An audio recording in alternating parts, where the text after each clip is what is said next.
In classroom 81 of Wuyang City High School, the first Chinese language examination of the college entrance examination is underway. Yu Chu is languidly twirling his pen, appearing to be the most relaxed individual in the entire classroom.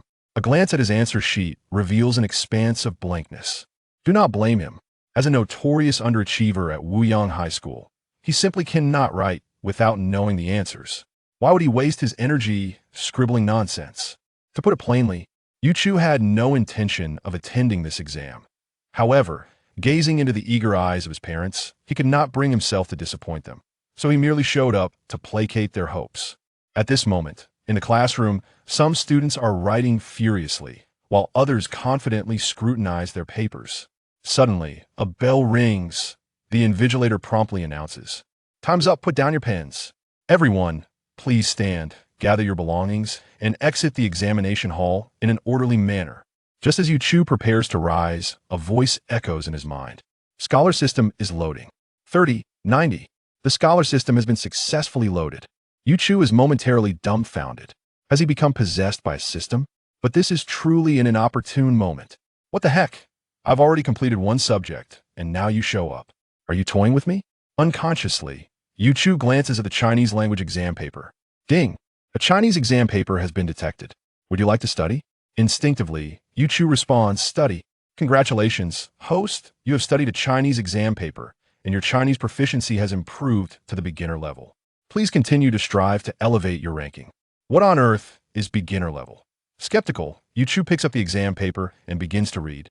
Suddenly, he discovers that he can now recall the famous quotations he previously could not.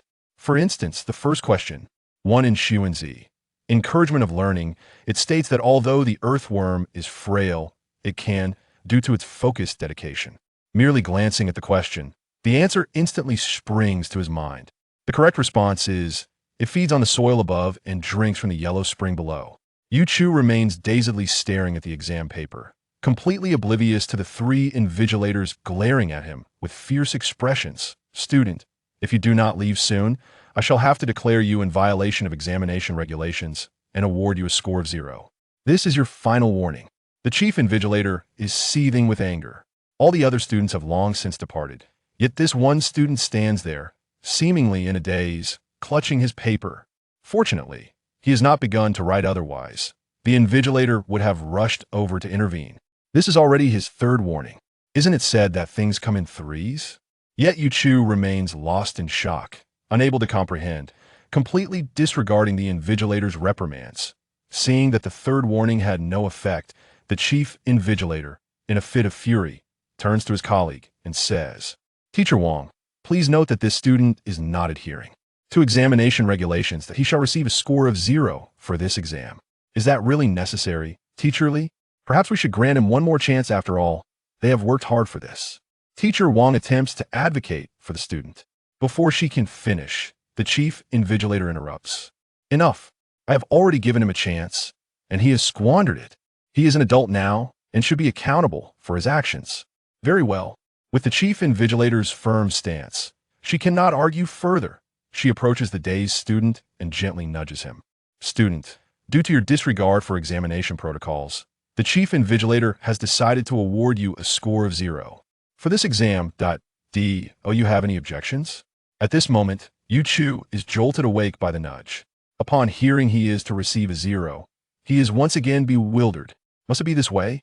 However, after a moment of contemplation, he comes to terms with it. It seems his current score would not differ much from a 0. Whatever. A 0 is just a 0.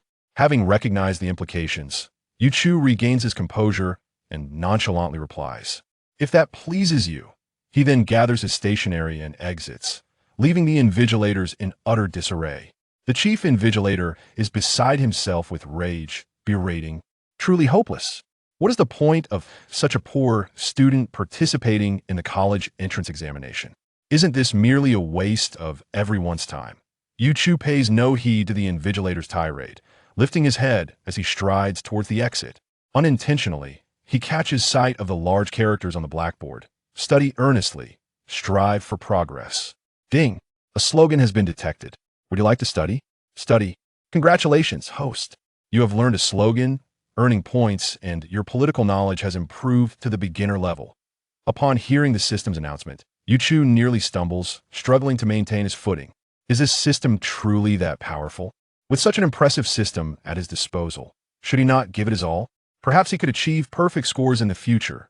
Even if he scores 0 in Chinese, it would not matter. Haven't we seen students with uneven academic performance before? He is simply a bit more lopsided than usual. Yuchu begins to envision the day after the examination when he will see his scores and the envious looks from his peers. The thought alone is delightful. Yuchu leisurely exits the school, only to be greeted by his father, Yu Xian, who approaches with palpable anxiety. Son, why are you emerging so late? Is everything all right? Everything's fine. What could possibly be wrong? I merely went to the restroom. Yuchu dares not utter the truth. If his father were to discover that he had received a 0 from the invigilator for this Chinese exam, he might very well be mortally wounded. Yuchu's instinct for self-preservation remained strong. Upon hearing his son's words, Yu Xian breathes a sigh of relief. He had truly been anxious since the bell signaling the end of the exam rang. Students had been trickling out, yet outside the examination hall, it had long been deserted. How could he not worry?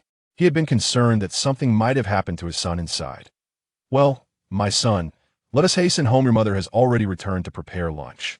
We shall dine promptly, take a brief respite, and gather our energies for the afternoon mathematics examination. Indeed, let's be on our way. Yu Xian swiftly dashed out to the roadside and hailed a taxi. Under ordinary circumstances, he would certainly refrain from taking a taxi. However, for the sake of his son's comfort during the gaokao, spending a little extra was undoubtedly worthwhile. Yuchu settled into the back seat, while his father occupied the front passenger seat. Driver, to Huaihai Road, Pingquan Community. Certainly, the taxi driver responded, and, through the rearview mirror, stole a glance at Yu Xian in the back seat. The driver's innate propensity for chatter soon emerged. He must be participating in the gaokao, am I right? Indeed. My son is taking the gaokao. The proud father in the front seat replied with exuberance, as if his son were on the verge of becoming the top scholar. Upon witnessing this scene, the taxi driver was taken aback. Could it be that he was ferrying a person of great significance today? He promptly showered them with compliments. Your son must be quite exceptional. Tsinghua or Peking University, just around the corner. Perhaps so. When it came to academic performance, a wave of disappointment washed over Yu Xian. He was all too aware of his son's capabilities. Forget Tsinghua or Peking University. Merely gaining admission to a vocational college would be a matter of great fortune.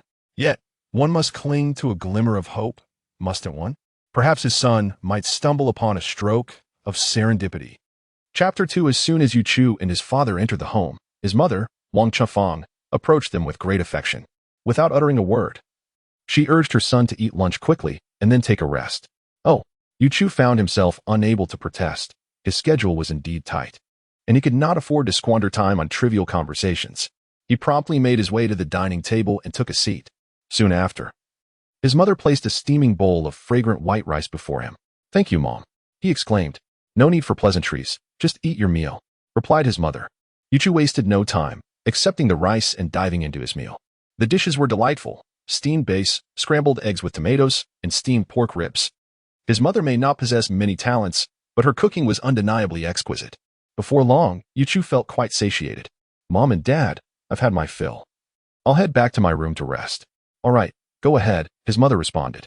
However, his father added, when you return to your room, rest directly. Do not read any more. Last-minute cramming is futile. Resting well is of utmost importance. Understood, Dad. Yuchu replied, hastily making his way back to his room. Yet, internally, he scoffed. Who says last-minute cramming is ineffective? They just lack a systematic approach. With the scholar system at my disposal, I must give it my all. Upon returning to his room, Yuchu immediately retrieved his mathematics textbook. As he picked up the high school mathematics compulsory a chime rang out. Then, the system's voice announced, task activated. Please participate in the college entrance examination math test and achieve a perfect score. Tasks. If there is a task, there must be a reward, right? System, are there rewards for tasks? Yes, rewards will be randomly distributed upon task completion. Then, what kind of rewards does the system offer? You will know once you complete the task. The system then fell silent. Yuchu felt a chill from the system's aloofness. Faced with such a system, he had relinquished the struggle. It was more important to focus on studying to level up. As Yu Chu prepared to open his book, the system and Oppo's voice chimed again. Ding. Detected and Oppo's High School Mathematics Compulsory I. And Oppo's, would you like to study it? Yes. Congratulations, the host has studied and Oppo's High School Mathematics Compulsory I. And Oppo's Mathematics level upgraded to beginner. Yu Chu was taken aback once more. The system was remarkably powerful. Simply picking up a book allowed him to learn. Reflecting on his past, he recalled how he had struggled to remember even two formulas despite exhausting efforts. Unlike now, where he could effortlessly pinpoint areas of difficulty. So easy. He set down High School Mathematics Compulsory I and picked up High School Mathematics Compulsory II. Ding. Detected and Oppo's High School Mathematics Compulsory II. And Oppo's, would you like to study it? Of course. Congratulations. The host has studied and Oppo's High School Mathematics Compulsory II. And Oppo's Mathematics level upgraded to intermediate. The momentum must not cease, he continued. Yu Chu set aside High School Mathematics Compulsory II and took up High School Mathematics Compulsory III. Ding. Detected and Oppo's High School Mathematics Compulsory III. And Oppo's, would you like to study it? Yes. Ding. The host has studied and Oppo's High School Mathematics Compulsory III. And Oppo's. However, this time, he did not hear the sound of a level upgrade. What was happening? Had he reached a bottleneck? System. Why has my level increased this time? The knowledge acquired is insufficient to elevate to advanced mathematics. Please continue your efforts. So that was the case. He would have to persevere. Yu Chu set aside High School Mathematics Compulsory III and reached for High School Mathematics Compulsory IV. Ding. Detected High School Mathematics Compulsory IV. Would you like to study it? Yes. Ding. The host has studied High School Mathematics Compulsory IV. Still not enough? Onward. Yu Chu placed High School Mathematics Compulsory IV down and picked up High School Mathematics Compulsory V. Ding. Detected High School Mathematics Compulsory V. Would you like to study it? Yes. Ding. The host has studied High School Mathematics Compulsory V. Mathematics level upgraded to advanced. At last, he had leveled up. Ding. Given that the host's mathematics level has reached advanced, studying high school mathematics will no longer increase levels. Please read higher level books. Yu Chu was once again bewildered. Such restrictions existed?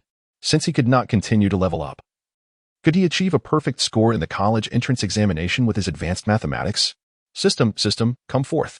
Can I achieve a perfect score in mathematics with my current advanced level? You will find out once you take the test yourself. What if I fail to complete the task? Is there a penalty? Try it and see. The system returned to its silence, maintaining its distant demeanor. Yu Chu felt a sense of despondency. He was hesitant to test it. Who knows, perhaps he might incur a task failure and end up in dire straits. Wouldn't he become the most tragic host? Suddenly, a thought struck him. Testing his abilities would reveal the truth. The best way to assess his skills was to attempt a mock exam. Yu Chu rummaged through his study materials and retrieved his pristine copy of 5 years of college entrance examination, 3 years of simulation. Upon opening it, he was pleased to find it in immaculate condition. If he returned it to the bookstore, he could likely sell it for an 80% discount. Without further ado, he picked up a pen and began working on the first set of problems. To his astonishment, as soon as he glanced at the questions, the corresponding formulas sprang to mind. He was ready to calculate when, to his surprise, an answer materialized in his mind. Yu Chu could hardly believe it. He took up the pen and calculated it once more. And then, there were no further surprises. The answer was evidently correct. Yu Chu was astonished. This was incredible. Yet, he did not stop there. He continued with the next set of questions. 3 minutes later, he completed the multiple choice questions. 5 minutes later, he finished the fill-in-the-blank section. 20 minutes later, he concluded the problem-solving section. Why did the problem-solving section take so long? It was not due to a lack of understanding. However, it was the pen in his hand that could not keep pace with the thoughts swirling in his mind. Writing slowly consumed so much of his time. Yu Chu was astonished as he set down his pen, gazing at the densely filled exam paper, unable to believe that this was his own work. He was indeed swift, yet uncertainty loomed over the correctness of his answers. In haste, Yu Chu flipped to the last page and tore off the answer key for the exam. One by one, he began to check his answers. With each correct response, his astonishment grew. He had gotten every multiple-choice question right. All the fill-in-the-blank answers were correct. As for the problem-solving questions, they were more ambiguous. Although his final answers were indeed accurate, his methods differed slightly from the standard ones. In fact, his own approach was even more succinct than the prescribed answers. Yu Chu felt a swirl of confusion. Could this be considered a perfect score? Surely it should be. Having reached this stage, Yu Chu had surrendered to fate. Just then, a knock echoed through the room, jolting Yu Chu awake. He quickly gathered the exam papers and books from the table, tiptoed to the bedside, and gently laid down, feigning the appearance of having just woken up. Who could it be? Is it time already? Chapter 3. At that moment, the door swung open, and my father peeked inside. Indeed, it's time to set off early to avoid any unforeseen circumstances. All right. Yuchu feigned sleepiness, rubbed his eyes, and stood up. Observing this, Yuxian quickly instructed. You should wash your face first. You still look half asleep. MHM. Yuchu replied and made his way to the bathroom. He turned on the tap, cupped his hands to splash some water on his face, and instantly felt rejuvenated. Gazing into the mirror, he nodded in approval. Indeed, he was quite the handsome lad. Although his academic performance was lacking, his looks were commendable. With his good looks, he could easily captivate the entire 81 middle school. This was the only aspect he felt confident about. Yuchu couldn't help but feel a tinge of regret. Before the college entrance examination, his best friend had already promised to join him in laboring at a construction site after the exams. At that point, who would care about looks? Under the scorching sun, one would surely lose a layer of skin. However, he was distracted from his thoughts as his father's voice urged him again. Hurry up. We're running out of time. If you and Oppos relate, it will be disastrous. I know. I and Oppos am coming right away. Yuchu hurried back to his room, grabbed his stationery pouch, and followed his father outside. His mother was already at the door, bidding him farewell. Son, don't be nervous. Just showcase your true abilities. Got it, Mom. Rest assured. When have I ever been nervous? This time, they took a taxi to school. Coincidentally, they encountered the same driver again. Before Yuchu and his father could utter a word, the driver cheerfully exclaimed, Hurry up and get in. It's hot outside. We can and amp. Oppos, let our college entrance examination champion get sunburned. Hearing the mention of a champion, Yuxian felt a wave of frustration wash over him. Why do you always have to bring that up? Yet, he couldn't lose face in front of the taxi driver and awkwardly replied, I'm not worthy of such a title. Yuchu, however, remained unfazed. With the system at his disposal, being a college entrance examination champion seemed so easy. But what about that zero in Chinese? At this moment, he couldn't and Oppos help but grumble. Why did this scholarly system not arrive a day sooner? Under his father's hopeful gaze, Yuchu stepped into the school once more. As he leisurely entered the examination hall, he noticed that the invigilators had already arrived, those same 3 invigilators from the morning. Upon seeing Yuchu, the head invigilator's expression soured. His face changed 3 times. For this student was the worst he had encountered in his invigilating career. He had sneakily glanced at the morning exam paper, which was completely blank. This was undoubtedly a student who struggled academically and blatantly disregarded the rules. The head invigilator's perception of Yuchu was at an all-time low. He had already resolved that if this candidate displayed any further misbehavior, he would promptly expel him from the examination hall and assign him a score of 0 once more. As Yuchu entered, he felt a distinct gaze upon him. Yet, he paid it no heed. Opinions were opinions. Could they expel him themselves? Calmly, Yuchu took his seat and closed his eyes to rest. Having skipped his midday nap to level up, he felt a tad drowsy. If it weren't nearly time for the exam, he would certainly indulge in a brief slumber to recharge. Suddenly, the bell rang. The mathematics examination was officially underway. Standing at the podium, the head invigilator addressed the examinees sternly. Everyone, please remain silent. We are about to distribute the exam papers. I would like to remind certain candidates once again to adhere to the examination rules. Do not treat this venue as your own home, doing as you please. If any further violations of the examination rules occur, I will not hesitate to assign a score of 0. After stating this, the head invigilator cast a pointed glance at Yuchu, as if fearing others would not understand whom he was referring to. Without needing to look, Yuchu knew the invigilator was speaking about him. Who else could it be? He couldn't fathom why this teacher bore such a grudge. He realized he needed to behave himself. Otherwise, he would be caught again and sentenced to a score of 0. With only one subject yielding a 0, there was still hope for redemption. If 2 subjects ended with 0, then what was the point of continuing? Even if he achieved full marks in the remaining subjects, it would mean nothing. With such scores, what hope was there for university? As Yuchu pondered these thoughts, the head invigilator and Oppos' words had just concluded. And every student in the classroom turned to look at him with bewildered expressions. They were astonished. Who could have thought that someone would earn a score of 0 in the morning examination? What heinous act had he committed to warrant such a judgment from the invigilator? To receive a 0 on the first exam, wasn't that bound to shatter one's morale? Yet, why did that student remain so composed? Had he given up entirely? Although Yuchu's composure remained intact, the other students' spirits began to crumble. It was all too bizarre. They felt a wave of anxiety wash over them. fearing they too might receive a score of 0 for a minor infraction. The atmosphere shifted. Everyone began to tread carefully. The head invigilator, noticing the change, felt a sense of satisfaction.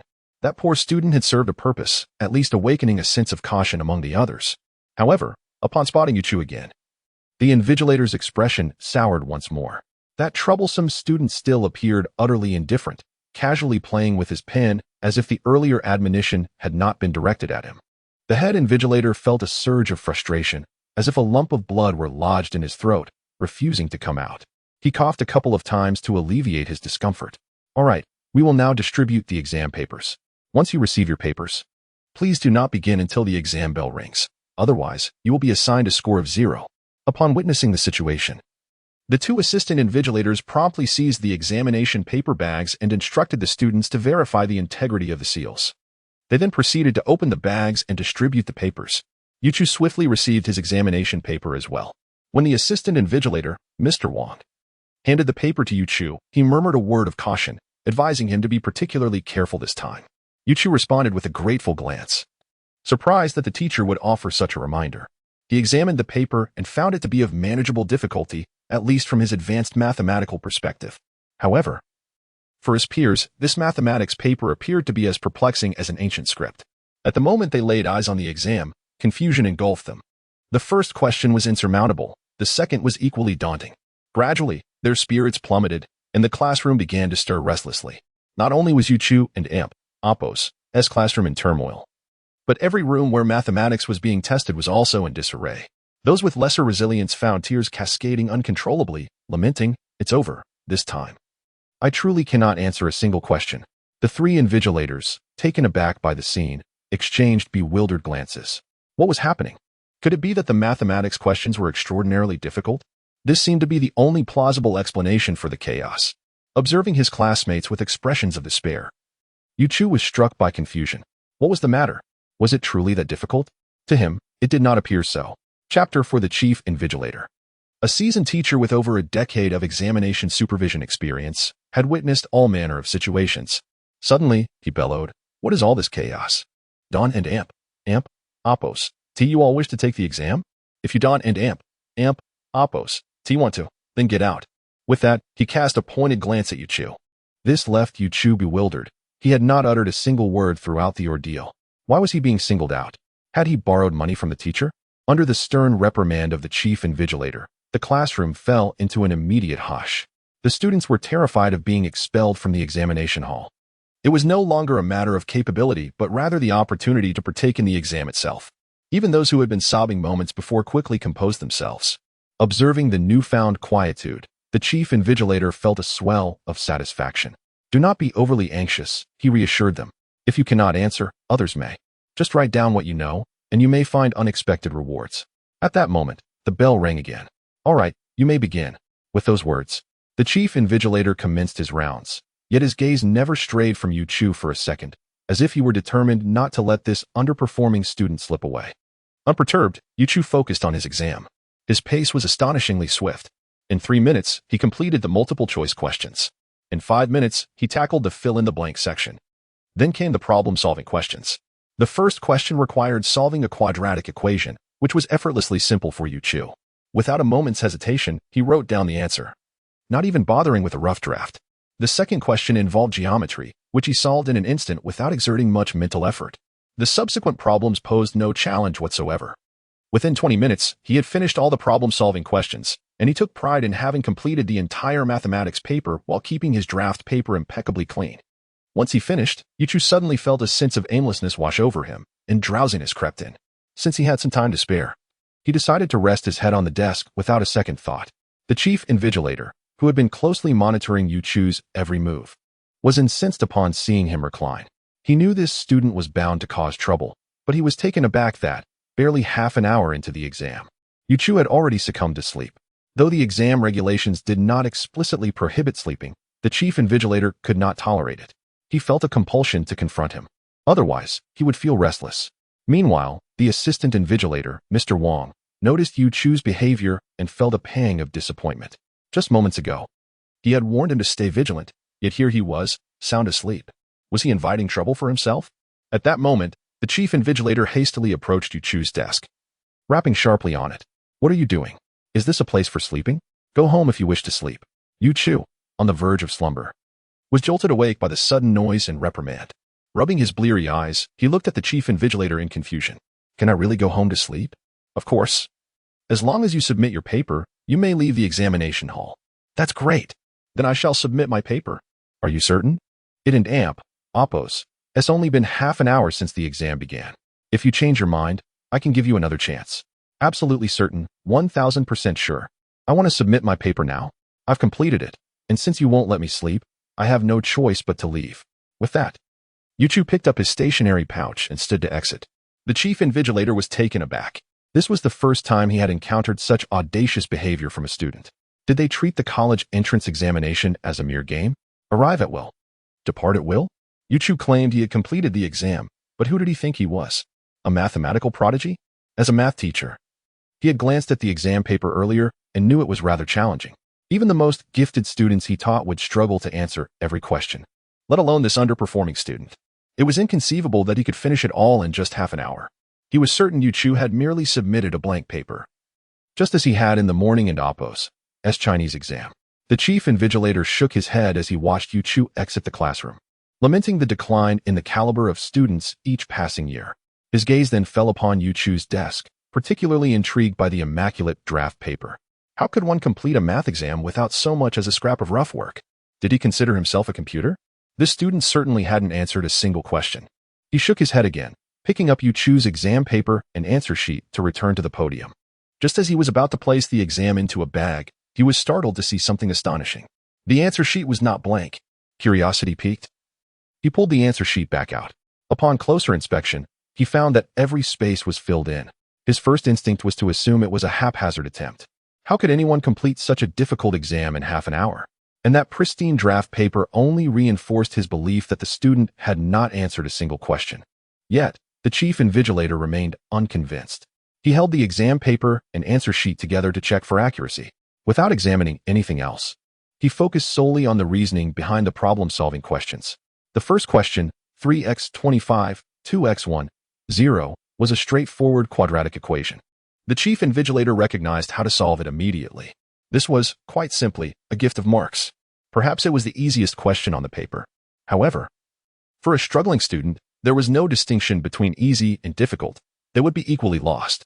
What made the chief invigilator and amp, oppos, eyes widen was the clarity and organization of the answers, all of which were remarkably correct. But a single easy question did not signify much. He continued to review the subsequent answers, which only served to slap him in the face. Every answer was correct. He could not help but marvel. This student was nothing short of a mathematical prodigy. Now, he found himself somewhat bewildered. What had transpired in the morning and oppos, language class? Had he mistakenly misjudged the student? Perhaps he was indeed an academic overachiever, albeit with a pronounced inclination towards certain subjects. Such individuals were not unfamiliar to him. Rather, he had encountered many like them. Yet, to witness such an extreme bias was a first in his life. He suddenly felt a twinge of regret. He should not have been so hasty in assigning a score of 0 to this student. In the context of college entrance examination scores, every single point is vital. Moreover, this student already exhibited a significant preference for the sciences. He needed to leverage his strengths in that domain to compensate for his humanities grades. For individuals of this nature, the examination system could be quite detrimental.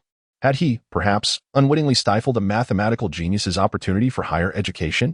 A pang of sorrow gripped him. What had he done? He began to question his teaching career, pondering whether he was truly worthy of being a good teacher. Chapter 5. Seeing the chief examiner lost in thought while holding the answer sheet, Teacher Wang gently inquired, "Li, are you all right?" The chief examiner sighed. "I am fine. Merely feeling a bit melancholic. I may have jeopardized a promising student." With a heavy heart, he tucked the answer sheet into the test packet and walked away, his emotions in turmoil as he began to oversee the examination. Teacher Wang was left bewildered. Just moments ago, everything seemed perfectly fine. What could have been so significant about that answer sheet? Mathematics was not her forte. She was utterly confounded by the intricate workings of numbers. Yet, she gleaned from the students and oppos, reactions that the mathematics examination had proven exceedingly challenging. Unable to comprehend, she chose to relinquish her curiosity. After all, she was just an inconspicuous figure. The matters of the elite were beyond her control, Why should she burden herself with such concerns? As Yuchu exited the classroom, he made his way toward the school gate. Suddenly, the system's voice echoed once more. Congratulations, host. Task completed. You have earned a chance to draw a prize. Draw a prize. What could it be? Another bottle, perhaps? While Yuchu was lost in thought, he was abruptly halted by a beautiful reporter. Before he could react, a microphone was thrust towards him. Classmate, do you believe this year's mathematics questions were exceptionally simple, leading to your swift completion? Quite simple. I could solve them with my eyes closed. With that, Yuchu pushed the microphone aside and fled the scene. The reporter, Li Yunshi, watched the fleeing student with a smile. She was a frontline journalist, dispatched today to cover the college entrance examination. Parents anxiously awaited at the school gate, fully aware that the exam had only commenced half an hour prior. Yet each gazed longingly at the entrance, hoping for their children's triumphant return. Suddenly, a figure emerged into their line of sight, leaving the parents dumbfounded. They couldn't and oppose believe their eyes as they double-checked the time. Indeed, it was only 3:30. Just half an hour had passed since the mathematics exam began. Yet here was a student exiting already. Could it be that he was a super scholar? Watching from a distance, Yuxian was equally taken aback upon spotting Yuchu. His first instinct was to think that the mathematics exam must have been so challenging that his son had given up after a mere glance. As Yuchu stepped out of the school, a throng of enthusiastic parents quickly converged around him. Classmate, how did you finish so quickly? Yes, please tell us. Was this year's mathematics paper particularly easy? Is that why you completed it so fast? It's incredibly simple, not difficult at all. Yuchu managed to push through the crowd and reached his father, urging him, Dad, let us get out of here first. Realizing that the parents had no intention of letting his son go, Yuxian knew they could not linger any longer. Though he was seething with anger, his priority was his son's safety, and he resolved to take him home first and deal with the situation later. This time, Yuxian led Yuchu to a spot far from the school gate before hailing a taxi, apprehensive that the parents might continue to pursue them. A taxi soon pulled up beside them. Yuxian, his face ashen, urged his son, hurry and get in the car. We'll talk at home. With a sigh, he added, Yuchu said nothing in response, silently entering the vehicle. To Yuchu and Appo's astonishment, he found himself once again face to face with the same taxi driver from earlier that day. Did this driver not have any other work? Was he simply waiting for them? The taxi driver, upon seeing the two of them board, was momentarily taken aback but quickly donned a bright smile. What a stroke of luck to encounter the top scholar again today. Yuxian was too busy simmering in frustration to engage with the taxi driver, and Yuchu was even less inclined. However, it was impossible to silence the talkative driver. A top scholar indeed. To complete the exam in just half an hour. This year's valedictorian must surely be you. Hearing this only deepened Yuxian's despondency. In just half an hour, given his son's abilities, he likely hadn't solved a single question and had merely written his name before exiting. If this was what constituted a top scholar, then surely anyone finishing last would qualify as one too. For the first time, Yuxian felt an overwhelming sense of hopelessness. Son, you truly are beyond redemption. After a while, sensing the awkward atmosphere, the taxi driver finally fell silent. Soon, he delivered Yuchu and his father back home. Yuxian, his expression grim, strode ahead, while Yuchu followed, feeling conflicted. How could he possibly explain to his father? Should he confess that he had become the vessel of a scholarly system, allowing him to complete the questions in record time? If he dared to utter such a thing, the van from the mental hospital would surely be en route to collect him. At home, Wang Chunfang was startled by the sound of the door opening. Who could it be? My husband took our son for the examination. They shouldn't be back yet. Panic surged within her. Had a thief entered? Swiftly, she tiptoed to where the broom was kept, seizing it as a precaution. As the lock turned, Wang Chunfang tightened her grip on the broom. Suddenly, the door swung open. Without a moment's hesitation, she struck first, swinging the broom at the shadowy figure entering. Yuxian was rendered speechless as a shadow loomed over him, moving too swiftly for him to discern its form. Evading was out of the question. With a cry of pain, Yuxian met his unfortunate fate. The broom struck him squarely on the head, knocking him out cold. Standing behind his father, Yuchu was taken aback, witnessing his father collapse upon entering the house. Was it possible that a thief had invaded their home? But Isn and Appos, Mom at home? Yuchu leaned in to peek inside the house. Indeed, Mom was standing imperiously with a broom in hand. So it was Mom who had knocked Dad out? But why? Could it be that Dad had hidden some secret money that Mom discovered? Yet, hiding money doesn't warrant such severity, does it? For the first time, Yuchu felt a sense of dread regarding marriage. Meanwhile, the mom who had rendered her husband unconscious was equally bewildered. How could it be her husband? Wasn and amp. Oppos. He accompanying their son to the examination? Why is he back at this hour? She immediately discarded the broom, rushed over, and helped her husband up, asking with concern, "Darling, are you all right? Could he be fine? Let her take a hit and see." Yu Xian, while rubbing his sore spots, cast a reproachful glance at his wife. What misfortune had he endured? First, he had nearly lost his temper with their son, and now he was getting battered by his wife. Truly, he was cursed. Wang Chunfang chuckled awkwardly. "I thought we were being robbed. I decided to take the initiative. By the way, how did you two return so quickly? Shouldn't the exam still be ongoing at this hour?" At the mention of this, Yu Xian's frustration escalated. It was all because of their son. He felt an overwhelming surge of anger. He walked over, picked up the broom that his wife had discarded, and charged towards his son, preparing for a full-on fray. Chapter 7. Yu Chu was taken aback when he noticed his father was about to resort to violence. In a flash, he dashed behind his mother, exclaiming, "Mom, help. Dad wants to hit me." "Son, they're in Oppos. There's no need to be frightened. I am here for you." Wang Chunfang reassured her child before turning to her husband with fierce determination. "Yu Xian, how could you? I merely struck you accidentally. Is it necessary to take it out on our son? Besides, he is currently preparing for the college entrance examination. What if he gets hurt? If he fails, so be it. He has already left the exam after merely half an hour. If he cannot do it, that is no fault of mine. But emerging so soon? That indicates an issue with his attitude. Do you think he deserves to be punished?" Wang Chunfang's frustration escalated upon hearing her husband's words. With disappointment etched on her face, she looked at her son and said, "Son, what is the matter with you? Your grades are poor, and neither your father nor I have blamed you. However, for you to not even attempt the exam is utterly disheartening for us." Seeing the situation unfold, Yu Chu felt compelled to clarify the misunderstanding before it deepened. "Mom, Dad, I didn't just leave without answering. I completed my paper before coming out. Spare me your excuses. With your abilities, do you truly believe you could finish in half an hour?" Yu Xian was further incensed by his son and amp, Oppos, lies. He felt a profound sense of despair toward his child. "Let it be," he muttered, retreating to his room in silence, his footsteps heavy with disappointment. Wang Chunfang cast a disheartened glance at her son before following her husband into the room to offer him solace. She understood the immense expectations her husband had for their son, which is why he took time off to accompany him to the exams, hoping he would achieve commendable results and secure a place in a university, even if it meant settling for a third-tier college rather than entering the workforce straight out of high school.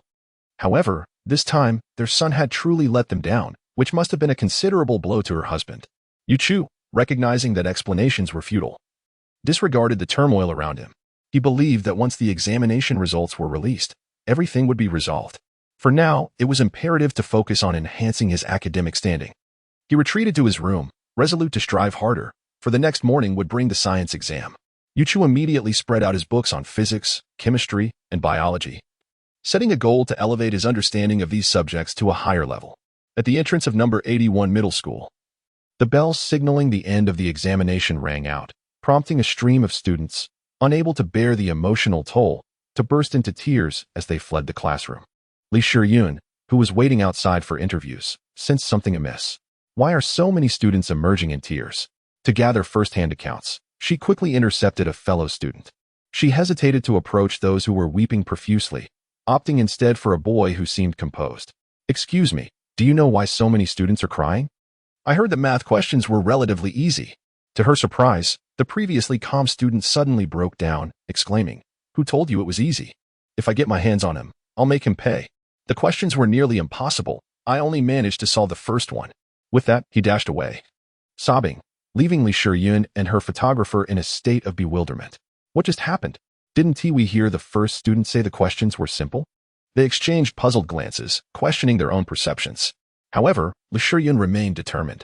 Perhaps the individual she interviewed was merely a poor student. For those struggling academically, even the simplest questions could prove insurmountable.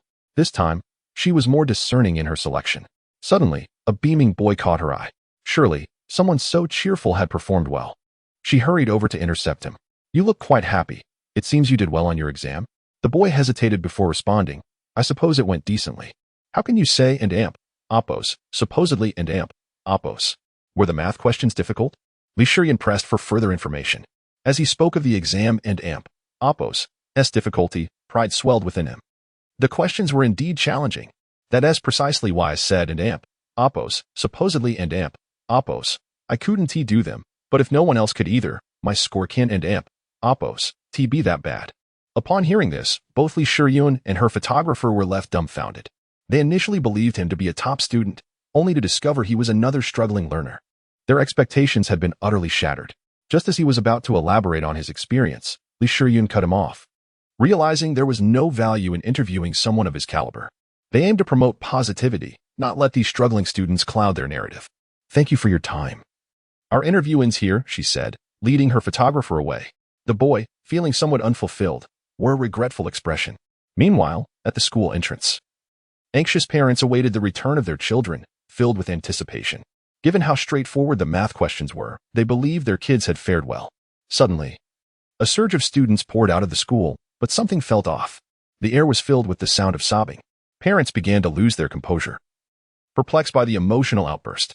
But the questions were so simple, they should have all done well. Before they could grasp the situation, a girl dashed into her mother and oppos, arms, weeping uncontrollably.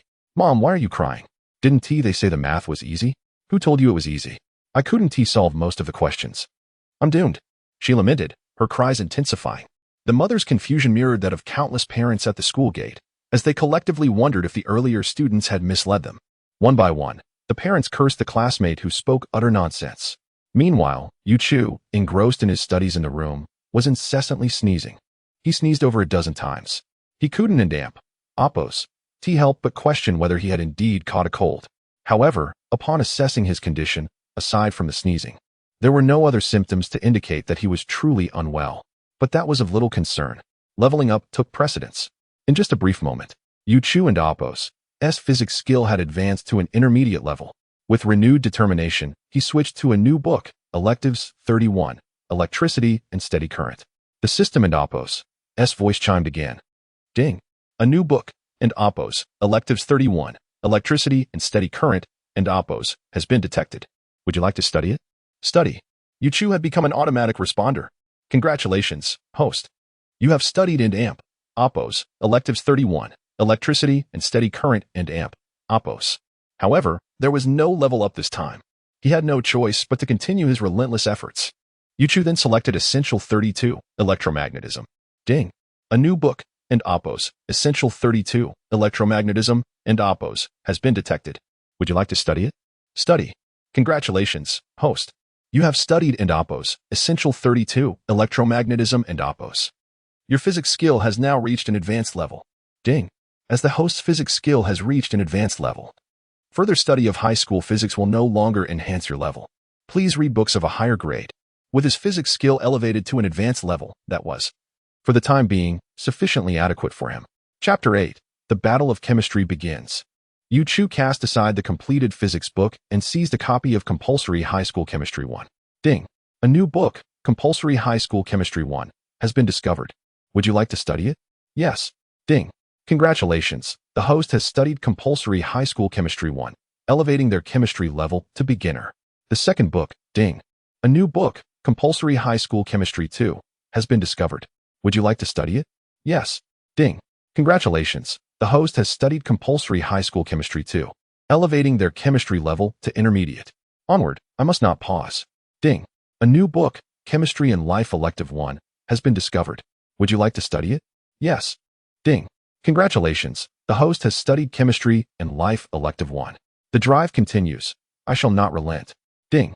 A new book, Chemistry and Technology Elective 2, has been discovered. Would you like to study it? Yes. Ding! Congratulations, the host has studied Chemistry and Technology Elective 2. Yet, still, I have not heard the sound of an upgrade. I must persist. Ding! A new book, Material Structure and Properties Elective 3, has been discovered. Would you like to study it? Yes. Ding! Congratulations. The host has studied Material Structure and Properties Elective 3, elevating their chemistry level to advanced. Ding! As the host has achieved an advanced level in chemistry, studying high school chemistry will no longer increase levels. Please read books of a higher grade. Yu Chu exhaled in relief, finally attaining the advanced level. The sensation is exhilarating. In mere minutes, one can elevate a subject to an advanced state. If those academic prodigies knew, they might weep in despair. Such delight must not cease. Yu Chu set down the chemistry book and picked up the biology book to continue the struggle. Then, the exhilarating sound resonated once more. Ding. As the host has achieved an advanced level in biology, studying high school biology will no longer increase levels. Please read books of a higher grade. You choose satisfied. Tucked away the biology book. All set. Tomorrow and Oppos. Exams are no longer a concern. Prepare to become my fallen prey. Meanwhile, Wang Chunfang had already soothed her husband and was preparing lunch. After frying the last dish, she placed it on the dining table. First, she dashed to the room and pulled her still fuming husband out. Then, she approached her son and Oppos' door, knocked lightly, and, pushing the door open, called out, "Son, come out for lunch." What Wang Chunfang beheld was an unexpected sight. Her son was actually reading. Could it be that he realized his mistakes? Was he turning over a new leaf? But can last-minute cramming truly be effective? Regardless of its efficacy, his attitude is commendable. Wang Chunfang couldn't and Oppos help but smile. At that moment, Yuchu had just reached an advanced level in biology and was about to set his book aside when his mother barged in. "I know, Mom. I and Oppos am coming," Yuchu replied and quickly tidied up the mountain of books on the table. He followed his mother out of the room. Upon arriving at the dining table, Yuchu noticed his father still sulking, a dark expression on his face. He could hardly fathom why his father was so upset this time. To avoid further aggravating his father, Yuchu cautiously took a seat at the table, quietly eating his meal. The atmosphere during lunch was stifling. Yuchu began to understand the extent of the distress his lack of diligence had caused his father. After hastily finishing his meal, he dared not linger at the table. The oppressive atmosphere was too much. Perhaps it would be best to retreat to his room and cram for English one last time. "Mom and Dad, I'm full. You all take your time." His father continued to eat in silence, showing no sign of acknowledgement. Wang Chunfang felt a pang of sympathy at this scene. "Son, are you sure you don't want to eat a bit more? Don't mind your dad." "No, Mom. I'm already full. I need to go study." With that, Yuchu hurried back to his room. Just before entering, he faintly heard his father's grumbling. "Studying now. What's the point?" Hearing his father's words, Yuchu couldn't help but let out a deep sigh. "Dad, just wait. When you see my results, don't be surprised." Yuchu approached the pile of books and pulled out all his English textbooks. The first book, Compulsory High School English 1. Ding. A new book. Compulsory High School English 1 has been discovered. Would you like to study it?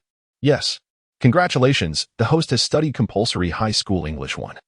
Elevating their English level to beginner. The second book, Compulsory High School English 2. Congratulations, the host has studied Compulsory High School English 2. Elevating their English level to intermediate. The fifth book, Compulsory High School English 3. Congratulations, the host has studied Compulsory High School English 3. Elevating their English level to advanced. Ding. As the host has achieved an advanced level in English, studying high school English will no longer increase levels. Please read books of a higher grade. Task completed. This upcoming examination is assuredly within my grasp. Suddenly, with a moment of leisure, Yuchu felt his heart stir with excitement. Just then, his WeChat notification chimed. Yuchu pulled out his phone to find a message from his close friend. "Wu Wingguang, Xiaochu, enough chatter. I'm online waiting for you. Hurry up. Want to play a game? What is there to fear?" Previously, he had to sneak around due to poor grades. Now, he could easily overpower them. Why not indulge in a game? Yuchu cautiously glanced at the door to confirm the environment was safe. The door remained closed. All was well. Eagerly, Yuchu retrieved his phone and launched the game. The game was loading. Suddenly, the system's voice chimed again. "Ding. A game has been discovered. Would you like to study it?" Yuchu was taken aback. One can study from games? How astonishing. Indeed, it is the scholar's system omnipotent. Learning. Congratulations, the host has studied the game Honor of Kings, achieving proficiency. Is that all it takes to master it? A triple leap? Haha. Wait a moment. Would his close friend be intimidated by the astounding improvement in his skills? At that instant, the game finished loading and an invitation popped up. Without a doubt, it was his dear friend Wu Wangguang inviting him. Soon, the required number of players was assembled. The game commenced. Yuchu selected Zhang Fei.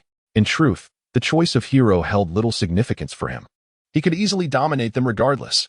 The visuals loaded once more. Finally, he entered the game interface. Yuchu opted for the top lane. On his side, one hero ventured into the jungle, two headed mid, and one went bottom.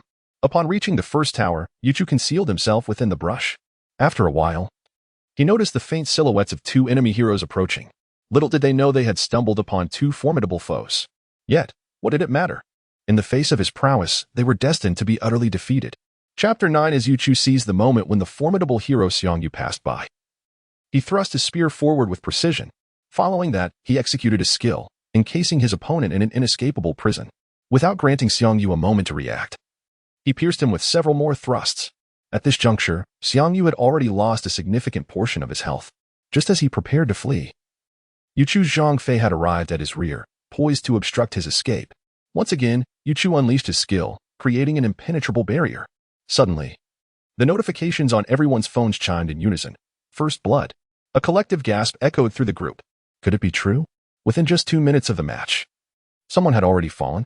Was the enemy truly that formidable, or were their own teammates simply inadequate?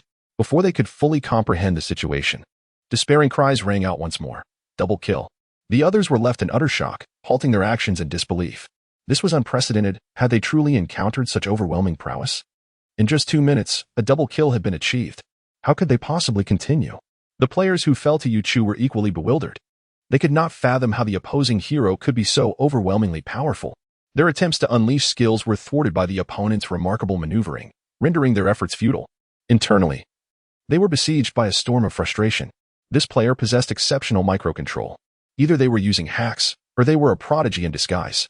Regardless of the truth, both scenarios were utterly unforgivable. Unable to contain themselves, they opted for surrender. Continuing would only lead to further humiliation. They had no taste for such a pastime. Just as Yu Chu reveled in his double kill, the triumphant sound of victory echoed forth.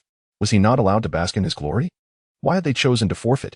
Upon exiting the game and tallying the scores, Yu Chu was undeniably the MVP. At that moment, a message from his close friend Wu Wenguang arrived. Xiao Chu, must you be so formidable? Oh, it's nothing, just average, ranking 3rd in the world. I've encountered shamelessness before, but your level of audacity is unparalleled. Even hacks are utilized with such finesse. Quickly tell me, have you found an exceptional hack? Do not slander me. Am I the sort to rely on hacks? My skills are purely a testament to my hard work. All right, I acknowledge your prowess. Spare me the chatter. Send me the address so I can acquire one for myself and indulge. Xiao Chu, this is where you are in the wrong. Withholding good things is a grave offense. Prepare for punishment. Believe it or not, I stand by my word.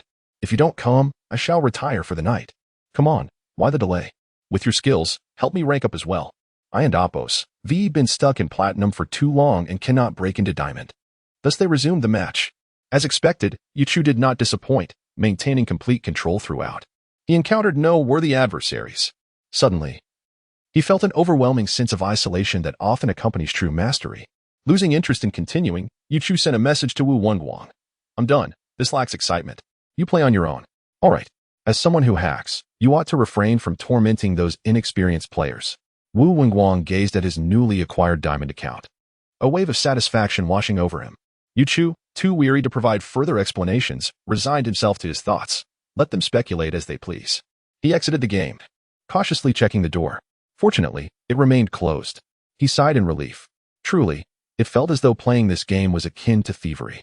Unbeknownst to Yu Chu, the entire server of the game was in an uproar, with announcements flooding the screen. A glorious figure has emerged, showcasing unparalleled microcontrol. I simply could not land a hit. Not just exceptional, but extraordinary beyond comprehension. Within a minute of the match, I had lost first blood without landing a single blow. It was impossible to play. I surrendered within 2 minutes for the first time. Surely, this must be the work of hacks. Is this something a normal person could achieve? Hackers deserve nothing less than disgrace. In the midst of this turmoil, Wu Wenguang, still logged into the server, noticed that personal attacks had begun to surface. He felt compelled to intervene. While he too suspected Yu Chu of using hacks, he could not abide the vitriol of personal insults. He sent out a message. Have you ever encountered such intelligent hacks? This is merely a display of skill. Do not hastily accuse others of cheating. Ding Juanji, a professional manager from the gaming club, often lurked within various servers to discover promising new talent. He had the fortune of playing a match against this remarkable player. The experience was awe-inspiring, his hands trembling with excitement as he vowed to recruit this talent into his club. Upon witnessing the personal attacks directed at his chosen player, he could no longer remain silent. You lot are pathetic. If you cannot compete, that is one thing, but to disparage others simply because they excel is disgraceful.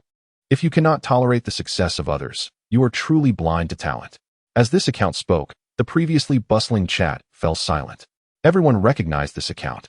It belonged to a professional manager from the gaming club. He had successfully unearthed several promising players across various servers. Upon seeing his account, they immediately acknowledged him. Wu Wenguang was equally surprised to see a professional manager defending Yu Chu. Instantly, the tide shifted. The insults dissipated, replaced by praises. I told you. This player must indeed be a master. No, you are mistaken. This individual is not merely skilled, but a transcendent talent. Even the members of the club have come forth to assert that they are not cheating, thus it is certain that no foul play is afoot. Those who hastily claim that skilled players resort to cheating should quickly reveal themselves, for I have my 12-meter-long blade ready. It is indeed outrageous for a player of such caliber to neglect professional competitions and instead prey upon us novices. Such behavior deserves condemnation. This is certainly unacceptable.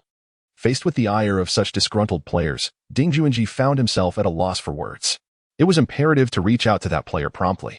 Yet, he was not the sole one lurking within the server, as others were also keen on discovering promising newcomers. Other clubs had designated individuals responsible for such endeavors. Should another club seize the opportunity first, one would surely weep inconsolably in the restroom. Ding Junji swiftly sent a private message to the esteemed player. Greetings. I am Ding Juanji, the professional manager of TGG XQ Club from Wuyang City. I had the fortune of playing a game with you earlier and was astounded by your remarkable gaming talent. Would you be interested in joining our club? A salary of $1 million is not merely a dream. In the presence of such a formidable talent, one must not be overly frugal. One must strike decisively to leave the opponent dazed. Moreover, it is essential to guard against rival clubs offering a higher bid. Yet, disappointment may await. At that very moment, Yu Chu had already extinguished the lights and succumbed to slumber. Without a midday nap, exhaustion was insufferable. Why stay awake? Chapter 10. A Night of Silence. The next day, Yu Chu rose early, determined not to further provoke his father.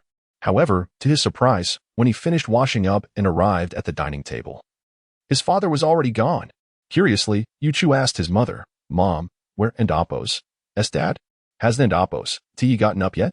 Wang Chunfang looked at her son, shook her head, and softly replied, No, your father had urgent matters at work and left early this morning.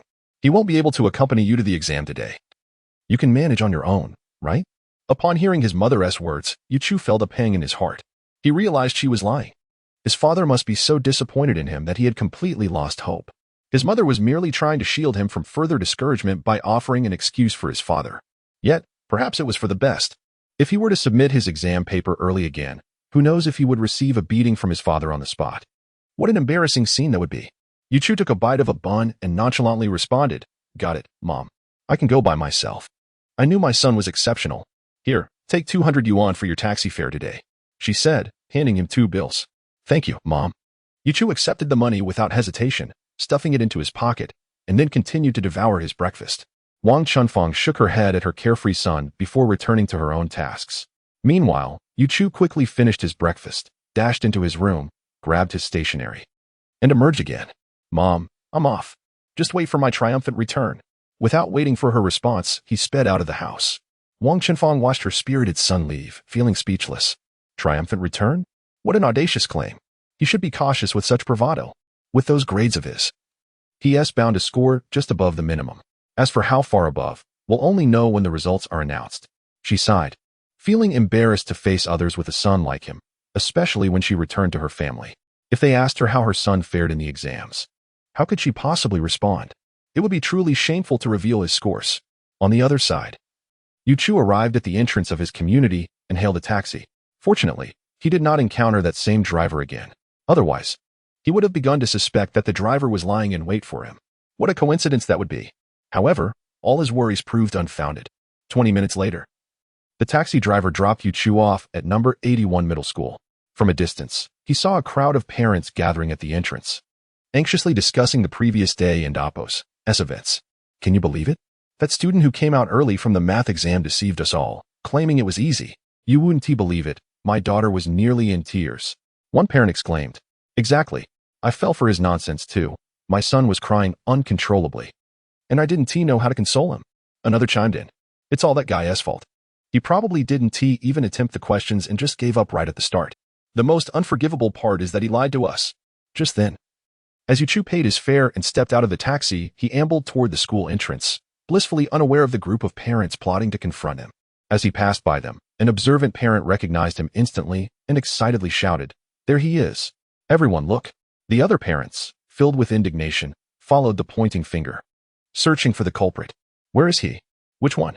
I swear I once he let him off lightly. Yu Chu, who had been strolling casually, suddenly felt a chill run down his spine. Confused, he turned around and was taken aback. What is happening? Why are all these parents glaring at me? Some even look ready to pounce.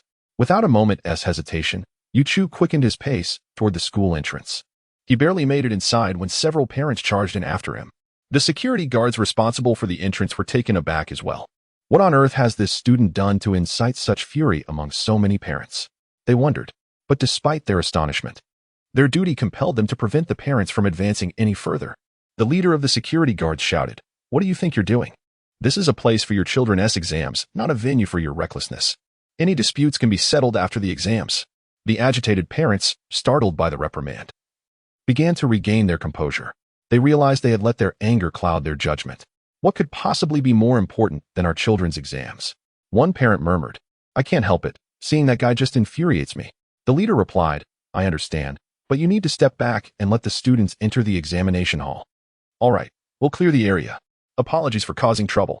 The parents responded, retreating to the waiting area. Yu Chu, watching the parents disperse, felt a sense of relief as he turned toward the classroom. His mind was now filled with countless questions. This whole situation felt utterly bizarre.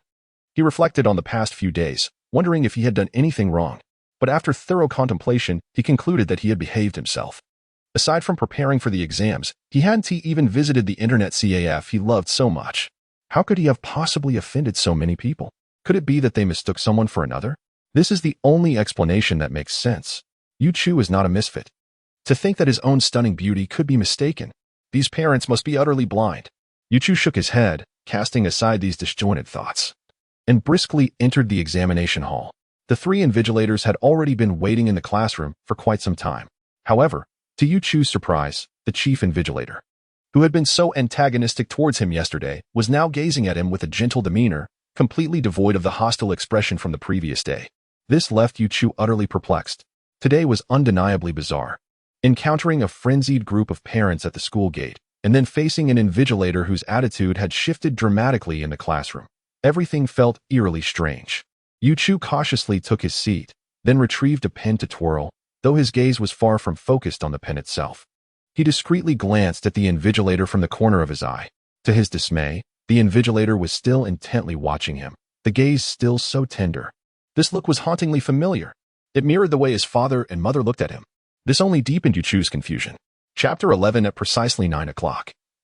The sound of a bell rang, heralding the commencement of the comprehensive examination for the college entrance. As Yu Chu received the exam paper, he had already scanned its contents. The answers to the entire paper were firmly lodged in his mind, and all that remained was for the bell to signal the commencement of writing, allowing him to transcribe his answers onto the answer sheet. Thus, as the bell tolled, Yu Chu did not even glance at the paper. He immediately began filling out the answer sheet. Around him, several classmates were still grappling with the first question. Suddenly, the sound of frantic writing filled the air, causing them to jump in astonishment.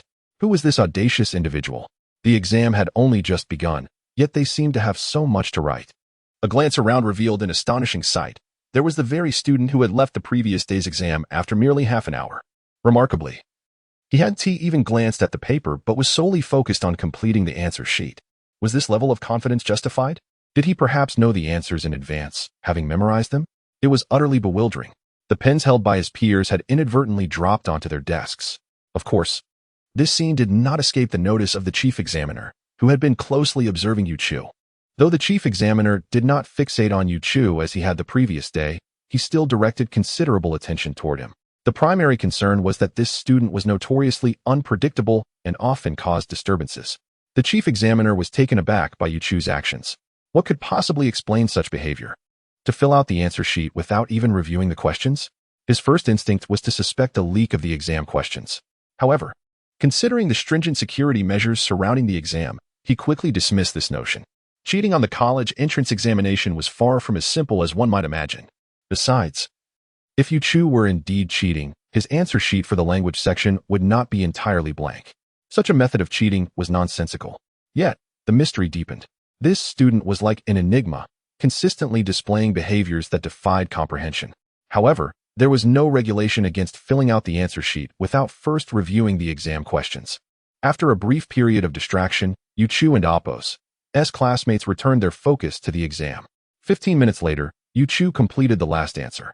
He meticulously reviewed his name and examination number on the answer sheet to ensure accuracy, then raised his hand. The chief examiner, standing at the podium, was momentarily taken aback upon seeing Yu Chu and Apos' hand raised. What was the student up to? A sense of foreboding washed over him. Surely, was he intending to submit his paper already? The chief examiner approached Yu Chu and asked softly, "Is there something you need, student?" Upon hearing the examiner's tone, Yu Chu sensed that the teacher's demeanor had undergone a dramatic shift since the previous day. It was perplexing, but was this truly a concern for him? Submitting the paper was of utmost importance. "Teacher, I wish to submit my paper." Upon hearing this, the chief examiner's jaw dropped. His earlier premonition had proven correct. This student truly intended to submit his paper. Yet, was this appropriate? It had only been 15 minutes since the exam began. Making such a decision could adversely affect the morale of the other candidates. Despite his inclination to respond gently, the chief examiner could not suppress his irritation and sternly admonished Yu Chu, "It is not permitted to submit your paper until 30 minutes have elapsed. You should take the time to review your work." Yu Chu realized for the first time that there was such a stipulation. His teacher had mentioned it before, but as a struggling student, the notion of submitting early had seemed distant, leading him to disregard his teacher's advice. Now, he found himself in a rather awkward predicament. "Very well, teacher, I shall wait 30 minutes before submitting my paper." The chief examiner, taken aback by Yu Chu's response, nearly stumbled, almost losing his balance. What kind of student was this? Could he not comprehend the gravity of the situation? This was the college entrance examination. Shouldn't he invest more time in reviewing his answers? Was he in such a rush to finish?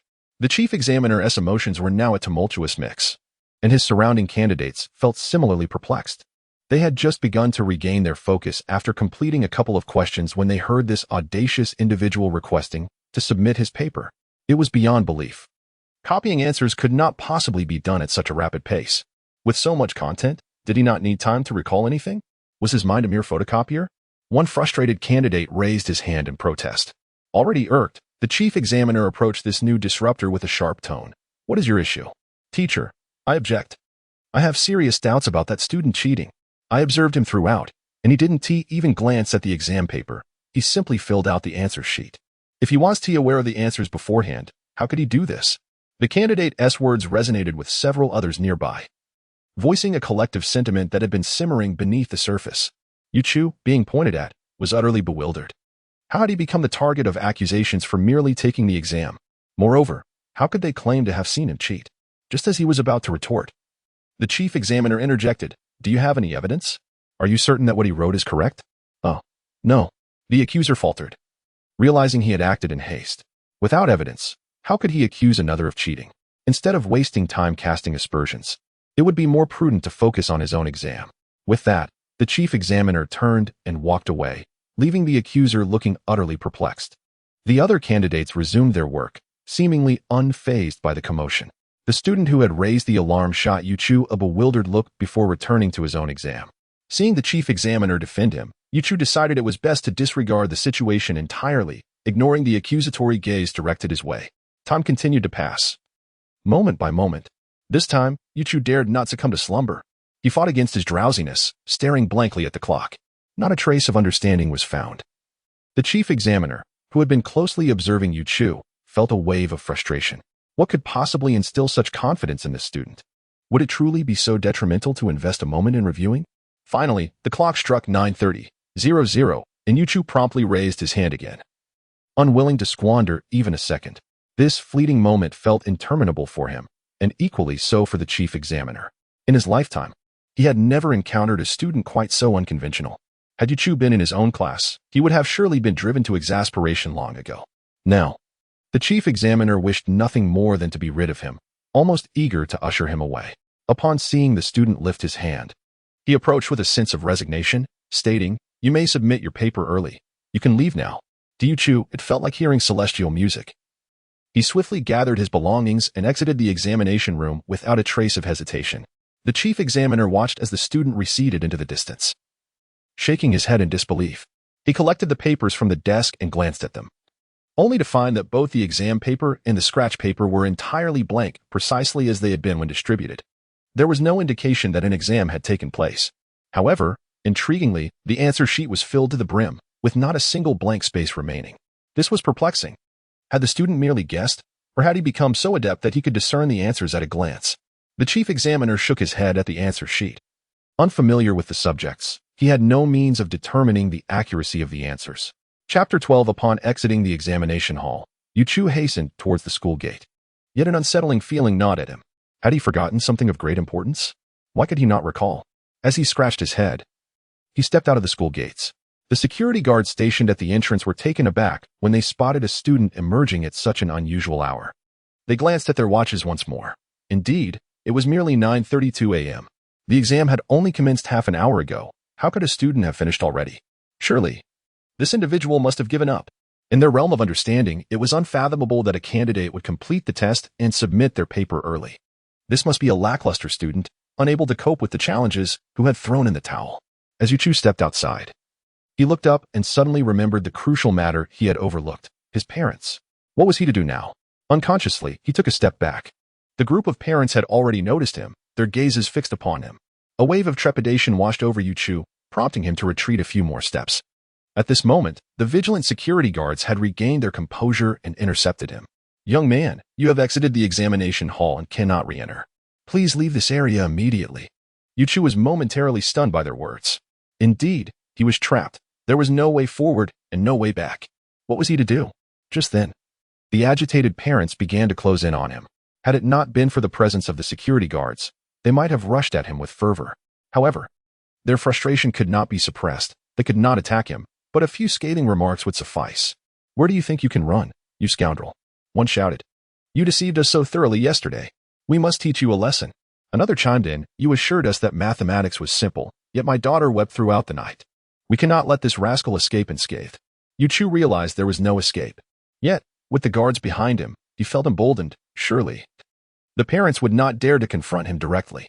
From the snippets of their heated remarks, he discerned the root of their grievances. No longer fearful, he retorted with newfound confidence, "You are being utterly unreasonable. The math problems were challenging. How can you blame me? I did not create the exam paper." A parent shot back, "How can it not be your fault? You misled us. You claimed the math was easy. Why did you say that? Can you truly blame me? For me, it was evidently simple. Did you not see me finish in half an hour? If it were not simple, could I have accomplished that?" Yu Chu replied with a hint of innocence. However, his words only fueled the parents' ire further. "Is this how you speak? You think you're some genius while our children are mere failures? You're just a student bragging about finishing in half an hour. Who would believe that? Surely you could not have solved a single question and thus surrendered early." The security guard behind Yu Chu could no longer remain silent. He approached Yu Chu and whispered, "You might want to tone down the bravado. If you simply apologize, no parent would dare to confront you. I haven't done anything wrong. Why should I apologize?" Yu Chu protested. "Very well, then take care of yourself." The guard sighed, preparing to leave. Suddenly, an idea struck Yu Chu. He wondered if his omnipotent system could grant him the ability to learn martial arts. He needed to find a manual first. "Excuse me, security guard. Do you have any martial arts manuals? Wing Chun or Taekwondo would suffice." The guard looked at him in utter disbelief. "I'm not part of any martial arts world. Where would I acquire such a thing? As a guard, I certainly do not possess that." Yu Chu sighed, glancing at the parents, whose frustration was palpable. Although they would not harm him, being surrounded by them under the scorching sun was hardly a preferable situation. He needed a plan to escape this encirclement. Suddenly, an idea illuminated his mind. He pointed towards the sky and exclaimed, "Everyone, look, a UFO." Instantly, all eyes shifted upwards, including those of the security personnel. "Where? I don't see anything." "Did you all see it?" "Oh no, we've been tricked."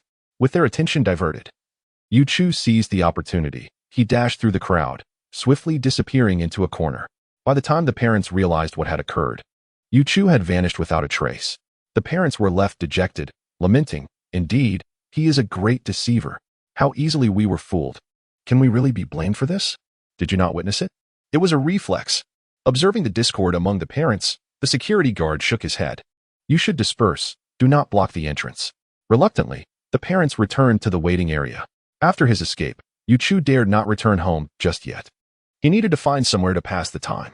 As he walked, he suddenly spotted a small park ahead. "That will do," he thought. "I can find some shade and wait until the exam concludes before heading home."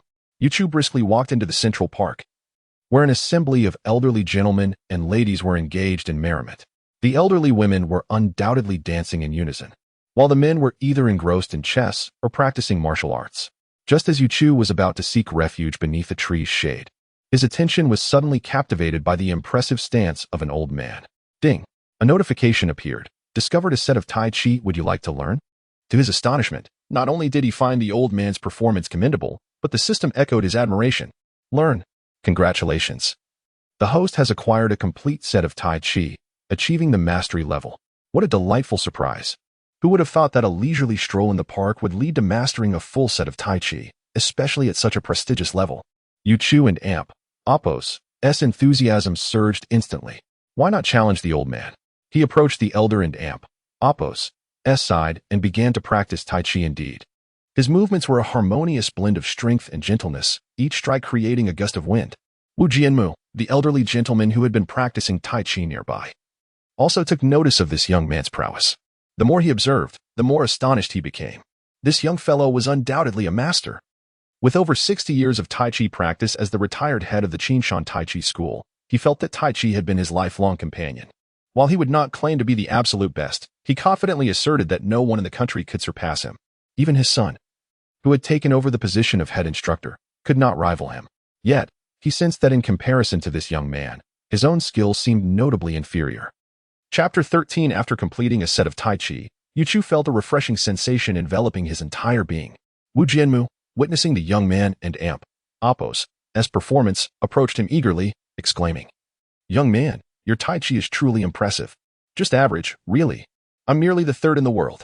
What audacity." Wu Jianmu thought, yet upon reflection, he realized the young man's statement might hold some truth. After all, he was not his equal, and perhaps he could justifiably claim such a title. "You must have practiced Tai Chi for quite some time, haven't you? Your family must be from a lineage of martial artists?" "Not at all. My mother is a homemaker, and my father is merely a company employee. No one in my family practices martial arts." Wu Jianmu was taken aback. "No one in your family practices martial arts? Then where did you learn your Tai Chi? Do you think this is child's play? Such mastery cannot be achieved without decades of immersion." Wu Jianmu scrutinized the young man again, sensing something amiss. The young man was clad in a school uniform, likely just a high school student, perhaps not even 18 yet. Where could he have garnered decades of experience? Even if he had begun training in the womb, that would only amount to 18 years. Could he possibly be a martial arts prodigy? How long have you been practicing martial arts? Yu Chu, confronted with such an embarrassing question, hesitated, unsure whether to divulge the truth. What a difficult question to answer. If he confessed, would the old man faint from the shock? Yet, to withhold the truth felt disingenuous, especially with the honor roll certificates adorning his home. Yu Chu propped his chin in contemplation, pondering how to express himself without causing undue harm. However, Wu Jianmu was impatient. "Young man, what is the matter? Can't you say?" "It's not that," Yu Chu replied. "I'm just contemplating whether to share the truth with you." "Is there any need for contemplation? You're a student. How could you deceive an old man?" "Fine. Since you insist on the truth, don't blame me later." Hearing the young man's lengthy preamble, Wu Jianmu interrupted, "Just say it. Even if you claim you and Apos only practiced for 5, 3, 2, or even 1 year, I could accept that." 2 minutes. 2 minutes? Wu Jianmu incredulously checked his ears, doubting his hearing. "You mean to say 2 minutes?" "Yes, precisely 2 minutes. Are you certain you're not exaggerating?" "Absolutely. There's no embellishment. I merely observed your demonstration once, and I learned it. That was my first time performing Tai Chi." Wu Jianmu felt as though he could scarcely draw a breath, his legs weakening beneath him, nearly causing him to collapse. Fortunately, Yu Chu was quick-witted, rushing to support the elderly man. With a hint of reproach, Yu Chu remarked, "I told you not to insist on the truth. Now look, you're overwhelmed." Wu Jianmu felt an overwhelming sense of despair. "Is this my fault? I imagined 1,000 responses, yet none could prepare me for this. 2 minutes? That is roughly the duration of my recent Tai Chi performance. You claim to have mastered it in that time, and even perform better than I do. Can a rational person accept such a reality? Let alone someone of my age. Though I practice daily and maintain good health, I cannot withstand such a shock." Wu Jianmu felt as though all his decades of Tai Chi practice had been in vain, and a sense of disillusionment washed over him. He gestured towards a chair beneath the shade of a tree. "Help me to that bench so I may rest." Yu Chu, not daring to delay, assisted the elder to the seat. Once seated, Wu Jianmu, still unwilling to concede, pressed again, "Are you certain you're not deceiving me? You truly learned it in just one viewing?" "I've reiterated this multiple times. I learned it after just one demonstration." Yu Chu's patience began to wane. How could a model student possibly deceive an old man? Wu Jianmu took several deep breaths to alleviate his mounting frustration. Gazing at the young man before him and reflecting on his own son, his heart sank further. His own son was inferior to this young prodigy. It was evident that if he were to leave the dojo, it would inevitably close its doors. Suddenly, an idea sparked in Wu Jianmu's mind. Perhaps he should recruit this young man into his dojo. He could be a formidable asset. Young man, what is your name? Yu Chu. With and oppos, Yu and oppos, meaning surplus and oppos, Chu and oppos, referring to the boundary of the Chu River. What a splendid name. Allow me to introduce myself. I am Wu Jianmu, the former head of the Qingshan Tai Chi Academy, now led by my son, Wu Jinghao. Ah, it's a pleasure to meet you. I had no idea your family owned a martial arts school. That explains your impressive Tai Chi skills. Hearing the young man praise his Tai Chi prowess, Wu Jianmu felt a pang of discomfort. Must you remind me of my shortcomings? I implore you not to mention my skills in your presence again. The comparison is utterly disheartening, as if I have suffered 1,000 daggers to my heart. Are you currently studying? Indeed. I'm in my final year of high school, preparing for the college entrance examination. I just completed the comprehensive science test. Final year of high school? College entrance exam? You finished the science test already? Wu Jianmu checked the time on his phone. 9:48 a.m. Hadn't the exam only just begun an hour ago? How could this young man emerge so swiftly? Why was Wu Jianmu so familiar with the examination schedule? Because his granddaughter was also taking the exam at the nearby 81 high school.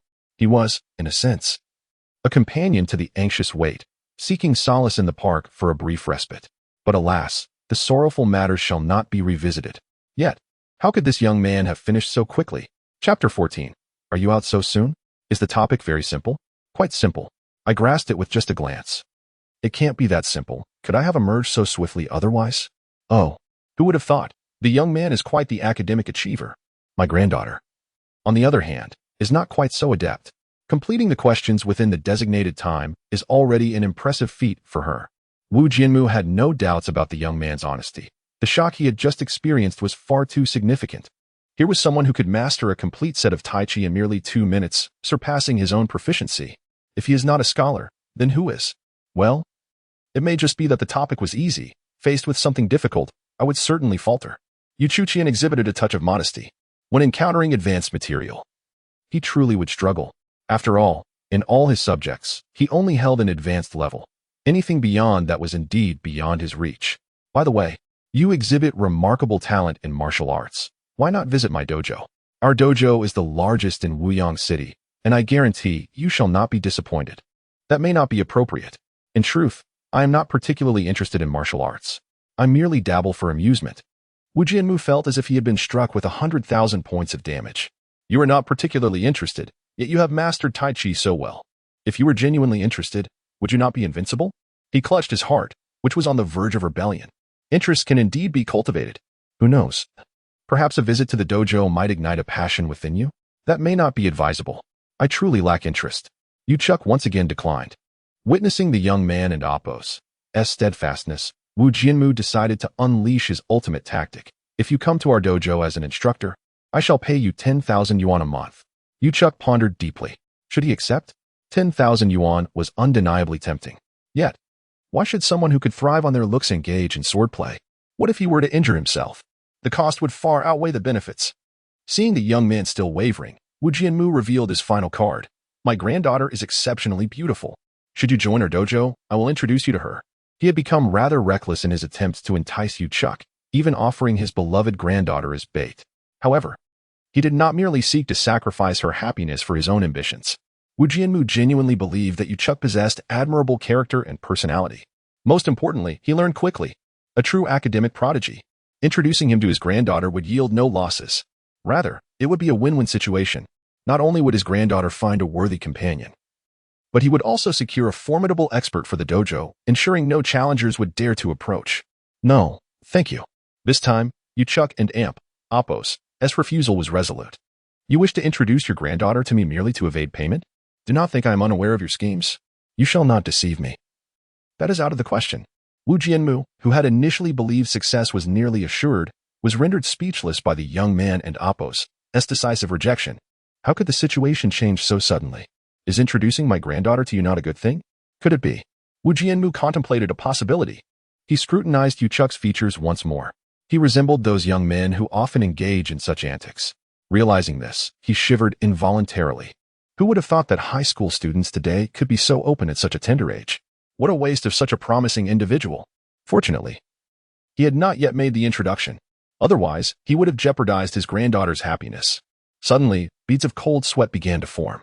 Since I cannot sacrifice my granddaughter, I shall have to resort to monetary persuasion. I shall not introduce her to you. How about 20,000 a month instead? Very well. Then I shall visit when I have the chance. I have not yet agreed. I will consider my plans after visiting. Excellent. As long as you are willing to come. I assure you will not be disappointed. Let's make it tomorrow. The college entrance exam is over, and you will have some free time. Very well. Yuchuk acquiesced. Then murmured, idleness is indeed better than moving bricks with my buddies. Wu Jianmu was delighted to hear Yuchuk's agreement. As for what Yuchuk murmured afterward, it was too soft for him to comprehend, but none of that mattered. All right, my dojo is located on Chishan Road. It is easy to find. Let us exchange contact information, and when you arrive, give me a call, and I shall come to fetch you. Very well. Yuchuk provided his phone number to the elderly man. The elderly man dialed Yuchuk's number, effectively sharing his own in return. All right, I must take my leave for now. I shall wait for my granddaughter at the school gate. Wu Jianmu rose, patting his somewhat weary legs, and continued to chatter. My granddaughter is nowhere near as skilled as you. Why do I not have a granddaughter as brilliant as you? Yuchuk found himself at a loss for words in response to the elderly man's comments. In truth, your granddaughter is perfectly fine. It is I who am the anomaly. I have excelled beyond the ordinary. How could mere mortals such as you compare? Then I shall take my leave. I shall not see you out. Until tomorrow. Do remember to come. Wu Jianmu, still unconvinced, reiterated his reminder. Understood. Enough already. Yuchuk sat down, pulled out his phone, and prepared to engage in something productive. He had already wasted time with the elderly man and had yet to attend to his own affairs. Wu Jianmu shook his head while watching Yuchuk, turning to depart. It was the first time someone had expressed disdain for his verbosity. Previously, countless individuals had wished he would speak even more. Yet, reflecting upon it, he realized he could not measure up to others. Being criticized was nothing to resent. Chapter 15. Yuchu opened the pesticide application and logged in using his credentials. Moments later, several private messages popped up. Who could be reaching out to him? It had been quite some time since anyone had contacted him directly. Driven by curiosity, he clicked on the first message. The rest of the content faded into the background. Overshadowed by the eye-catching phrase, an annual salary of 1 million is no longer a dream. Yuchu couldn't help but scoff. The current crop of scammers was utterly unprofessional. Such cliches had been overused to the point of absurdity. Couldn't they come up with something more original? If Ding Juanji were to discover that the person he had waited for all night was treating him as a fraud, he might very well break down in tears. Ever since Ding Juanji sent that private message last night, he had clutched his phone tightly, hoping to see a response from the expert at the earliest opportunity. Unfortunately, his hopes were dashed as the message seemed to sink into the abyss, never to return. Yet, he couldn't bring himself to give up. What if he set the phone down only to receive a reply? Sometimes, fate played tricks, and he had to remain vigilant. At 1 a.m., there was still no response. By 3 a.m., the silence persisted. As dawn broke at 5 a.m., despair enveloped Ding Juanji. His eyelids grew heavy, refusing to cooperate. Yet a flicker of rationality stirred within him. As a struggling professional manager with no capable team, he was on the brink of financial ruin. Having encountered this expert, he felt compelled to cling to their potential for future success. Could he not endure a single sleepless night for the promise of abundant rewards ahead? After all, what was fatigue but a fleeting discomfort? Yet hope proved to be a fragile illusion. When daylight finally broke, the anticipated message remained elusive. Disheartened, he retreated to his room for a brief rest, but fatigue overwhelmed him, pushing him to his limits. However, less than half an hour later, he jolted awake. Sleep was a luxury he could not afford. He needed to continue waiting. Surely, a reply would come. Throughout the morning, his gaze remained fixated on the game interface, fearful of missing any vital information. Suddenly, a flurry of announcements erupted on the screen, a sight all too familiar. It was reminiscent of the previous night's chaos when the expert had appeared, and the chat had erupted with activity. Could it be that the expert had logged in again? Ding Juanji scrutinized the incoming messages, realizing that the expert had once again graced them with their presence, leaving him feeling utterly overwhelmed. He hesitated to re-enter the game, wary of another encounter with this formidable player. Was it possible to report them? This expert seemed to relish tormenting novices like himself. Was there any enjoyment in that? Indeed. The expert was online. Yet, why had they not responded to his message? Was there someone else offering a better deal, effectively intercepting him? No. He could not simply relinquish hope. Ding Juanji promptly sent a message to the expert, inquiring if they found his offer lacking. The price is negotiable. With your skills, the income is limitless. Meanwhile, Yuchu concluded a match in mere 5 minutes, feeling increasingly disenchanted.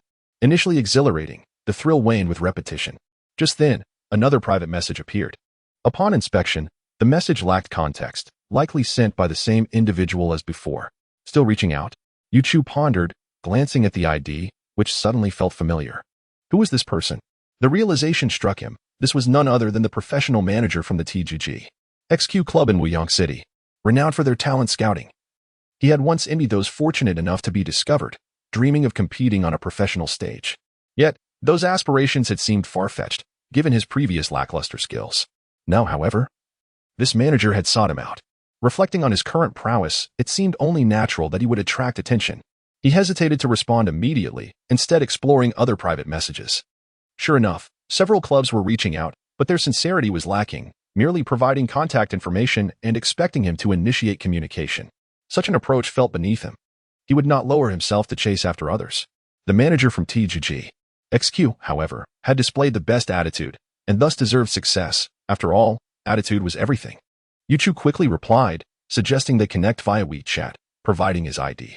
In the meantime, Ding Juanji, anxiously waiting, noticed an unread message, his heart leaping with unexpected joy. Trembling, he opened the message, only to find it was indeed a response from the expert. The request to connect on WeChat signified that they were halfway to success. He hurriedly added the expert, waiting for their confirmation. Yet, despite his anticipation, the confirmation never arrived. Bewildered, he found himself questioning the situation. Had the expert vanished once more? After sending his message, Yuchu exited the game, placing his phone into his pocket, completely forgetting about the WeChat request. All he knew was that it was time to head home, as the examination was drawing to a close. Now returning home will not seem too abrupt. When my mother asks why I am back so early, I will simply attribute it to the taxi driver's swift driving. Taxi drivers are inherently fast, and I do not feel I am unjustly criticizing them. This time, let it be a small contribution on their part. Chapter 16. Yuchu arrived at the roadside and gestured for a taxi. Top scorer in the college entrance examination. What a surprise to encounter you again. It seems we are truly fated. But why is it just you today? Where is your father? It's a pity he isn't here. I believe we would have had a delightful conversation. Fate, my foot.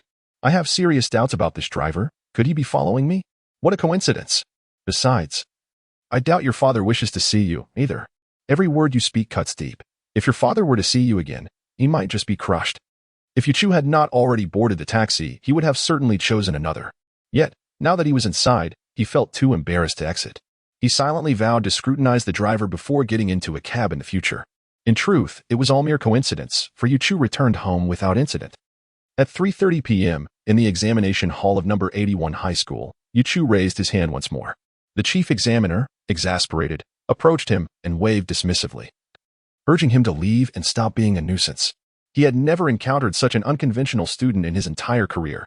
Initially, he thought Yuchu had a severe inclination towards the sciences, only to discover today that his true bias lay in language arts. The English exam, after all, could also be considered part of the humanities. Yet, the answer sheet was filled to the brim, unlike the first paper, where only a few blanks remained while the rest was conspicuously empty. The chief examiner had never seen someone so uniquely skewed in their academic preferences. Had his language teacher offended him? Why else would he have such an affinity for Chinese? When that teacher sees Yuchu and Appo's score, they might very well weep. All the other subjects were stellar, yet he managed to score a 0 in Chinese. A moment of silence is warranted for his language teacher. As Yuchu stepped out of the school gates, the group of parents was prepared this time. They had conspired earlier, determined not to let that fraud slip away easily. This affair had become a source of amusement during their arduous vigil. The wait was excruciating, and having something to do helped to pass the time. Little did Yuchu know that he had become the object of their entertainment. As a master of Tai Chi, was it truly so easy for him to be cornered? Sometimes, mere numbers do not suffice. One must also consider strength. Faced with the encroaching parents, Yuchu performed a Tai Chi stance, instantly rendering them speechless. The mere sight of his posture exuded an aura of authority that commanded respect. Everyone paused, sensing that this student was indeed different. Did you feel that? Indeed. Just by striking a pose, he seems incredibly formidable. I feel as if I wouldn't stand a chance against him. It's like we are in the presence of a martial arts master. The atmosphere turned tense. Shall we confront him? Or should we wait and observe? Suddenly, no one dared to act hastily. The security guard standing behind Yu Chu, the very one he had inquired about martial arts secrets that morning, was equally astonished. Could this student really be practicing some martial arts? He certainly has the semblance of a skilled practitioner. Yet everyone knew that martial arts were often mere theatrics. One could perform well in demonstrations, but in a real fight, it would be a different story entirely. The security guard found the unfolding drama increasingly intriguing. Posturing was harmless, and he would ensure that things did not escalate into violence. Otherwise, he would certainly face reprimands from his superiors. Yu Chu was not inclined to waste time there. With a swift motion, he executed a cloud hand and gracefully maneuvered through the throng of parents. Miraculously, he avoided contact with anyone. Yet his body had already slipped behind the group of parents. This all transpired in the blink of an eye, leaving everyone dumbfounded. The student had vanished. Everyone's jaws dropped in astonishment. It was utterly surreal. In broad daylight, a living person had simply disappeared. One parent trembled as he turned to another. Where did that person go? Did you see? How could I? One moment he was there, and the next he vanished. Another parent echoed, could he truly be a martial arts master? He emanated such an impressive presence. I initially thought I could hold my own against him, remarked a burly man. But now it seems even 8 of me would not suffice. A slender parent lamented, with my small frame, I wouldn't and oppose to even dream of approaching him. Thank goodness we all refrained from acting impulsively. Indeed, I now fully understand that impulse is a devil. The group of parents collectively sighed in relief, grateful that they had halted their advance, for they could have faced dire consequences. Meanwhile, the security guard, who had been monitoring the situation, was left in a state of disbelief. Could there truly be martial arts masters in the world? He had previously thought it all to be mere illusion. Who would have imagined this student was so formidable? Yet, if he was as skilled as he appeared, why had he inquired about martial arts secrets earlier? And were such secrets truly so easily mastered? If they were, traditional martial arts would not have waned to its current state. This student was indeed a mystery. For now, he could only attribute it to the existence of hidden masters among the populace. Chapter 17.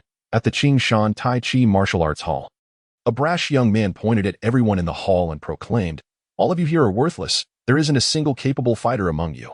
Wu Jianmu clutched his chest, gazing at the young man who had effortlessly knocked him to the ground with a single kick. After engaging in 5 rounds with him, a momentary lapse in concentration, coupled with physical exhaustion, led to a decisive kick landing upon him. He could only harbor silent resentment towards himself for aging, realizing that his stamina no longer matched that of his youth. Otherwise, he would not be so easily defeated. As one ages, one must truly learn to accept defeat. Indeed, Wu Jianmu and Appo's Tai Chi school is currently facing a challenge from a youthful contender. This matter begins in the afternoon when Wu Jianmu and his son Wu Zhenghao together escorted his granddaughter to number 81 middle school to partake in her final English examination. Having just sent his daughter into the examination hall, Wu Zhenghao received a call from his apprentice. Master, a young man has come to challenge us. At that moment, Wu Zhenghao paid little heed to it. Is it not a rather commonplace occurrence for a martial arts school to be challenged? Wu Zhenghao remarked somewhat disdainfully to his apprentice. Do I really need to instruct you on this? Just send that challenger away. Understood, master. As Wu Zhenghao hung up the phone with his apprentice, he turned to Wu Jianmu and lamented, these apprentices lack any independent thought. It truly weighs heavily on my heart. It seems as though you're exceptionally admirable. Yet were you not once in a rather dismal state? Wu Jianmu cast a disapproving glance at his son, just as Wu Zhenghao was about to retort. His phone rang once more. Upon glancing at the screen, he discovered it was yet another call from his disciple. This infuriated Wu Zhenghao. This apprentice is truly a hopeless case. Do you not possess any independent thoughts? Upon answering the call, Wu Zhenghao immediately erupted in anger. What on earth is happening? It seems never-ending. Master, everything has failed. Through the phone, Wu Zhenghao could hear the tremor in his disciple and Appo's voice. Instantly, both Wu Zhenghao and Wu Jianmu were taken aback. Wu Jianmu made a swift decision. Let's go back to the boxing gym immediately. All right, Dad. I'll head to the car right away. Wu Zhenghao hurriedly dashed towards the parking area. Wu Jianmu took out his phone, contemplating whether or not to call the young man he encountered that morning. Upon reflection, that young man must be preoccupied with preparations for the afternoon English examination. Much like his granddaughter, it seems implausible that he would have any spare time at this moment. Thus, he promptly abandoned this notion. Shortly thereafter, Wu Zhenghao drove the car over. Wu Jianmu hastily entered the vehicle. Wu Zhenghao hastily drove his car, racing towards the boxing gym. Upon his return, He casually parked in front of the gym's entrance. Bursting into the boxing gym, I bellowed, "That little brat, unaware of his own limitations, dared to provoke me at my own dojo. I am Li Yongchang, a citizen of Han, hailing from the Honghao Taekwondo Academy. Are you the master of the Qingshan Taijikun Academy? My feet are itching with anticipation. Spare me the pleasantries. Come forth. Allow me to deliver a decisive kick that will send you to the ground." A brash young man stood on the arena, casting a downward thumb at the newly arrived Wu Zhenghao. Upon witnessing the scene, this young man successfully ignited the fire within Wu Zhenghao. Wu Zhenghao leaped onto the stage, approaching the young man before him, and with a swift motion, he adopted a stance, inviting, "Come forth. Allow me to witness your true prowess, and ascertain whether it is merely a matter of eloquence. Very well, allow you obstinate individuals to witness what true martial arts entail. It is not something that can be compared to your superficial displays. Come forth. Enough with the excessive chatter." As soon as Wu Zhenghao and Apos, S words fell, a wild horse charged forward. Li Youchang tightened his grip with both hands and braced his feet, executing a spinning kick aimed at Wu Zhenghao. In the blink of an eye, a cry of surprise erupted. Suddenly, a figure soared into the distance. With a resounding thud, the individual crashed onto the floor. Everyone present was left in a state of bewilderment. It all happened so swiftly. Before one could even discern the situation, it had already concluded. Moreover, one individual was decisively knocked out. Now, only now, do people finally recognize who was thrown out. None other than Wu Zhenghao. Even he himself could hardly believe that he was not a match for that young man. The confidence he had cultivated over more than 40 years vanished in an instant. Am I truly that inadequate? Meanwhile, Wu Zhenghao's disciple had already rushed over to assist his master, lifting him up. "Master, are you all right? Master, have you been injured? Master, allow me to assist you to a place where you may rest for a while." "I am quite well." Wu Zhenghao gently pushed away his disciple and Apos' supportive hand, forcing himself to stand upright. Witnessing this, Wu Jianmu was equally taken aback. His son, confronting the opponent, was surprisingly unable to withstand even a single strike from that young adversary. That young man executed a spinning kick, sending my son flying. This youth is indeed a master of Taekwondo. The skills of my feet have reached an extraordinary level of mastery. Taekwondo places a significant emphasis on strength and ferocity. My own Tai Chi practice is rather supple, and when faced with Taekwondo, I indeed find myself at a disadvantage. If only the young man I encountered this morning were here. Suddenly, a thought struck him. Indeed, that young man is quite the academic prodigy. I saw him this morning. He emerged from the examination hall remarkably early. Perhaps they will complete the exam early this afternoon? In the realm of academic prodigies, everything remains inexplicable. Wu Jianmu hurriedly took out his phone and called Yu Chu. To his disappointment, the response was that the number he dialed was switched off. Undeterred, Wu Jianmu attempted to call again. What awaits him is the message that the number you dialed is out of service. What is happening? Why has Tihi emerged yet? Could it be that the young man is merely a pretender to academic excellence? In truth, Wu Jianmu has misjudged Yu Chu. It is not that he does not wish to emerge. Rather, the examination has not yet lasted half an hour, rendering his departure impossible. Li Yongchang delivered a powerful kick that knocked out the master of the Qingshan Taijikun Academy, further inflating his arrogance as he proclaimed, "I declare that you are all nothing but trash. There is not a single capable individual among you. The skills you practice are merely ornamental, fit only for display. When confronted with our genuine prowess, you are destined to fail miserably." The proprietor of the boxing gym glared furiously at the young man, yet found themselves at a loss for words. How could they argue when they were unable to prevail? The indignation was palpable, and Wu Jianmu was nearly driven to the brink of apoplexy. Were he 20 years younger, he would effortlessly have dispatched the youth in mere moments. Alas, age had taken its toll, and his stamina waned.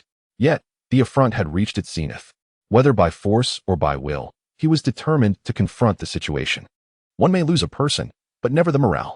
Chapter 18. Wu Jianmu approached his son and thrust the phone into his hand, instructing him to contact a certain Yu Chu, a master of Tai Chi. Our success in this endeavor may very well hinge upon his involvement. Even if the line is busy, keep dialing until you reach him, and the moment you do, summon him to the dojo. Without waiting for his son and Apos' response, he turned to the young man challenging their dojo and declared, "Allow me to demonstrate my skills against you." He then leaped onto the stage. Striking the initial pose of Tai Chi, Li Yongchang, however, looked disdainfully at the elderly man before him, raising a finger dismissively. "You must be Wu Jianmu, the former head of the Qingshan Tai Chi school. I've heard of your prowess. It seems rather formidable. Today, I shall see for myself if your frail appearance is truly a match for my two kicks. Enough with the chatter. Let me show you what real martial arts look like. Li Yongchang charged forward, unleashing his signature spinning kick. Wu Jianmu and Appo's experience in combat far surpassed that of his son. With a deft right kick, he evaded the spinning kick, swiftly countering with a left sweep. Realizing his attack had been dodged, Li Yongchang immediately shifted to a defensive stance, bracing himself with both fists before launching a side kick. Wu Jianmu, noticing that his first strike had not reached the opponent, executed a swift left kick to create distance. In a matter of moments, they had exchanged several blows, neither gaining the upper hand. Li Yongchang was astonished that despite his 2 attempts, he had failed to strike his opponent even once. He couldn't and Appo's help but exclaim, "Truly remarkable. This old man possesses considerable skill." The spectators in the dojo cheered, witnessing their master holding his ground against the challenger, chanting, "Master, show him your strength. Bring this arrogant fool to his knees." Yes, we cannot allow these foreigners to belittle our martial arts. Yet, on the stage, Wu Jianmu did not share their optimism, despite the appearance of parity. He recognized that he was indeed at a disadvantage. He had narrowly avoided 2 of Li Yongchang's kicks, feeling the rush of wind against his face. He couldn't even close the gap of 10 centimeters to his opponent. It was evident that age had caught up with him. While he could still endure a few more exchanges, the prospect was not encouraging. Wu Jianmu noticed his son was fixated on the match, having ceased his attempts to call, and shouted at him, "You fool! Stop gawking and make the call to bring him here quickly." "Oh, right away." Wu Jianghao, though perplexed, was intimidated by his father's fierce expression and promptly resumed dialing the unknown number. To his surprise, this time the call did not result in a message stating the phone was off, but instead, he heard a melodic ring. Excitedly, Wu Jianghao announced to his father, "Dad, the phone is on. We can connect now." "Excellent. Have him come immediately." Hearing that the phone was operational, Wu Jianmu's anxious heart found some solace. As long as Yu Chu arrives, this Taekwondo practitioner will be no match for him. At the entrance of the examination hall, Yu Chu had just exited, and upon checking his phone, discovered numerous notifications. Dragon Country Telecom reminds you. The number from Wuyang City called your phone at 6:25. Dragon Country Telecom reminds you. The number from Wuyang City called your phone at 6:26. Dragon Country Telecom reminds you. The number from Wuyang City called your phone at 6:28. While he pondered who might be calling him so persistently, his phone rang again. Upon seeing the name on the screen, he recognized it was the elderly man from the Tai Chi school. Hadn't and Appo's they arranged to meet tomorrow morning? Why was he calling now? Though confused, Yu Chu answered the call impatiently. "Hello, old man. What do you want?" Wu Jinghao immediately discerned that the voice on the other end belonged to a young man, very young, in fact. To his dismay, the youth even referred to his father as old man. Is this how today's youth show respect? Though he felt a twinge of irritation, he did not forget his father's instructions and quickly relayed, "Hello, I am my father's son. He requests that you come to the dojo immediately. There is a situation." "I'm your father's son?" Quite the assertion. Who do you think you are? But thinking of the 20,000, perhaps I should inquire further. What is the issue at the dojo? A formidable young Taekwondo practitioner has challenged us, and we are no match for him. He's exceedingly arrogant. My father is currently dealing with him, and he insists you come quickly. Fine, I and Appo's LL come, but I expect additional payment. Wu Jinghao was taken aback. Why was this conversation suddenly about money? Shouldn't it be the other way around? Confused, he sought clarification from his father, cupping the phone and looking up to ask, "Dad, he says he LL come, but he wants more money. Increase it by 10,000. Tell him to hurry." Wu Jianmu replied, breathless from narrowly evading another kick. Wu Jinghao noticed his father and Appo's evident fatigue and quickly spoke into the phone, "Hurry. My dad will give you an extra 10,000. Just take a taxi, and we'll reimburse the fare." "That sounds reasonable. I'll be there shortly. Just have that old man hold on a bit longer. If he can end Appo's he should concede. I assure you, this extra payment will be well worth it." Yu Chu ended the call and hurried to the roadside to hail a taxi headed for the Qingshan Martial Arts School. Chapter 19. Wu Jinghao heard the busy tone from the phone, yet he remained momentarily stunned. The young man on the other end had spoken with such astonishing bravado. Could he possibly be a martial arts master? A youthful martial arts prodigy? Otherwise, how could he be so audacious? Was he not afraid of being slapped in the face by his own words? However, his thoughts were quickly interrupted by Wu Jianmu on the arena, who, while dodging, gasped for breath and asked, "Has he arrived yet?" "Yes, Dad, he is here. I've arranged for him to take a taxi, and the fare will be reimbursed. Also, he said that if you can beat him, go ahead. If not, just concede, and he'll come to help you regain your honor." Wu Jianmu responded. and instantly felt a wave of relief wash over him. Yet, this moment of relaxation provided Li Yongchang the opportunity to strike. A side kick landed squarely on Wu Jianmu's chest. Ah! Wu Jianmu cried out in agony, his body flying backward. Thud! He crashed heavily onto the floor. Wu Jinghao was horrified and rushed to the ring to assist his father. Dad, are you all right? The other members of the martial arts school also hurried over, anxiously helping their master. Master, are you okay? Please, let us help you rest. I'm fine. Though his chest throbbed with pain, Wu Jianmu persevered and stood tall. Addressing the foreigner, do not be so arrogant. Defeating an old man means nothing. Wait until our school's strongest fighter returns, and you won't stand a chance. Humph. You boast so grandly, yet can offer nothing more. I do not have the luxury of waiting for a mere underling. If I must wait, then let it be known that if he loses, your school will shut its doors from this day forth, never to open for instruction again. Li Yongchang felt an overwhelming surge of confidence, having already defeated the current and former masters of the Qinshan Martial Arts School. In his eyes, it was inconceivable that Qinshan could produce anyone capable of standing against him. To linger in pointless anticipation was merely a waste of his time. He imposed such harsh conditions solely to intimidate his opponents into retreat. The atmosphere in the martial arts school turned increasingly tense. Who was the master Wu Jianmu spoke of? When had their school acquired such a formidable expert? They had neither heard of nor seen anyone of that caliber. Moreover, the foreigner's ultimatum seemed like a deliberate invitation for Qinshan to close its doors permanently. Wu Jinghao gazed anxiously at his father. Dad, please don't agree. This martial arts school has been our family's legacy for years. It cannot simply be abandoned. The others echoed his sentiment. Master, you must not acquiesce. Indeed, master. If the school closes, where will we practice martial arts? Wu Jianmu waved his hand, silencing those who wished to persuade him further. Enough. Do not worry. I am well aware of what I am doing. I will not allow the school to fall under my watch. In contrast to the restless disciples, Wu Jianmu remained remarkably composed. He had witnessed Yu Chu's prowess firsthand. Even standing beside him would instill a sense of awe. That was true strength. Wu Jianmu harbored an enigmatic confidence in Yu Chu. Very well, I accept your conditions. Just wait. He'll be here soon. The atmosphere in the martial arts school grew despondent. They simply could not comprehend why their master was so obstinate.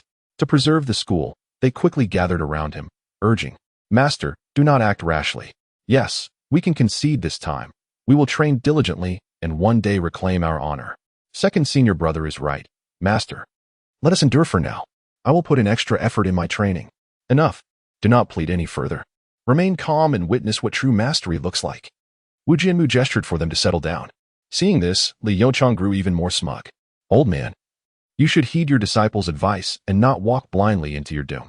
Soon enough, it will be you who laments. Do not be so pleased. We shall see who ends up crying in the end. You should take a seat and regain your strength, lest you claim we resorted to a war of attrition after your defeat. All right, I shall sit and recuperate, preparing to confront your so-called master. With that, Li Yongchang elegantly found a chair to sit. Wu Jianmu, clutching his chest, limped to a chair and instructed one of his disciples, go fetch some water. And bring a bottle for our opponent as well. We cannot allow them to look down upon us. Understood, master. I shall do so at once. The disciple hurried off. Before long, he returned with several bottles of water, first handing one to Wu Jianmu. Master, drink some water. Wu Jianmu accepted the bottle and drank eagerly. He had exerted considerable energy and was parched. The disciple then offered another bottle to Wu Jinghao. Master, drink some water. Please hand one to him as well. Wu Jinghao instructed, pointing at Li Yongchang. Understood, master. Though reluctant, the disciple complied with his master's command.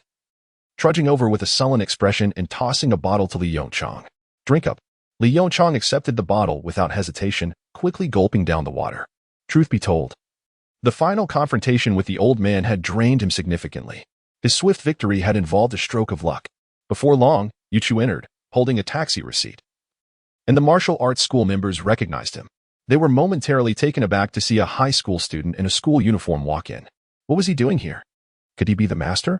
But he hardly seemed like one. He looked more like a student preparing for the college entrance examination, as evidenced by the stationery bag he carried. Coincidentally, today was the day of the exams. Countless question marks have now emerged in everyone's mind. Chapter 20. An astonishing turn of events for the disciples. The high school student boldly approached the master, brandishing a receipt and demanding reimbursement, exclaiming, "You promised to reimburse me. Hurry up and give me the money." Wu Wu Jianmu was utterly speechless. Is your financial situation truly that dire? Casting a glance of disdain at Yu Chu, he thought. Is this really the time for such discussions? Can't you see how badly I was beaten? Would it kill you to offer a word of comfort? Oh, you're injured? You seem fine to me. No missing limbs. Did you not notice my hand over my heart? That's an internal injury. Upon hearing Yu Chu's words, Wu Jianmu felt an even sharper pain in his chest. Missing limbs, indeed. If that were the case, would you even be able to see yourself? Oh, I see. My apologies, I failed to notice earlier. But let us settle the taxi fare first. With that, Yu Chu promptly handed over the receipt. The entire martial arts hall was taken aback. Must it be this way? You dare to demand such a paltry sum from the master? Is this not an affront to him? Is the master in need of such trivial amounts? Wu Jianmu was at a loss for words. He felt that without settling the taxi receipt, no further conversation could ensue. He snatched the receipt from Yu Chu's hand and handed it to his son. Hurry up and pay him. Wu Jinghao was equally astonished by the audacity of this high school student. Was this the same person he had spoken to on the phone? Seeing him in person, he appeared even younger than he had imagined. He hardly seemed like a formidable opponent. Noticing his son's dazed expression, Wu Jianmu grew even more furious, giving him a sharp nudge. What are you daydreaming about? Pay the man. We have serious matters to attend to. Oh, right. Wu Jinghao quickly took the receipt, glanced at it, and said, I'll transfer the money via WeChat. Good. Yu Chu pulled out his payment code for the other party to scan. Ding. 28 yuan received. With the money in hand, Yu Chu felt considerably better. By the way, what about the person challenging our dojo? Let us finish this quickly. Wu Jianmu gestured towards the Korean opponent, that's him. A highly skilled taekwondo master, be cautious. All right. Just leave it to me. I'll take him down in one move. And about the extra payment, before Yu Chu could finish, Wu Jianmu had already grasped his intent. He replied readily, son, transfer him 10,000 as a reward for his efforts. Old man, you're quite perceptive. Seeing the elder's readiness, Yu Chu complimented him. Wu Jinghao wasted no time, promptly transferring another amount. Ding. 00 yuan received. Yu Chu gave the elder a thumbs up. All right, with the payment settled. I shall take care of that Korean opponent. Without even retrieving his pencil case, Yu Chu ascended the stage, beckoning the Korean who was still sipping water. Come.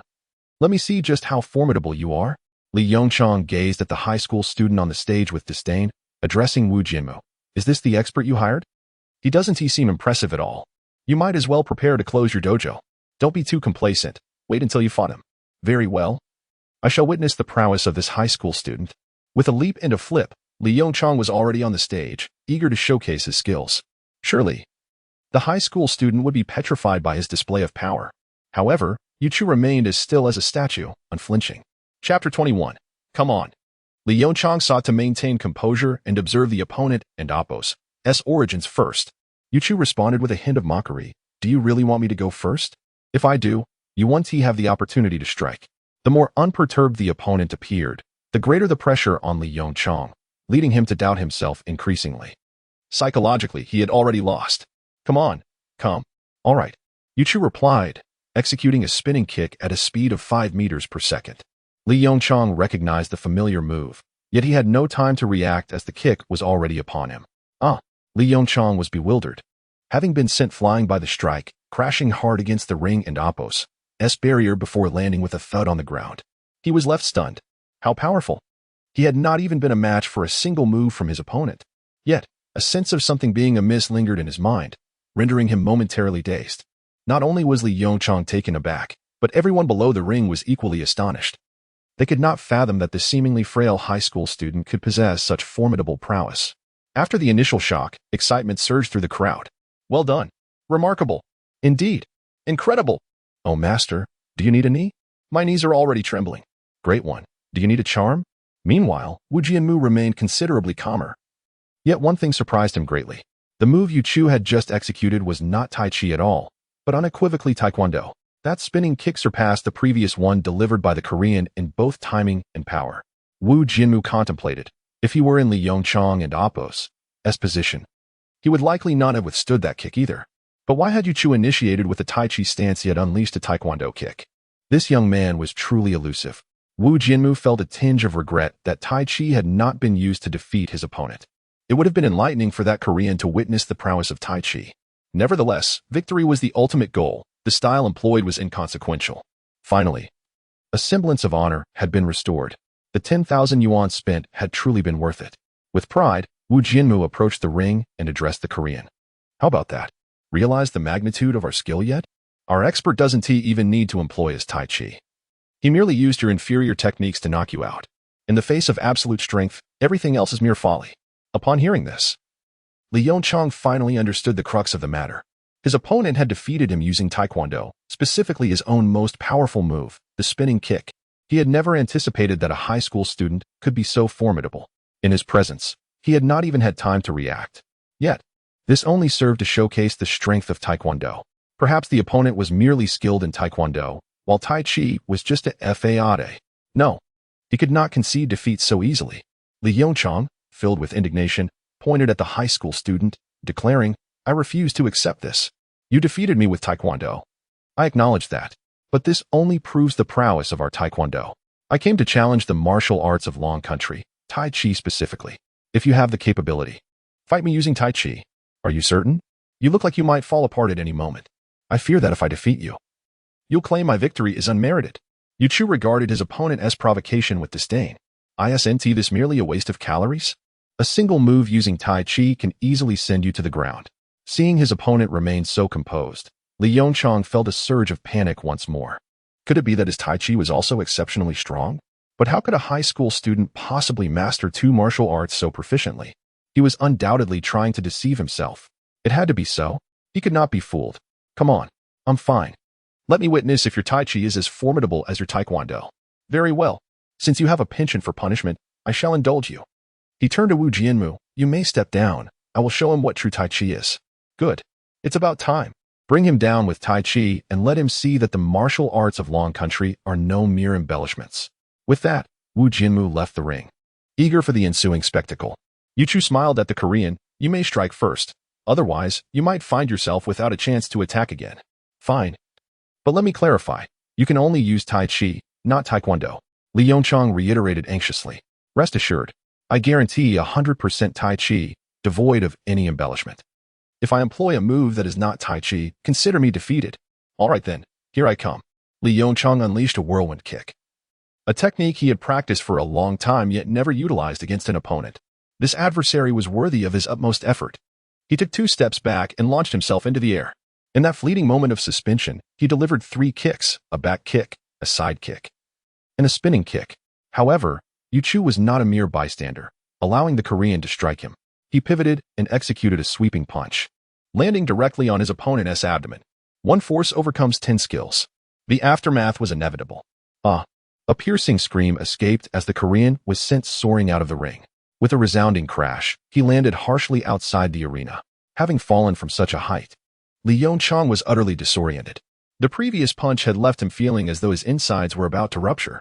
Now, every part of him ached, and he felt utterly incapacitated. Yu Chu gazed at the fallen Korean outside the ring, remaining motionless. Panic surged within him. Why was he not moving? Could it be that he was dead? Would his bright future be squandered due to this Korean? Meanwhile, below the ring, Wu Jianmu was also left in a state of shock. He could not believe that Yu Chu possessed such extraordinary combat prowess. Master the movements of Tai Chi to perfection. Truly impressive. One can discern the prowess just by observing the unconscious figure of the Han man lying outside the arena. Witnessing such a scene, Wu Jianmu remained remarkably composed. He was well accustomed to these circumstances. In the realm of martial arts competitions, injuries are an inevitable reality. Thus, with an air of indifference, he advised his son, "Go check if that Han man is alive. If he is, instruct him to leave promptly." He then swiftly approached the stage, grasped Yu Chu and Appo's hand, and exclaimed with enthusiasm, "Your Tai Chi is truly extraordinary. Please, teach me." Chapter 22. Yu Chu's attention remained fixated on that individual from Han. Was he alive or deceased? The outcome of this encounter was pivotal for his future. How could he not feel anxious? He was entirely oblivious to Wu Jianmu holding his hand. The words spoken by Wu Jianmu were utterly lost on him. Observing Yu Chu's intense gaze on the Han individual, Wu Jianmu quickly grasped the situation. Despite Yu Chu and Appo's formidable martial prowess, he was, after all, merely a high school student. How could he have encountered such a scenario before? Surely, he was concerned that the Han individual might seek to extort him. Realizing the crux of the matter, Wu Jianmu patted Yu Chu on the shoulder, offering reassurance. "Fear not. Even if something were to happen to him, our martial hall will bear the responsibility." You shan't be held accountable. Rest assured. Upon hearing this, the tension in Yuchu and Appo's heart eased slightly. Yet, a lingering unease remained. If that man were to perish, would the martial hall truly be able to shoulder the burden? Fortunately, after Wu Jinghao administered a couple of slaps, the Han individual regained consciousness. Struggling, he managed to rise to his feet. At that moment, Yuchu and Appo's heart was finally at ease. As long as he was alive, everything was well. Yet, he couldn't and Appo's help but murmur, "This person is exceedingly fragile. One punch, and he couldn't rise again. I thought I had struck him down. That was terrifying. I must refrain from engaging in such altercations in the future." Wu Jianmu, now closer, overheard Yuchu's mutterings and immediately panicked. What if he had frightened Yuchu so much that he would never return to the martial hall? That would be a tremendous loss. No, he needed to persuade him. "Yuchu, you need not worry. We practitioners of martial arts are accustomed to such scenes. Besides, how could a martial artist be so delicate as to succumb to a mere punch? That would be utterly absurd. Do not be fooled by his current appearance. Once he recovers, he will be lively and well." As soon as Wu Jianmu finished speaking, the Han individual stood up, declaring, "Do not revel in your triumph. Among my fellow disciples, I am merely the weakest. I shall summon my elder brother to avenge this blow." He then limped away from the martial hall. The students and disciples of the martial hall were now filled with elation, shouting at the departing Han individual, "Hey, anyone can boast. You lost, so accept it. What else with the arrogance? You were no match for our top fighters. Indeed, your threats are futile. Even if your master were to come, he would be no match for us, let alone your elder brother." Yuchu observed this scene and shook his head. It turned out that his earlier concerns were completely unfounded. After all, a martial artist should not be so easily defeated. That would be too pitiful. See, I told you that Han individual was fine. With such remarkable skills, how could he possibly be so fragile? Even if he were to endure dozens more hits, he would not perish. Well, it seems my lack of experience led to unnecessary worry. That's right. Come to our martial hall more often. You will gain a wealth of experience. Wu Jianmu seized the opportunity to entice Yuchu to join the hall. However, Yuchu was no fool. He did not readily agree. "Well, let's discuss this later." "All right, later it is. Yuchu, come. Let us enjoy some tea. We shall sit and chat leisurely." "Okay," Yuchu replied, realizing he was indeed thirsty after all the excitement. Wu Jianmu led Yuchu to a back room, a space adorned with classical elegance. Upon entering, one was greeted by a large screen embroidered with a Tai Chi diagram, a striking sight. The room was furnished entirely in redwood, a testament to the owner and Appo's wealth. Indeed, wealth? Just one chair could cost tens of thousands. Who but the affluent could furnish an entire room with redwood? "Please, have a seat. I shall brew some tea." After inviting Yuchu to sit, Wu Jianmu approached the tea cabinet and retrieved his prized dahongpo, determined to serve his guest the finest tea. Although Yuchu, as a high school student, lacked knowledge of tea, Wu Jianmu knew that sincerity was paramount. Yuchu had rendered significant assistance to the martial hall. Had the Han individual triumphed, their reputation would have been tarnished. Returning to the tea set, he presented the tea leaves to Yuchu. "Here, today you shall sample my treasured dahongpo. It is a commodity that money cannot easily procure in the market." Yuchu's reaction was rather subdued. He could not discern the quality of the tea. To him, nothing compared to a refreshing bottle of iced tea on a hot day. However, he could not dismiss the hospitality extended to him. To request iced tea from someone serving such fine tea would be quite disrespectful. "All right, please hurry. I am quite thirsty." "Yes, coming right up." Wu Jianmu began his performance. Not only had he mastered Taijiquan, but he also possessed some skill in the art of tea. These were lessons learned from a dear friend. He first boiled the water, then rinsed the entire tea set. He placed the tea leaves into the teapot, poured in boiling water, and rinsed the leaves once more. After steeping for 5 seconds, the first brew was ready to be enjoyed. He attended to every detail with utmost precision. As Wu Jianmu poured the tea into the cup, a delightful aroma wafted through the air. "Drink while it's hot to savor the flavor." "All right." As Yuchu took a sip, the system's voice resonated once more, detected someone practicing tea art. "Would you like to learn?" Yuchu was astonished that merely entering for tea had activated the system. "Yes, congratulations. Host has learned the art of tea, elevating it to the level of a master." This was splendid. Cultivating the mind and spirit was indeed best achieved through the art of tea. Learning something sophisticated would prevent him from appearing trivial, unable to even enjoy a cup of tea. Chapter 23. Yuchu's tea artistry had reached a masterful level, and even the act of lifting a teacup radiated a certain charm. Wu Jianmu, seated opposite Yuchu, could sense the transformation in him. The aura Yu Chu now exuded was reminiscent of his friend Song Jianyuan, a tea master in his own right. He appeared ethereal, as though he had seamlessly merged with the tea implements themselves. Wu Jianmu found himself perplexed. How could Yu Chu, who had previously been utterly ignorant of tea artistry, suddenly become so proficient? Was it possible that he could grasp any task with but a single glance? What was even more astonishing was that not only had he acquired this skill, but he also seemed to comprehend the very essence of things. He had grown so formidable that it felt as though he could effortlessly dominate his learning subjects. This was somewhat intimidating. How could ordinary individuals like them continue to exist in such a reality? Wu Jianmu consoled himself with the thought that it was impossible. No matter how extraordinary a person might be, they could not transcend human understanding. Indeed, if his suspicions proved true, it would mean that Yu Chu and Appo's learning abilities had surpassed the limits of human comprehension. To validate this incredulous notion, Wu Jianmu feigned casualness and inquired, Yu Chu, when did you learn Taekwondo? You seem quite adept. Yu Chu replied nonchalantly, oh, that? I just watched a Korean fellow demonstrate a few moves and picked it up. It was quite simple. Indeed, it was as he had thought. Yu Chu could grasp things at a glance. Upon further reflection, it became evident that Yu Chu was not an ordinary individual. Your tea artistry must be exceptional as well. Then, why don't an Appo's tea, you give it a try? Wu Jianmu suggested. All right. I observed you preparing some tea earlier and learned a bit myself. Let us see how well I can replicate it. Very well. I look forward to sampling your skills. With that, Wu Jianmu stood and vacated his seat, and Yu Chu took his place without hesitation. He skillfully used tea tongs to extract the tea leaves from the teapot, rinsing them with warm water before placing the teacup in the tea boat to rotate.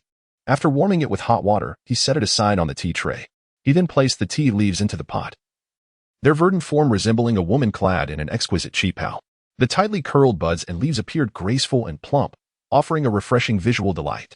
As water infused the leaves, they danced gracefully, clear and luminous, akin to a woman's delicate brows and bright eyes. Wu Jianmu was utterly entranced, realizing that Yu Chu's artistry surpassed that of his old friend.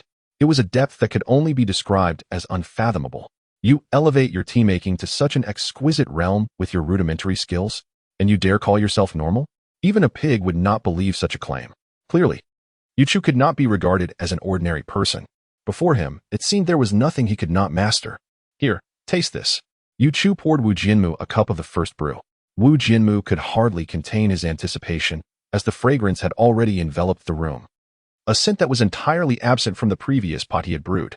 The aroma tantalized him, making his mouth water with desire. He yearned to seize the cup and indulge himself immediately, but he managed to restrain his impulse. Now that the tea was before him, he could wait no longer. He lifted the cup and took a sip. Indeed, the flavor burst forth, irresistible and intoxicating. Wu Jianmu drained the remaining tea in his cup, leaving not a drop behind, and eagerly requested, another cup, please. This is simply divine. Yu Chu shot him a bemused glance before refilling his cup. Wu Jianmu, with no semblance of restraint, gulped down the freshly filled cup in one go. Yu Chu was left speechless, his expression one of disdain. This old man drank as though he had never tasted tea before. The exaggerated expression on the elder's face left Yu Chu at a loss for words. Is this how one is meant to drink tea? The essence of tea lies in its appreciation. Yu Chu began to seriously doubt whether his own tea artistry had indeed been inspired by this old man. Witnessing Wu Jianmu's boorish behavior diminished his enthusiasm for tea.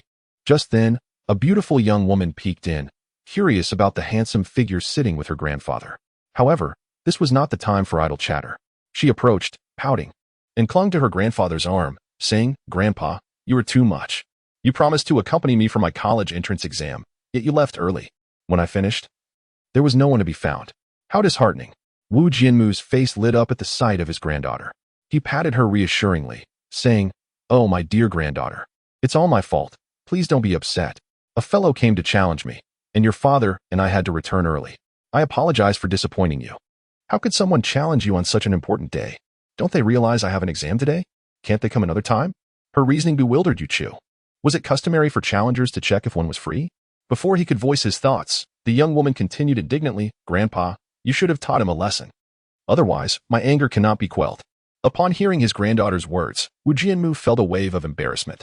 In her eyes, he had always been invincible. Who would have thought he would falter today? Not wanting to deceive her, he awkwardly confessed, Actually, your father, and I did try to teach him a lesson. But we were utterly outmatched. The young woman was taken aback. Is that true? I noticed Dad seemed a bit off when I saw him earlier. To her, her grandfather and father were paragons of strength. How could they possibly be bested? The reality was difficult for her to accept. Then a thought crossed her mind. If both her grandfather and father had been defeated, were they injured? Chapter 24. The beautiful young girl anxiously inquired of her grandfather. Grandpa, are you all right? Are you hurt? I and Appos am fine, just received a kick, and it will pass soon. Wu Jinmu gazed at his granddaughter and Appos' concerned demeanor, filled with gratitude. It was heartening to see how much she cared for him. That's good. If someone were to hurt Grandpa, I would call the police to have them arrested. Wu Jianmu was utterly defeated by his granddaughter and Appos' innocence. When faced with a challenge, instead of standing her ground, she would rather summon the authorities. How could one maintain their dignity like that? How would she navigate the world of martial arts with such an attitude? It was laughable. Yuchu had already stifled a laugh, his amusement barely contained. This beautiful girl was indeed lovely, but her intelligence left much to be desired. Unable to hold back any longer, he choked on his tea, coughing. The beautiful girl looked at him with a puzzled expression. Grandpa, who is that person? Oh, I almost forgot to introduce you. This young man is Yuchu, our benefactor at the dojo. It was his skill that ultimately drove that Han national away. Wu Jianmu gestured towards Yuchu as he spoke to his granddaughter. Upon hearing her grandfather's words, the young girl stared at Yuchu in disbelief. She had not expected this handsome young man to possess such formidable martial arts skills as well. She felt a flutter in her heart. How delightful. Her cheeks flushed noticeably. Wu Jianmu, pointing at his granddaughter, remarked to Yuchu, "This is my granddaughter, Wu Ziyu. Isn't she stunning? Are you perhaps reconsidering?" Though she was indeed beautiful, her lack of intellect was concerning. The thought of their future children inheriting her intelligence was enough to make him weep in despair. Perhaps it was best to avoid such considerations. Even if he wasn't interested, he couldn't damage her self-esteem. Offering a few compliments wouldn't hurt. Beautiful indeed. But I'm still young. I'm not considering such things right now. Wu Ziyu beamed at the compliment from the handsome young man. Could it be that he harbored feelings for her as well? How wonderful that would be. However, his next words shattered her joy. Young? Not at all. Nowadays, it's quite common for high school students to date. Besides, we are all adults now. Why would you seem so young in my eyes? Don't be foolish. You simply look down on me. Wu Ziyu's temper flared, and she stormed out in a huff. Wu Jianmu awkwardly scratched his head and said to Yuchu, "I apologize. My granddaughter is quite spoiled and lacks manners. Please don't take it personally. It's all right, really. She is still young." Wu Jianmu felt a wave of embarrassment wash over him again. Young? She is the same age as you, isn't she? Why does she seem so young to you? Yet, it was true that his granddaughter acted like a child, which was worrisome. It appeared she had been spoiled beyond reason. He pondered whether he should consider having another child. At that moment, Yuchu's phone rang. To alleviate the awkwardness, he hastily answered without checking who it was. "Hello? Who is this?" "It's me. Who else could it be?" Upon hearing the voice, Yuchu instantly recognized her. He teased, "Class monitor, what is up? Are you worried I might run away after the exam? Please, who's afraid of you running away? It's just that you haven't checked the class group. We are planning a graduation party tonight and need to count the attendees. I've tagged you several times but got no response. So I had to call to ask if you're coming. Of course. How could I miss it? Just let me know the time and place. And I'll be there on time." "Great. Tonight at 7 p.m. at the Hohot Hall in Lu Yuen Hotel. It's an AA system. The estimated cost per person is manageable, right?" "Absolutely. I'll be there punctually." "Perfect. Then it's settled." After hanging up, Yuchu turned to Wu Jianmu. "I have some matters to attend to, so I must take my leave." Seeing Yuchu getting ready to leave, Wu Jianmu felt a pang of regret. They hadn't even discussed the main topic yet. However, he knew he couldn't stop him. "Well, if you have matters to attend to, I want to keep you. About your potential role as a coach at the dojo? Let us discuss that later. I need a couple of days to think it over." Yuchu felt an internal refusal. Although the offer of 20,000 was tempting, the martial arts profession was too perilous. It was fraught with risks. Whether injuring others or being injured himself. Why choose such a hazardous path when he could excel in so many other ways? "All right. Do take the time to think it over. Our dojo isn't as bad as you might think. Come by more often to familiarize yourself, and you'll see. I will definitely consider it. That is all for today. I'll take my leave now." Yuchu was eager to exit, having no intention of lingering. "Still thinking it over? That seems unlikely. Allow me to escort you out." Wu Jianmu led Yuchu through the back hall, where all the students greeted him enthusiastically. "Master." "Are you leaving?" "Master, Will you be staying at our dojo from now on? I want to learn Tai Chi from you. Yes, we all wish to learn Tai Chi from you. Your skills are truly remarkable. Yu Chu felt a pang of reluctance upon seeing the eager faces of the students. Should he spare some time to guide them? Meanwhile, Wu Jianmu couldn't help but commend his students. Their enthusiasm was perfectly timed. From the looks in their eyes, he could tell Yu Chu was wavering. One must exert oneself diligently. Yu Chu, observe how everyone earnestly desires your presence at the Martial Arts Academy, yearning for your guidance. Look into their eager eyes. Shouldn't you feel a semblance of compassion for them? If you choose to come, the remuneration is entirely at your discretion. The notion of financially investing in oneself is quite surprising, and Yu Chu finds himself genuinely swayed. Chapter 25. Can I truly do as I please? Indeed, I stand by my word. I still possess that much credibility. Yu Chu raised a finger. 10,000. No problem. Wu Jianmu believes that an additional 10,000, totaling 30,000 a month, is truly a remarkable value for enlisting such an expert. Yu Chuwei smiled at Wu Jianmu, waving her finger lightly. 100,000? That's not out of the question. Wu Jianmu distinctly felt a pang of regret. The price was rather steep. This young individual truly had the audacity to make such a demand. Did he really think money was inconsequential? Yu Chu continued to smile at Wu Jianmu, waving that finger of hers. In an instant, Wu Jianmu found himself at a loss for words to express his emotions. Good grief. Is 100,000 not enough? Why don't you just ascend to the heavens? The boxing gym is all yours. Wu Jianmu, with a somewhat somber expression, inquired, could it possibly be 10,000? This time, Yu Chu refrained from waving that finger and simply nodded in affirmation. Without the prospect of a substantial reward, Yu Chu deemed it unworthy to take the risk. Wu Jianmu was suddenly filled with a sense of frustration. How dare you speak? My boxing gym earns around 400,000 to 500,000 a month. Perhaps I should simply give the gym to you. Did you not say that I could do as I please? Well, while that may be the case, one must not be overly demanding. It should remain within my limits. Since an agreement cannot be reached, let us part ways. Well, the time has come to bid farewell once more. Goodbye. At that moment, Yu Chu and Appo's phone rang again. This call is from Ding Juanji, the professional manager of the TGG XQ Club. How did he come to know Yu Chu's phone number? In truth, he was initially unaware. He had been foolishly waiting for Yu Chu to verify him as a friend on WeChat. Yet, when despair finally set in, there was not a single response. He realized that he had once again become the person who was forgotten. Ding Juanji stared at the WeChat account with a hint of obsession. Suddenly, he felt that this WeChat signal resembled a certain number. He struck his head forcefully. Was he being foolish? This WeChat ID is evidently a telephone number. I have held on to this WeChat number for so long without realizing it. How utterly foolish of me. I even waited the entire day in vain. Regarding one's own intellect, one must take responsibility for awakening oneself from poverty. With this significant revelation, Ding Juanji felt that he could no longer afford to wait. Hastily, I entered the number and dialed. After a series of ringing tones, the call was connected. I cautiously inquired, is this the esteemed one?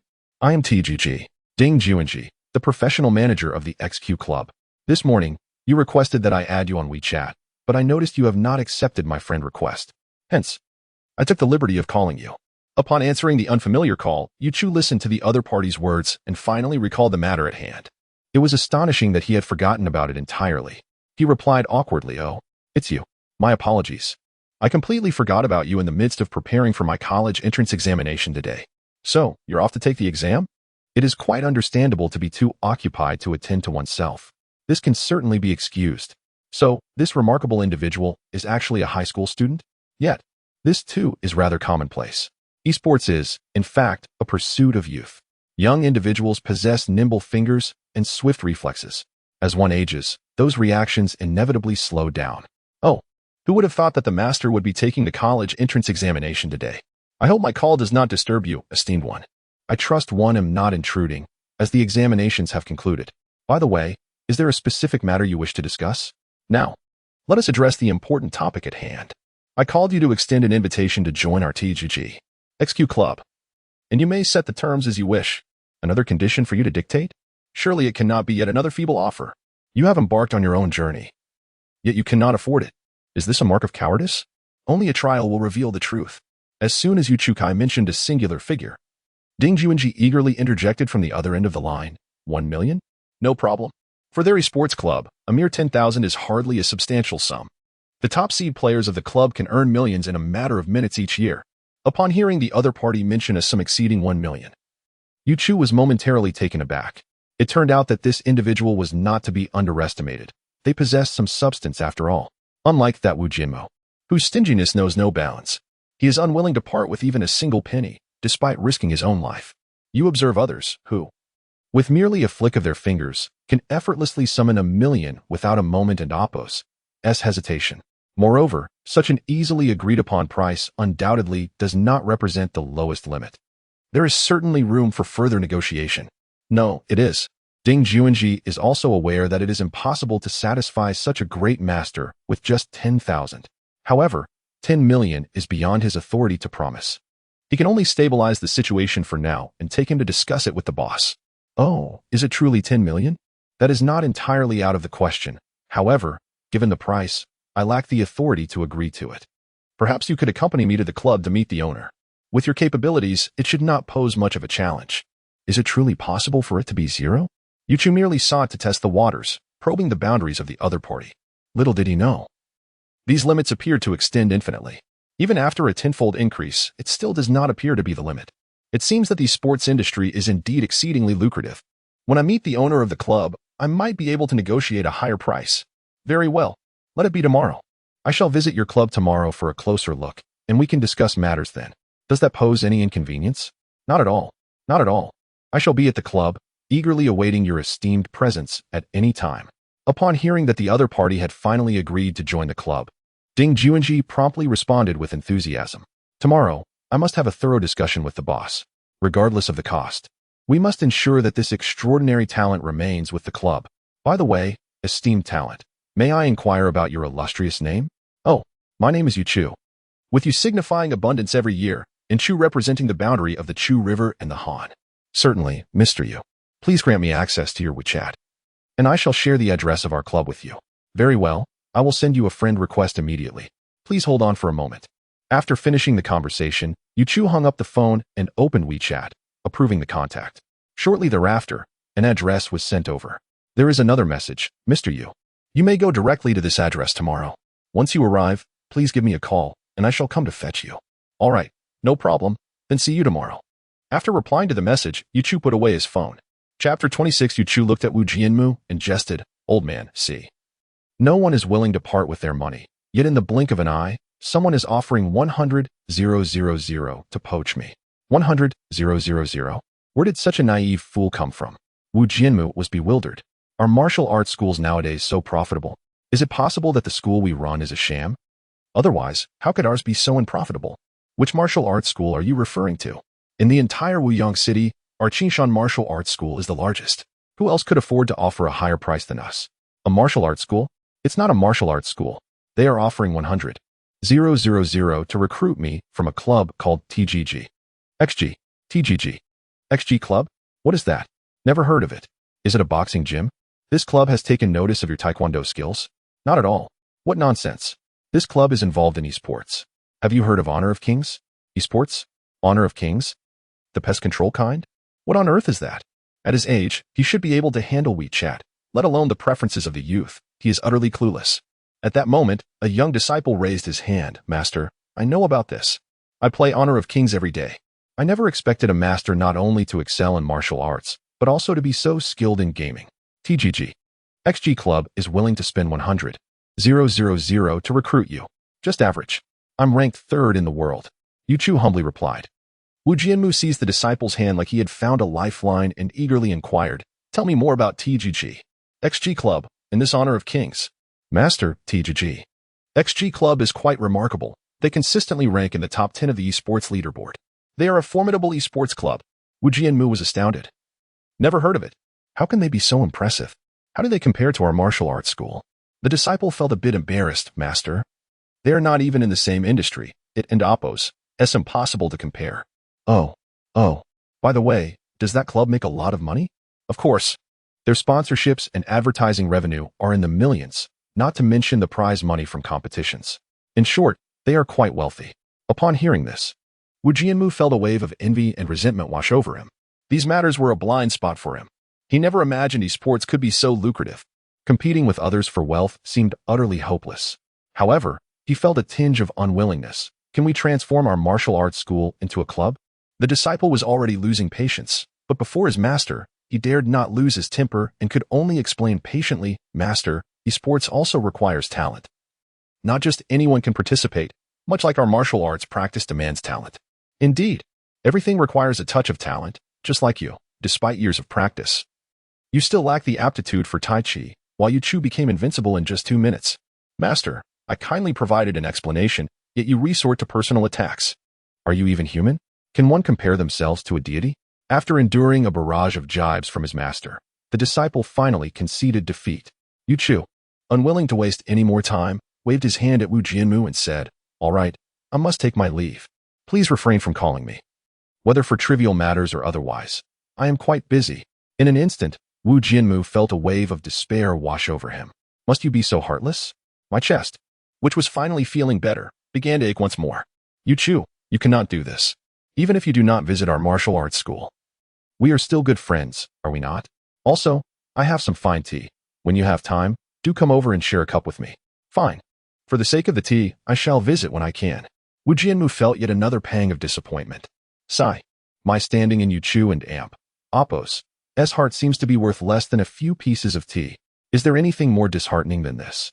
All right, as long as you come. Enough chit-chat. If I do not head home now, my mother will start to worry. Okay, allow me to escort you out. As Yu Chu exited the martial arts school, he hailed a cab to return home. By the time he arrived, it was nearly 6 o'clock. His mother greeted him, "Son, why are you so late?" "Oh, after the exam, I bumped into a few classmates and chatted for a bit, which made me late." Yu Chu certainly dared not speak the truth. Would he tell his mother that after finishing the exam, he participated in a match and earned an extra 10,000? She would surely think he had lost his mind. "Oh, I see. As long as you and Appos refine, I will go prepare dinner. By the way, Mom, you need not cook for me. Our class is having a graduation dinner tonight. I will drop off my things and head straight to the gathering." "Oh, that's fine. You go ahead." Wang Chenfang then pulled out some money from her pocket and handed it to her son. "Take this. It and Appos. As for the gathering." "Thank you, Mom. I only need 20. This will be enough." Yu Chu took only 2 bills, knowing that the family was not well off. Seeing her understanding son, Wang Chenfang felt a wave of comfort wash over her. Though my son may struggle academically, he is still quite considerate. Although her son declined, Wang Chenfang insisted on pressing the remaining money into his hands. "Take it. The family won't miss this amount. You should have some money for your gathering." "All right. Thank you, Mom." Seeing his mother's resolute attitude, Yu Chu no longer resisted. He vowed to repay her 100-fold. No, 100-fold was too little. It should be 100,000-fold. Well then, I shall take my leave now. Go on.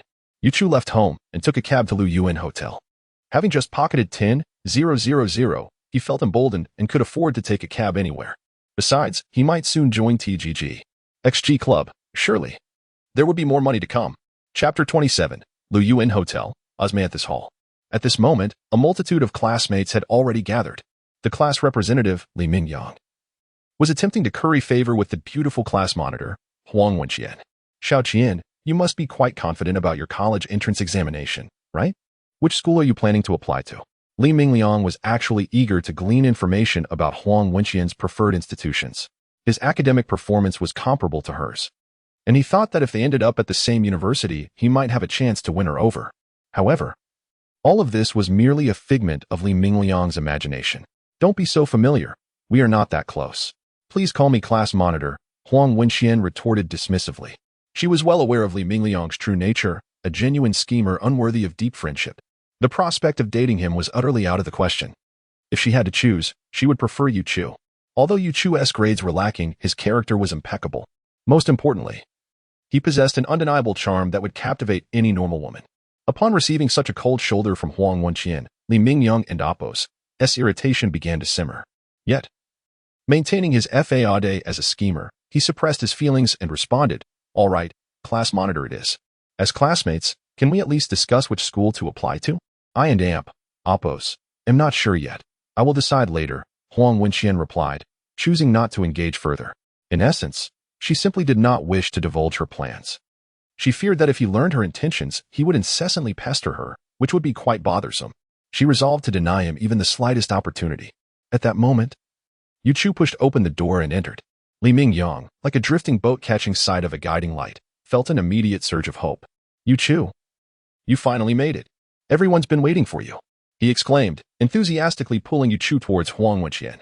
However, Yuchu was taken aback.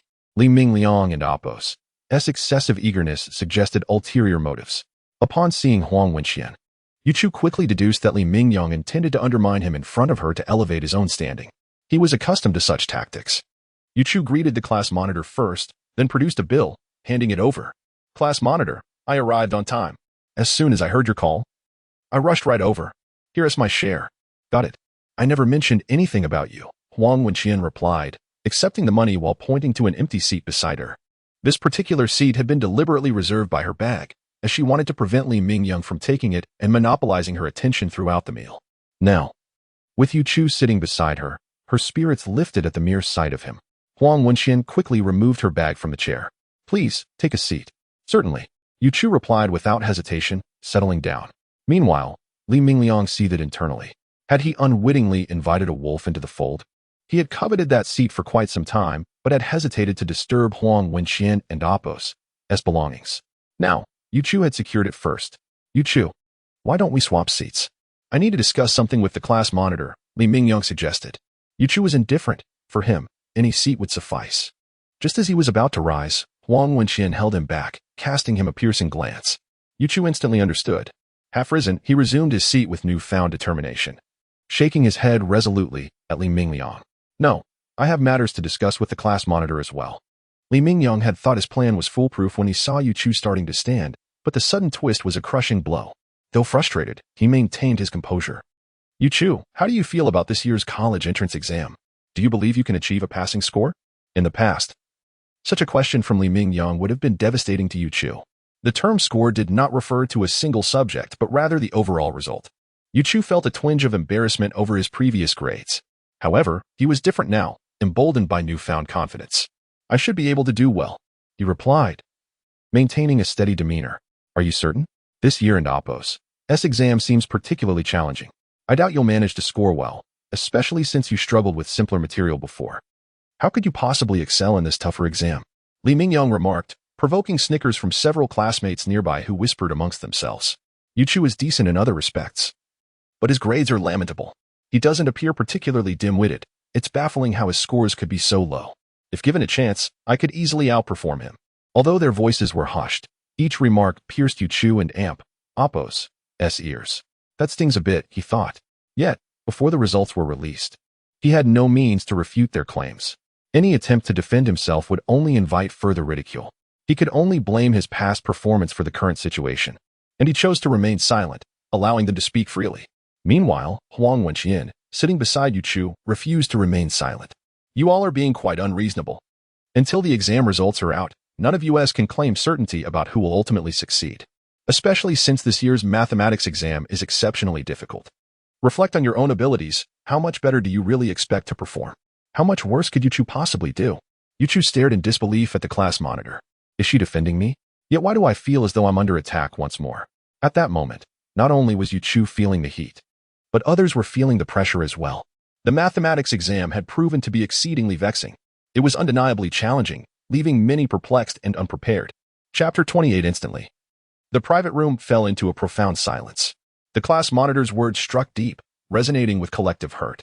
Eventually, it was Li Mingyang who shattered the stillness, declaring, "Even if we perform poorly in mathematics, our other subjects are commendable.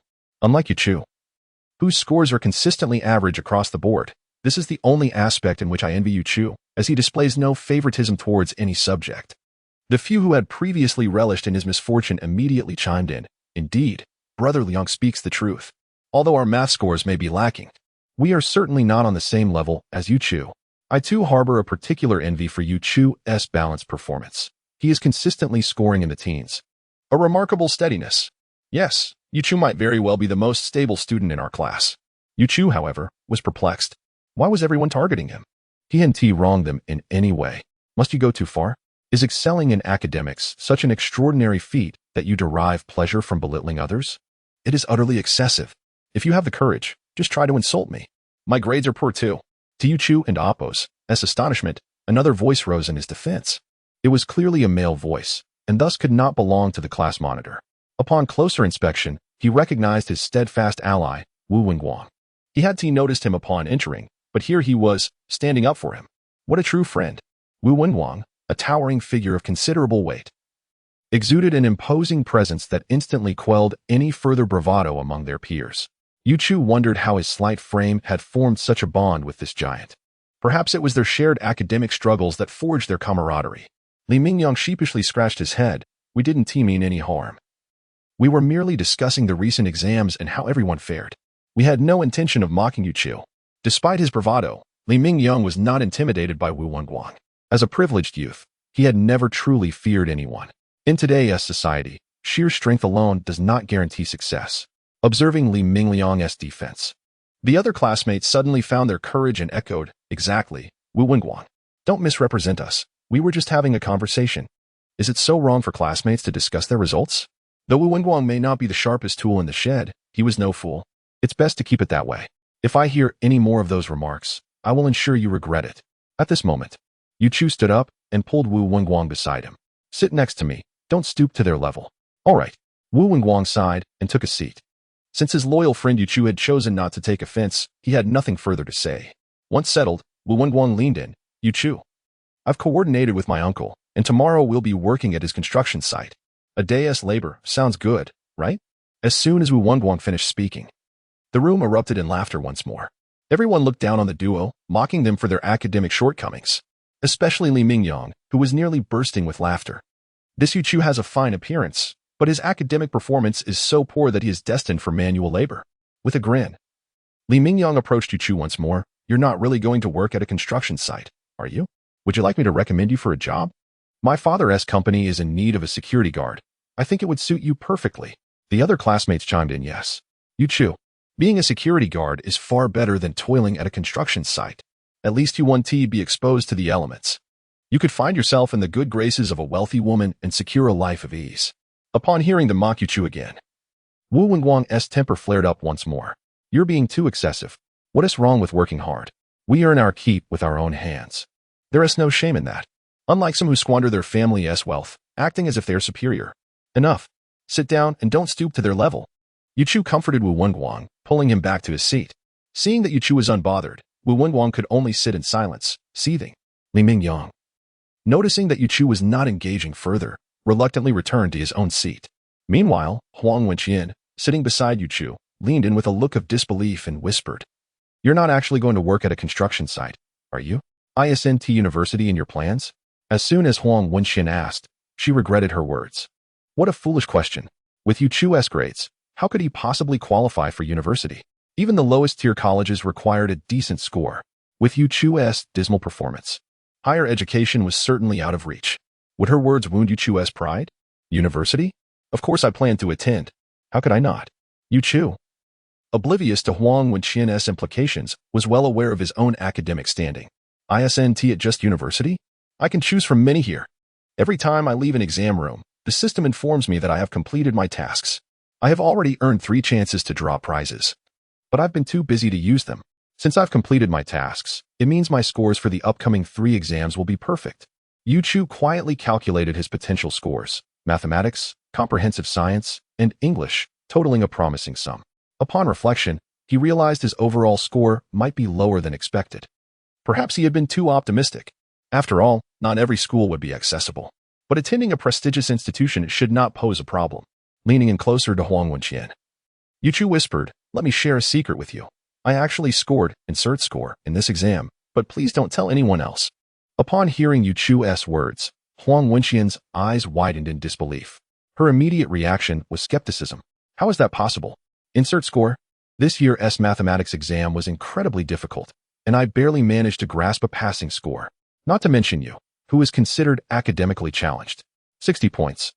I believe there exists a possibility. Chapter 30. Congratulations to you. Although Huang Wenqian found it utterly unbelievable, she refrained from exposing Yu Chu. After all, revealing someone else's secrets could wound them deeply. How could she commit such a callous act? Yu Chu, upon observing the class monitor's expression, discerned her disbelief. Yet he chose not to take offense. Once the college entrance examination results were released, they would surely be dazzled by his achievements. He felt an inexplicable anticipation for that moment. As Wu Wenguang, having regained his composure, leaned closer to Yu Chu, he jested. When did you grow so familiar with the class monitor? The two of you seem to share a flirtatious connection. Are you embarking on a twilight romance? What nonsense! How could I possibly be involved with her? We merely exchanged a few casual words. Besides, she only uses me as a shield against Li Mingyang. Oh, I see. I thought so. A beauty like the class monitor could never be interested in someone like you, a mere academic underachiever. How can you be so blunt? Yu Chu felt as though 1,000 arrows had pierced his heart. What was wrong with his friend today? Why was he being so painfully honest? Could they not engage in a pleasant conversation? As a good brother, how could he harbor such a low opinion of himself? Yu Chu retorted. Why would she look down on me? Am I really that unworthy? You've seen how many junior girls scream whenever they catch sight of me. Those girls simply dawn and amp. Oppos, T know you. If they realized you were an academic failure, they would surely cease their admiration. Wu Wenguang replied disdainfully. He felt particularly sharp-witted today, consistently hitting the nail on the head with his rebuttals. Yu Chu's heart bled profusely from the truth of Wu Wenguang's words. Shouldn't a good friend show some consideration? Wasn't it common courtesy to refrain from exposing each other's vulnerabilities? Typically, Wu Wenguang was slow to react, yet today he was quick to counter Yu Chu's remarks. Had he undergone some transformation following the rigors of the college entrance examinations? At a loss for a retort, Yu Chu swiftly changed the subject. By the way, regarding the construction site job, I won't be going. I found a better opportunity. What better opportunity? ISNT brick moving appealing? It pays well. Wu Wenguang expressed his discontent at the news of Yu Chu's withdrawal from the job. With your physique, it must be quite rewarding. Look at my slender frame. I'm not destined to earn that kind of money. After scanning Yu Chu's lean figure, Wu Wenguang nodded in agreement. You make a valid point. You clearly don't fit the mold for brick moving. Just by looking at your face, it's evident that you attract the attention of wealthy women. You're more suited to being a kept man. Yu Chu gazed at his friend in disbelief, seriously questioning whether this was the same Wu Wenguang he once knew. Why were his words so piercing today? If you keep this up, I won't talk to you anymore.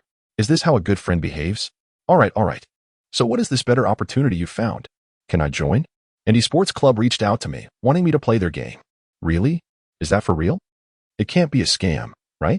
It shouldn't be. They've invited me to visit the club tomorrow. Do you want to come along? Fine. I'll tag along. If it is a scam, they'll get to see the might of my fists.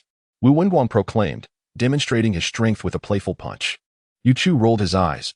All right, I'll contact you tomorrow. Just wait for my call. Sure. Wu Wenguang suddenly questioned. Arin and Oppos. T you worried that your cheat will be exposed at the club? Arin and Oppos. T you afraid? Who told you I cheat? My skills are genuine, devoid of any deception. Yu Chu retorted, slightly taken aback. Wu Wenguang remained skeptical. What level of skill you possess is no mystery to me. If it weren't for you, I would have reached diamond rank ages ago. Hey, stop blaming me for your own shortcomings. I've simply been hiding my true abilities. Once you see me at the club tomorrow, you'll understand. I'll surely dazzle you. All right, I'll be waiting to see how you handle it. Just make sure you don't embarrass yourself. Rest assured, the scene you envision will not transpire. I'll negotiate terms with them and have you as my bodyguard. Sparing you from brick moving. Sounds splendid. I eagerly anticipate such a day. Wu Wenguang grinned mischievously at Yu Chu. Yu Chu, too fatigued to offer further explanations. Let it be. At that moment, everyone had gathered. The class monitor stood, holding a glass, and addressed the crowd. I'm delighted to have shared 2 years with all of you. We have traversed some of the most memorable moments of our lives. Yet these will soon become mere memories. Our high school journey concludes, heralding the onset of new adventures. Let us raise a glass to our unregrettable youth. Cheers. Cheers. The class monitor spoke so beautifully. We must toast to the wonderful memories of these past years.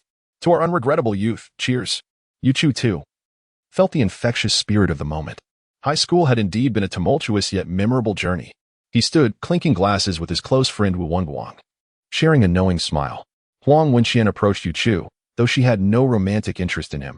She mused, what constitutes youth? If there are no handsome boys, what is the point? In gratitude for having admired handsome boys for 3 years, I must raise a glass to you. Yu Chu. Let us toast to your companionship over these years. Yu Chu was taken aback. Who has accompanied you for 3 years? Although bewildered, he clinked glasses with the class monitor. Thank you for your care over the past few years. Speaking of care, the class monitor had indeed been particularly attentive, never reporting him for skipping classes. The meal concluded amid laughter, nostalgia, and the intoxication of spirits. Despite any past grievances, the moment of parting evoked a tinge of reluctance among them all. Perhaps this is the essence of an unregretful youth. Chapter 31. Yu Chu's capacity for alcohol was certainly not fortified by any systematic training. How he managed to return home remained a complete mystery to him. Fortunately, upon awakening the following day, he found himself in the comfort of his own bed, rather than in some chaotic place. As Yuchu emerged from his room, he discovered that the house was deserted. His father was undoubtedly at work, and his mother had likely gone out to purchase groceries. Yuchu absent-mindedly rubbed his aching stomach, compelled by hunger. Hastily, he rummaged through the kitchen, hoping to find something to satiate his appetite. Having spent the previous night indulging in drink, he had scarcely consumed any food. Luckily, he stumbled upon 2 buns in the pot. As he devoured the buns, he pondered what he might do today. With the college entrance examination behind him, he felt an unsettling void. Despite not being a diligent student, he had grown accustomed to attending school daily. Suddenly having a day free felt rather foreign. Ah, yes. He had promised to visit the club today. He almost forgot. Alcohol truly muddles one's affairs. There was also a sum of money waiting for him to earn. Yuchu quickly sent a message to his close friend, Wu Wenguang, asking if he was awake and reminding him that he had been the one to escort him home last night. At that moment, Wu Wenguang was just rising and enjoying breakfast, but he was not as fortunate as Yuchu. His father was nagging him, Xiao Guang. You finished the college entrance exams, shouldn't you be heading to your uncle's place? I've told you not to bother with the exams. Your abysmal grades won't change a thing. You could have been earning thousands by now if you had gone to your uncle sooner. Suddenly, Wu Wenguang's phone chimed. He didn't rush to respond to his father, but instead picked up his phone to check the message. It was from Yuchu. He quickly replied, recounting the harrowing events of the previous night. Yes, I was the one who brought you home. If it weren't for me, those wealthy women would have nearly taken you away.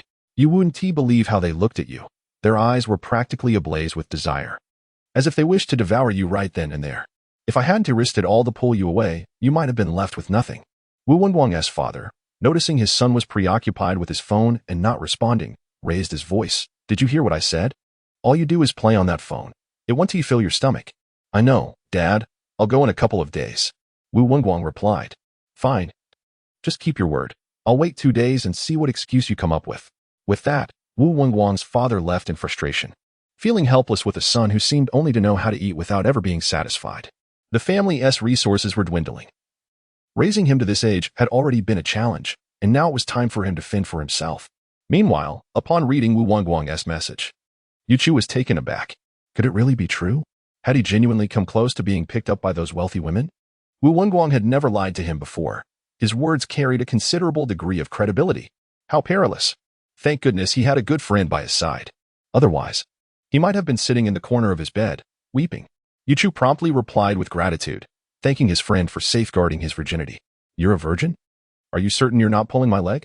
A 24K virgin, guaranteed untouched. Such a waste of your fine exterior. All right, enough of that. I'm getting ready to leave. Are you coming? Of course. I don't want you to be outnumbered. I'll come to help fend off a few blows. And I promise I won't let you get beaten to a pulp. Old buddy, is there no trust between friends? Just watch me. I guarantee I'll handle them with ease. You'd better be ready to play the role of my bodyguard. Fine, I'm always prepared. All right, wait for me downstairs. I'll grab a taxi to pick you up, and then we'll head to the club together. Okay, I'll be waiting.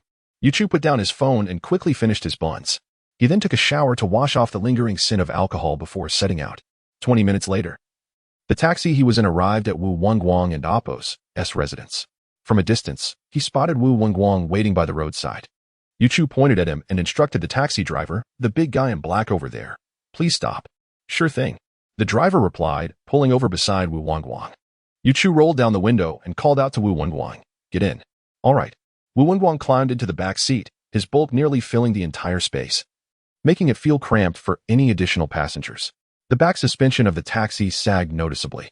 Even the driver was taken aback by the weight of this hefty fellow. Yuchu looked at Wu Wenguang with a perplexed expression. He would have to consider getting an SUV in the future, as traveling with this big guy was clearly impractical. Driver, to wait. Where exactly are we going? Yuchu quickly fumbled through his phone, retrieved the location, and handed it to the driver. To this place. The driver took the phone, glanced at it, and said, All right, Baiyun Building on Hangbei Road. I know it well. After returning the phone to Yuchu, he shifted into third gear, preparing to drive off. Despite the hefty passenger, the driver managed to start in third gear without issue, although the taxi emitted a protesting sound. However, the car still struggled to pull Wu Wenguang's substantial weight and stalled. The driver cast a resentful glance at the hefty figure in the back through the rearview mirror. This was the first time in his driving career that he had failed to start in third gear. It was evident just how heavy Wu Wenguang was. This ride was surely going to be a loss for him. The driver restarted the engine, this time opting for first gear to ensure a smoother departure. Even shifting to second gear has become a cautious endeavor, deliberately waiting several seconds for the RPM to rise before daring to engage it. Upon witnessing this, Yuchu covered his face, feeling utterly embarrassed and unwilling to face anyone. Chapter 32. 15 minutes later. The taxi driver bore a countenance of utter despair as he delivered Yuchu and his companions to the Baiyun building. Observing the driver's expression, Yuchu felt a pang of guilt and tossed a 100 yuan note to him, indicating that no change was necessary. Upon seeing the bill, the driver's demeanor brightened, and he cheerfully bid them farewell.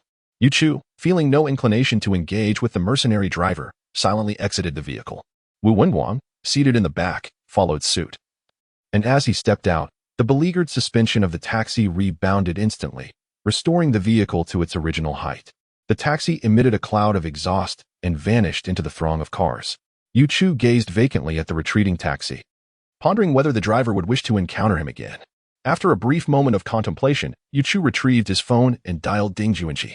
Meanwhile, Ding Juanji was anxiously awaiting at the club, his demeanor reflecting a state of distraction as he muttered to himself, "Why haven't they arrived yet?"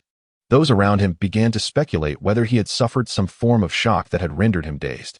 At that moment, the phone rang. Ding Juanji and Appo's face lit up with joy. The anticipated call had finally come. He hurriedly answered, "Mr. Yu, have you arrived?" "Yes, I'm at the entrance of Baiyun building." "Great. Please hold on. I'll be right down." After hanging up, Ding Juanji dashed out of the club, leaving everyone astonished by his unusual behavior. Yuchu, after ending the call, turned to Wu Wenguang and said, "Just wait a moment. Someone will come to escort us." "Yuchu, are you really all right?" Wu Wenguang felt an overwhelming sense of apprehension. If it were revealed that Yuchu had resorted to cheating, the consequences would be dire. In a short while, someone hurriedly emerged from Baiyun building. It was indeed Ding Juanji. He stepped out, scanning the surroundings. Recognizing him, Yuchu waved his hand eagerly. Ding Juanji rushed over, breathless, and without any hesitation, grasped Yuchu's hand firmly. "You must be Mr. Yu. Greetings, I am Ding Juanji, the manager of TGG XG Club. It's a pleasure to finally meet you." "Hello, I am Yuchu." Yuchu replied, gesturing towards Wu Wenguang. "This is my good friend, who has accompanied me today." Ding Juanji promptly approached Wu Wenguang, extending his hands in welcome. "Hello, welcome." Wu Wenguang was taken aback by the warmth of the greeting and clumsily returned the handshake. "You hello." Perhaps due to his nervousness, he inadvertently grasped too firmly, prompting Ding Juanji to wince in pain as he struggled against the overpowering grip. Noticing the discomfort, Yuchu quickly called out, "Xiao Guang, let go of his hand quickly, or you'll injure him." Embarrassed, Wu Wenguang released his grip, apologizing profusely. "I'm sorry. I didn't mean it. It's all right, really, it's not that painful." Although Ding Juanji insisted he was fine, the way he shook his hand revealed otherwise. Concealing his discomfort behind his back, he extended his uninjured hand and invited, "Mr. Yu, Mr. Wu, please follow me. I will show you around the club." "All right, let us go." Yuchu responded and followed Ding Juanji, with the still flustered Wu Wenguang trailing behind. Soon, Ding Juanji led them to an office on the 28th floor. Upon entering, a large sign reading TGG XG greeted their eyes. The esports club was indeed prosperous, situated in such an upscale office building, with rent that must be considerable. Once inside, Ding Juanji began to introduce the club to Yuchu. "Mr. Yu, our TGG XG club ranked 8th last season, which is quite commendable. We have one top seed player, 5 other notable players, and several promising newcomers, constituting a formidable roster. Our club boasts a dedicated training room equipped with state-of-the-art facilities, along with live streaming equipment for player-fan interactions. Please follow me. I will give you a tour of the entire club. Afterward, I will take you to meet the general manager, and you may discuss any requests you have without hesitation." "Sounds good," Yuchu replied succinctly, trailing behind Ding Juanji. As they entered the training room, a woman in a suit reprimanded Ding Juanji sternly. "Ding Juanji, what are you doing? Can't you see that Wang Gaoang is practicing new tactics? How could you bring outsiders in here?" The public reprimand in front of the esteemed player humiliated Ding Juanji, who feared that Yuchu might be angered and leave, jeopardizing his chances of success. Wang Gaoang was a talent he had recruited from outside, only to find himself outmaneuvered by this woman, Lu Zinan, who had seduced him away. Thus, Lu Zinan was the person Ding Juanji despised most within the club. Unable to hold back any longer, he retorted, "Don't be so arrogant. This training room isn't solely reserved for you." Turning to Yu Chu, he added, somewhat sheepishly, "Please disregard her. She is quite the tempest. Allow me to escort you to the general manager now." Ding Juanji, wary of prolonging uncertainties, hastily led the esteemed individual to meet the general manager. It is imperative to secure their allegiance to the club. Other matters can be addressed subsequently. Chapter 33. Ding Juanji ushered Yu Chu and Wu Wenguang into the general manager's office. Little did he know, Lu Zinan trailed behind like an unyielding specter. Ding Juanji glared at Lu Zinan, his voice heavy with irritation. "What do you want? Why are you haunting us?" Lu Zinan, filled with disdain, retorted, "If you can approach the general manager, why can't Oppos? Ti? I am here to lodge a complaint against you. What can you do about it?" She clutched the club's star player, fearlessly confronting anyone. Even the general manager had to concede to her stature. Ding Juanji, seething with frustration yet feeling powerless, recognized that Lu Zinan had become the club and Oppos' top agent, her arrogance palpable. He knew this was not the time for squabbles. Securing Yu Chu was paramount. This could be his moment of redemption. Ding Juanji, weary of banter, knocked on the door. Moments later, a voice beckoned from within, "Please enter." He promptly pushed the door open and addressed Yu Chu, "Mr. Yu, please come in."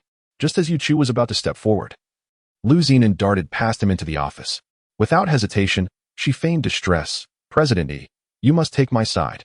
Ding Juanji is bullying me and Wang Gaoyao. Wang is currently practicing new strategies with his teammates, and here comes Ding with these inconsequential individuals, acting all high and mighty, berating both of us." Yu Chu, who had just entered, paused in astonishment. This woman was formidable. Not only did she cast the first stone, but she also turned the tables. He cast a subtle glance at Ding Juanji, reflecting on how poorly he must be faring in the club to be subjected to such treatment. Ding Juanji and Oppos' face darkened. A deep shade of anger evident as he approached President Yi. "President Yi, you cannot listen to her fabrications. This morning, I mentioned a distinguished player visiting our club. And when he arrived, I intended to show him around. We had barely entered the training room when this harpy chased us out. I hadn't even confronted her yet. And she resorts to playing the victim. It infuriates me." "Oh, I see. It seems Lu Zinan has misjudged you. Well, since this is a misunderstanding, let us move past it," President Yi replied diplomatically. As two long-standing members of the club, he sought to smooth over the situation. He noticed the two standing at the door but dismissed them, merely hearing Ding Juanji boast about the other's prowess without having witnessed it himself. "Are these the experts you mentioned?" he inquired lightly. "Indeed, the one who stands out is the extraordinary Yu Chu. It took considerable effort to invite him to our club." Ding Juanji eagerly responded, "Please invite them to the reception area. I would like to converse with him," President Yi instructed. "Of course." Ding Juanji quickly led the way. "Mr. Yu, please follow me." "All right," Yu Chu acknowledged, following Ding Juanji. President Yi arrived first at the reception area and greeted Yu Chu with a mixture of warmth and aloofness. "So, you are the expert, Yu Chu?" Yu Chu sensed the lack of regard from President Yi, but responded with poise. "Hello, I am Yu Chu." As President Yi settled onto the sofa, he waved at Yu Chu. "Greetings, I am Yi Minghui, the general manager of TGG XG Club. Please have a seat." Though his words welcomed, his demeanor remained cool. "Thank you." Yu Chu and Wu Wenguang took their seats without hesitation. Meanwhile, Ding Juanji was increasingly anxious. Having observed Yi's indifference towards Yu Chu, would this offend Yu Chu? What if he left? Ding Juanji felt a sense of urgency. He could not remain passive. "President Yi, do not underestimate Yu Chu's youth. He possesses remarkable skills in the game. He is the most exceptional player I've encountered in my career." Before he could respond, Lu Zinan interjected, displeased. "Ding Juanji, what do you mean? Are you implying this kid surpasses Wang Gaoyang? You must be joking. If he is not only better but could completely outclass him," Ding Juanji declared boldly. "Such bravado. Aren't you afraid of overextending yourself? Shall we put this to the test so you can witness true skill?" Ding Juanji intended to showcase Yu Chu's capabilities, believing that if President Yi witnessed them, he would take Yu Chu seriously. Otherwise, they risked losing a golden opportunity. Provoked, Lu Zinan retorted, "Let us compete. If Wang Gaoyang wins, you must leave the club." "Do you dare?" She shot a challenging look at Ding Juanji. Ding Juanji, confident in Yu Chu's abilities, replied, "I accept. If you lose, you will leave the club. Is that agreeable?" "Humph. If I lose, I'll leave without you needing to say a word." At that moment, President Yi intervened again, seeking to mediate. "What grievances do you two harbor? A competition is acceptable, but no bets involved. Both of you are pillars of the club. Losing either would be detrimental.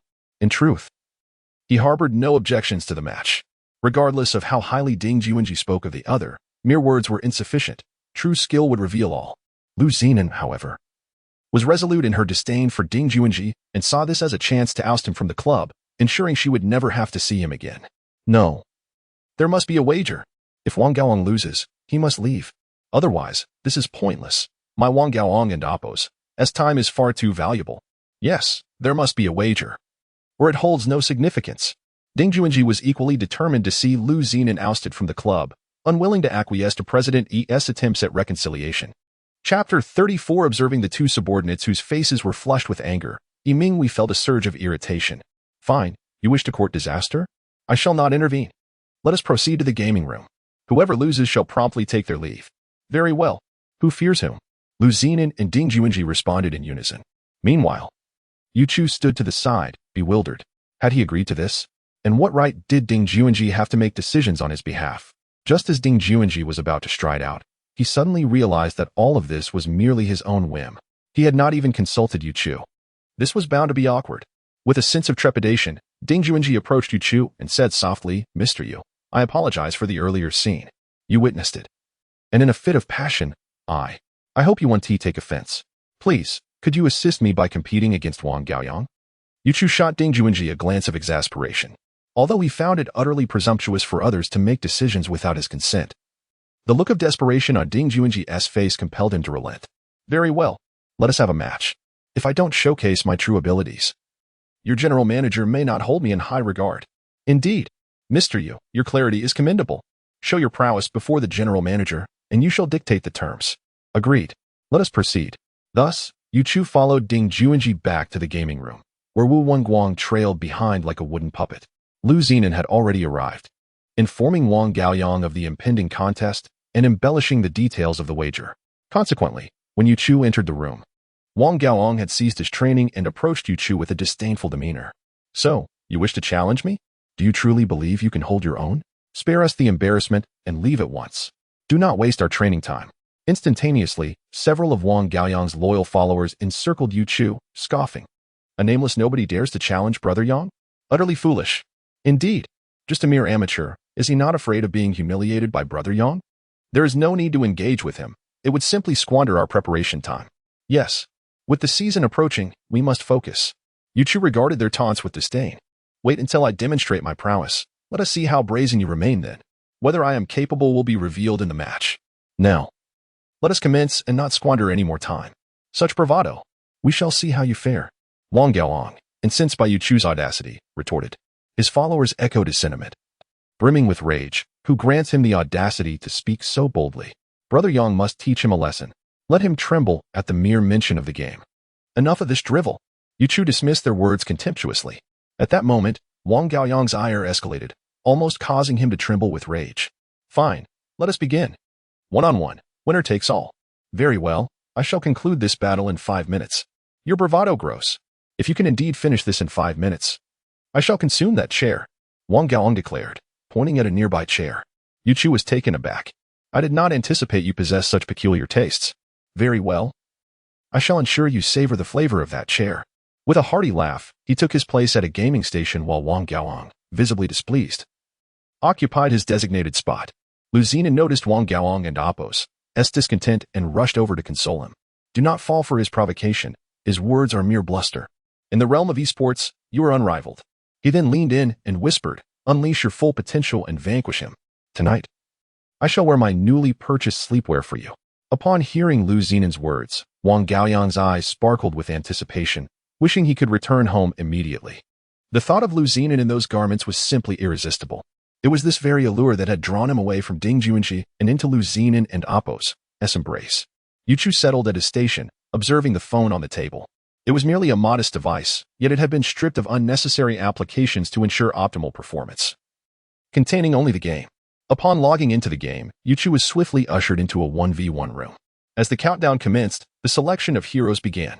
The gaming visuals were projected onto a large screen, allowing the spectators in the room to take their places in anticipation. Yu Chu opted for a random hero, and soon found himself loading into the game. 10 seconds later, the game was ready, and Yu Chu's hero materialized. Bull Demon, a formidable support character. Yet, for Yu Chu, The specifics mattered little. He intended to dominate his opponent regardless. In a 1v1 scenario, there was but a single path to victory. Yuchu maneuvered Bull Demon forward, approaching the enemy tower, where he caught a glimpse of his opponent and Oppo's hero, Iron Fist, an aggressive hero with strong offensive capabilities, but somewhat lacking in defense. Showing no signs of caution, Yuchu engaged in combat in the central lane, aiming to accumulate experience and unleash his ultimate ability, Earth Shatter. Meanwhile, Wang Gaoyang regarded Yuchu with an air of superiority, unable to fathom such a reckless approach. He scoffed, thinking to himself, "Let me conclude this within 5 minutes." Then, he swiftly took control of the Iron Tyrant and charged towards the Bull Demon. Chapter 35. What left Wang Gaoyang somewhat terrified was that he had clicked multiple times yet failed to strike the opposing hero even once. He was utterly bewildered. Had he developed Parkinson's? Or was his opponent cheating? However, upon reflection, he dismissed the latter possibility. The device his opponent was using belonged to the club. How could he not discern if any cheating was involved? While he hesitated, Yuchu had already slain 6 minions and ascended to level 3, unleashing both of his skills. Glancing at the timer, Yuchu noted that 3 minutes had elapsed since the game commenced. He wasted no time and, targeting the bewildered Quan Tai, executed a flash followed by a devastating combo, Earth Shatter. Quan Tai was utterly lost.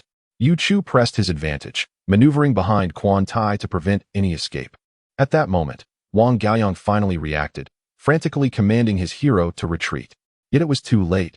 Just as Quan Tai was about to enter the tower's defensive range, Yuchu unleashed another Earth Shatter, finishing him off.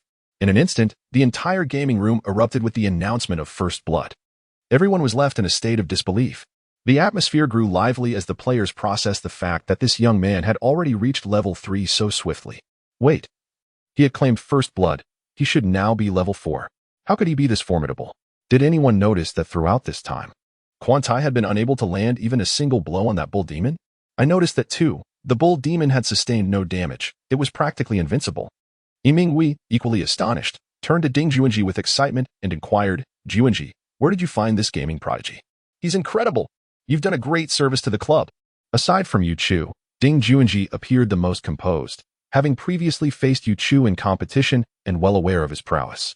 With a sense of pride, Ding Juanji replied, "Where else? I brought him over from the mobile gaming server. It took considerable effort, but I managed to lure him to the club. Whether we can keep him here depends on you. Leave it to me. No matter the cost, I will ensure he stays." Ding Juanji affirmed. "Well then," he added, muttering, "it was worth my sleepless nights waiting for 2 days." Meanwhile, Wu Wenguang stood in shock, unable to fathom Yuchu's strength. However, one question lingered in his mind. Was this the same Yuchu he knew? How had he transformed into such a powerhouse? He had previously been of only bronze rank. How had he suddenly become a champion? Wang Gaoyang, who had just given away First Blood, felt as though his very spirit had been taken from him. He could hardly believe he had lost so easily.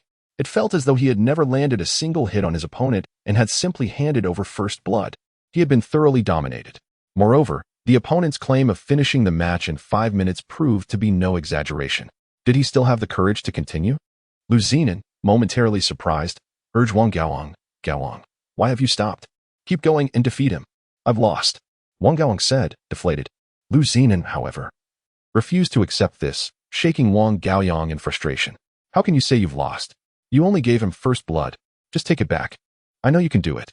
Wang Gaoyang forcefully pushed Lu Zinan away, exclaiming in desperation, "You Don and Oppos, T understand. We and Oppos, VE already lost. I can't end Oppos, T even hit him. How can I defeat him? There end Oppos, S no point in continuing. I and Oppos, am no match for him."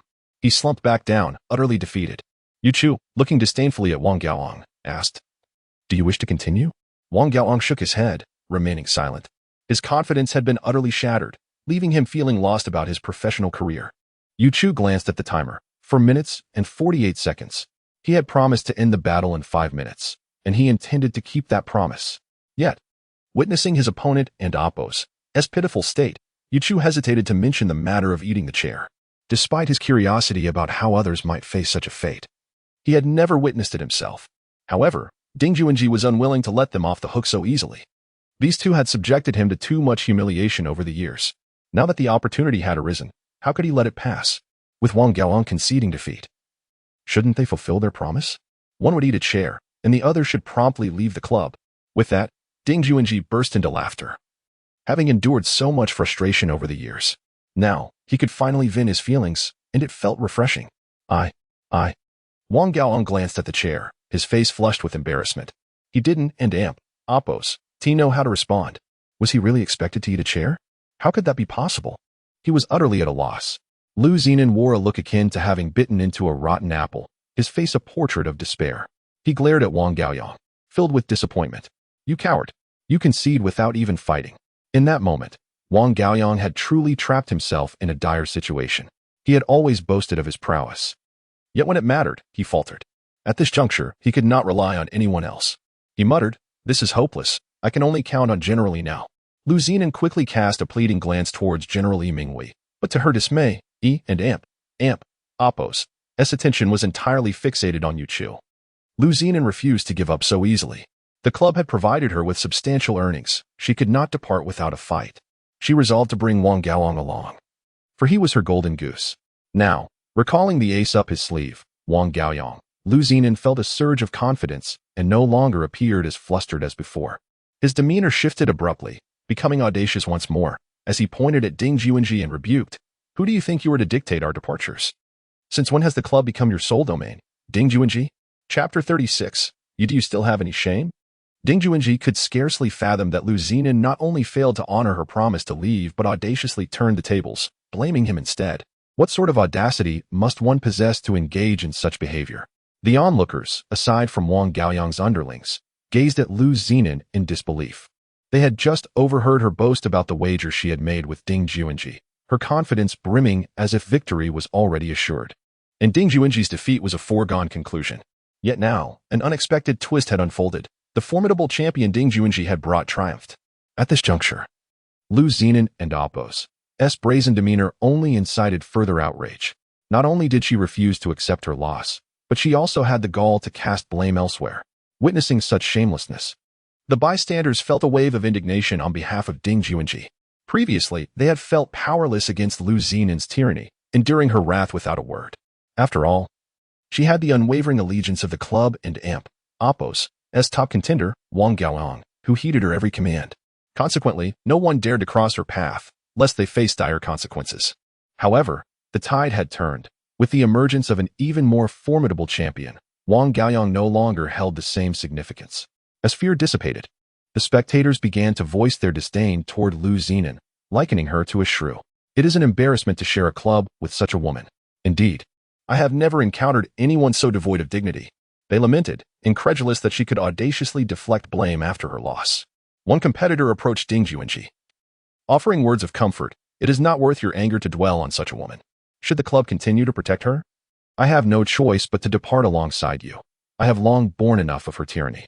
Ding Juanji was taken aback by the unexpected support. Gratitude surged within him as he regarded the athlete standing before him, whom he had recruited from outside. Yet, under Lu Zinan's pressure, this very athlete had once succumbed and turned against him. Today, however, they stood united once more.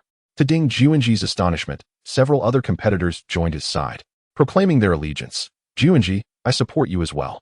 If the club continues to shield that woman, I will leave with you. I have had my fill of her antics. Indeed, I stand with you. While we may have tolerated her arrogance in the past, her shamelessness today cannot be overlooked. Enough is enough. Thank you all for your unwavering support." Ding Juanji felt profoundly moved by the solidarity surrounding him, a phenomenon he had never experienced before.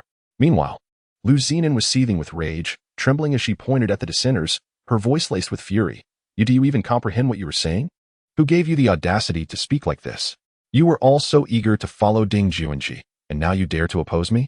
Get out. You are nothing special. The club could easily find replacements for you. But Wang Gaoang is different. He is the club's star. Without him, the club would plummet. Just wait and see if Yi will choose you over him. At that moment, Yi Minghui surveyed the chaotic scene, recognizing the internal strife that had erupted. His frustration surged as he realized the disorder unfolding before him. What is this madness? When have things ever been orderly? If we scare away the champion, what then? His thoughts were solely fixated on retaining Yu Chu. As long as he could secure that talent, the rest were inconsequential.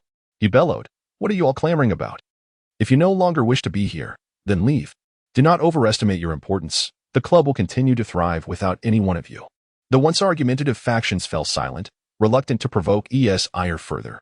Seeing that he had quelled the chaos, Yimingwei approached Yu Chu with a beaming smile, extending his hands in a warm gesture. Mr. Yu, I did not expect your skills to be so exceptional. I truly misjudged you earlier. If I seemed neglectful, I sincerely apologize.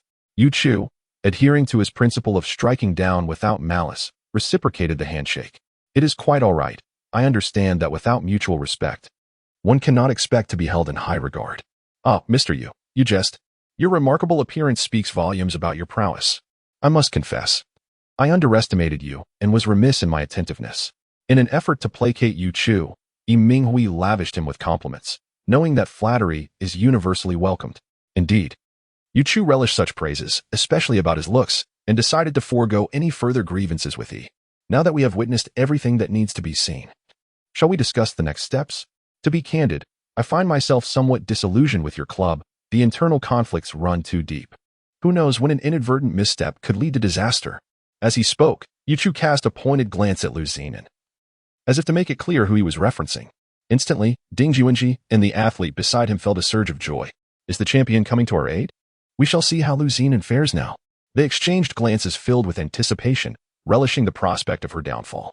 Meanwhile, Lu Zinan was consumed by fury. She erupted, directing her ire at Yu Chu. What do you mean by that? You are not even a member of the club. When did it become your place to criticize me? Enough. Yimingwei interjected sharply. Lu Zinan, you have gone too far. If it weren't for Wang Gaoyang, you would not have the audacity to act so brazenly. You should take a moment to reflect on your presence in the club, which has long been met with disdain and animosity.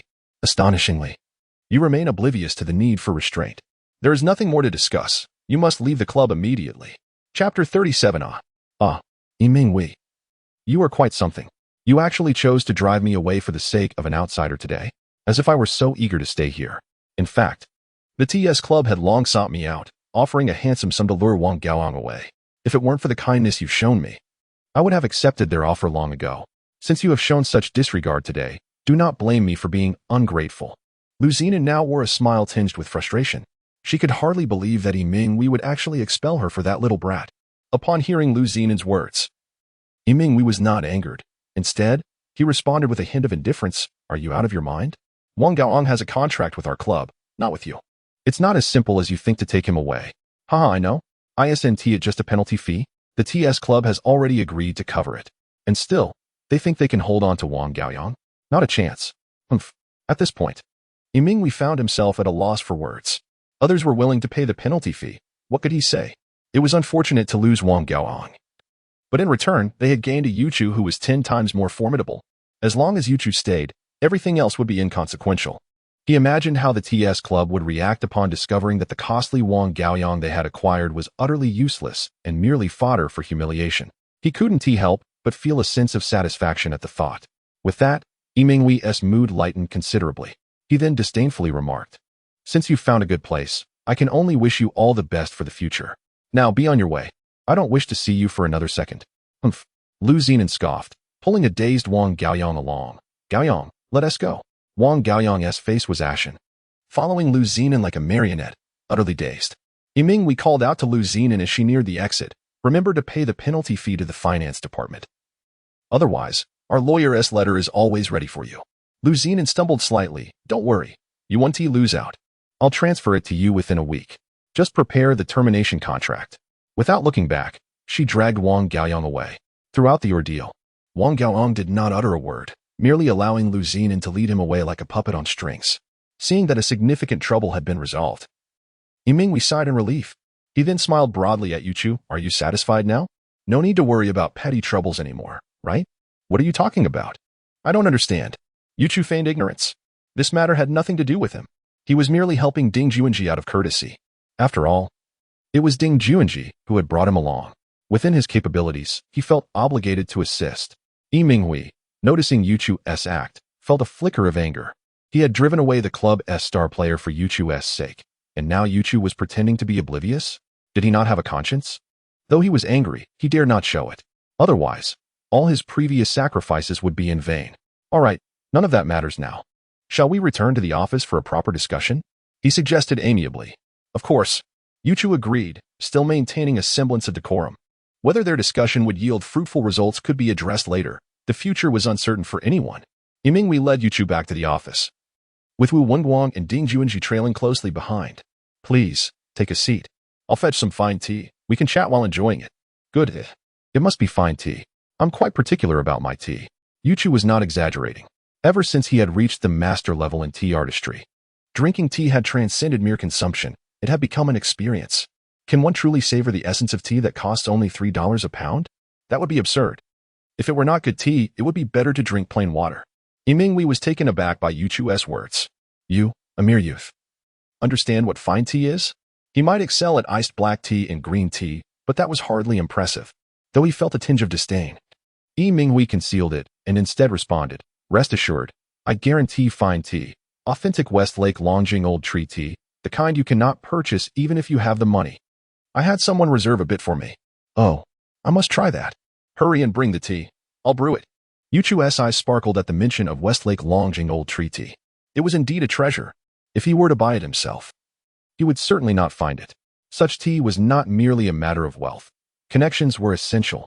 When Yimingwei returned with the tea, he wore an expression of disbelief. You can brew tea too? Don't ruin my fine tea. Don't underestimate me. There is nothing in this world that I cannot master. Just watch. I guarantee I won't waste your tea. If I do, I'll work for you for free for 2 months. Upon hearing this, Yimingwei's heart soared with joy. This was a deal he could accept. He had nothing to lose. Yet he couldn't fathom where Yuchu's confidence stemmed from to make such a wager. A high school student claiming to know how to brew tea? Who would believe that? Fine, then it's settled. But remember your words. If the tea is not good, I won't need your free labor. Just sign with our club. Absolutely. If you say it's not good, I won't utter a word. I'll sign whatever you propose. Yuchu replied with calm assurance, his confidence growing. His mastery in tea artistry allowed him to make such bold claims. If his tea were not delightful, it would surely be the fault of the tea leaves, not his skill. Yimingwei, however, was elated. Was this young man truly Navi? He dared to speak such words. Did he not fear that Yimingwei might falsely declare the tea bad? Where did his confidence come from? Yimingwei's mind swirled with countless questions. Nevertheless, in the end, one shall not suffer any loss. Chapter 38. Wu Wenguang, who had always considered himself a wooden man, grew anxious. Even with his dull wits, he sensed something amiss. Yuchu, you must think twice. Some words should not be spoken lightly. If the other party deceitfully claims it is unpalatable, wouldn't that spell disaster for you? As for the big man, revealing his inner thoughts made Yimingwei blush. Was he some sort of intestinal parasite to understand his innermost feelings so well? He had every intention of doing so. Now, having been exposed in front of everyone, how could he not feel embarrassed? Yet, Yuchu remained remarkably composed. Xiao Guang, rest assured, Mr. He is not that kind of person, right? This statement was not directed at Wu Wenguang, but rather subtly aimed at Mr. Yi. Yimingwei felt even more awkward, as if he were completely exposed before them, devoid of any privacy. His face reddened further, and he hastily retorted, Yes, yes. How could I possibly engage in such shameless behavior? You can trust me. I will speak the truth. If it tastes good, it tastes good. If it doesn't then it doesn't I assure you, there will be no embellishments. Wu Wenguang, still skeptical, stared at Mr. Yi and muttered, This guy looks like a shady businessman. How can I trust his words? Instantly, everyone turned to look at Wu Wenguang. What are you saying, you bold truth-teller? Ding Juanji struggled to suppress his laughter, reminding himself that he must not laugh, otherwise, how could he continue to mingle in the club? Meanwhile, Yimingwei's face grew warmer. But he could not afford to lose his temper. This big fellow was brought by Yuchu, clearly lacking intelligence. If he quarreled with him, wouldn't he that also reflect poorly on his own intellect? He worked hard to suppress the fire rising within him. Yuchu shot Wu Wenguang a glance. You can mutter all you want, but why do it so loudly? Are you afraid others want tea here? Saying that makes everyone feel awkward. Seeing Mr. Yi's veins bulging, Yuchu realized that if he didn't say a few more words, Mr. Yi might just burst a blood vessel. Mr. Yi, you needn't oppose. T stooped to his level. His brain isn't functioning properly, and he speaks without thinking. Did you need to tell me that? Yimingwei thought indignantly. Couldn't he see? Would a person of sound mind utter such face-slapping words? Though he was quite exasperated, he feigned indifference. It's all right. This young brother seems like an honest person. He is only looking out for your best interest. All right, let us brew some tea. With that, Yimingwei hurriedly handed the tea leaves to Yuchu. Yuchu accepted the leaves, taking out about 10 pieces and placing them into a teacup that had just been scalded with boiling water. The brewing method for this Westlake Longjing green tea was entirely different from the Dahongpo black tea he had previously enjoyed. First, he poured water at 85 degrees Celsius to steep the tea. then discarded the water once the leaves unfurled. After awakening the tea leaves, Yu raised the kettle high and poured in water at 80 to 90 degrees Celsius, ensuring the leaves below also received a proper infusion. In an instant, the rich fragrance of tea filled the entire office, captivating everyone present. What an intoxicating aroma! Yimingwei exclaimed. He recognized that he could never achieve such a brew on his own. It was clear that Yu had maximized the potential of the West Lake Longjing. Such fragrance was unattainable otherwise. He gazed at Yu in disbelief. This young man not only excelled at games, but also possessed remarkable tea brewing skills.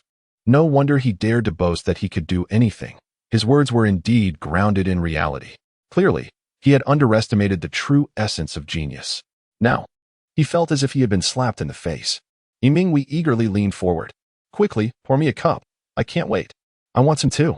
Ding Juanji, unable to resist the temptation, moved closer. Even Wu Wenguang, the big brute, was drawn in by the enticing aroma. Yu, this fragrance is delightful.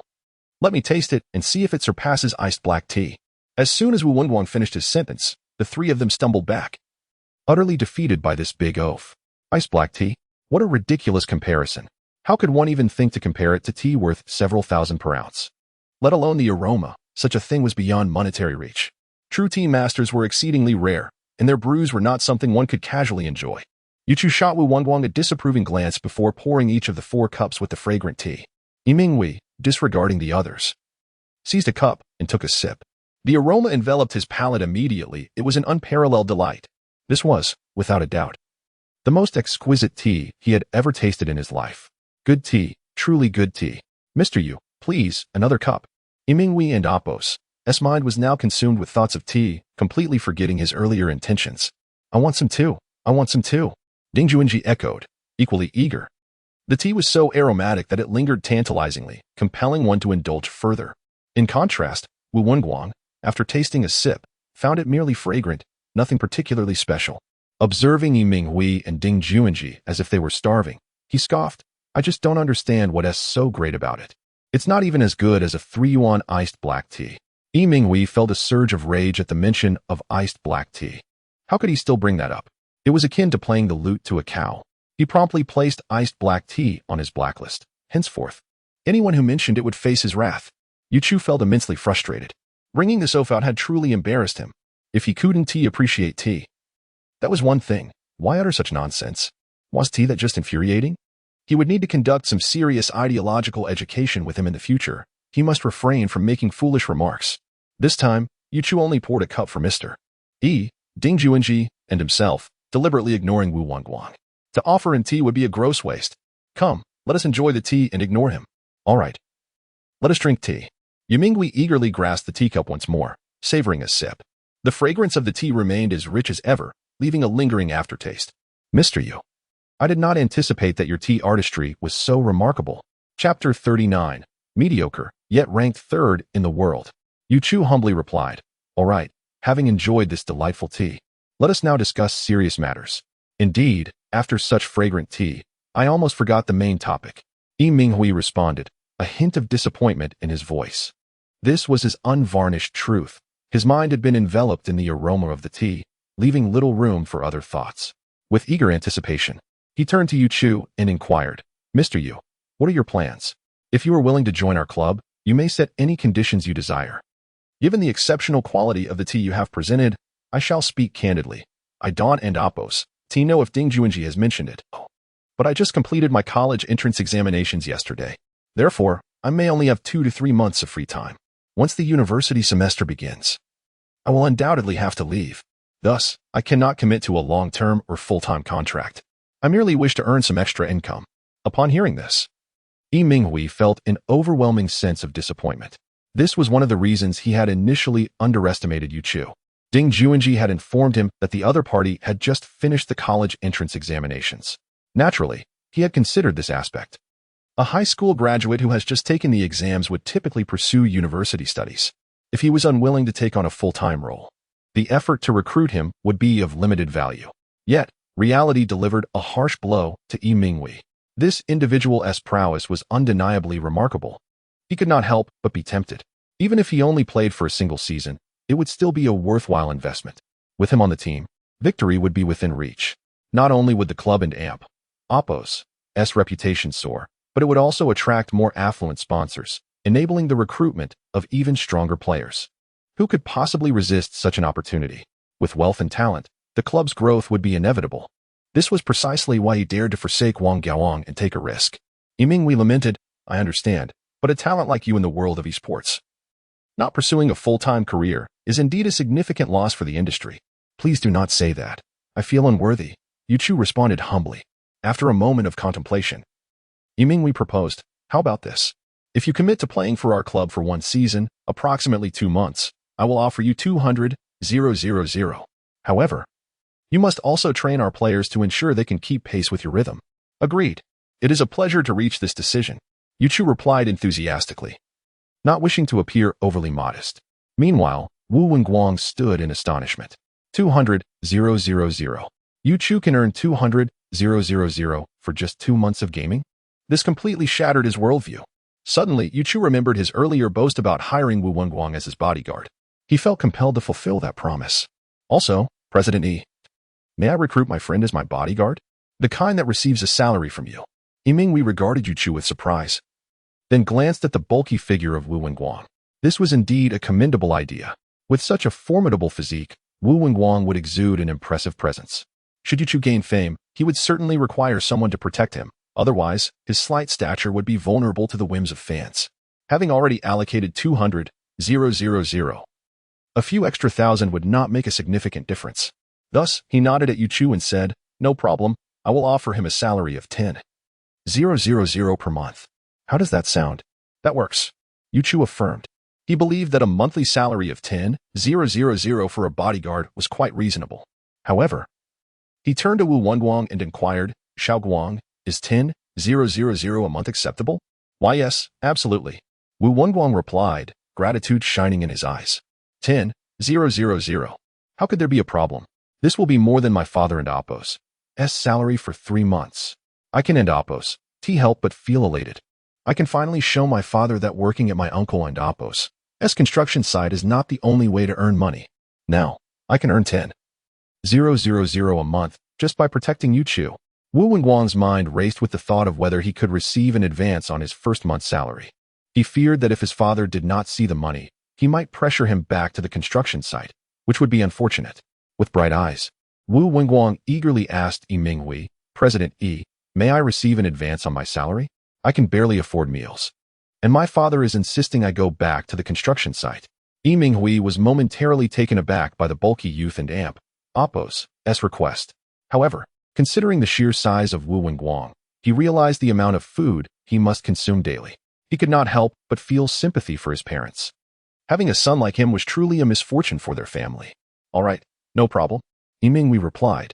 He promptly called the finance department, instructing them to bring 10,000 in cash. Yuchu felt a touch of embarrassment as he observed his friend. Your audacity is remarkable. Classes Haven and Oppo's even begun. Yet you dare to ask the boss for an advance. But he refrained from commenting further. Yuchu was all too aware of Wu Wenguang's family situation. This fellow could consume 10 times the amount of food that an average person would. There was only one word that could aptly describe him: glutton. Indeed, he was a glutton. Wu Wenguang's mother would often need to cook with 2 large rice cookers, the 6-liter variety, just to meet his appetite. Otherwise, there would not be enough to satisfy him. A 50-kilogram bag of rice would last barely a week. The effort and sacrifice of Wu Wenguang's parents to raise him were incalculable. Moments later, a finance staff member entered, respectfully presenting a stack of cash to Yimingwei. President Yi, here is the 10,000 yuan cash you requested. Thank you. You may leave now, Yimingwei said, accepting the money and handing it to Wu Wenguang. Here, take it and count it. Wu Wenguang eagerly accepted the cash and began counting it, 1 bill at a time. This was the largest sum he had ever seen in his life, and it was his. He relished the moment, counting it multiple times for sheer enjoyment. Yuchu, uninterested in his friend's excitement, turned to Yimingwei and said, President Yi, please draft an agreement for me to review. If everything is satisfactory, we can proceed with the contract. Certainly, I will have the legal department draft the agreement right away, Yimingwei replied. Yimingwei responded affirmatively. As this was precisely his intention, it would be prudent to finalize the agreement swiftly to avert any protracted uncertainties. Chapter 40. Yimingwei hurriedly addressed Ding Juanji. From now on, you two will be under your responsibility. Please rush to the legal department and have them draft an agreement as we discussed. Understood, COE. I will head there immediately. Ding Junji replied, his gratitude evident in his gaze towards Yi Minghui. He felt as if he had finally glimpsed the light after enduring years of hardship. He quickly exited the office, eager to draft the agreement. Yi Minghui then turned to Yu Chu with renewed hope. Is it all right if I call you Xiao Chu? Of course, we and Oppos, we all part of the same club now. Xiao Chu works just fine. Yu Chu responded readily.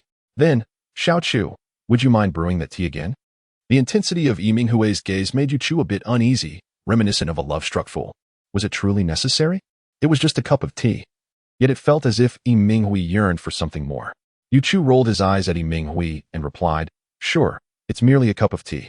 As long as you have good tea leaves, I can brew it for you every day. All right, it's just about the tea leaves, then? I'll hurry to my friend S place and fetch some more. The mere thought of indulging in such exquisite tea daily filled Yi Minghui with delight, and he silently resolved to extract every bit of his friend's tea stock. Once again, Yu Chu began the process of brewing tea, his movements imbued with a certain elegance. The aroma wafted through the air, captivating Yi Minghui, who felt as though he were witnessing a visual feast, a scene of grace and harmony that evoked an unexplainable longing. After a brief pause, Yu Chu poured a cup for Yi Minghui. Here, enjoy your tea. Thank you. Yi Minghui, showing no hesitation, lifted the cup to his lips. Savoring the lingering fragrance, the essence of the tea traveled smoothly down his throat and settled in his stomach, enveloping him in a profound sense of comfort. Yi Minghui couldn't and Oppos, tea helped but exclaim, this is truly exceptional tea. The leaves are splendid, and Xiao Chu, your tea-making skills are remarkable. Nonetheless, one question nagged at him. How could someone as young as Yu Chu possess such mastery in tea artistry?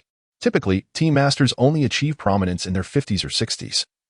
Their skills honed over decades of experience. Yet, how could Yu Chu, at such a tender age, have amassed such expertise?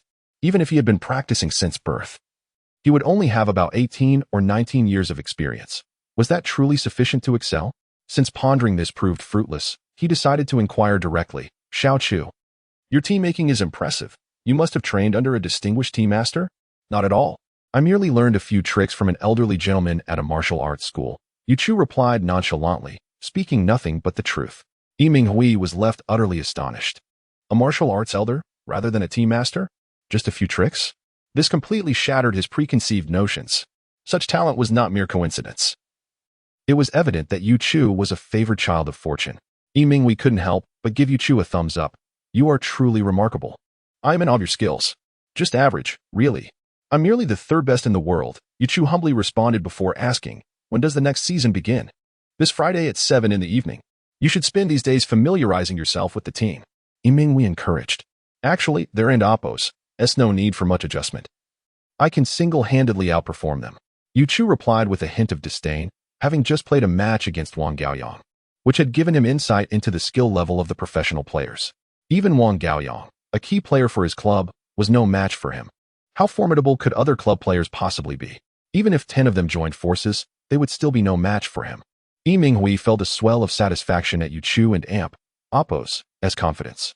The true extent of Yu Chu's abilities was known only to him, as he had yet to encounter an adversary capable of drawing out his full potential. For now, there was no benchmark that could adequately describe his strength. All right, you can manage your own arrangements. If you find yourself busy, you need not come, just arrive on time for the match. However, if you have the time, please offer guidance to the newcomers at the club. After all, the club will rely on them in the future. Consider it a favor to me, Yi Minghui suggested. Sure, I'll drop by when I can, Yu Chu replied as he enjoyed his tea. Moments later, Ding Junji returned, holding an agreement in haste. He presented it to Yi Minghui, CEO. The agreement is ready for your review. Excellent. Yi Minghui took the document and quickly scanned the key points. It appears to cover everything we discussed. Nodding, he passed the agreement to Yu Chu. Xiao Chu, please take a look and see if everything is in order. If all is well, we can proceed with the signing. All right, let me check. Yu Chu took the agreement and skimmed through it.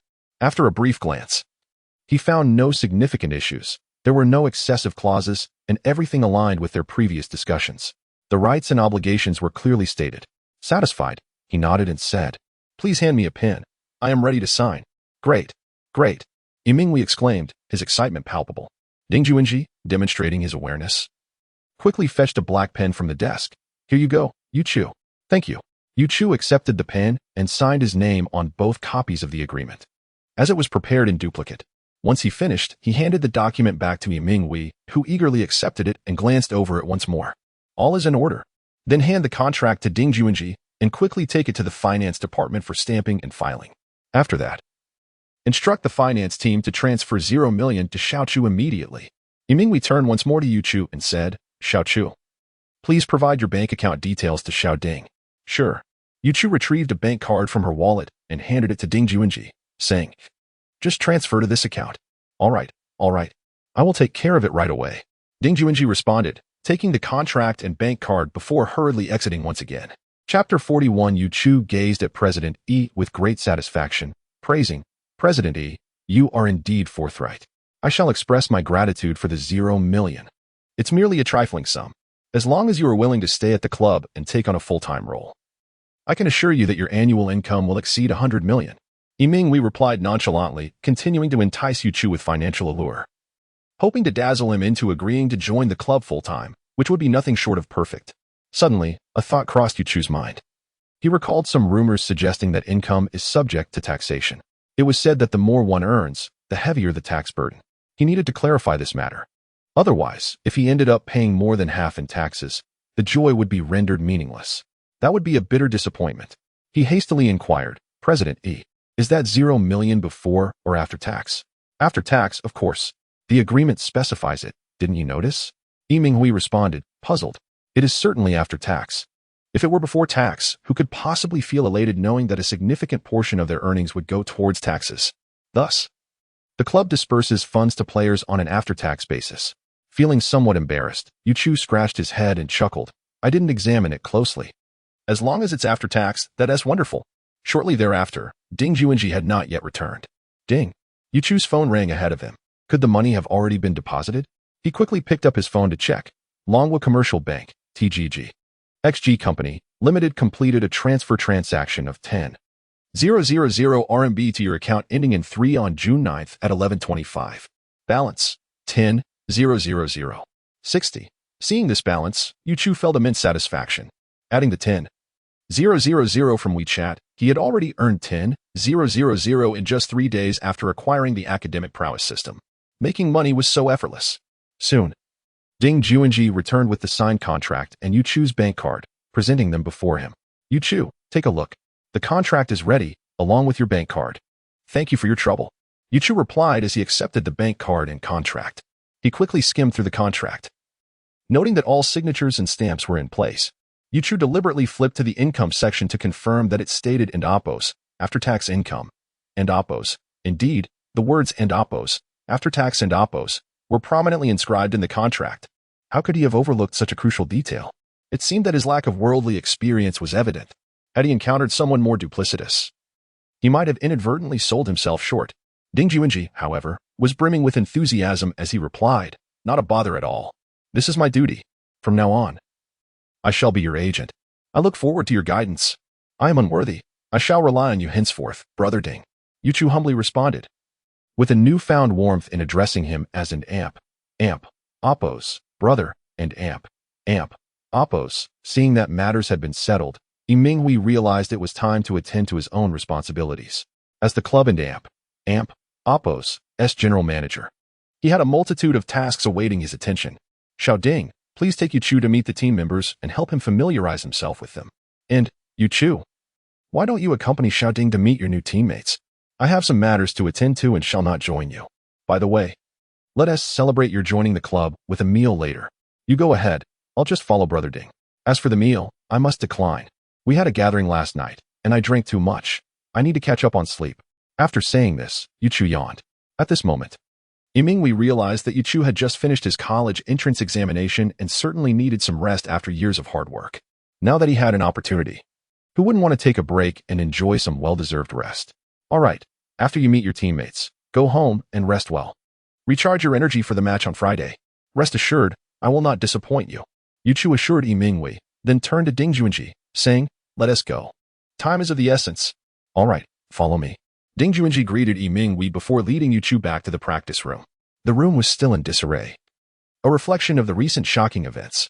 First, a master player had decisively defeated Wang Gaoang, followed by Lu Zinan, the club's most formidable figure, being ousted. Each incident was a seismic event for the club. The practice room had divided into two factions. One group consisted of Wang Gaoyang's lackeys, who were now in a state of panic, anxiously discussing their fate. "Do you think we might also be expelled from the club?" one asked. "It's hard to say. Everyone in the club knows we are associated with Wang Gaoyang. Now that he and Appos S gone, how can we expect to continue living comfortably? Who would have thought such a powerful ally would fall so swiftly?" A despondent player lamented. "Indeed, my luck has been abysmal. I only recently allied with Wang Gaoyang. And now, before I could enjoy any benefits, I'm left holding the bag. Is there anyone in this world more unfortunate than I?" The others exchanged sympathetic glances with this unfortunate soul. On the other side, a different group was engaged in a far more lighthearted discussion. This group consisted of those who had just come to Ding Juanji's aid. They were elated. With Ding Juanji's rise and Lu Zinan's downfall, their fortunes had turned. "With Lu Zinan gone, our brighter days are finally upon us," one exclaimed, and the others gleefully cast a glance at the defeated group. "Indeed, we have finally witnessed the clouds parting to reveal the moon. Without that troublesome figure suppressing us, our moment to shine has arrived." "Yes, you're absolutely right.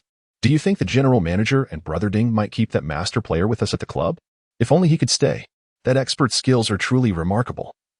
If I could learn even a few techniques from him, I would certainly be able to overpower Wang Gaoyang. Indeed, indeed, I sincerely hope that Mystery can retain him, regardless of the cost." Chapter 42. While the two groups were engaged in fervent discussions, the door to the control room swung open from the outside. Instantly, it captured the attention of everyone within as they shifted their gazes towards the entrance. It was Ding Juanji who first stepped inside, followed closely by the renowned figure and his companions, who also entered the room. As soon as Ding Juanji arrived, he clapped his hands to draw everyone's focus, announcing, "Come over here. I'd like to introduce you to the new star of our club." Immediately, those who had assisted Ding Juanji earlier hurried over, their faces alight with excitement. One player eagerly inquired, "Brother Ding, is it true that we've secured the renowned player?" "Indeed. President Yi invested a substantial sum to have him join us for this season. After this, he will depart," Ding Juanji replied with pride. The crowd echoed in agreement. "That's great. As long as we have the renowned player with us, that's all that matters. But the time is too short. Yes, if I could learn from him for 2 years, I too could become a star at another club. What a pity." Another group, though reluctant, felt compelled by circumstance to join in, surrounding Ding Juanji and the renowned player, yet they acted as though they were invisible, silent, and diminishing their presence. Ding Juanji paid them little mind. Lu Zinan had departed, and Wang Gaoyang had left. This group had become inconsequential. From now on, in the realm of agents, he would be the undisputed leader. He would elevate whom he chose, and none would rise without his consent, as long as he remained. They could forget about their aspirations for prominence. Ding Juanji waved his hand for silence and, filled with vigor, proclaimed, "All right, everyone, please quiet down. I will now introduce the renowned player." He pointed to Yu Chu, saying, "You've all witnessed his prowess. I shan't dwell on that. His name is Yu Chu, and from now on, you may refer to him as Brother Chu. Whether we dine or enjoy kanji, it will depend on him. Do not claim seniority based on age. This industry does not adhere to hierarchies, but rather to merit. If you possess talent, you can be a brother at any age. Let us all shout out to Brother Chu and show him our enthusiasm. Brother Chu, Brother Chu, Brother Chu." As Ding Juanji finished speaking, the echoes of Brother Chu rang out, making Yu Chu feel incredibly awkward. He could only stiffly wave his hand in acknowledgement to each call. Yu Chu couldn't help but marvel at Ding Juanji's eloquence. Truly, his talent for persuasion was being wasted if he did not engage in sales. Yet, Yu Chu found it perplexing how someone so adept at winning hearts could struggle so greatly within the club. This could only indicate that Lu Zinan, who had been dismissed, was exceedingly formidable. Even a talent like Ding Juanji could not hold his head high before her. Behind Yu Chu, Wu Wingguang gazed enviously at him, his eyes gleaming with admiration. He was particularly fond of Hong Kong films, especially those about gangsters. The thrill of calling someone Big Brother ignited a fire within him. The scene was strikingly similar. How he wished for a throng of people to call him Big Brother. He would be overjoyed, dreaming of it through the night. Ding Juanji, observing the enthusiastic response, felt elated. Although a few remained uncooperative, it was of little consequence. He waved his hand for quiet once more. "All right. Let us allow Brother Chu to say a few words. Let us give him a warm welcome." Instantly, applause erupted like a relentless tide. Clapping resounded throughout the room. Wu Wingguang's gaze towards Yu Chu grew increasingly envious. How delightful it would be to be in Yu Chu's position. Yu Chu, however, was at a loss for words to express his feelings. Were they all blind? What was so commendable about what was said? He felt they were being insincere. At this moment, Yuchu wished for nothing more than to escape this place. He feared being brainwashed by Ding Juanji. His mind was beginning to spiral, convinced he had fallen into a cult-like environment. Abruptly, he waved for silence again. Well, since the introductions are complete, I have some matters to attend to. So I shall take my leave. Please continue with your practice. The others, who had just lowered their hands, were left bewildered. You finished the introductions. But what about us? Do we not qualify to be recognized? Are we not even worthy of names? They gazed at Ding Juanji with desperate hope. But their hopes were dashed. Ding Juanji's attention was solely on Yuchu, oblivious to their presence. Yuchu, are you leaving already? Very well. I shall escort you out. Ding Juanji's words plunged the others into despair, as they felt their spirits plummet. They began to doubt themselves.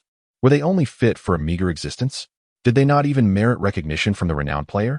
Yuchu, yearning to leave swiftly, paid no mind to the others. He waved goodbye to everyone and then nodded earnestly at Ding Juanji. All right, let us go. He stepped out first, with Ding Juanji and Wu Wingguang following closely behind, leaving a group of bewildered players in their wake. They exchanged incredulous glances, their expressions a mix of disbelief. Is he really leaving?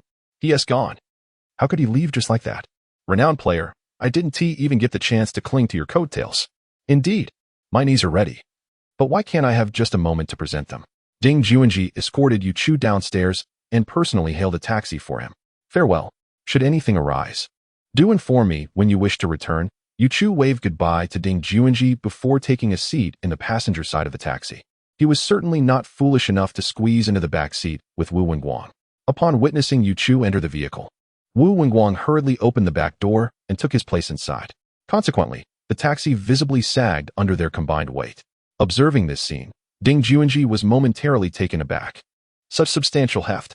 One could only wonder if it would exceed the vehicle and Oppo's capacity. Chapter 43. By the time Yuchu returned home, it was already noon. As soon as he stepped through the door, his mother, in a fit of anger, questioned, Can and Oppo's, do you ever take a moment to rest? You were utterly intoxicated last night.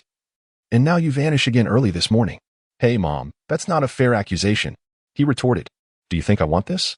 I'm merely trying to earn some money to lessen the family's burden. Is this really my son? Wang Chenfang exclaimed, feigning disbelief at his newfound ambition to contribute financially. She approached him, playfully checking his forehead for fever. What nonsense are you spouting in broad daylight? Yuchu brushed her hand away, casting a sorrowful glance at her. Mom, is this how you treat your son? If you don't believe me, fine, but questioning whether I have a fever is too much. In a huff, he pulled out his phone and displayed the transfer notification. Open your eyes and see for yourself. I truly went out to earn money. The funds have already been deposited. No way this could be a falsehood. Wang Chenfang, skeptical, muttered, I just want to see how much you've earned. You certainly have a lot of bravado. She snatched the phone from him to inspect the details. When she finally comprehended the transfer amount, her entire body shuddered in disbelief.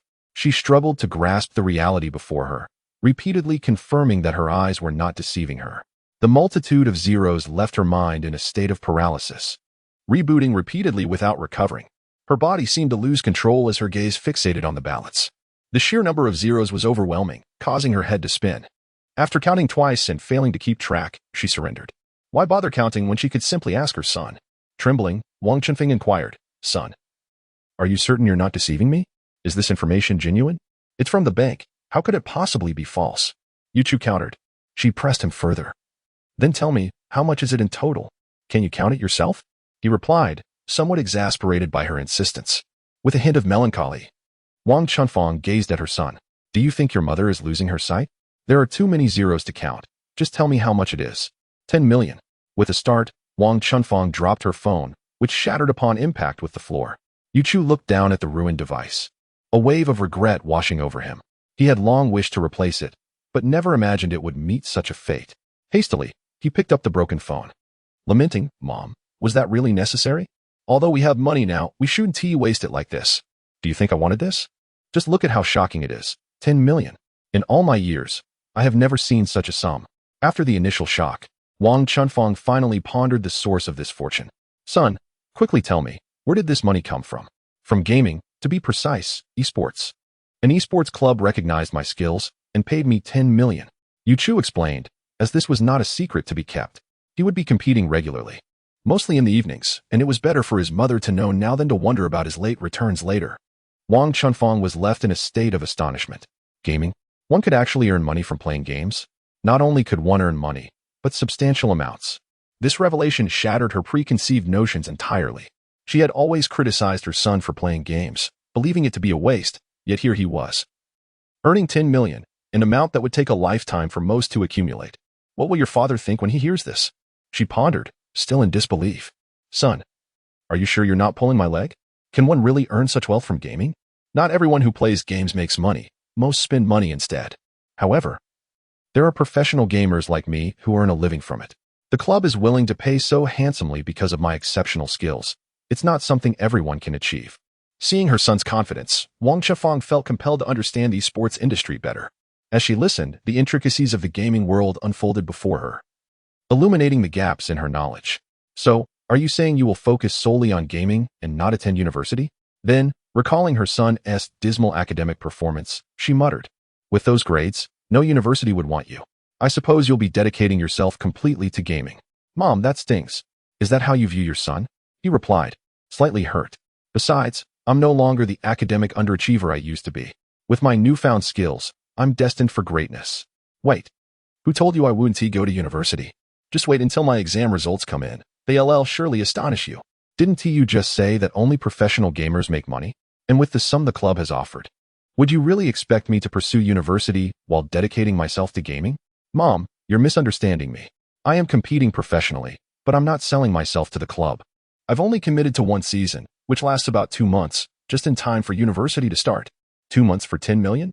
That club must be overflowing with cash. Wang Chunfang exclaimed in disbelief. 10 million, a sum once unimaginable, now seemed almost trivial. My son merely needs to play video games. And after just 2 months, he can earn a substantial amount. It is truly unimaginable. Chapter 44 Mother, you do not comprehend the sports industry. Those clubs are incredibly lucrative. Without even mentioning the prize money from competitions, the sponsorships they secure are substantial, starting from millions.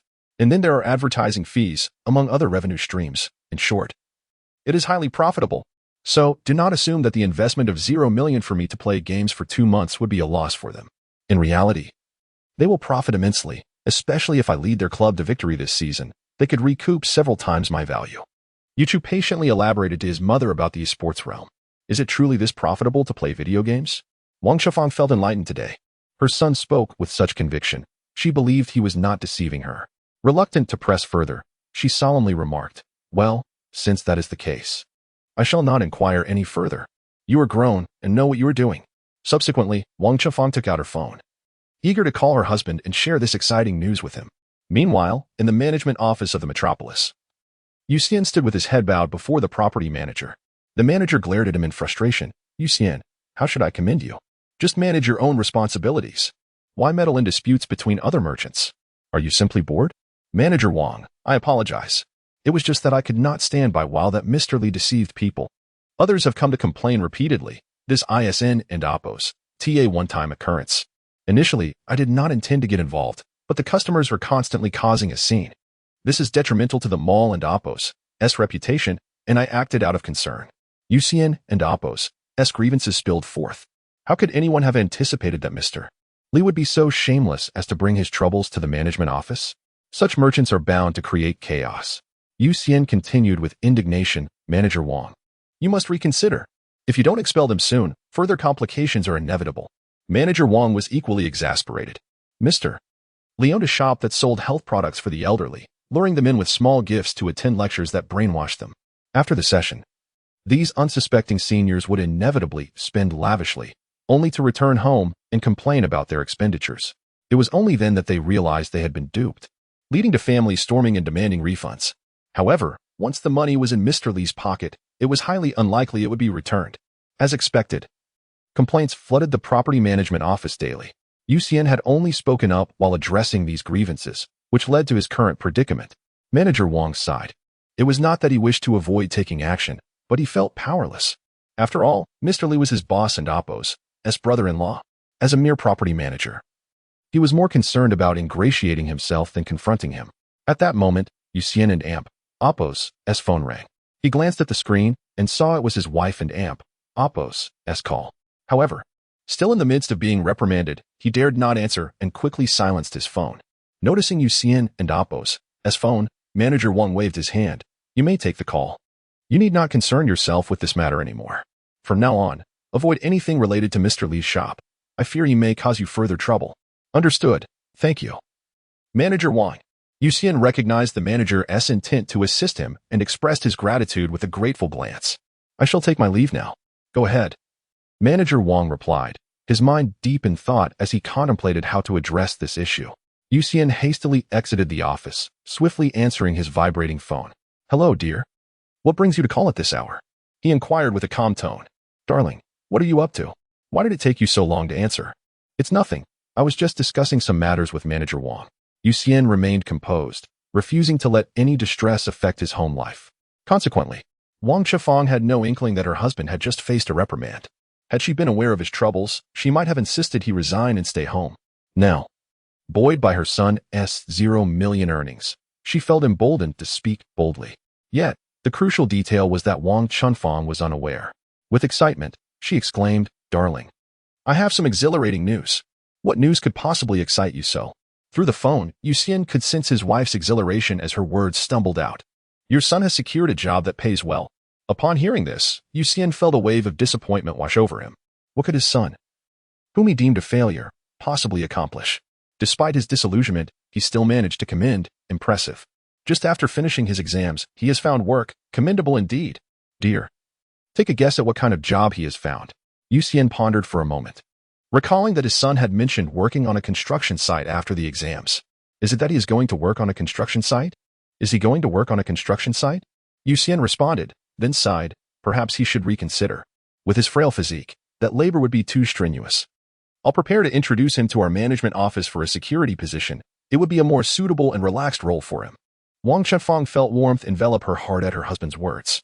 Although he expressed disappointment, his concern for their son was evident. This time, however, their son had risen to the occasion, surely leaving his father in awe.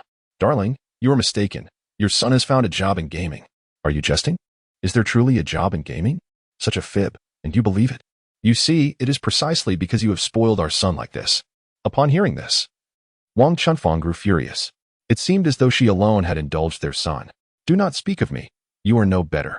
Do you not pamper our child as well? Chapter 45. Since everyone is equally matched, let us refrain from blame. Now, let us return to the main topic. In order to strike a chord with his wife, Yuxian hastily diverted the conversation. Wang Chunfang, in turn, was taken aback and exclaimed, Isn't it because of you? I was speaking perfectly well, and your interruption caused me to forget the important matter. All right, it's my fault. Please continue with your explanation. Yuxian apologized rather reluctantly. Wang Chunfang straightened her posture and declared, Darling, our son has truly begun earning money from gaming. I have seen the money, and there is no mistake. Really? Then tell me, how much has he earned? 5 or 10 yuan? Yuxian found it utterly implausible that their son could make money from gaming. Yet, given his wife and Oppo's enthusiasm, he felt it unwise to dampen her spirits. However, Wang Chunfang was indignant. 5 yuan? 10 yuan? My dear, you underestimate our son. Just wait until you are proven wrong. Don't cry then.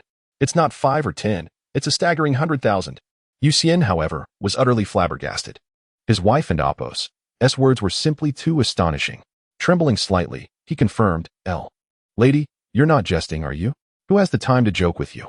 Upon hearing the change in her husband's tone, Wang Chunfang found it amusing. Yuxian, still in disbelief, reconfirmed, 100,000? Indeed, 100,000. I've seen the transfer details.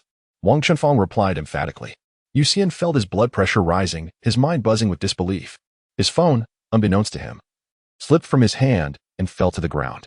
By the time he attempted to salvage it, it was already too late. With a crash, it shattered. It was even more broken than Yuchu's phone. Heartbroken, Yuxian gazed at the wreckage of his phone. Could it possibly be repaired? Being frugal by nature, he would never casually replace something that could be fixed. He hurriedly picked up the phone and pressed a button. To his astonishment, the screen lit up, revealing that the call was still active. He couldn't help but marvel at the durability of domestically produced phones. He quickly brought the battered device to his ear and inquired, Wife, can you hear me? Yes, I can hear you. What is wrong, Yuxian? Did you get so excited that you dropped your phone?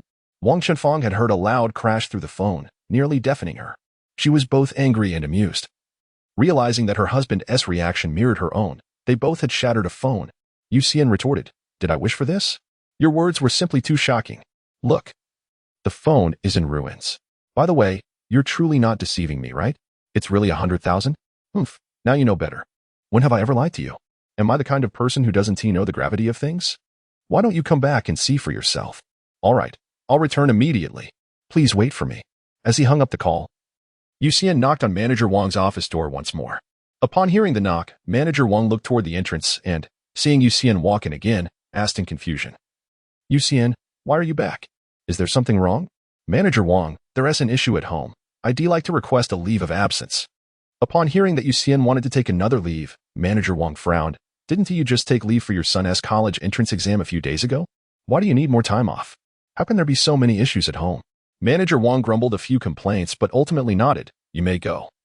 But let it be known that this is the last time this month. No more absences, or there will be no one to do the work." "Understood. Thank you." Manager Wang. Yuxian was well aware that Manager Wang was a tough exterior with a warm heart. Despite his stern demeanor, he was quite kind to his subordinates. And everyone appreciated him for it. Manager Wang waved him off. "Get out of here. I don't want to see you for a moment longer." "All right, Manager Wang. I'll take my leave." With that, Yuxian hurriedly exited the office.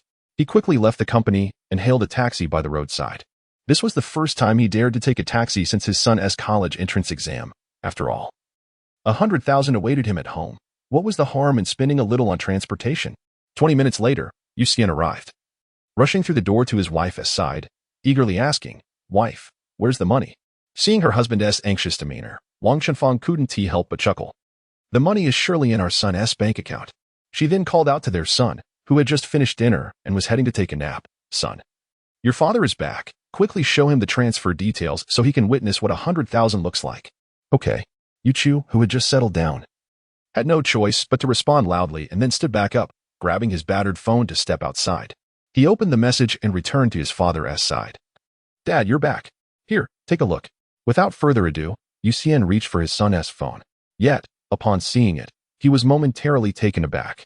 His son's phone was in a similar state to his own, shattered and in disarray. The screen was so fragmented that no piece was larger than a square millimeter.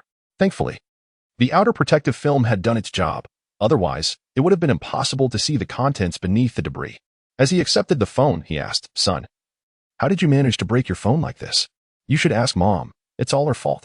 Yuxian couldn't help but cast a glance of exasperation at his wife.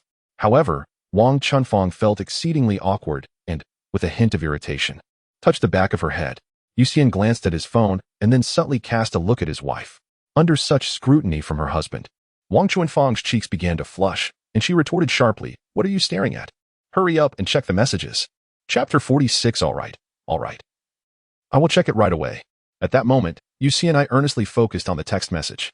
Indeed, it was a transfer notification. He then began counting the zeros. And without any difficulty, he confirmed it was an astonishing 10 million. As for the meager balance his son had previously, it was almost negligible. Yuxian and Oppo's gaze shifted from the phone, staring in disbelief at his son. Was this son truly the same one he had known before?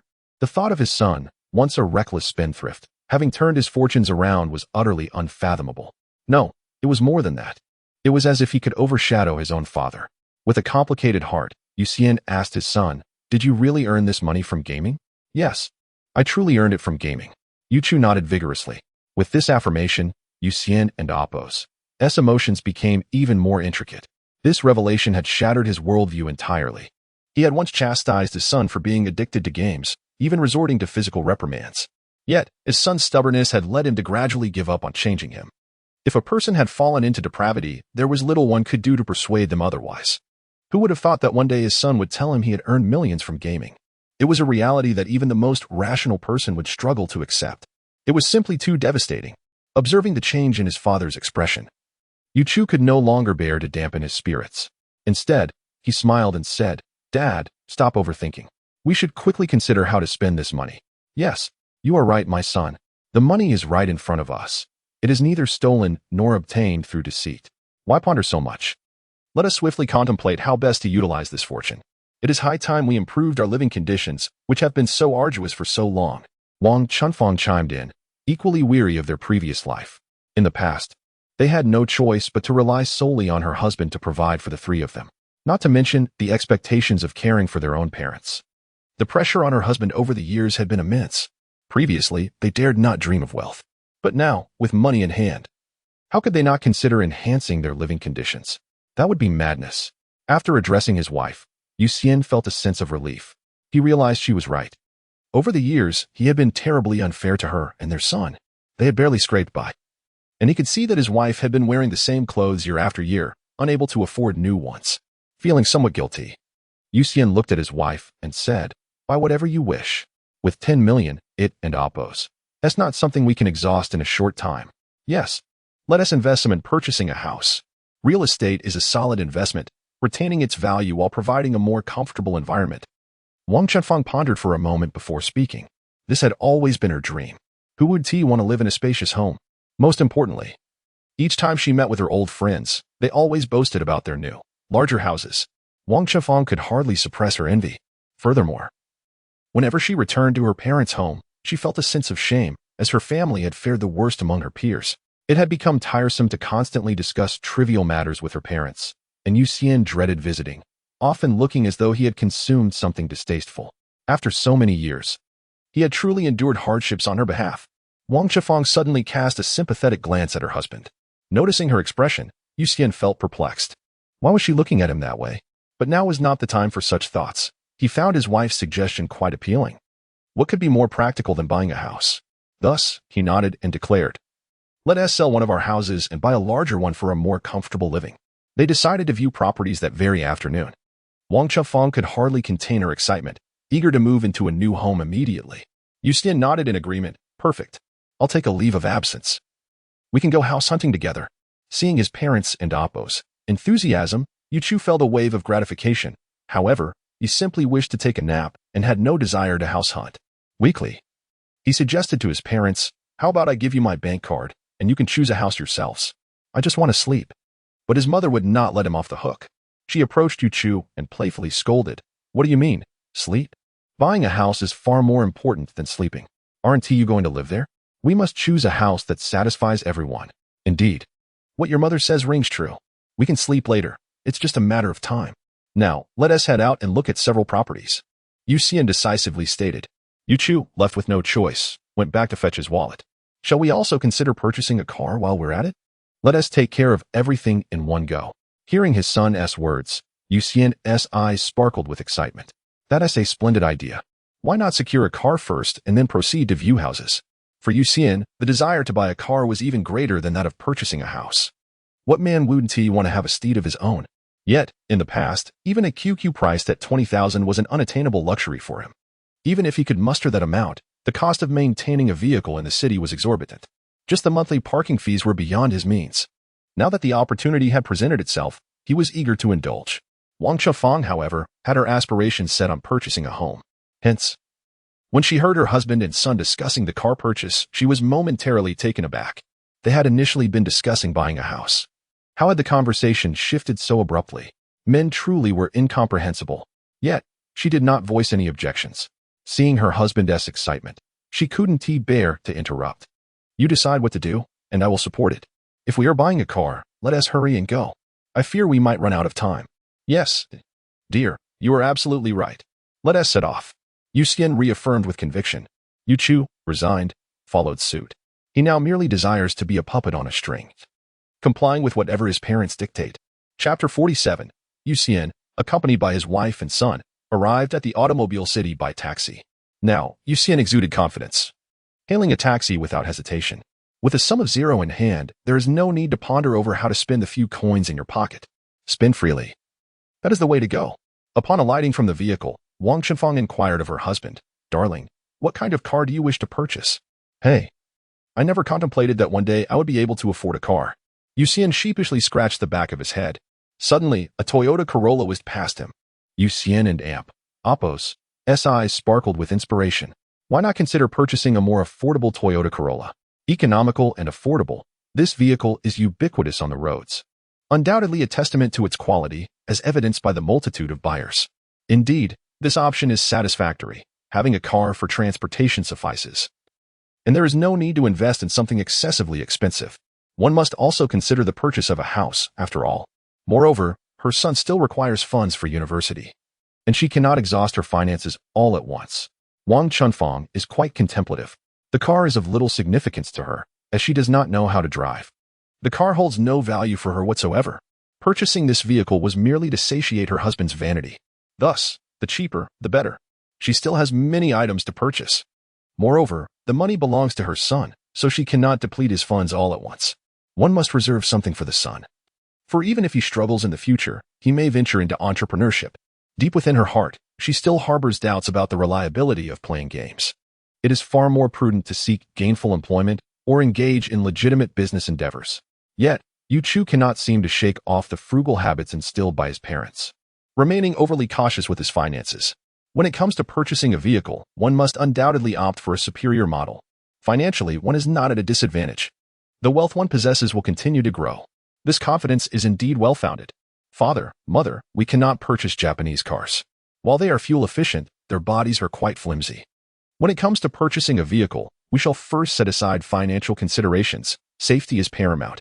Money is no object. Between the two esteemed brands, Mercedes-Benz and BMW, which one would you choose? Yu Xian looked on in slight astonishment at her son, whose words exuded an air of haughtiness. Such confidence. To claim one could earn 100,000 in an instant certainly inflates one's ego. Constantly boasting about wealth, yet I, with my meager monthly salary of 0, find it impossible to compete. All right, since my son has expressed this, let us indulge ourselves today and visit the BMW dealership for a look. Wang Chunfeng hesitated, pondering that even with wealth, one should not squander it indiscriminately. Perhaps it would suffice to purchase a modest vehicle. Do not be deceived by the seemingly abundant sum of 0. In truth, it dissipates like water flowing through one and Oppo's fingers. Purchasing a flat, particularly in a desirable location, often entails a price exceeding 30,000 per square meter. Consequently, acquiring a property typically requires an investment of at least 3 to 4 million. Therefore, your budget of 0 million is indeed insufficient. I must also set aside some funds for my university education. I truly cannot afford to squander my money. Just moments ago, I contemplated being extravagant, but I realized my wife's words hold wisdom. Instantly, I tucked away that dream of luxury cars and concurred. Son, your mother is absolutely right. A Corolla would suffice. Do not regard it with such disdain. If it were truly undesirable, it would not be so prevalent on the streets. Parents, there is no need for further discussion. Financial matters are not for you to ponder. If I can earn 100,000 in 2 months, then I can accumulate 1 billion in a year. Therefore, there is no need to be frugal. It is best to spend freely. We strive to spend all 10 million this month. Wang Chunfang and Yu Xian gazed at their son in disbelief. 100 million? How audacious! To exhaust 10 million this month? Is their son out of his mind? Wang Chunfang instinctively reached out to touch her son's forehead once more. Upon examination, he did not exhibit any signs of fever. Yet, why was he speaking nonsensically in broad daylight? Seeing his mother once again touch his forehead, Yu Chu was on the verge of losing his composure. Mom, please repeat after me. I am not running a fever. I understand. I have discerned that it is indeed not hot. However, without a fever, why speak nonsensically? It is you who speaks in vain. What I uttered are nothing but profound truths. Do not concern yourselves with financial matters. Simply spend freely. Yu Chu remarked indignantly to her mother. Wang Chunfang observed that her son was becoming increasingly frantic, and thus chose not to offer further encouragement. Very well, since you put it that way. Let us indulge ourselves with grandeur, purchasing BMWs and Mercedes, acquiring spacious residences, and lavishly spending our wealth. As long as you do not blame your mother in the future, it is perfectly acceptable to spend all your money. Just moments ago, Yu Xian was disheartened by the shattering of his dreams of owning a luxury car. Yet, upon discovering the opportunity to purchase one once more, his spirits soared with uncontainable joy. Who wouldn't oppose? He desired to drive a BMW or a Mercedes-Benz. In the eyes of the general public in the Dragon Country, BMW and Mercedes-Benz epitomize luxury vehicles, bestowing an undeniable prestige upon their drivers. Shall we embark on this journey? Very well. Wang Chunfang observed her husband's excitement and couldn't help but respond. She pondered the perplexing question of why every man seemed to harbor such a profound affection for automobiles. Upon receiving an affirmative response, Yu Xian strode ahead with an exuberant spirit, as if invigorated by a surge of adrenaline. He incessantly activated his radar, scanning for the whereabouts of the BMW dealership in every corner. Having not wandered far, Yuxian had already detected the prominent emblem of BMW. Suddenly, a spark of realization illuminated my mind. Pointing in that direction, I exclaimed loudly, "The BMW dealership is over there. Let us hasten our steps." Yu Chu and her mother, following the direction indicated by her father and Appo's finger, soon spotted the prominent BMW emblem. They hurriedly caught up with their father, who had already walked ahead. After Yuxian finished speaking, he had already taken the lead in that direction, displaying an eager demeanor. Wang Chunfang quickly caught up with her husband and gently chided him. "What is the rush? Having promised to buy it for you, what does a moment matter? Will waiting cause harm?" I. Upon receiving such a reprimand from my wife, Yuxian immediately felt an overwhelming sense of embarrassment. Just now, Yu Chu, who came up with you, defended himself to Dad, saying, "Mom, please Don and Appo's." He referred to him as Dad. This is only natural. It and Appo's. It's evident that Dad is a car enthusiast. His urgency is entirely understandable. Yuxian cast a grateful glance at his son, feeling a sense of appreciation. Indeed, his son was a treasure, justifying all the affection he had lavished upon him. However, Wang Chunfang, with a hint of grievance, remarked, "I never said anything was wrong with him. I merely asked him to wait a moment. You father and son are indeed united in this." "Humph. Haha. My dear mother, we are united in purpose. Our strength is as formidable as steel." Upon uttering these words, Yu Chu exchanged a knowing glance with his father. Chapter 48. Welcome. Li Xinyue greeted the family of three who had just entered. As they stepped into the BMW dealership, several salespeople noticed them, yet none were inclined to assist. Their attire was exceedingly ordinary, with one even clad in a high school uniform, giving the impression that they could not afford a BMW. Thus, the sales staff hesitated to invest their time, preferring to await a more affluent customer. However, as a newcomer who had yet to make a sale this month, Li Xinyue felt compelled to act. The affluent clients were typically courted by the seasoned salespeople, leaving her with only the opportunity presented by the Yu family. Perhaps fortune would smile upon her, after all. There were always a few wealthy individuals who preferred to disguise their affluence. With this thought in mind, she donned a radiant smile and approached them. "May I ask what kind of vehicle you would like to see? I would be delighted to provide you with an introduction." Upon seeing his father enter, Yu Chu felt a wave of anxiety wash over him, trembling as he struggled to respond to the sales inquiries. Seizing the moment, he spoke up on behalf of his father. "We would like to take a look at the BMW SUVs. Could you please introduce us?" Li Mingwei was somewhat taken aback by the handsome young man before her. She had not anticipated that a high school student would exhibit such confidence in this upscale environment. Clearly surpassing his father's timidity, it was evident that her efforts might be in vain. One could hardly expect a person who felt out of place in a luxury setting to be willing to make a purchase. Nevertheless, she resolved to showcase the grandeur of luxury vehicles to them, if only for the sake of the charming young man. "Right this way, please. Allow me to show you some of our display models, after which I can provide further information about the vehicles." "All right," Yu Chu replied, following her lead. Meanwhile, Wang Chunfang and Yuxian struggled to acclimate to the opulence surrounding them. Not everyone possesses the audacity of the nouveau riche, flaunting their wealth indiscriminately. Both had lived modest lives, making the lavish atmosphere feel surreal. They exchanged glances, aware of each other's discomfort, and followed their son like marionettes, somewhat out of place. Li Mingwei led them to a BMW X1, the most affordable model in the BMW SUV lineup. For them, this was likely the only vehicle within their reach. Priced around 200,000 yuan, an amount that some ordinary families might manage to afford with some sacrifices. She began her presentation. "This BMW X1 has sold nearly 100,000 units over the past 9 years, far surpassing competitors like the Audi Q3 and Mercedes-Benz GLA. It is one of our best-selling models, ideal for a family of 3. And, with discounts, it can be yours for approximately 210,000 yuan. It truly represents exceptional value." Upon hearing the sales pitch, Yuxian eagerly circled the vehicle. Nodding in satisfaction, he genuinely found it appealing. The exterior was attractive, and the price was reasonable for owning a BMW. Wang Chunfang also approved, as affordability was her primary concern. However, Yu Chu examined the vehicle's dimensions and felt dissatisfied. It appeared too small, clearly a compact SUV with limited interior space. He shook his head, opened the door, and sat inside. Indeed, the space was quite cramped, and at 182 meters tall, he nearly brushed the ceiling, which left him feeling constrained. Promptly, he dismissed the car, shaking his head at the saleswoman. "This vehicle is too small. Do you have anything larger?" "Money is not an issue." Wang Chunfang, alarmed by her son's comment, protested. Isn't this car quite good? Why are you dissatisfied? She quickly urged him, son, this car is just fine. It's adequate. While Yuxian also desired a better option. He was content with this choice and joined in. Son, I think this car is acceptable.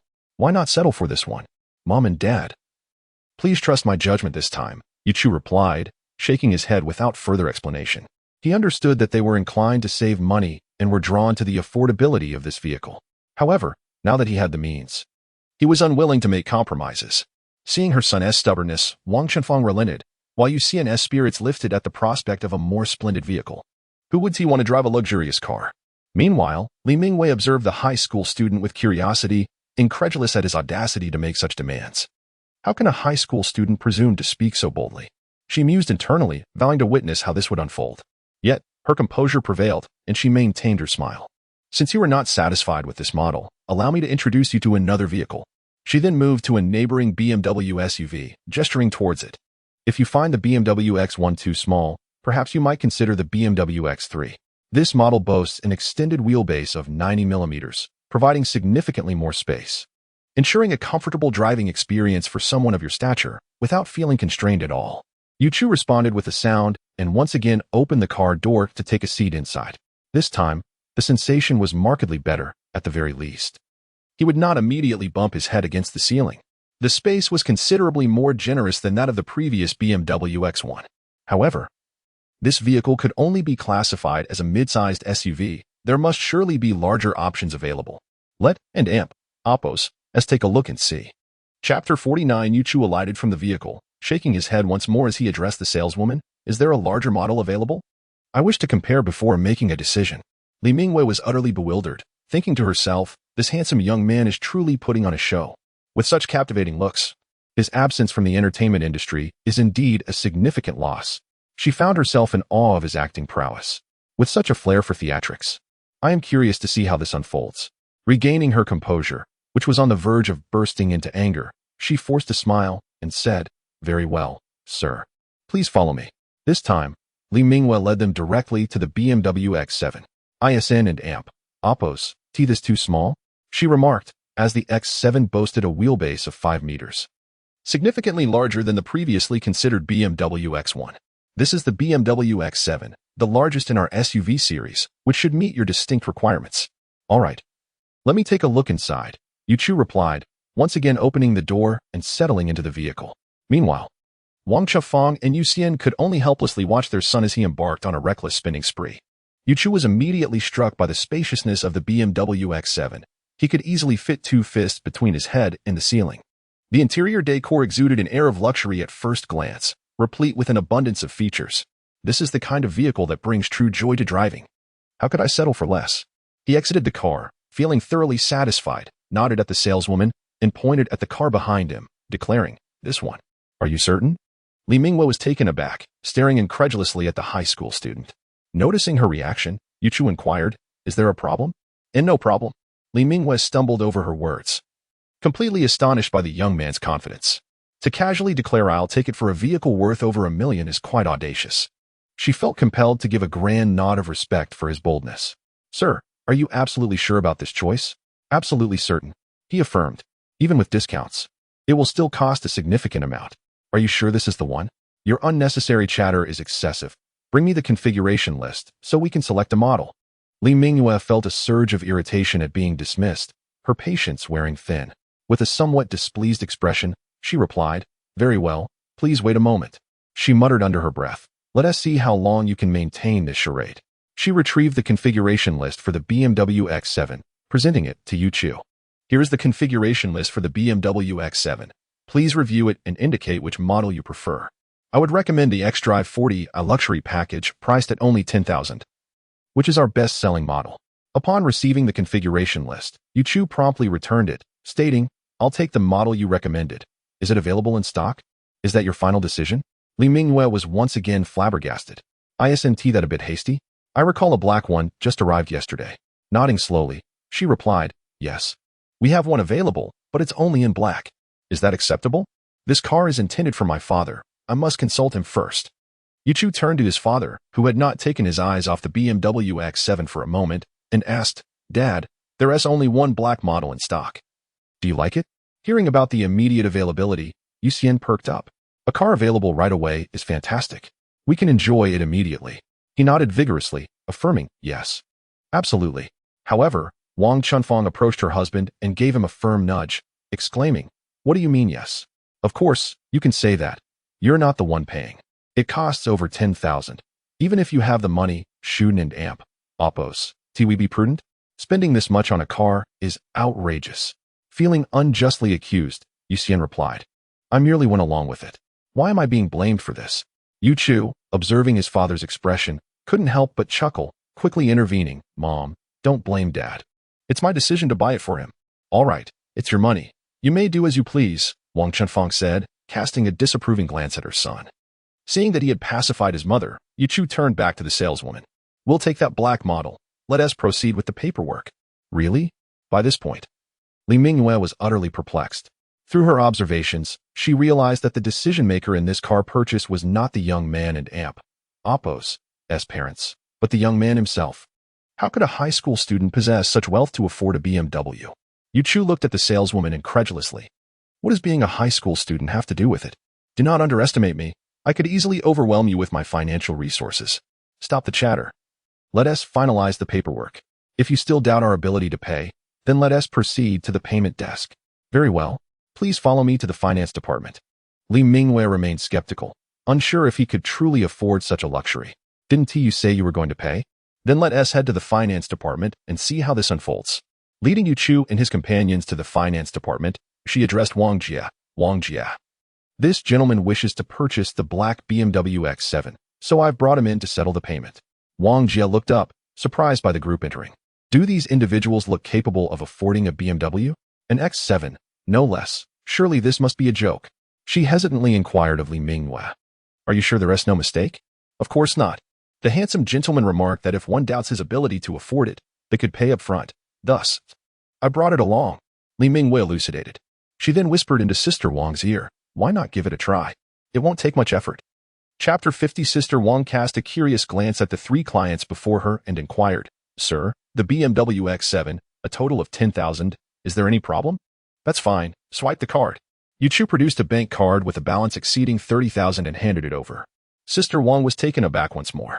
How could this young man be the one paying?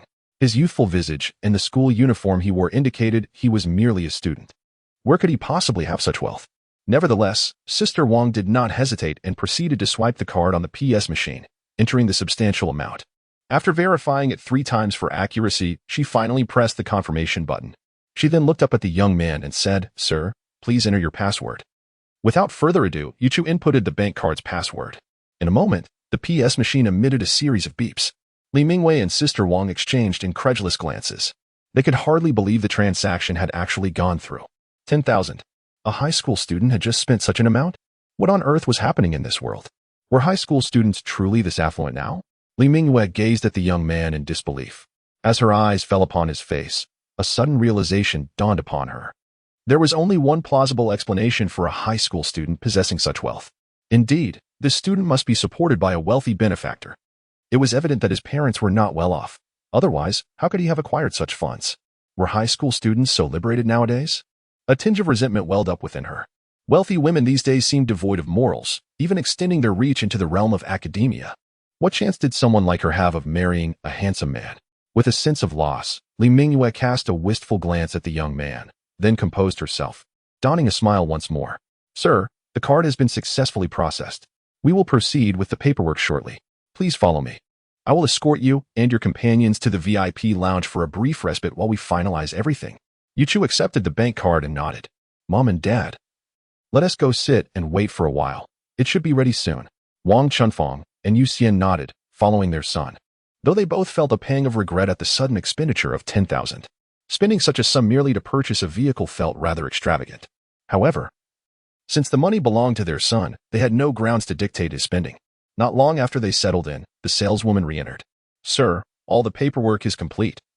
You may now collect your vehicle. Please follow me. All right. Yu Chu responded, turning to his parents. He said, let us go. After we pick up the car, we will go house hunting. Okay, Wang Chunfang agreed, while Yuxian, brimming with excitement, could only nod vigorously, unable to articulate his joy. Everything proceeded smoothly, and Yuxian finally realized his dream of owning a luxury car. Driving the sleek black BMW X7, he and his wife left the car dealership. Yu Chu observed his father driving with commendable steadiness, which alleviated his concerns. He had feared his father might possess a license but lacked the ability to drive, a common predicament nowadays. Many obtained their licenses only to let them collect dust in a drawer, never to see the light of day again. Once they exited the dealership, Wang Chenfang eagerly asked, "Where shall we look for houses?" "Don't ask me. I have no idea. I never imagined I would one day buy a house. So I am completely unfamiliar with the process."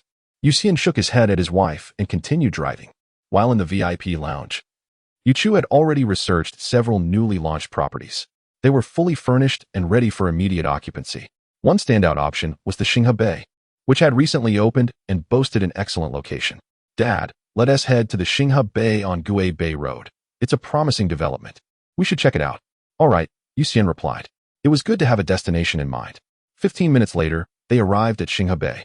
From a distance, they could see several tall residential buildings, with the name Xinghe Bay prominently displayed atop one of them. Yuxian parked the car in front of the sales office, and Yu Chu alighted, keenly assessing the surroundings. The environment was quite pleasant, low density, ample greenery, and well-equipped with sports facilities, including basketball and badminton courts. Turning to his parents, who were momentarily awestruck, he urged, "Mom and Dad, let us go." Wang Chenfang and Yuxian nodded vigorously, still reeling from the surprise of being in such a high-end community. Compared to their previous residence, this was indeed a world apart. Little did they know, in the eyes of the affluent, their former dwelling was akin to a slum. As they entered the sales office, they were greeted by Li Ziming, who instinctively welcomed them upon seeing clients. However, his demeanor soured upon closer inspection. Was he being mocked? Before him stood three individuals, one in work attire, presumably a property management worker, a middle-aged woman dressed quite ordinarily, and a student clad in a school uniform. How dare they enter such a prestigious community? What audacity fueled their confidence? Li Ziming's expression darkened further as he barked, "What are you doing here? This is no place for you." Yu Chu was taken aback. Why was there such a disdainful attitude everywhere? Couldn't one simply spend money in peace? Yuxian and Wang Chenfang were momentarily taken aback by his harsh tone. Observing their discomfort, Yu Chu felt a surge of indignation. "What is your problem? Is this how you treat guests? Where does it say we aren't allowed to enter?" "Huh, you lot of paupers. Do you even know this is a high-end community? The average price is over 50,000 per square meter. Can you afford it?" Li Ziming's countenance darkened even further. He had not anticipated that these paupers would have the audacity to retort. Who was he calling poor? "Do you wish to compete with me in wealth?" Yu Chu gazed at the salesperson with a hint of disdain. What audacity for a mere salesperson.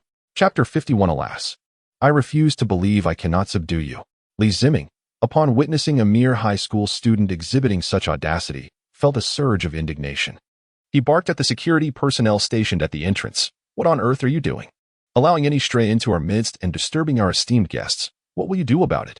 The security guards, initially lounging at the entrance, were suddenly galvanized into action, hastily surrounding Yu Chu and his companions. Panic ensued among Wang Chenfang and Yuxian. They simply could not fathom how a routine house-hunting trip could devolve into such a distressing ordeal. At that moment, Ren Siming, having just emerged from the restroom, fortuitously witnessed the unfolding scene. She rushed over, indignantly confronting the guards. "What is the meaning of this? Why are you encircling our clients?" The guards, feeling utterly aggrieved, retorted, "What are we supposed to do? One person berates us for letting people in, while another scolds us for crowding clients. What do you expect us to do?" The head of security, equally vexed, shot back. "Then perhaps you should direct your inquiries to your sales department." He then instructed his team, "We're leaving. We have no interest in the troubles of your sales office." And like a tide, the group of guards departed. Li Ziming, in a state of dismay, exclaimed, "Why are you leaving? Don't you dare go. First, deal with them." Yet, to his embarrassment, no one paid him heed. Ren Siming soon grasped the situation. It was the insufferably arrogant Li Ziming again, always stirring trouble with those he deemed beneath him. This was hardly the first instance. With a hint of displeasure, she addressed Li Ziming. "What on earth are you doing? How can you treat clients this way? If you have no desire to assist, you may step aside. But you cannot mistreat our customers. Siming, you have it all wrong. I am acting in the interest of the sales office. Allowing such impoverished souls in merely diminishes the prestige of our property. What if our other esteemed guests mistake this place for a slum?" Faced with Ren Siming and Appo's beauty, Li Ziming found it difficult to harbor anger. opting instead for a calm explanation. Yet, it was evident that she was unimpressed, her tone growing sharper. Li Ziming, spare me your excuses. Your disdain for others is evident, and I will not tolerate it. Leave this matter to me. If you utter another word, I will report this to the sales director. Very well, if you choose to ignore my advice, I shall refrain from further comment, Li Ziming retorted, venting his frustration before retreating. However, his gaze remained fixed upon Ren Siming, eager to observe how she would handle the situation, having successfully dismissed Li Ziming. Ren Siming adopted a radiant smile as she approached Yu Chu and his companions, bowing slightly as she apologized. Esteemed guests, I sincerely apologize for the treatment you have received at our property. Please forgive us. I will be your host from now on. Her courteous demeanor was infectious, prompting Wang Chunfang to wave her hand dismissively. Dear, there is no need for apologies. This isn't your fault. Indeed, Yu Xian chimed in. Yu Chu, however, cast a grateful glance at the beautiful saleswoman, taken aback by her kindness. Thank you. Mississippi, shall we proceed to view the properties? Time is of the essence. Certainly. Please follow me. Ren Siming led the trio to the model display illustrating the property layouts. Xinghe Bay spans over 800,000 square meters. Since its inception, we have embraced a collaborative development philosophy, partnering with renowned companies both domestically and internationally to create a harmonious blend of Eastern and Western design. This approach enhances the quality of living, lifestyle, and urban landscape, establishing a new model of real estate development characterized by dedication, ingenuity, and innovation, thus ushering the real estate market into a new era of quality. Noticing that Ren Siming intended to elaborate further, Yu Chu interjected, Miss, let us focus on the essentials, such as unit types and square footage. Please share only the most pertinent details. Ren Siming found his urgency amusing. Why the rush? It was as if his eagerness indicated he could afford it. She had merely intervened out of sympathy, but she held no expectations regarding their purchasing power.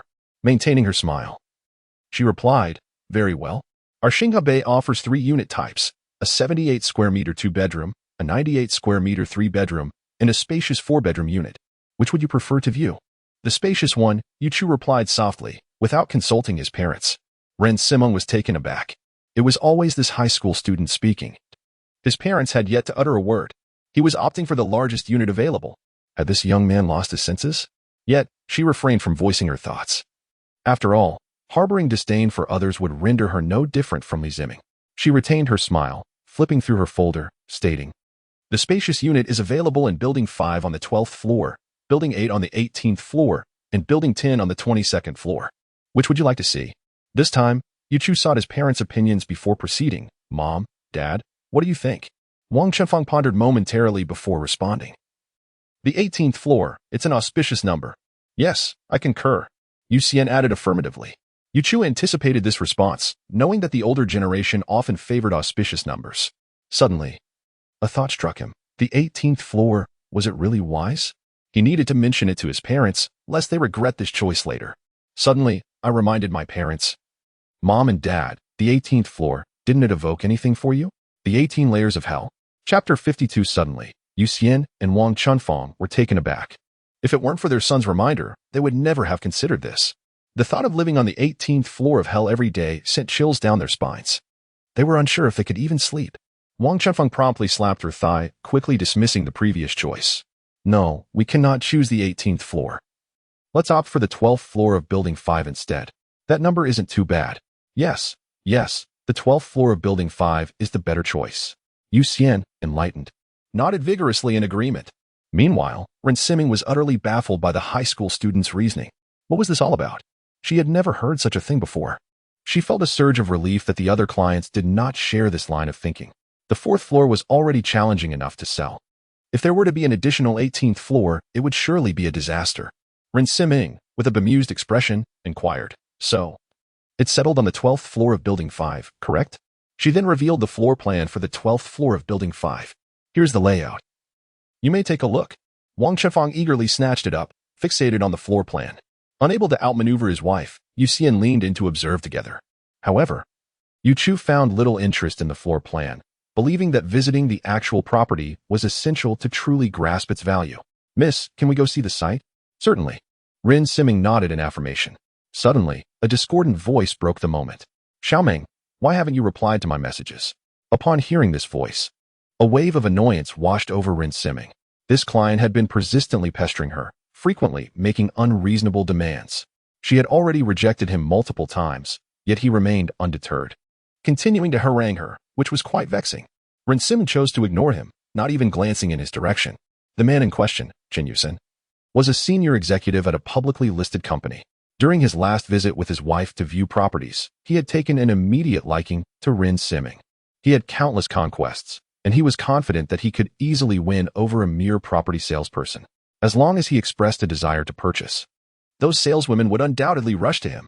However, this time he was disappointed. Rin Simong was exceedingly difficult to manage. He had indicated his interest in buying a property, and initially, she had responded positively. Yet, the moment he mentioned his outrageous conditions, she fell silent. Last night, he pondered the situation, concluding that it must be because she had not seen him make a purchase. No hare, no hunting. He believed that once he committed, that woman would surely throw herself at him. This was why he had returned to the sales office.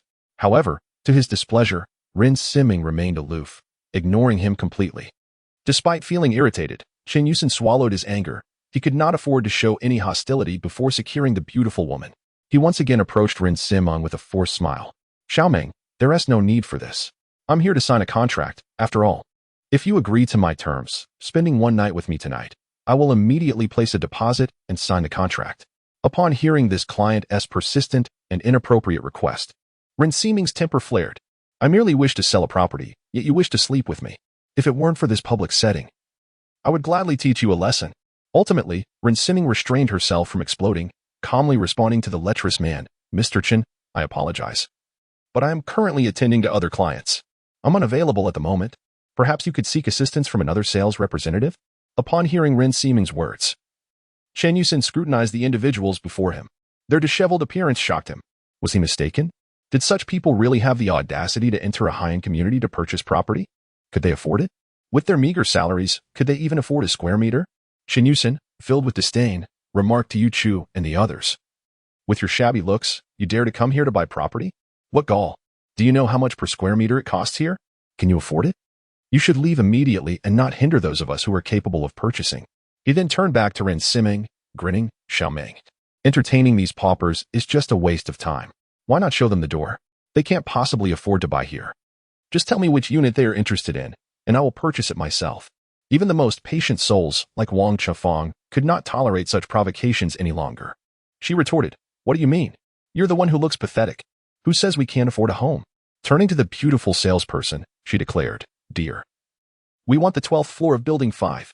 She then cast a defiant glance at the lecherous man, disdainfully stating, unlike some people, I don't need to coerce others into sleeping with me to buy a home. Yu Chu was taken aback by his mother's sudden assertiveness. It was indeed a rare sight to witness her fury. Clearly, this lecherous man had provoked her greatly. Yu Chu couldn't help but give his mother a thumbs up. Yu Xian felt the same way. It was his first time witnessing his wife's indignation. When faced with such individuals, one must retaliate fiercely. It felt exhilarating. Meanwhile, Chen Yusen was seething with anger.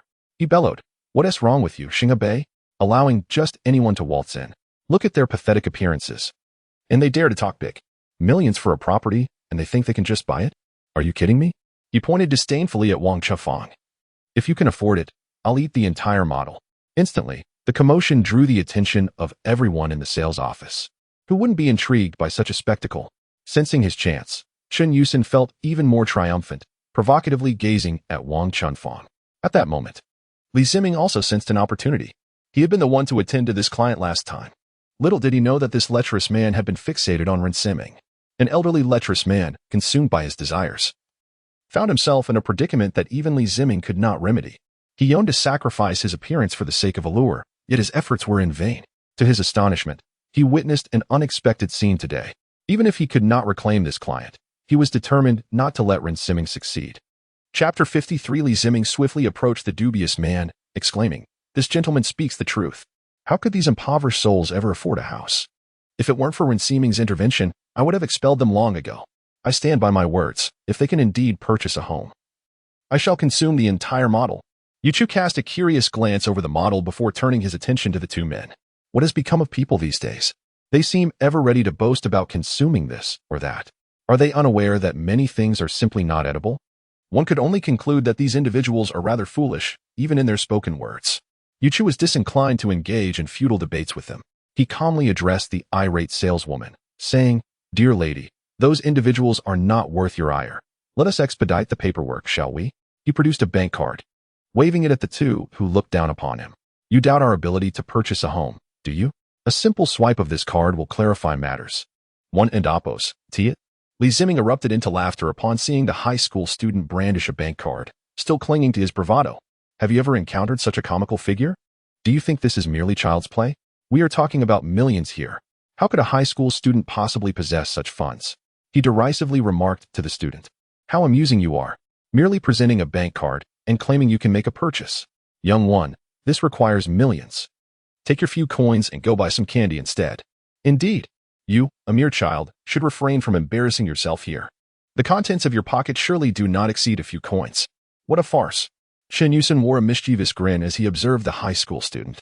Chu, however, was not inclined to argue, simply stating, "You seem quite jubilant now. Just ensure that when you attempt to consume the model later, you do not complain of a toothache. Very well, but what if you cannot afford it later? I shall not hold you accountable for consuming the model. After all, if you do, we shall have to create another one. You might as well run around the sales office in your birthday suit. I am certain many would like to witness a handsome lad in such a state." With that, Li Ziming burst into laughter, joined by the others who stifled their chuckles. Though none were as exuberant as he, especially the wealthy women, their eyes sparkling with anticipation, eager for the handsome young man to falter. Ren Simeng, on the other hand, was becoming increasingly flustered. She had not anticipated the situation escalating to such heights. Surely, this young man could not afford a home. If that were the case, would he not be left utterly exposed? No, she must intervene and prevent him from agreeing. With palpable anxiety, Ren Simeng implored the young man, "Sir, please do not agree.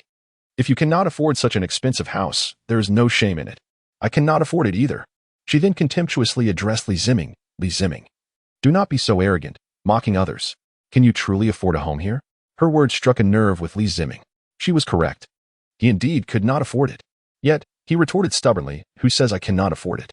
I simply have a place to stay and do not require another home at the moment." Chu offered a reassuring glance to the saleswoman. "Dear lady, do not worry. We can indeed afford it. Please prepare the contract. Go ahead, daughter. Deliver a resounding blow to their arrogance." Wang Chenfeng added, casting a disdainful glance at the two men. Sighing in resignation, Ren Simeng conceded, "Very well. You two, please follow me to the reception area while I prepare the contract." "All right." Chu and his parents trailed behind the saleswoman to the reception area. Li Ziming and Chen Yusen, unwilling to be outdone, seated themselves beside them, while a crowd lingered nearby, eager to witness the spectacle. Ren Simeng first served a cup of tea to the young man's family before retreating to the finance office to retrieve the contract. With a furrowed brow, she entered the finance office and addressed Sister Zhang. "Sister Zhang, please provide me with a copy of the purchase contract." Sister Zhang looked up, puzzled. "Xiaoming, what troubles you? Shouldn't signing a contract bring joy? Why the long face? Do not mention it." The client requested the contract, yet they hardly seem like capable buyers. Most troubling is that Li Ziming scoundrel, who dares to wager with the clients. I scarcely know what to say. Sister Zhang's interest was piqued by this amusing turn of events. Life in the finance office was usually dull, and such occurrences were rare. She eagerly inquired, "What wager did that scoundrel Li Ziming make with the clients?" "Oh, they wagered whether the clients could afford a home. If they can, Li Ziming would consume the model. If they cannot, he absurdly suggested they run about naked. Can you believe it? Is the client unattractive?" Sister Zhang asked. "Not at all. The young man is quite handsome, with a score exceeding 90. Upon hearing this, Sister Zhang's interest intensified. Though she worked in finance, she was a wealthy woman, taking the job merely to alleviate her boredom. "This sounds intriguing. I must see for myself. Are you eager to witness the handsome lad's humiliation?" Ren Simeng had caught wind of Sister Zhang's interests. She shot a disapproving glance before urging, "Sister Zhang, please expedite the contract. Indeed, we must get this sorted quickly, or there will be no spectacle left to enjoy." Realizing the urgency, Sister Zhang hastened to find the contract. Moments later, she handed over a blank purchase contract. "Here you go. Quickly go." Ren Simeng, without uttering a word, seized the contract and made her way outside. Zhang Jia hastily followed suit. Observing this, Ren Simeng felt compelled to interrupt. "Zhang Jia, why the haste? Just a moment. I still need to bring the client in to process the payment. You won't be the first to know if they can afford it, will you?" "Indeed, you're absolutely right. You and Oppos, VE made me quite flustered. Zhang Jie exclaimed, tapping her head before returning to the finance office. Chapter 54. Rin Siming returned to the reception area with the contract in hand, completely ignoring the provocations from Li Ziming and the lecherous man. She sat directly beside the handsome young man and addressed them. You are certain that it and Appo's room 1 on the 12th floor of Building 5, correct? Indeed, Yu Chu affirmed. And Wang Chenfeng nodded in agreement. With their confirmation, Rin Siming filled in the room number on the purchase contract. While pressing the calculator, she continued. This room 1 at Building 5 is exquisitely decorated and furnished, ready for you to move in. The total area is square meters, with a unit price of 00, totaling 14,000. I can waive the 4,000 for you. Our minimum down payment is set at 30, which amounts to at least 12,000. Noticing the beautiful saleswoman continuing, Yu Chu interrupted, Beautiful lady, is there a discount for full payment? Upon hearing full payment, Rin Siming was momentarily taken aback, staring incredulously at the young man. Was he truly so bold? They hadn't even discussed the down payment. She completely failed to recognize the audacity of this brash young man. Even Qin Yusen beside them couldn't help but chuckle. You, a high school student, dare to say that? Full payment? Do you even know how much that is? Even someone as affluent as I am cannot pull together such a sum instantly. You're just talking nonsense. Just because you can't afford it doesn't mean I can't. Don't worry, the truth will soon be revealed. That sand table is quite large. Can you two handle it? Yu Chu disdainfully glanced at them. Rin Siming, perplexed by the young man's confidence, nonetheless explained the company's policy. If you pay in full, we can offer a 2 discount off the total price. She began calculating. So, if you pay in full, you only need to pay 00. And I will erase the zeros for you. All right, we'll pay in full. The young man's calm declaration left Rin Siming even more bewildered. Yet, she checked the full payment option on the contract, writing the amount in both figures and words. Continuing, she asked, So, sir, should the property be under your name? As the young man had been making all the decisions, she directly inquired if it would be in his name. Yu Chu shook his head. Let us put it under my parents' and Appo's names. Turning to his parents, he said, Do you have your IDs? Please take them out. Wang Chenfeng looked at her son with satisfaction and shook her head. Son, it's better to put it under your name. After all, you're our only child. When we grow old, we will need to transfer it to you anyway. It's simpler to just write your name now, since you're the one paying. Yes, your mother is right. Just put it in your name. Otherwise, we'll still have to transfer it later and incur unnecessary taxes. Yu Xian nodded in agreement. Yu Chu thought this made sense. As the only son, he would inherit their assets eventually. All right then, I'll put it under my name, but don't regret it. Fine, just write your name. Wang Chenfeng agreed. Yu Xian concurred. Yes.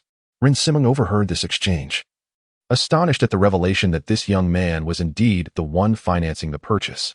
How could a high school student possess such wealth? Were they all merely acting? Or was the young man truly affluent?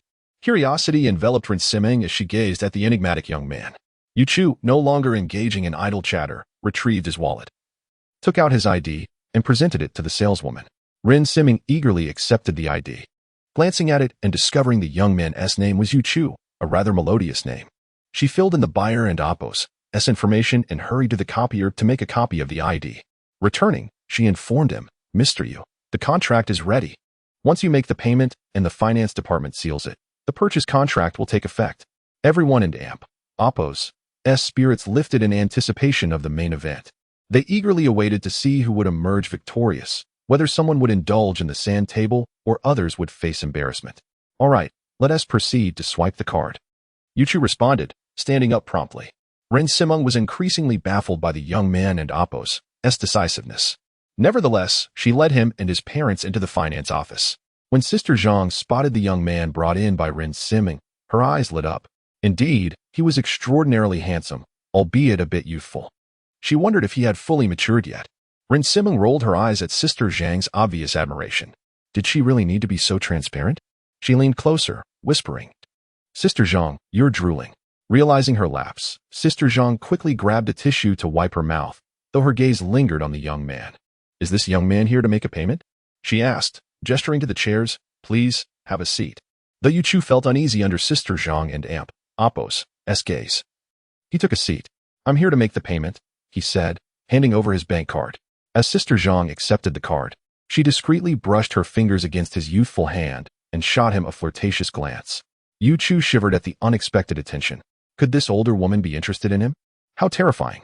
He had just turned 18 and was already attracting such attention.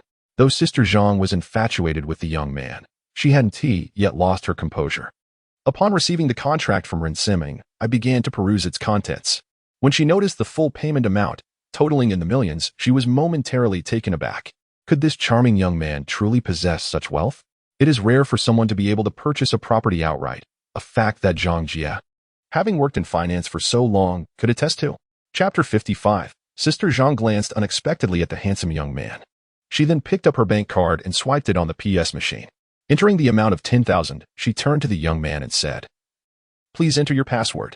Without hesitation, Yuchu quickly inputted the password and pressed the confirm button. To be honest, at this juncture, the answer was about to be revealed. Ren Siming and Sister Zhang were both exceedingly anxious. Not only were they tense, but those outside the finance room were also on edge.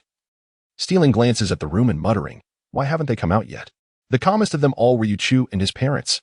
After all, they were well aware of their financial standing. Moments later, the PS machine emitted a buzzing sound. Ren Siming and Sister Zhang watched as the machine spat out a receipt, both gazing at the handsome young man with astonishment. He had indeed succeeded in making the payment. Ren Siming was filled with joy. The young man had won the bet. And not only that, but she had also made a profit of at least 30 to 40,000, feeling quite pleased with herself. She was filled with curiosity about this young man. However, Sister Zhang felt a tinge of regret.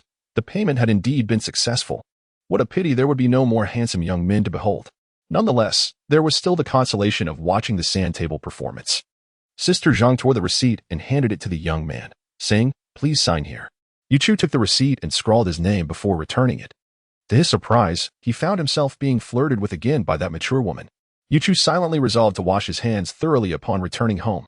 Sister Zhang produced the company's seal and stamped the purchase agreement, then printed out the invoice. She presented them to the young man, saying, "Please keep these safe.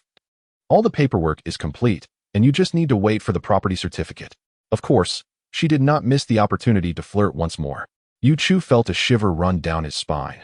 This mature woman was exceedingly intimidating, as though she had never encountered a handsome man before. Yuchu gathered the documents and stood up, distancing himself as he smiled at the beautiful saleswoman, saying, "We should head out to watch the sand table performance." "All right," Ren Siming replied cheerfully. They had been so arrogant earlier. Now, it would be interesting to see how they fared. As they stepped out of the finance room, Sister Zhang hastily followed. Just as Yuchu exited, Li Ziming and Chun Yusin approached to block his path. Chun Yusin, with a gleeful tone, said, "Were you unable to pay?" "Just a student, pretending to be so grand." "No need for words. It's your turn to perform now," Li Ziming chimed in. The others looked on with eager anticipation, ready to witness the spectacle. To make matters worse, someone even pulled out a bag of sunflower seeds and said, "You can't watch a good show without some seeds. Come on, everyone, have a few." The group exchanged knowing smiles and casually began to munch on the seeds. Before Yuchu could respond, Ren Siming laughed and said, "Who told you that Mr. Yu cannot afford the payment? Look at their widened eyes." She then turned to the handsome young man and said, "Mr. Yu, show them the invoice and blind them with it." Yuchu cooperatively pulled out the purchase invoice and tossed it in front of them, declaring, "Take a good look. Don't say I deceived you." Upon seeing the invoice, Chen Yusin and Li Ziming were taken aback. However, they still clung to a glimmer of hope, scrutinizing the invoice, wondering if it was merely a ruse. Yet, as they finally discerned the details on the invoice, they were rendered speechless. The freshly printed invoice was still warm to the touch. The date indicated it had been printed just a few minutes prior. The amount was also correct, precisely 10,000. At that moment, they found themselves utterly at a loss. Their faces stung with embarrassment. They could hardly believe that a student in a school uniform had actually paid in full for a property. Such a notion was unfathomable. The onlookers were equally dumbfounded, unable to comprehend that these individuals could afford to buy a house outright. They had all prepared their eye drops, anticipating a show of humiliation. Who would have thought they would be so swiftly proven wrong? They were merely left feeling a tad disappointed about their eye drops. Although there was no humiliation to witness, at least there was still the sand table performance to enjoy, ensuring their bag of seeds would not go to waste. The spectators continued to watch intently. Ren Siming observed with a hint of amusement at Li Ziming and the lecherous man, saying, "Well, do you see clearly now? It's your turn to perform. I've never seen anyone eat sand table before. This time, I will truly gain some insight." Yuchu and his parents watched the two with a sense of schadenfreude.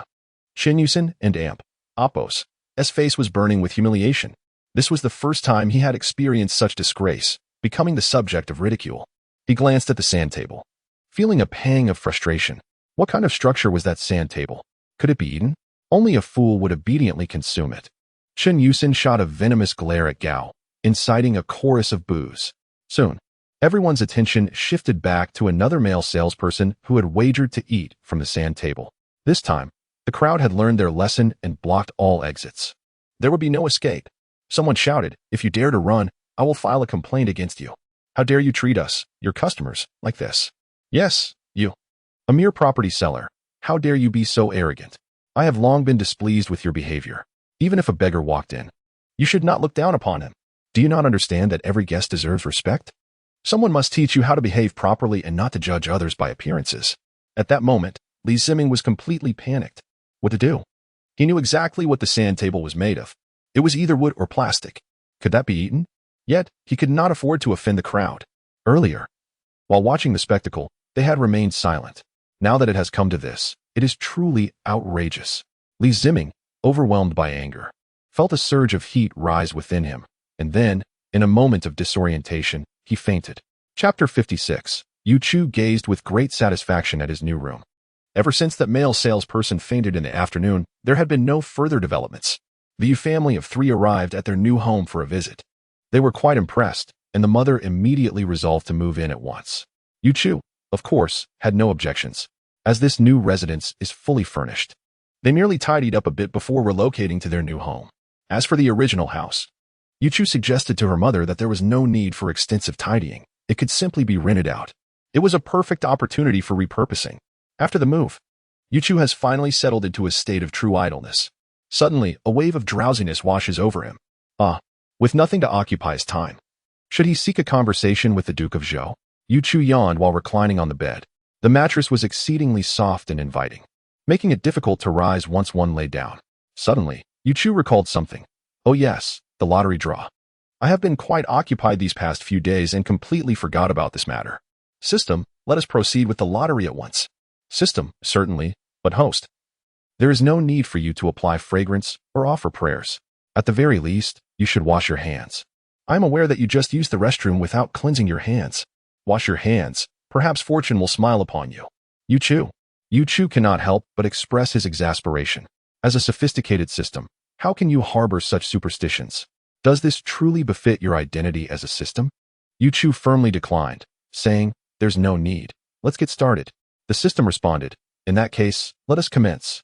Host, you have a total of 3 chances to draw. Shall we begin the lottery now?" Yu Chu, let us commence. There is an abundance of unnecessary chatter. System, very well. We shall now initiate the first lottery draw. Yu Chu beheld a lottery interface featuring a grand spinning wheel.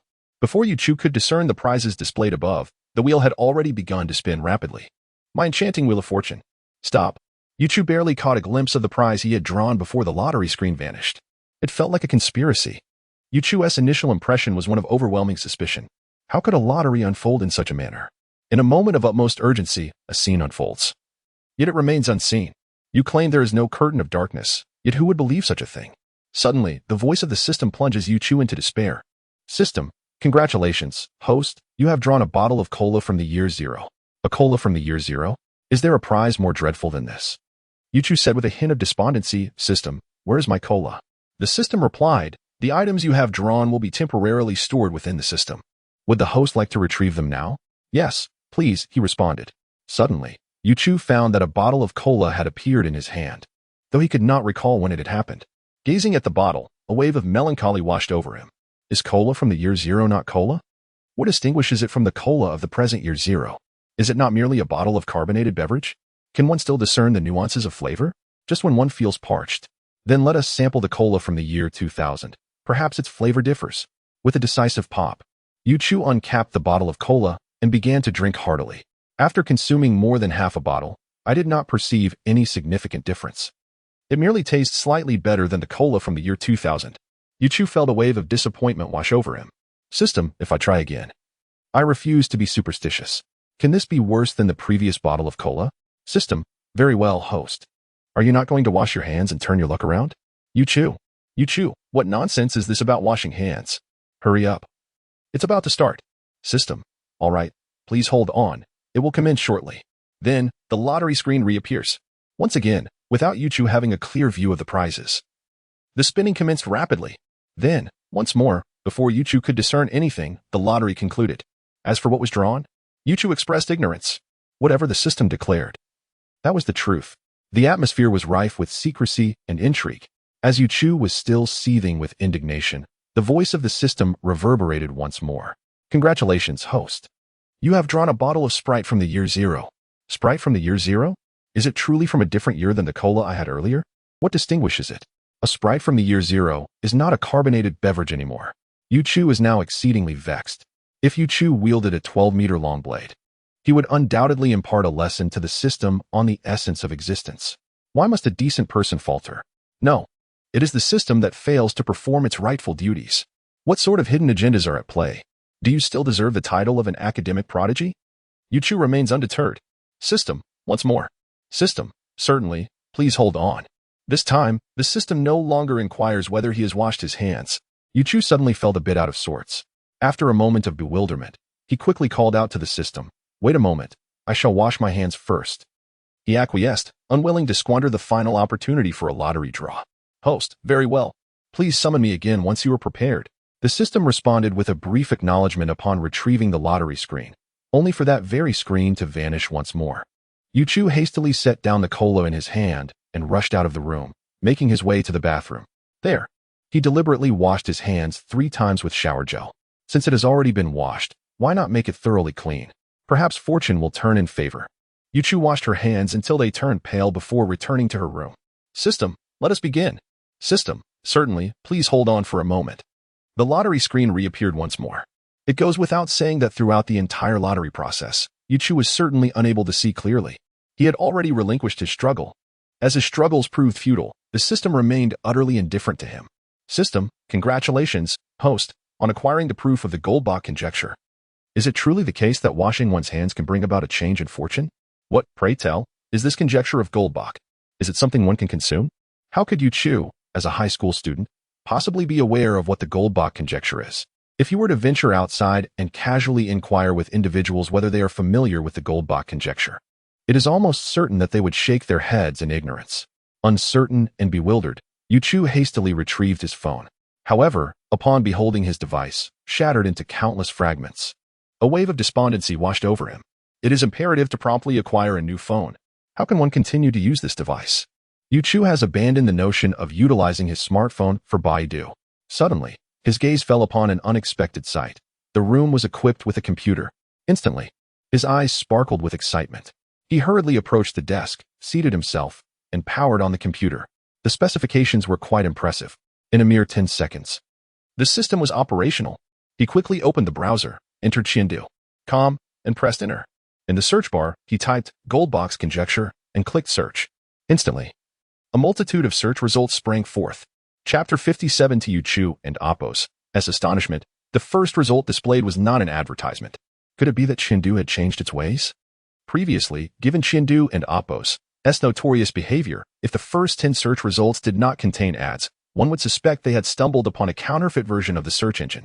Perhaps recent incidents had prompted regulatory discussions, leading to a necessary rectification of their blatant practices.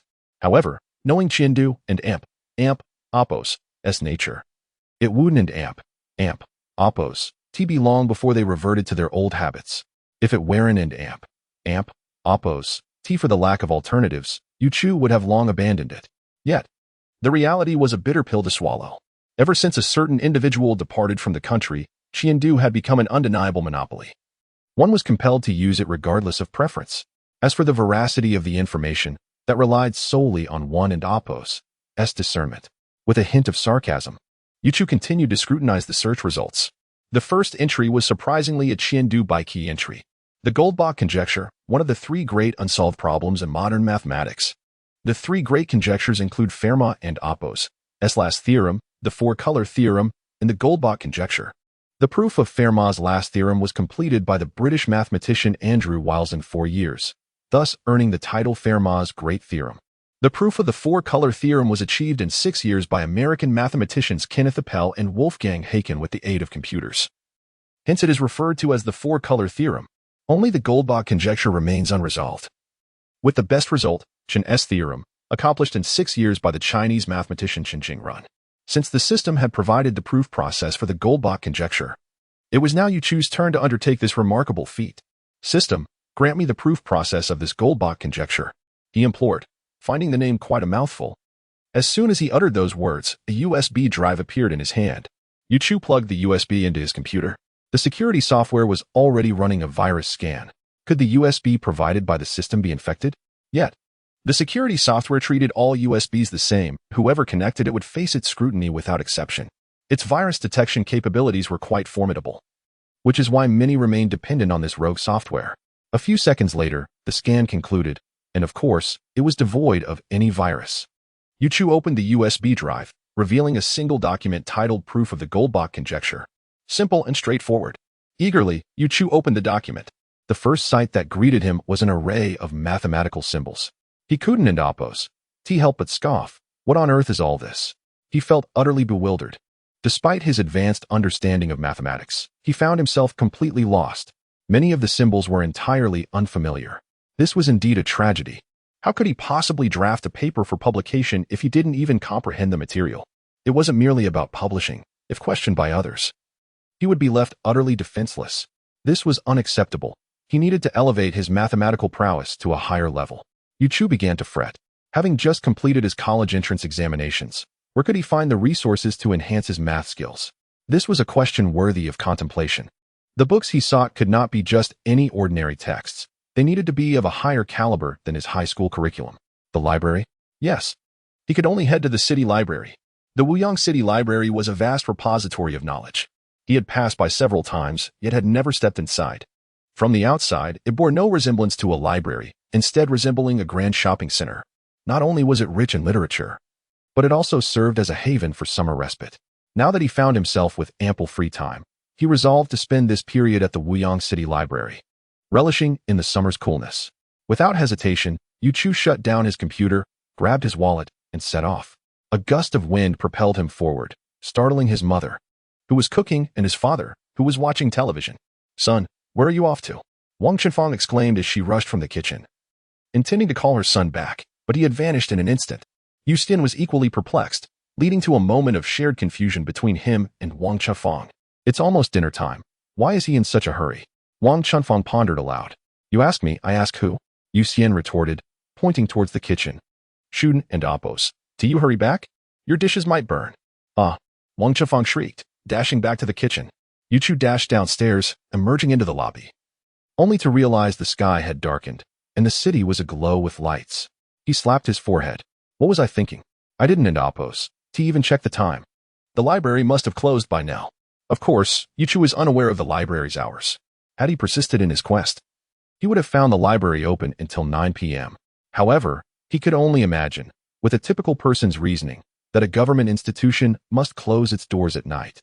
Have you ever encountered a government office that remained open to the public in the evening? With a face full of regret, Yuchu returned to the lobby, stepped into the elevator, and retraced his steps back home. The entrance to his new abode featured a fingerprint and password lock, allowing him entry with a simple touch of his finger.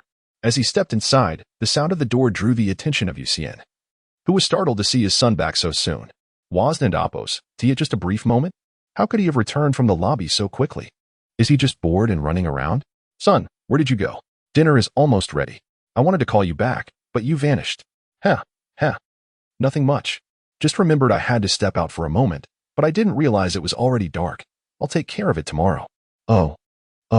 Yu Xian replied, not pressing further. At that moment, Wang Chenfang also emerged, filled with curiosity. "Son, where did you just go? You didn't respond when I called." "Haha. No worries. I just stepped out for a bit," Yuchu replied, offering no further explanation. "Now, let's wash our hands and get ready for dinner." Wang Chenfang shook her head, refraining from further inquiries.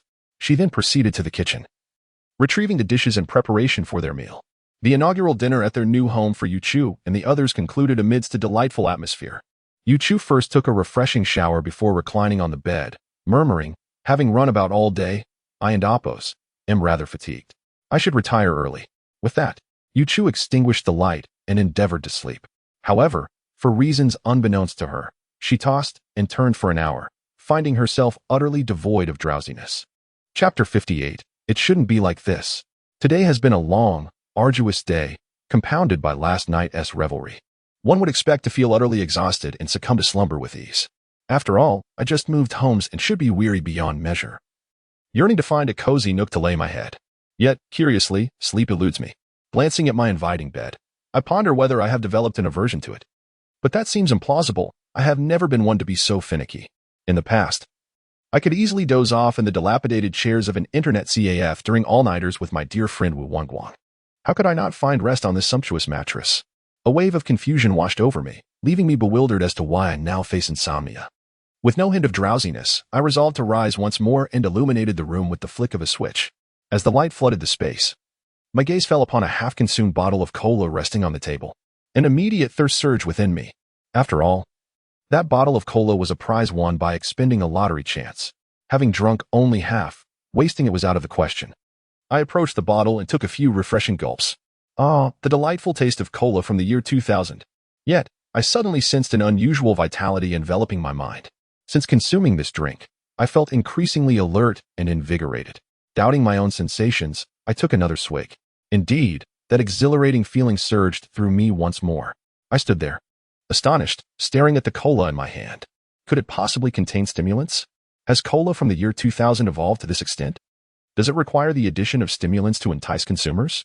Was the government of that era so negligent as to overlook such egregious practices? A myriad of questions flooded my mind. Surely, one cannot casually indulge in beverages laced with stimulants. Even a fool would recognize that. As I eyed the nearly empty bottle, a wave of anxiety washed over me. Having consumed so much, I wondered whether my body could withstand it. If faced with an illicit beverage, one ought to lodge a complaint and seek restitution. Unable to locate the manufacturer from the year 2000, I turned to the system for answers. System, come forth. What kind of prizes are these? Can one drink a beverage laced with stimulants so casually? Is this your idea of a joke? Hoping I might perish early and pave the way for the next host? The system responded coolly, Host, you are overthinking. By the year 2000, the cola company had already developed a substance that enhances alertness without harming the body. This substance has undergone rigorous testing and is indeed harmless. Please drink with confidence. A light dawned upon me. So that's how it is. If it's so remarkable, system, bring me a few more bottles. You truly gave me a fright just now. But everything proves that system products are of the highest quality. I was merely overreacting. The system, still devoid of warmth, instructed. Please complete your tasks to earn lottery chances. Alternatively, strive for an upgrade. The system shop will unlock at level 2, allowing you to purchase at will. I was taken aback. Can the system truly be upgraded? Such a vital piece of information had eluded me. I promptly questioned system. Why did you not inform me of your upgrade capabilities? The system replied, you never inquired. That is rather foolish. I retorted, you're quite powerful. Now, tell me how to upgrade the system. The system explained, simply elevate 5 core subjects to professor level to upgrade the system to level 2. Which subjects are deemed core? The system replied, core subjects include mathematics, physics, chemistry, biological sciences, philosophy, social sciences, history, and literature. These foundational disciplines are essential for exploring the essence of the universe. So, these are the core subjects, I mused. What is my current level? The system instructed, please check your personal information. It was then that I discovered a small, inconspicuous button labeled personal information, tucked away in a corner, easily overlooked. I couldn't and oppose, help but criticize the system's design for being so poorly executed. Upon clicking, a panel appeared displaying my details, name, you choose gender, male age, 18 core subjects, mathematics, advanced physics, advanced chemistry, advanced biological sciences, advanced literature, advanced, unopened subjects not displayed. Secondary subjects, English, advanced taekwondo, master level tai chi, master level gaming, expert level, unopened subjects not displayed. I exited the personal information panel. Puzzled about how this ranking system was structured. Uncertain, I sought clarification from the system. How exactly is this level categorized? The system elucidated. The classification for core subjects is beginner, intermediate, advanced, lecturer level, associate professor level, culminating in academician level. As for secondary subjects, they are categorized according to their respective fields, which lack a standardized measure. Now I understand. At that moment, I gained a more comprehensive understanding of the system. Since acquiring it, I had been either preparing for exams or engaged in the pursuit of wealth.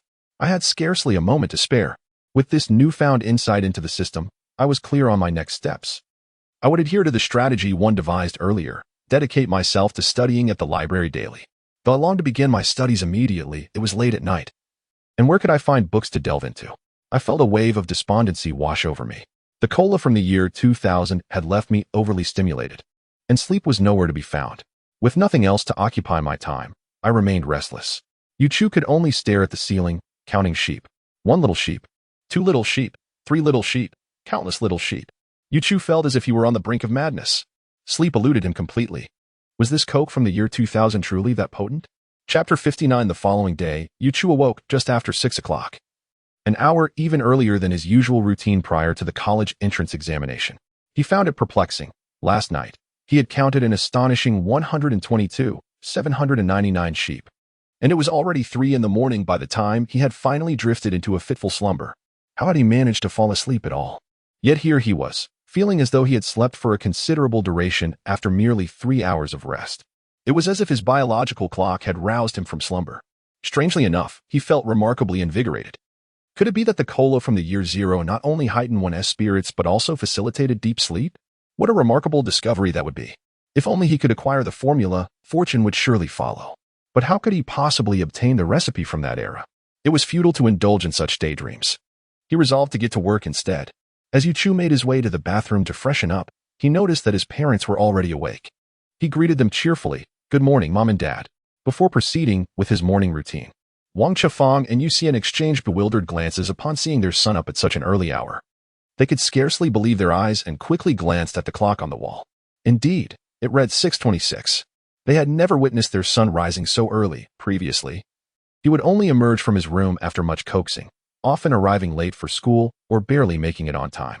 Yet now, after the college entrance exams, he was up before dawn. Was he intentionally trying to irritate them? Yuxian felt a wave of annoyance wash over him. If only our son had been this proactive before, perhaps his grades wouldn't have suffered so. Yet, it was too late for regrets. The results were already set in stone. Complaining now served no purpose. Although his son's academic performance was lacking, at least he could afford a spacious home, which was something to be grateful for. Countless graduates struggled to support themselves. Wang Chifeng could not bear to hear her husband speak ill of their son and shot him a disapproving look. "I'm quite satisfied with our son," she retorted. "Although he may not excel academically, education is not the sole path in life. He is earning a significant amount through gaming, purchasing cars and houses for the family. Even if he chooses to leave gaming behind, he will still possess the resources to explore other endeavors." Hearing his wife's defense, Yuxian felt a twinge of embarrassment but stubbornly replied, "I am his father. Is it not my right to express my concerns?" Fine. You're welcome to voice your opinions, but let us see you refuse to drive the car he bought." Yuxian bristled at the mention of the car. He had planned to drive it back to the company today to show off his status. To deny him the chance to drive would be akin to a death sentence in his eyes. Once Yuchu emerged from the bathroom, he noticed a peculiar expression on his father's face and promptly inquired, "Dad, what's wrong?" "Nothing. What could possibly be wrong? It's about time for me to head to work." He hastily shoved a half-eaten bun into his mouth, grabbed the car keys, and rushed out the door. Wang Chifeng chuckled at her husband's hurried exit, leaving Yuchu utterly baffled.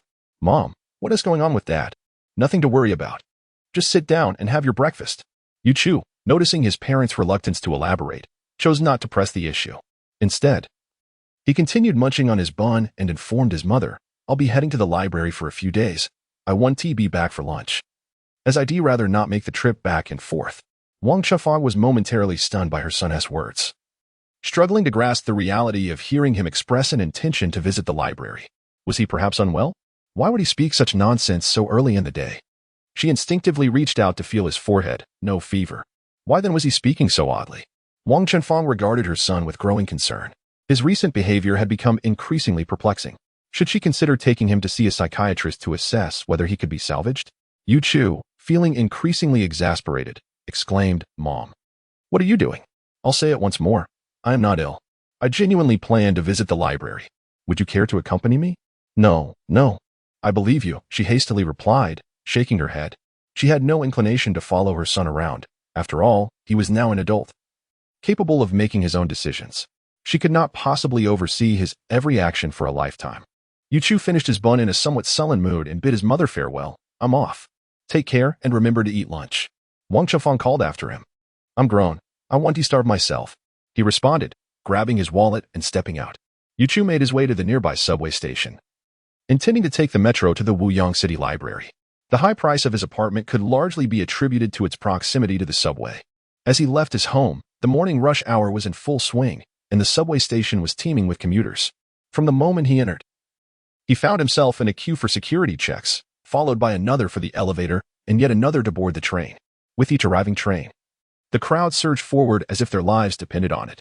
Yu had already missed 3 trains, his inexperience causing him to be jostled aside. With no other option, he decided to employ a more assertive approach. Spotting an open space, he deftly maneuvered through the throng, utilizing his skills in Tai Chi to weave his way onto the train. However, he was met with embarrassment when a portly girl next to him let out a piercing scream. "Stop pushing. You're about to get us all pregnant." The entire carriage fell into a stunned silence, and those who had intended to push further halted in their tracks, the impact of her words resonating profoundly. Yu stood beside the plump girl, instantly becoming the focal point of others and Oppo's attention. A wave of anxiety washed over him. Seizing the moment before the train door closed, he hurriedly disembarked. With a lingering sense of trepidation, he watched the subway depart, letting out a sigh of relief. That was close. Since he was not pressed for time, he decided it would be wiser to wait for a less crowded train. He really ought to obtain his driver's license and consider purchasing a car for convenience. Moreover, he planned to bring along his bodyguard, Wu Wenguang, to accompany him in the driving test. Henceforth, the driver and Oppo's seat would be his. Half an hour later, after transferring lines, Yu finally arrived at the Wuyang City Library. Chapter 60. Beholding the library before him, it was difficult to imagine that it was indeed a library. A magnificent edifice. A grand glassed fayade, dazzling in its brilliance. Yu could not help but marvel at the wealth of Wuyang City, where even a library was constructed so lavishly. Yet, what puzzled Yu was the sparse foot traffic in this seemingly opulent establishment. He had stood at the entrance for several minutes without encountering a single soul. Had he arrived too early? Yu fished out his battered phone to check the time. Indeed, it was rather early. Only 8:33 a.m. He muttered, I must have come too early. Typically, government institutions operated from 9 to 5, so it was not unusual for there to be no one present at this hour. Yu found a seat beneath the shade of a tree and settled down to await the library's opening. In front of the Wuyang City Library lay a vast square, a notable tourist attraction in the city. Particularly striking was the nearby Yanqing Tower, soaring over 100 meters high. It was the tallest structure in all of Wuyang City. Every day, throngs of people visited to behold the grandeur of the Yanqing Tower. Yet, to truly appreciate the scenery, one had to come at night, when the lights illuminated the surroundings in a riot of colors, captivating all who beheld it. The passage of time while waiting always felt agonizingly slow. Yu would periodically check his phone for the time, but no matter how often he looked, time would not hasten its pace. In fact, the more impatient he became, the more it seemed to drag on. At last, the clock struck 9. Yu felt a surge of excitement, rising to his feet and striding towards the library. However, he was perplexed to find that even at the designated opening hour, the foot traffic remained scant. Was it not a holiday? As he approached the entrance, a security guard halted him, inquiring, "Are you here to return a book?" "No, I'm here to read," Yu replied, bewildered by the guard's obstruction. The guard, unfazed, simply gestured towards a nearby sign. Yu's confusion deepened as he followed the guard's indication, discovering a plaque detailing the library's hours of operation. It read, "Open Monday to Sunday from 9 a.m. to 9 p.m. But it's already past 9. Yu questioned the guard, perplexed. "What is the issue?" The guard shook his head, not providing an answer, but instead countered, "It is indeed past 9, but what day is it today?" Yu, somewhat at a loss, responded, "Wednesday. What of it?" The guard pointed once more at the sign, remaining silent. Such encounters were commonplace for him. If he were to explain to every patron, he would soon lose his voice. Yu glanced back at the sign, reading the hours carefully. Open Monday to Sunday, 9 a.m. to 9 o'clock p.m. Closed on Wednesdays. Open during public holidays, 9 a.m. to 4 o'clock p.m. On Wednesdays, a book return service is available from 10 a.m. to 4 o'clock p.m. This time, he scrutinized the entire plaque with diligence. The revelation that the library was closed on Wednesdays struck Yu like a heavy hammer against his heart. Had he not been misled? Last night, he had assumed it would be closed, yet it was open. Today, he had presumed it would be open, yet it was not. Yu felt a wave of despair wash over him. Thus, he learned a valuable lesson: do not rely solely on assumptions. Next time, he would ensure to verify details before venturing forth. What now? What could he do but attend to other matters? After all, idleness bred idleness. He might as well replace his phone. Each time he pulled out that wretched device, he felt as though he were losing face. Just as he lamented the state of his phone, it rang. Yu Chu glanced at the screen to find his close friend, Wu Wenguang, calling. Wu Wenguang had returned home the previous evening, where his father had once again insisted he go to his uncle's construction site to carry bricks. He had hastily assured his father that he had found a job and need not work at his uncle's. Yet, his father remained skeptical. Wu Wenguang had no choice but to present the stack of freshly earned cash before his father, which promptly left the older man in shock. Upon seeing the money, rather than express joy, his father had become alarmed, demanding to know where it had come from. Was it stolen? Wu Wenguang hastily clarified that the money was neither stolen nor ill-gotten. It was his rightful earnings. He recounted how Yu Chu had earned a substantial sum, and how he had fronted a month's salary for Wu Wenguang to serve as Yu Chu's bodyguard. His father was increasingly astonished. He knew Yu Chu, a good friend of his son S, who had visited their home several times. Yet he was aware that both boys had been academically challenged, often ranking at the bottom of their class. It was unfathomable that someone with such poor grades could earn a fortune from gaming and employ his son for a monthly salary. Truly remarkable. Yet, ultimately, he accepted his son's explanation. Knowing that his son was truthful, it was far easier for him to tell the truth than to fabricate a lie. Thus, this morning, Wu Wenguang's father urged him to find Yu Chu and commence work. Having earned such a wage, how could he accept money without providing a service? And so, Wu Wenguang called. Yu Chu quickly answered, Xiao Guang, what do you need? Yu Chu, where are you? I'm your bodyguard. I'm coming over to protect you. Yu Chu was taken aback. Are you serious? Do I really need your protection? You hold yourself in quite high regard.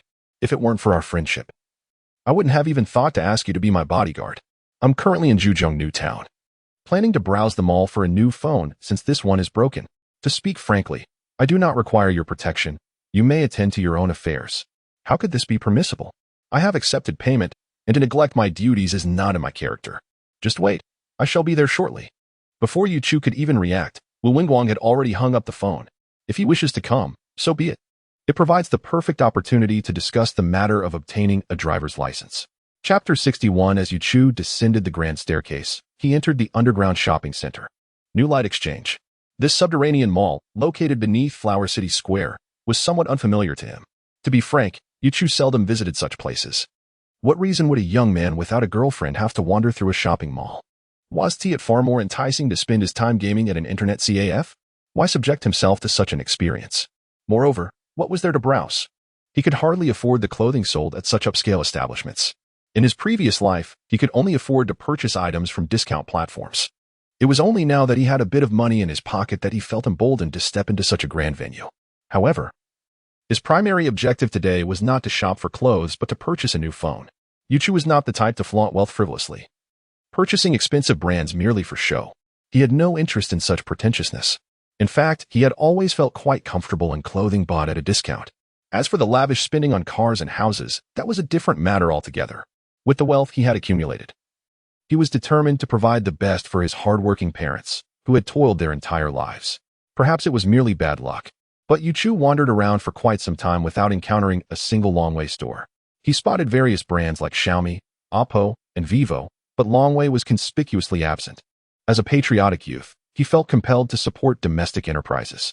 Yu Chu couldn't help but lament his misfortune. His luck seemed particularly dire today. Had he neglected to consult the almanac before venturing out? Otherwise, how could he be so unfortunate? When his friend, Wu Wenguang, finally arrived, Yu Chu had been waiting at the entrance of the Longway store, concerned that his friend might have trouble finding him. To his surprise, Wu Wenguang appeared within just 2 minutes. Yu Chu was astonished and asked, "How did you get here so quickly?" "Quick? I didn't think it was that fast. I exited the subway, descended the grand staircase, turned a corner, and there you were." Wu Wenguang replied, puzzled. Yu Chu was left bewildered. They had both come down the same staircase, yet Wu Wenguang had arrived so much sooner. "Did you go left or right after coming down?" he inquired. "Right," Wu Wenguang said, scratching his head. Yu Chu felt a wave of frustration wash over him. His face darkened. He had gone left, which meant he had unwittingly circled the entire mall when the store he sought was right there to his right. He had unconsciously turned left and missed it entirely. He sighed, lamenting his misfortune once more. Wu Wenguang, noticing his friend's sudden change in demeanor, grew more perplexed. "What is wrong, Yu Chu?" "Ah, nothing. Let us go inside." Yu Chu sighed, opting not to explain. He couldn't possibly admit how long it had taken him to find the place. It would only serve to highlight his foolishness. He approached a sales counter and addressed the attendant. Please bring me 3 long-way P40s. Now that he had some money, he decided to indulge a little. Purchasing 3 was perfect. He could gift one to each of his parents, who had been using their old phones for many years. The sales attendant was thrilled at the prospect of such a large order. 3 P40s? That is quite a significant purchase. 1 P40 is priced at 0. So 3 would amount to 0. My commission will be substantial. He gestured enthusiastically. Please, have a seat, sir. I'll retrieve the phones for you right away. Yuchu settled down while ushering Wu Wenguang to sit as well. Moments later, the attendant returned with 3 pristine, unopened P40s, placing them before Yuchu. Here are the 3 P40s you requested, all brand new, he announced, demonstrating one for the customer. Seeing the untouched devices, Yuchu nodded. Perfect. I'll take these 3. Excellent. Please hold on while I prepare the invoice, the attendant exclaimed, overjoyed. Meanwhile, Wu Wenguang picked up one of the P40s, gazing at it with envy. To him, the P40 seemed almost mythical. The thought of purchasing one was beyond his wildest dreams. Even with a monthly salary of 0, he wouldn't dare entertain such an idea. The necessity of food far outweighed the desire for a new phone. Noticing the expression on his friend's face, Yuchu, feeling generous, declared, let us make it 4. I want 4 units. The attendant, momentarily taken aback, paused his writing and looked up, bewildered.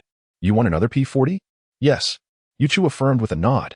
The attendant hesitated, glancing between the 3 phones and Yuchu. He worried that if he stepped away, the 2 young men might seize the opportunity to make off with the devices. Observing the attendant and Oppo's uncertainty, Yuchu reassured him, you can prepare the invoice for all 4. I can pay now, and then you can retrieve the additional phone. All right. Thank you. The attendant expressed his gratitude, relieved to encounter such an understanding customer. He resumed preparing the sales order, eager to complete the transaction. He upgraded the quantity from 3 to 4.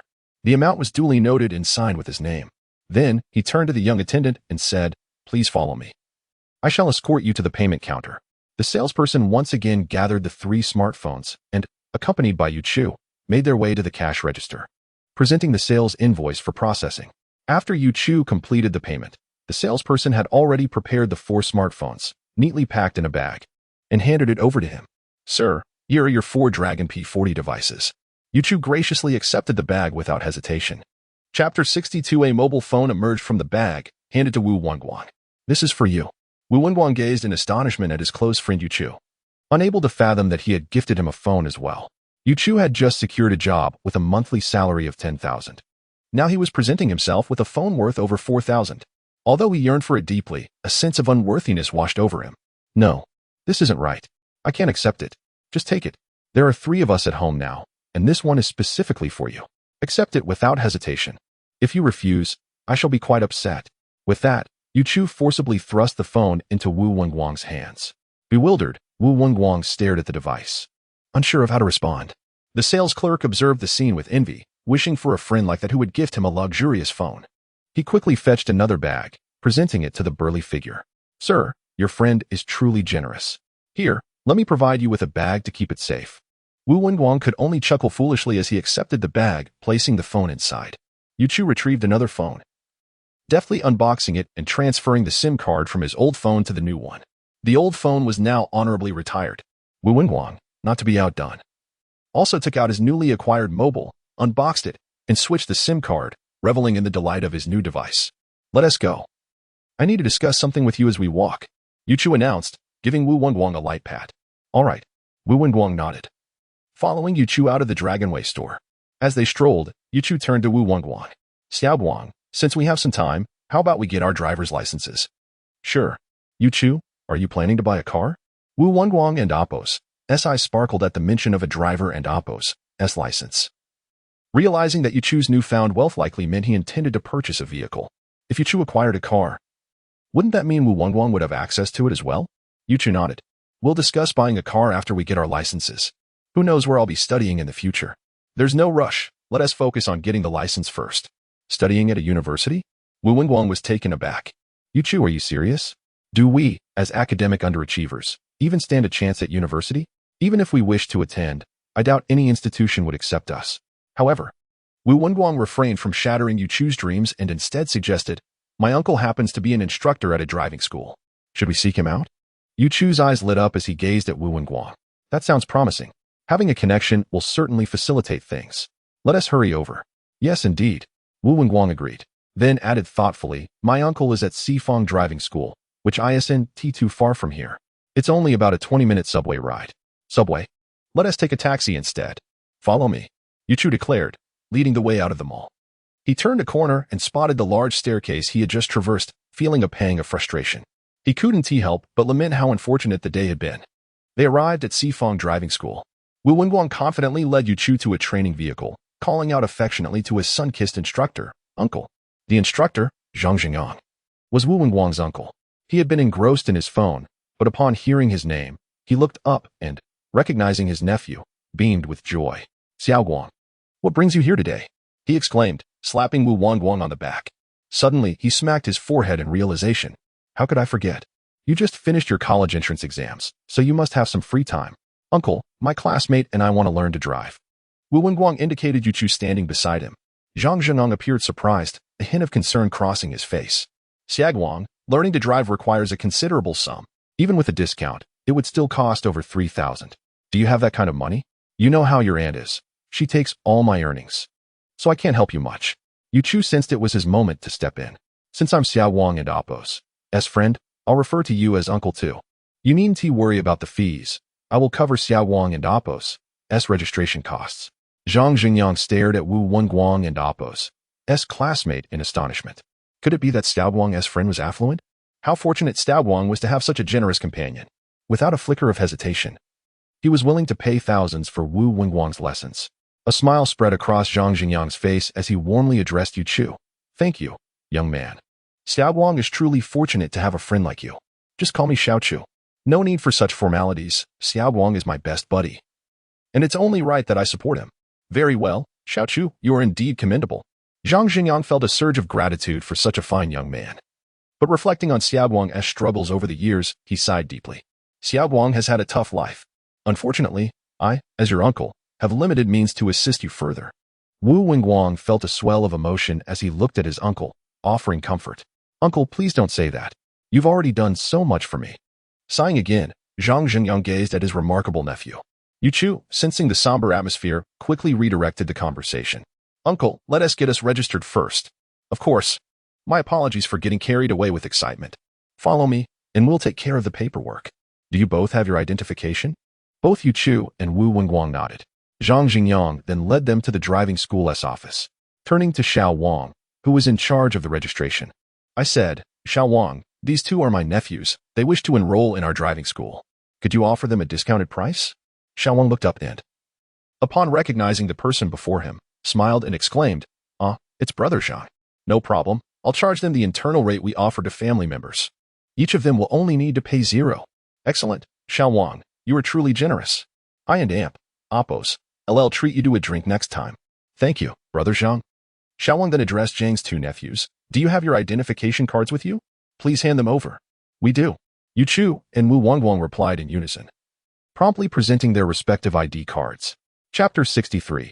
Yu Chu and Wu Wenguang completed their registration and payment. The two of them received a textbook for the first subject. Zhang Xingyang led them to the coaching vehicle they had seen earlier. Would you like to familiarize yourselves with it today? Both Yu Chu and Wu Wenguang nodded vigorously, excitement radiating from them. Zhang Xingyang couldn't help but chuckle at the youthful enthusiasm. He had witnessed this scene numerous times before. The initial encounter with a vehicle often evokes a sense of inexplicable thrill and exhilaration. All right, who will go first? Wu Wenguang graciously offered. Let Yu Chu take the lead. He felt it was only fair, given that he was benefiting from Yu Chu and Appo's presence in this learning experience. Recognizing the gesture, Yu Chu responded without hesitation. Then I'll go first. Very well, you take the passenger seat and observe my demonstration closely. Memorize the key points, and then it will be your turn. Zhang Zhengang instructed as he settled into the driver's seat. Yu Chu promptly took his place in the passenger seat, while Wu Wenguang effortlessly slid into the back. Zhang Xingyang addressed Yu Chu. Let us first familiarize ourselves with the basic operations of the vehicle. Pointing to the steering wheel, he asked, you all know what this is, right? Yu Chu felt a wave of embarrassment at the seemingly trivial question. If Zhang Xingyang continued with such elementary queries, they might not finish before nightfall. So he quickly interjected, yes, uncle, please focus on the essentials. All right, I see you're eager. I shall refrain from unnecessary chatter and simply demonstrate the basic operations. Zhang Zhenyang said, proceeding to showcase the essential techniques while explaining them simultaneously. Before long, he had completed his demonstration.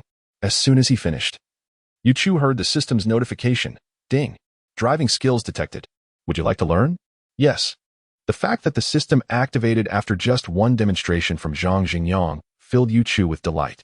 Since he had to learn anyway, why not benefit from an advantageous boost? Congratulations, host. You have acquired driving skills. Proficiency level, expert. Yu Chu felt a rush of satisfaction. Learning to drive was so effortless. He couldn't help but wonder if Zhang Zhenyang would be astonished to discover that Yu Chu's driving skills surpassed his own. Would this revelation provoke thoughts of leaving the coaching profession? Now it was time for Yu Chu to showcase his abilities, and he could hardly contain his eagerness. He turned to Zhang Zhenyang and declared, Uncle, let me give it a try. Sure, but are you certain you've grasped everything? If not, I can demonstrate again. Zhang Zhenyang cautioned, wanting to ensure Yu Chu's safety above all else. Yu Chu, brimming with confidence, replied, Don't worry, Uncle. Learning to drive is child's play for me. I'll impress you with my performance shortly. Hearing the words of this privileged young man, Zhang Zhenyang felt a pang of concern. He had encountered many who boasted about their prowess before stepping into the driver's seat, only to panic when it was time to drive. Such bravado made him uneasy. Nevertheless, as this affluent individual had just paid for his lessons, he refrained from discouraging him, deciding instead to remain vigilant. Let's switch places, Zhang Zhenyang said. All right, Uncle. Yu Chu exited the vehicle, taking the driver and Oppo's seat. Grasping the steering wheel, he felt as if he were an experienced driver. The roads were his domain. With a deep press on the clutch, he shifted into first gear and released the clutch. The engine roared to life, and with the handbrake released, the coaching vehicle surged forward with remarkable fluidity. Zhang Zhenyang, who had just settled into his seat, was taken aback. He had been prepared to press the brake from the passenger seat, but hadn't realized Yu Chu had already set the vehicle in motion. The sudden acceleration jolted him into awareness. Zhang Zhenyang could hardly believe his eyes as he watched the privileged youth at the wheel. Had he actually managed a successful start without stalling? It seemed this young man possessed some skills after all. Yu Chu, eyes fixed ahead at the training ground, inquired, Uncle, is that the second subject training area? May I attempt it? Yes, Zhang Zhenyang nodded instinctively. Without further ado, Yu Chu pressed the accelerator, engaged the clutch again, and shifted into third gear, guiding the vehicle towards the subject 2 training area. Zhang Zhenyang was once more astonished by Yu Chu and Oppo's seamless maneuvers. The execution was impressively smooth, rivaling his own abilities. Zhang Zhenyang began to wonder if this privileged youth had previously learned to drive and was merely here to obtain a license. After all, it was not uncommon for wealthy individuals to have access to multiple vehicles and prior driving experience. How many affluent youths were there, driving without a license? At a speed of 60 kilometers per hour, Yu Chu entered the subject 2 training area. He did not slow down. Instead, he accelerated, executing a flawless series of maneuvers, including reverse parking, parallel parking, hill starts, right-angle turns, and serpentine driving. After completing the entire subject 2 process, Yu Chu exited the training area. Zhang Zhenyang, having timed the performance, noted it took only 58 seconds. His astonishment rendered him speechless. Was this young man truly that exceptional? He felt profoundly inadequate. In less than a minute, he completed the second subject. He had just observed carefully. His actions were precise and standard. Not a single line was crossed. Truly, it was both swift and fierce. One cannot help but admire such skill. Chapter 64. Zhang Zhenyang couldn't help but give a thumbs up to the wealthy second generation in front of him. Xiao Chu, you are truly remarkable. In my 10 years of coaching, this is the first time I've encountered someone so extraordinary. Just a small feat. It wasn't that difficult. I just took a glance and understood. Not difficult? Then why are there so many people who practice repeatedly and still can't pass the second driving test? Just a glance. And you grasp it? How can you be so impressive? Zhang Zhenyang felt as if he had received a million blows to his ego. Meanwhile, in the back seat, Wu Wenguang was experiencing a different kind of shock. He expressed his bewilderment. I don't understand anything. I'm completely lost. I can't even differentiate between the clutch, brake, and accelerator, let alone the complex procedures of the second test. What is the first step again? I've only just seen Yu Chu demonstrate it once. How long has it been? 2 minutes? And I and Oppo's VE already forgotten everything. Wu Wenguang's mind was a blank slate. Yu Chu parked the car back in its original spot and got out. He felt there was no need to practice any further. He would simply show up for the exam. Therefore, he quickly addressed his uncle, Uncle, I won't be coming for practice anymore. By the way, could you arrange for my exam as soon as possible? Zhang Xingyang looked at the affluent young man with a sense of grievance. You can already outshine me. Why bother with practice? Not coming is just fine. I'll have Xiaowang assist you in scheduling your exam right away. Just review the first test material. It should be easy for you to pass. As for the second and third tests, I'll schedule them for the same day. I guarantee you'll obtain your driving license within a month. Great. Thank you, Uncle. Yuchu expressed his gratitude promptly. He understood that scheduling an exam wasn't that simple. There were always limitations on available slots. If you didn't have connections, securing an exam would be nearly impossible. Even if your driving skills were superb, without connections, everything would be in vain. The thought of obtaining a license within a month seemed utterly unrealistic. Zhang Xingyang waved his hand dismissively. No need for thanks. You've helped Xiao Guang so much. This is my duty. Now, take a seat and rest for a moment while I teach Xiao Guang. All right. Yuchu replied and found a seat to sit down. Zhang Xingyang turned to his nephew who had just exited the vehicle. Xiao Guang, it's your turn. Did you learn anything from watching just now? No. Wu Wenguang vehemently shook his head. Zhang Xingyang felt a wave of disappointment wash over him. We're both high school students. How is it that others can learn with just one glance, yet you can't? Get in the car. I'll explain it to you again. Zhang Xingyang reluctantly took the driver's seat, ready to elaborate once more.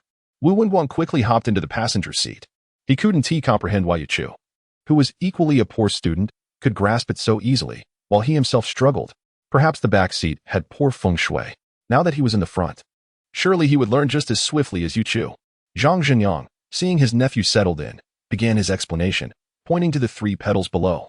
The left pedal is the clutch, the right pedal is the brake and accelerator, with the brake in the middle and the accelerator on the far right. Do you remember?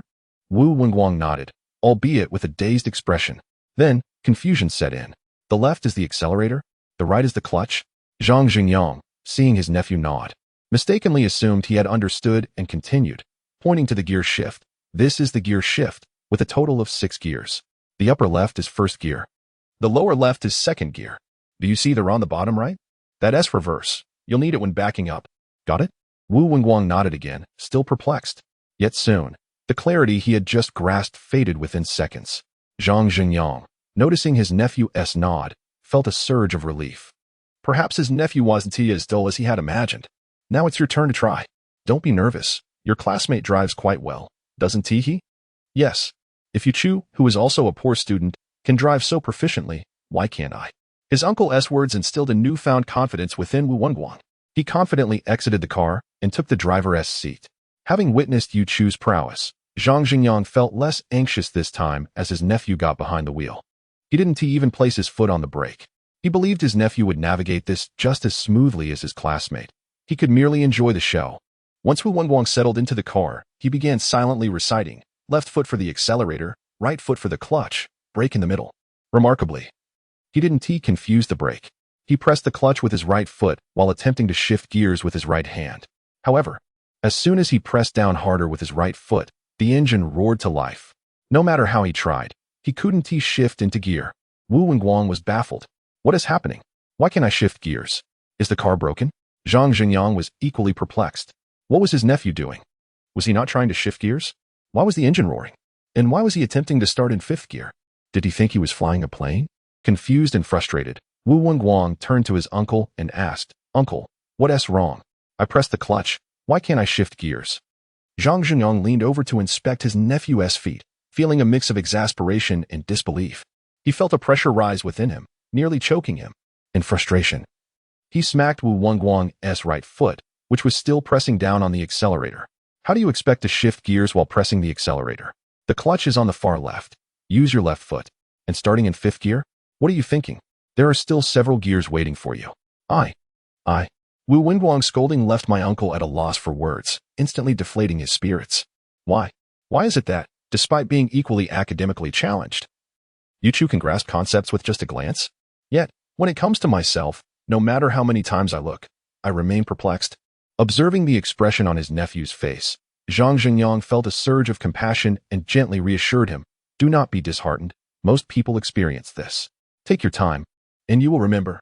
However, upon mentioning this, Zhang Xingyang felt a pang of frustration. Truly, comparing oneself to others can be infuriating.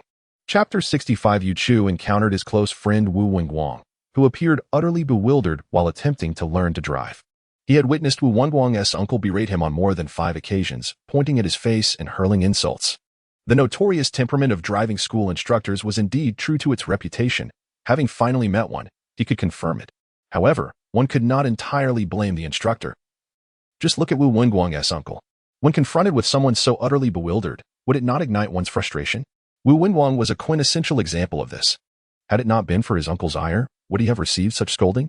With a sense of resignation, Yu Chu shook his head and approached the instructor's vehicle. Addressing Wu Wenguang, "Xiao Guang, it appears you may not be ready to practice just yet, so I shall take my leave and not wait for you." He then turned to the uncle, saying, "Uncle, please do not be too upset. Xiao Guang may be a bit slow, so you must teach him patiently. Also, should the exam be scheduled, do remember to call me. I shall take my leave now." "Understood. Rest assured. Once the exam date is set, I will inform you in advance. Take care." Zhang Zhengyang replied with a smile. This student was perhaps the easiest he had ever encountered in his teaching career. However, in truth, given his own mediocre abilities, he felt unworthy of such a student. Wu Wenguang, feeling disgruntled, glared at Yu Chu. His words had irked him. They were both struggling students. Why should he be deemed the dim-witted one? Was it not embarrassing to voice such a claim? Yu Chu chose not to engage further. Waving goodbye as he departed the training ground, he hailed a taxi and returned home. At home, Wang Chunfang was busy cooking when she was startled by the sound of the door opening.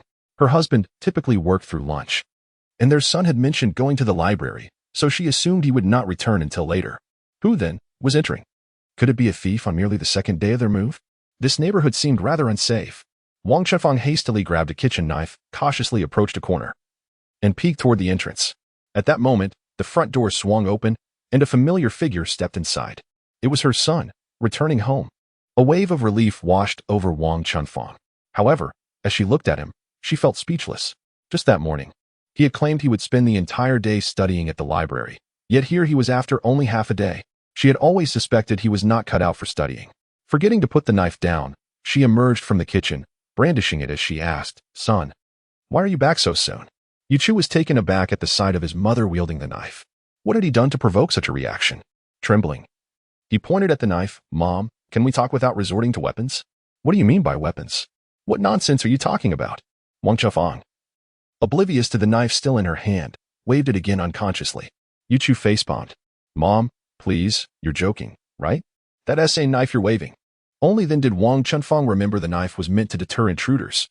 She sheepishly set it down and hurried back to the kitchen to put it away.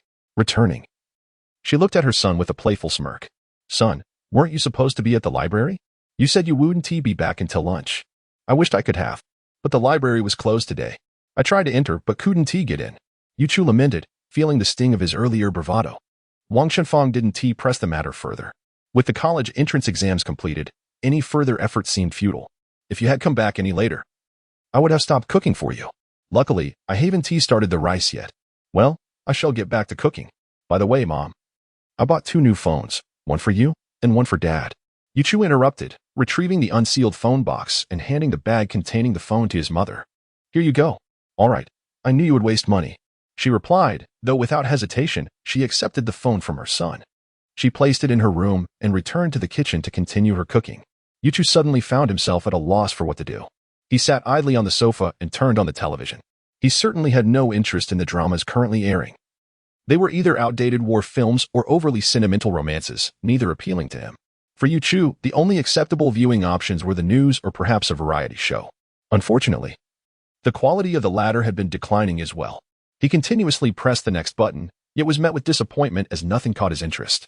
Eventually, he gave up and turned off the television.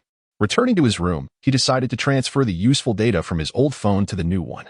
In this modern age, the process of transferring data from an old device to a new one had become remarkably user-friendly, often achievable with just a single click.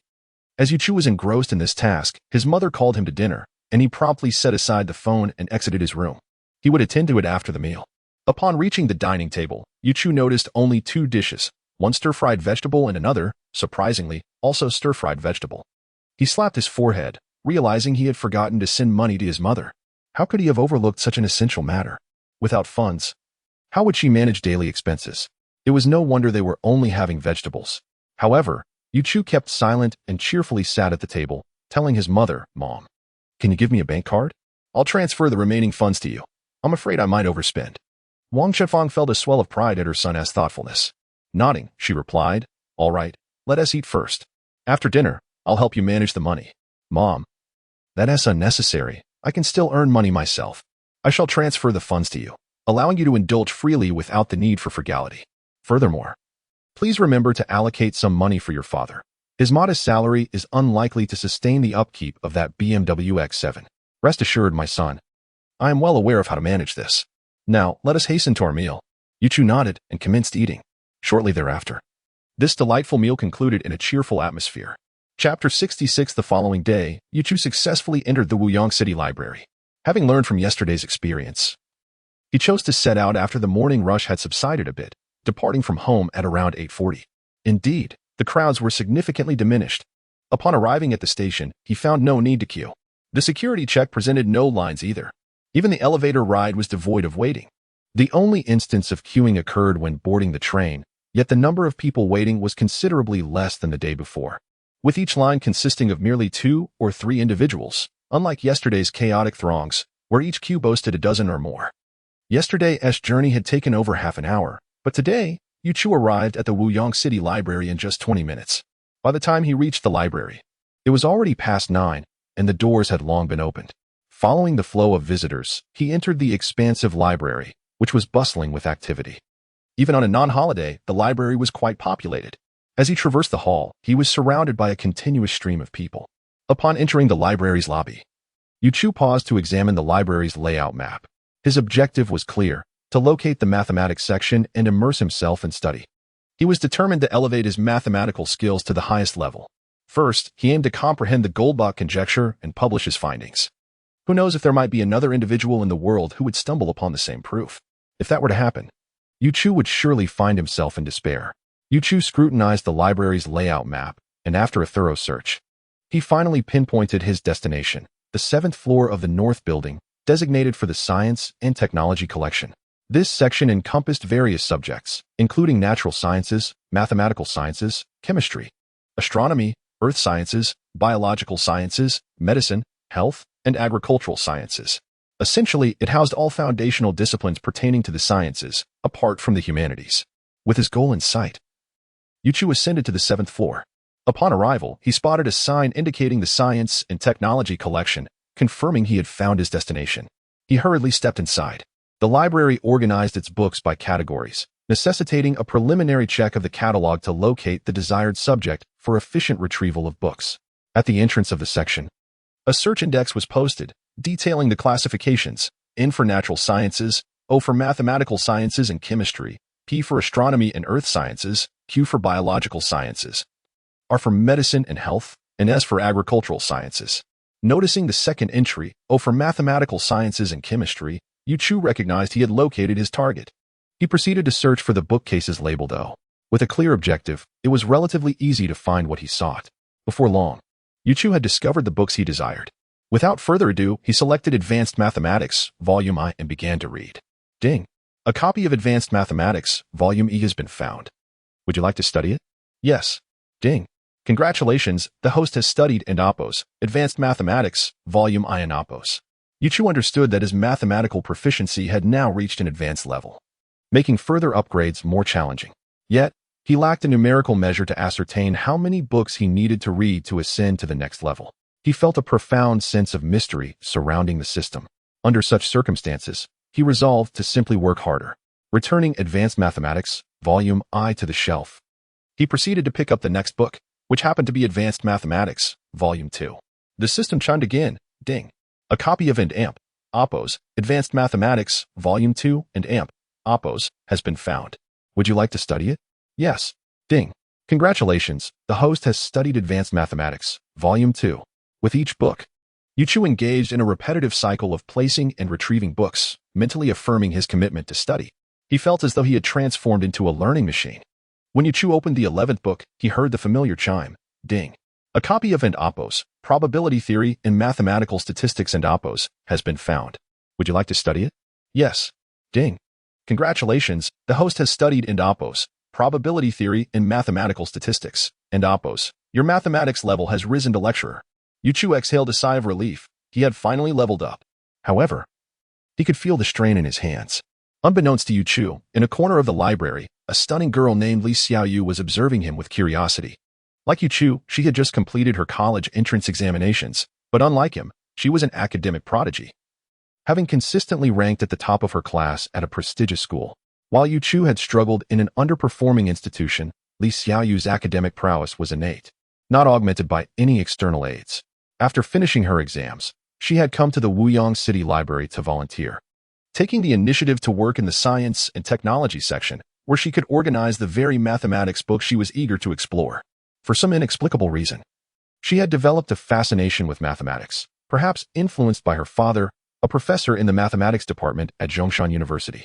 Her work was relatively relaxed. The specialized nature of the books in this section meant that few ventured inside to read them. The texts were exceedingly complex, and a casual reader would struggle to comprehend their contents, rendering the experience torturous. Thus, this area was typically the least frequented within the library, contrasting sharply with the bustling literary and children's sections.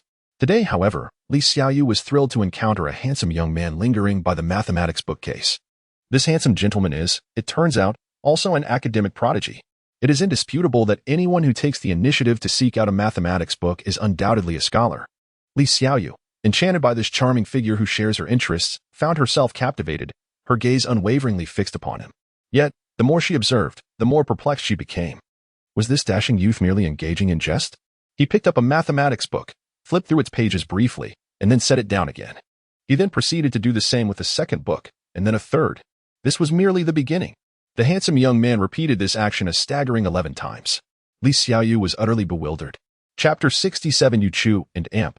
Oppos' focus was entirely on his upgrades, completely oblivious to the beautiful girl who was watching him. After half an hour of diligent effort, he had successfully advanced his mathematics level. The exhilaration he felt was unparalleled. A life of effortless success was indeed delightful. While it took others years to master certain concepts, he had grasped them in mere half an hour. Given such an exhilarating sensation, he could not allow it to come to a halt. He pressed on. Yu Chu picked up the 12th book, Analytic Geometry. A notification chimed. You have discovered a book on and Oppos, Analytic Geometry, and Oppos. Would you like to study it? Yes. Another chime followed. Congratulations, host. You have learned and Oppos, Analytic Geometry and Oppos.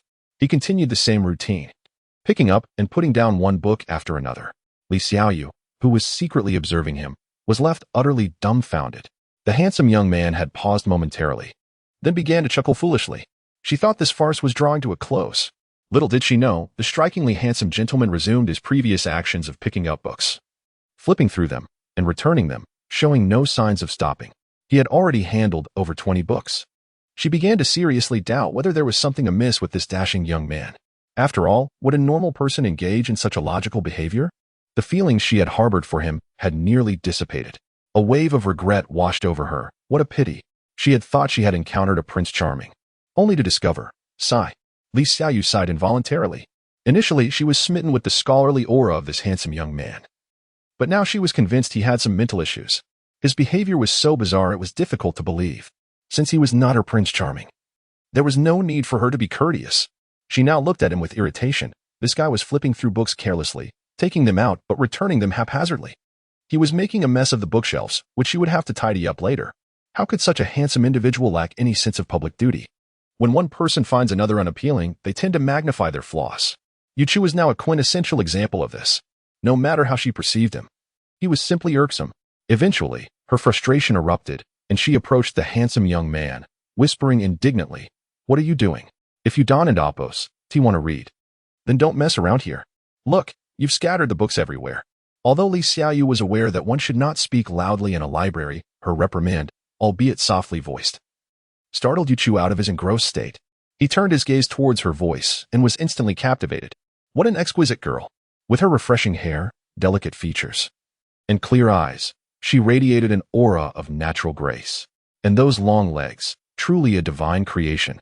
Yu Chu was entranced, unable to tear his eyes away from her. He felt his heart racing.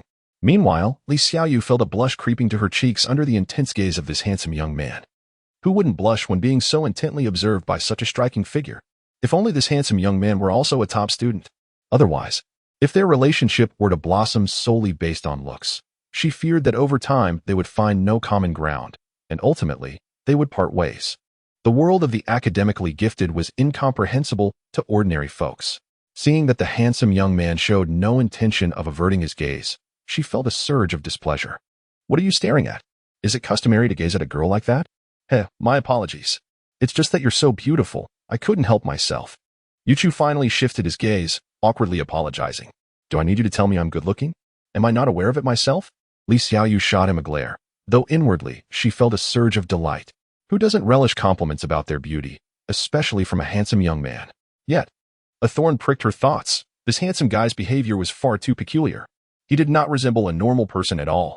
Nevertheless, since he had just complimented her, she felt reluctant to lash out again and calmly advised, if you're not reading, please don't cause a disturbance here, and when you're done with the books, please return them to their proper places. Noticing the disarray of the bookshelves, Yuchu felt a twinge of embarrassment. He had been so absorbed in the thrill of upgrading that he had neglected this detail. I apologize. I will be more mindful. I'll tidy up right away. With that, he hurriedly began to restore order to the scattered books. Seeing the shelves organized once more, Li Xiaoyu felt a wave of satisfaction. This handsome young man was quite obedient. You may leave now. Leave? Where am I to go? Yuchu was bewildered. He still had books to read and upgrades to pursue. He shook his head at the beautiful girl. I cannot leave just yet. I still need to study. Study? You dare to speak of studying? Li Xiaoyu's previously extinguished anger flared up again. Looking at the handsome man with indignation, she demanded, Are you joking? When exactly have you been studying? Picking up a book and flipping through it. Does that count as studying? What you were doing is merely skimming, not studying. Yuchu found himself at a loss for words. What could he possibly say? Should he tell this beautiful girl that he possessed a system that allowed him to learn an entire book simply by flipping through it? She would surely think him insane. Yet, Yuchu sensed something was amiss. How did she know he was merely skimming through the books? He looked at her in disbelief and asked, How do you know I was just flipping through the books? Are you spying on me? Caught off guard by his words, Li Xiaoyu's face flushed crimson once more. How could she possibly admit to such an unseemly act as spying? Hastily waving my hand in denial, what nonsense are you uttering? I merely glanced a little longer because I saw you had made a mess of your books. I would never pry into your affairs. Hee. Well, I shall consider it a misunderstanding. Upon seeing the beautiful lady's flushed face, I could tell she was not speaking the truth. However, I chose not to expose her. Allowing some leeway in matters can pave the way for future encounters. Chapter 68. Li Xiaoyu remained obstinate, insisting, Why would I, a stunning beauty, ever resort to spying on you? What could possibly pique my interest? After a moment of reflection, she conceded, All right, perhaps I was overthinking it. I apologize. Faced with such a captivating figure, Yuchu took all the blame upon himself, deciding to soothe her feelings. Beauties are to be cherished, and one must never engage in rational debate with a woman. Invariably, it is the man who ends up apologizing. Upon witnessing the handsome man admit fault, Li Xiaoyu felt a surge of affection for him. It's good that you recognize your mistakes. Now, hurry along. I have work to do. Why must I leave? Am I truly so bothersome? Yuchu, though not flustered, remained composed and replied, I cannot depart just yet. I intend to read. Very well. Since you claim to be reading, enlighten me about the book you just perused and the knowledge you gleaned from it. Li Xiaoyu, her irritation transformed into amusement, looked at him with a challenging glint in her eyes, realizing that he must demonstrate his genuine abilities to keep the enchanting beauty from leaving. Yuchu promptly named the titles of the books he had recently studied. Advanced Mathematics Volume 1, Advanced Mathematics Volume 2, Linear Algebra, Probability Theory, and Mathematical Statistics. Is that so? Li Xiaoyu was immediately skeptical. You managed to read all that in such a short time? Do you fancy yourself a deity, able to absorb knowledge merely by glancing at it? But can you truly prove your understanding? With that, she picked up a book on linear algebra and interrupted the handsome man. Since you claim to have studied all these texts, I shall pose a random question to test your comprehension. Ask away, as long as it pertains to a book I've read. I am confident in my ability to answer, Yuchu replied with unwavering self-assurance. He believed that the knowledge he had acquired was indelibly etched in his mind. Li Xiaoyu, observing his confidence, was momentarily perplexed. Could he really be as knowledgeable as he seemed? If he could answer with ease, it would defy logic and the natural order of things. She opened the linear algebra book and inquired, What is the concept of linear algebra? Linear algebra is a branch of algebra that primarily deals with linear relationships. Without needing to ponder, Yuchu answered effortlessly. Li Xiaoyu was astounded. His response matched word for word with the text, leaving no room for doubt. This was incomprehensible.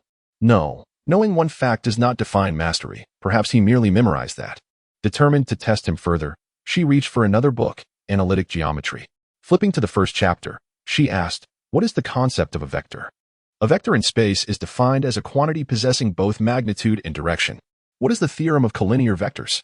The necessary and sufficient condition for two space vectors, A and B, where B is not equal to 0, is that there exists a unique real number such that AB. With each question posed, Yuchu provided swift and precise answers. Li Xiaoyu was left in despair. After switching through 3 books and posing numerous questions, he answered them all correctly. Is he really that formidable? She no longer doubted his status as an academic prodigy. If he wasn't a scholar, who could claim such a title? She felt a profound sense of embarrassment for her earlier self-satisfaction. She had mistakenly assumed he was a nuisance, only to discover that he was, in fact, a legitimate intellectual. In comparison, she felt like a mere elementary student standing beside a university scholar, utterly juvenile. Li Xiaoyu felt an overwhelming awkwardness. Just moments ago, she had thought to dismiss him, but now realized it was her own narrow perspective that had failed her. She couldn't help but marvel at the enigmatic world of a scholar. Had he perhaps discovered a method to absorb an entire book with but a glance? Surely such a technique could not exist. Quickly dismissing her fanciful thoughts, she acknowledged the possibility that he had mastered this knowledge long before and was merely searching for books today. Yes, that must be it. Otherwise, how could one explain his remarkable prowess? Yuchu, noticing that the beautiful woman had drifted into contemplation, felt compelled to bring her back to reality. He had books to read and knowledge to acquire, and he couldn't afford to squander time. His reason for spending so long entertaining her was simply to encourage her departure, allowing him to focus on his studies. His path to advancement was still lengthy, and it was worthwhile to eliminate distractions. Well, beautiful lady, what say you? Shall you continue with your inquiries? At that moment, Li Xiaoyu was jolted back to awareness, her cheeks flushing crimson. No more questions, please. You and Appos, truly remarkable. Can you share your study methods with me? How do you know so much? As she blushed, Yuchu found her beauty all the more enchanting. Even her embarrassment added to her allure, compelling him to steal glances.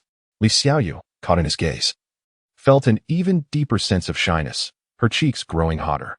How could he look at her so? Was he unaware that such scrutiny was rather impolite? With a playful glare, she shot him a look of mock annoyance. Have you had your fill of staring?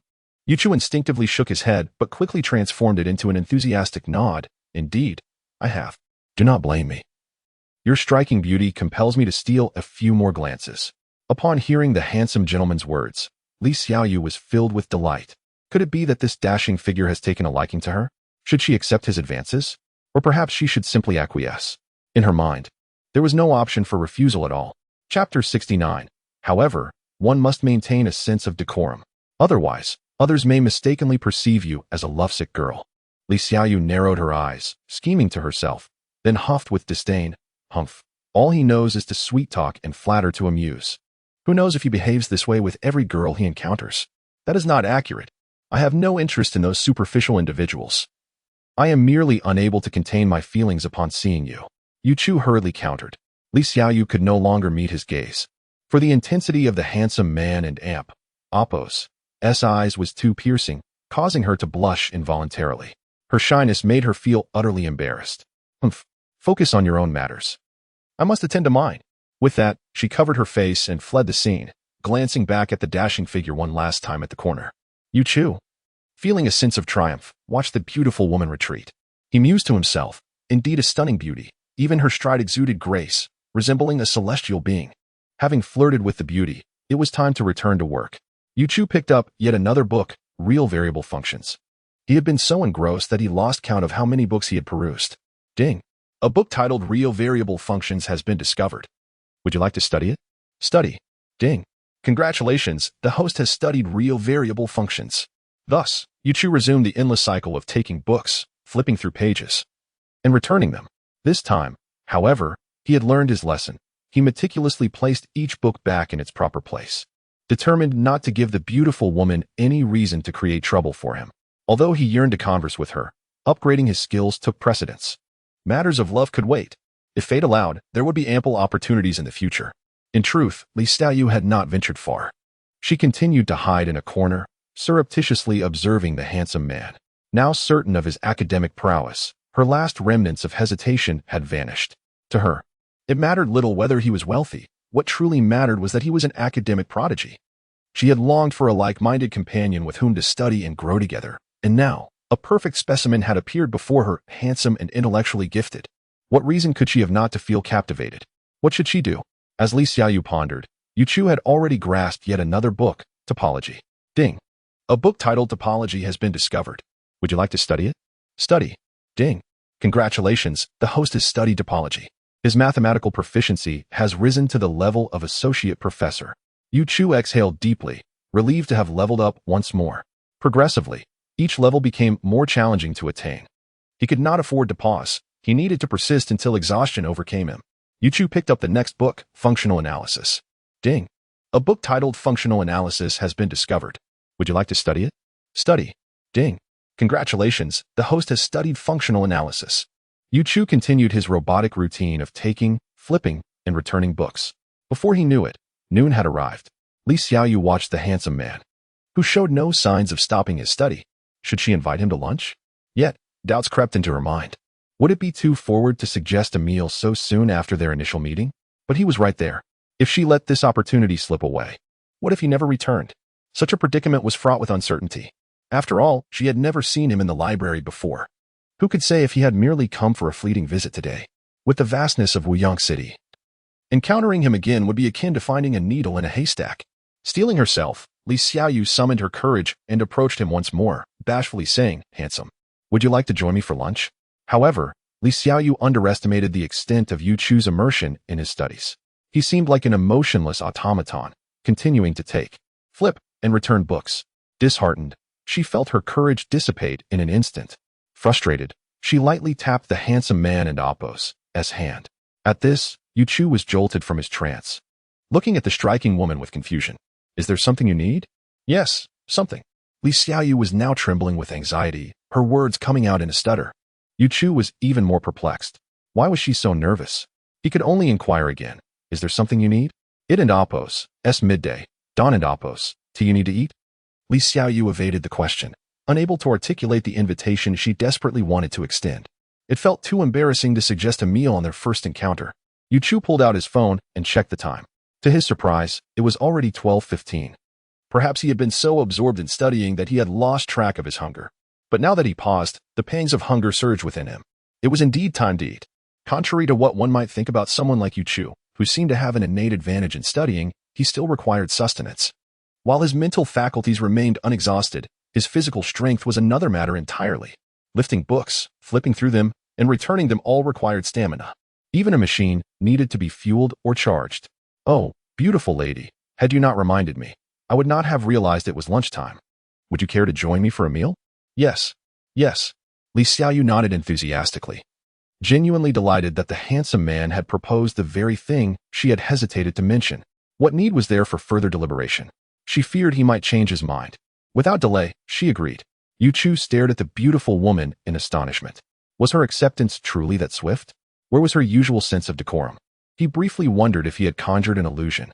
Initially, he had merely intended to extend a polite invitation. Who knows this stunning beauty? She is quite unreserved. Yu Chu felt a bit perplexed.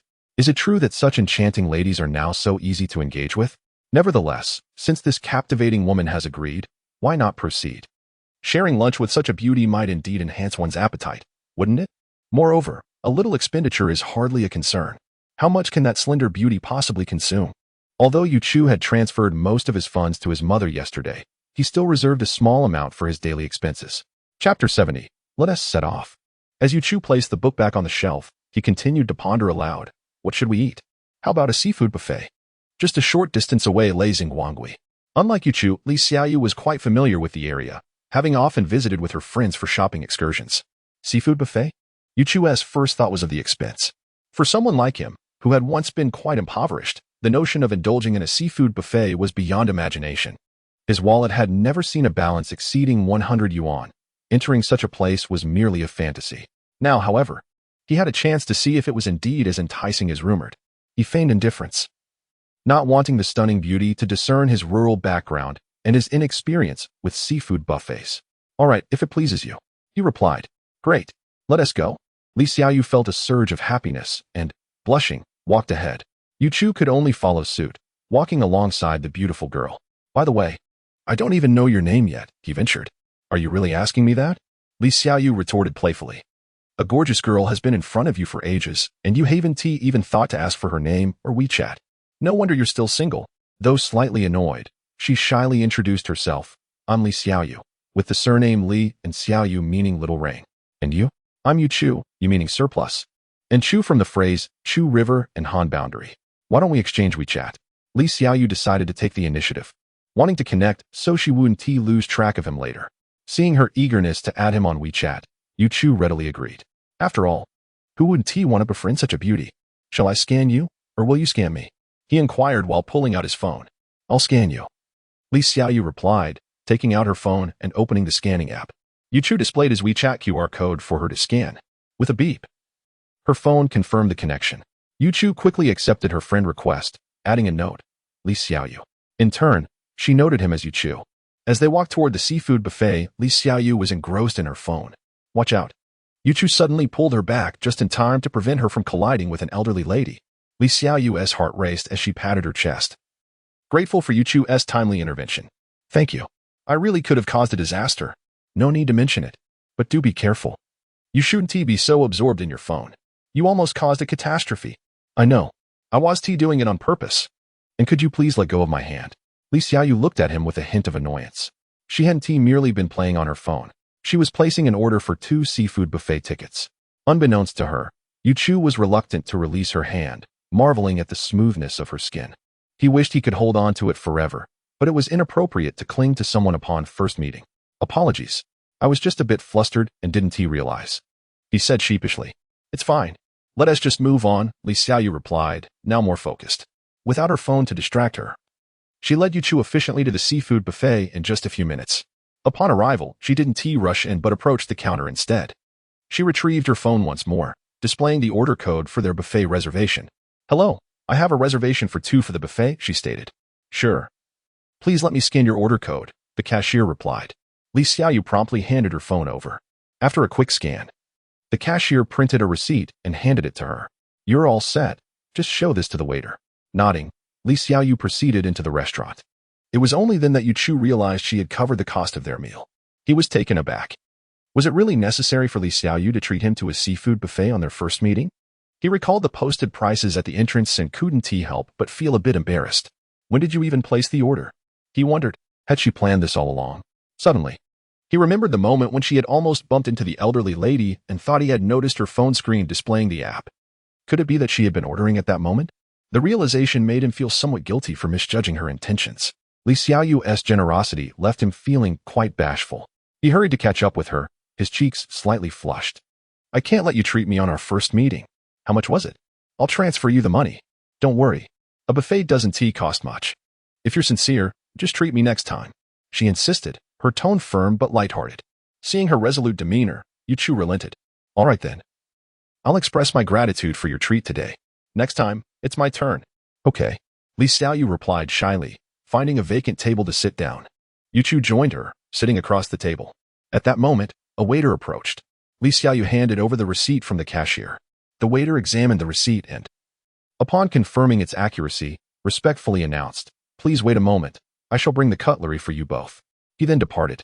Shortly thereafter, the waiter returned, carrying 2 sets of cutlery. Here you are. Please enjoy your meal. Additionally, we kindly ask that you do not waste food. Take only as much as you can consume. For any leftover food, we will charge 10 yuan for every 20 grams. Chapter 71. Shall we get something to eat? Li Xiaoyu said to Yu Chu, and he nodded in agreement. All right. The 2 of them then proceeded to indulge in their culinary preferences, soon filling the entire table with an array of dishes. Only when the table could hold no more did they relent, suppressing their urge to continue acquiring more food. With excitement, Li Xiaoyu looked at the bountiful spread before her and exclaimed to the handsome gentleman, Let us dig in. Yu Chu, you must eat diligently to make it worth your while. Of course, as if I needed your prompting. Yu Chu responded, not hesitating to pick up a green dragon and peel it, offering it to the stunning beauty. Here, give this green dragon a try. All right. Li Xiaoyu shyly accepted the already peeled green dragon and took a delicate bite, her lips moving slowly as she savored the taste. It was a sight to behold. And indeed, dining with such a beauty altered one's mood entirely. After setting down the green dragon, she picked up an abalone and placed it in Yuchu's bowl. You should eat too. Don't be polite. Okay. Yuchu took the abalone without hesitation and began to enjoy it. What ensued was a heartwarming dining scene. To any onlooker, they would appear as a couple who had known each other for ages, oblivious to the fact that they had only met that very day. 20 minutes later, Li Xiaoyu was thoroughly satisfied. Ignoring her image, she reclined in her chair and patted her belly, feeling a twinge of regret for overindulging. She realized she would have to diet for several days to burn off the calories consumed today. At that moment, the same waitress who had attended to them earlier approached, holding a plate of green dragons. "Excuse me, madam, this plate of green dragons is from that gentleman over there," she said, pointing to a young man not far away. Curious, Yuchu turned his head and followed the waitress and Appo's gesture, spotting a man in a smart suit gazing hopefully at Li Xiaoyu, waving incessantly. Yuchu couldn't help but chuckle, teasing Li Xiaoyu. The beauty attracts attention wherever she goes. Look, handsome men are feeding you. What are you talking about? As if I need his food. Besides, it's a buffet. If I want something to eat, I can just get it myself. Why would I need someone to serve me? Li Xiaoyu retorted hastily. She then addressed the waitress. No need for that. Please take it back. The waitress, feeling awkward, returned the plate of green dragons to the suited man. In truth, she had been reluctant to bring it over, but the man insisted repeatedly. What could a single waitress do but comply? As the waitress left, Li Xiaoyu continued her tirade. What kind of people are these? This is a buffet. And they shamelessly offer to treat others. How thick-skinned do you have to be to do such a thing? Indeed, you're absolutely right. Who would have thought that someone who looks decent would act so shamelessly? Trying to woo someone while hoping for free food. He deserves to be single forever. Yuchu chimed in. Just as he finished speaking, another waitress approached with a plate of green dragons, addressing Yuchu, sir. That lady over there has offered to treat you to some green dragons. She pointed to another woman across the room. Yuchu turned to look in the indicated direction and nearly regurgitated what he had just eaten. A woman weighing over 100 kilograms was looking at him with a flirtatious expression, throwing him enticing glances. It was utterly repulsive. Li Xiaoyu couldn't help but burst into laughter upon seeing the woman. How is that for a twist? You were just treated, and now here's your turn. We're just two sides of the same coin, but your admirer is rather unconventional. With that, Li Xiaoyu pressed her lips together and laughed heartily. Yuchu, however, suppressed his disgust and replied to the waitress with irritation. This is a buffet. Do I need someone to treat me? Please take it away, and don't bring any more. If we can't finish it, who is responsible for it? Understood, sir. I will take it back immediately. The waitress, not daring to linger, hurriedly took the plate of green dragons and left. He couldn't help but reflect on the challenges of being a server. Now, Yuchu began to complain. What kind of people are these? Everyone is hoping for free food, thinking they can woo handsome men and beautiful women without spending a dime. They are truly delusional. Let us not concern ourselves with them. We should quickly finish the remaining food. Otherwise, we'll have to pay. Li Xiaoyu replied. Indeed, wasting food is disgraceful. Let us get started. The two resumed their feast, determined to make the most of their meal. As Yuchu ate, he inquired, you seem quite young. How did you come to work at the library? I'm a volunteer at the library. Didn't you notice? I was wearing a volunteer vest earlier. Ah. I didn't pay close attention. I thought you were a staff member. I was wondering how someone so young already had a job. Of course. I started volunteering right after my college entrance examinations. I can't believe I met you just 3 days after starting. Li Xiaoyu and Appo's face flushed again as she shyly glanced at the handsome man. Perhaps this was fate. Yuchu was pleasantly surprised to learn that she, like him, had just finished her exams. They truly seemed like a perfect match. He felt increasingly satisfied with the enchanting beauty before him. If only he could win her affection. Perhaps he should test the waters? How coincidental. I also just completed my college entrance examinations. It seems we are destined. Upon hearing the handsome gentleman mention fate, Li Xiaoyu's cheeks deepened in color. A flicker of anticipation ignited within her. Could it be that he held feelings for her too? Was he testing her? I too believe that we share a remarkable connection. By the way, Yuchu, with your exceptional academic prowess, which secondary school do you attend? It must be one of the well-known institutions in Wuyang City, as I have heard of the top few, with such impressive abilities. How is it that I had not heard of you before? Chapter 72. A moment of embarrassment for Yuchu. Reflecting on his past self, he realized he was nothing short of a university underachiever. The mere thought of it was absurd. Although reluctant, he answered the stunning beauty's question truthfully. 81 points. 81 points? Li Xiaoyu was taken aback. Was there such a school in Wuyang City?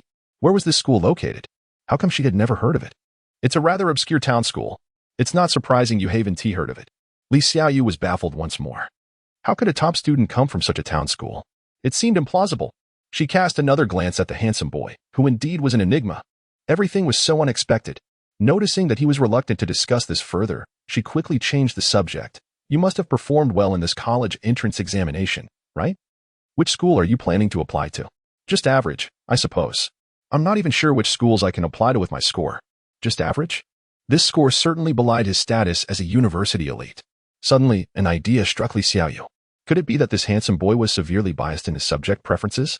Perhaps that was why he ended up in a town school? This might explain his low score. Her mind was now filled with questions. If you don't mind me asking, are you biased in your subjects? That should be the case. I scored a 0 in Chinese. Yuchu replied sheepishly. Just mentioning it made him feel quite dejected. If only the system had arrived a tad earlier, he wouldn't have ended up with a 0 in Chinese. Li Xiaoyu was astonished once again. 0? Are you sure you're not joking? How could you score 0? Even by sheer guessing on multiple choice questions. You should have gotten at least 2 right. And for the essay, just writing a title would yield more than 2 points. Did you submit a blank paper? How impressive. Li Xiaoyu suddenly pondered another question. If you scored 0 in Chinese, doesn't that mean you must have scored full marks in all other subjects to have any score at all? Come on, who dares to guarantee full marks across the board? Even if you are a top student, that's quite a stretch. With disbelief etched on her face, she questioned the handsome boy, are you sure you're not joking? How could you possibly score 0 in Chinese? Just writing a couple of words should prevent you from getting a 0. Sigh. It was originally a 0. I just took a bit too long during the exam. And the proctor accused me of violating exam regulations, marking me down with a 0. Yuchu wore an expression of innocence, shifting the blame onto the proctor. Li Xiaoyu looked at the handsome boy in disbelief. Is there such a thing? How unfortunate for you. I can't believe the proctor would do something so cruel. Isn't that ruining someone's future? Why didn't you protest at the time? Or report it to a higher authority? Well, I guess I had my faults too, and it and oppose. It's all in the past now. For me, that score is sufficient. I can still get into a decent school. Yes. It's just a pity. If it weren't for that proctor, you could surely have attended a better school. Li Xiaoyu continued to lament about the proctor. As if her grievance surpassed even Yuchu's. It seemed as though she was the one who had been treated unfairly. Seeing the beautiful girl's incessant chatter, Yuchu felt compelled to interrupt. All right, let us not dwell on that. Let us eat quickly. I still need to return to my studies. All right, since you, the person involved, are sensitive about it, what more can I say?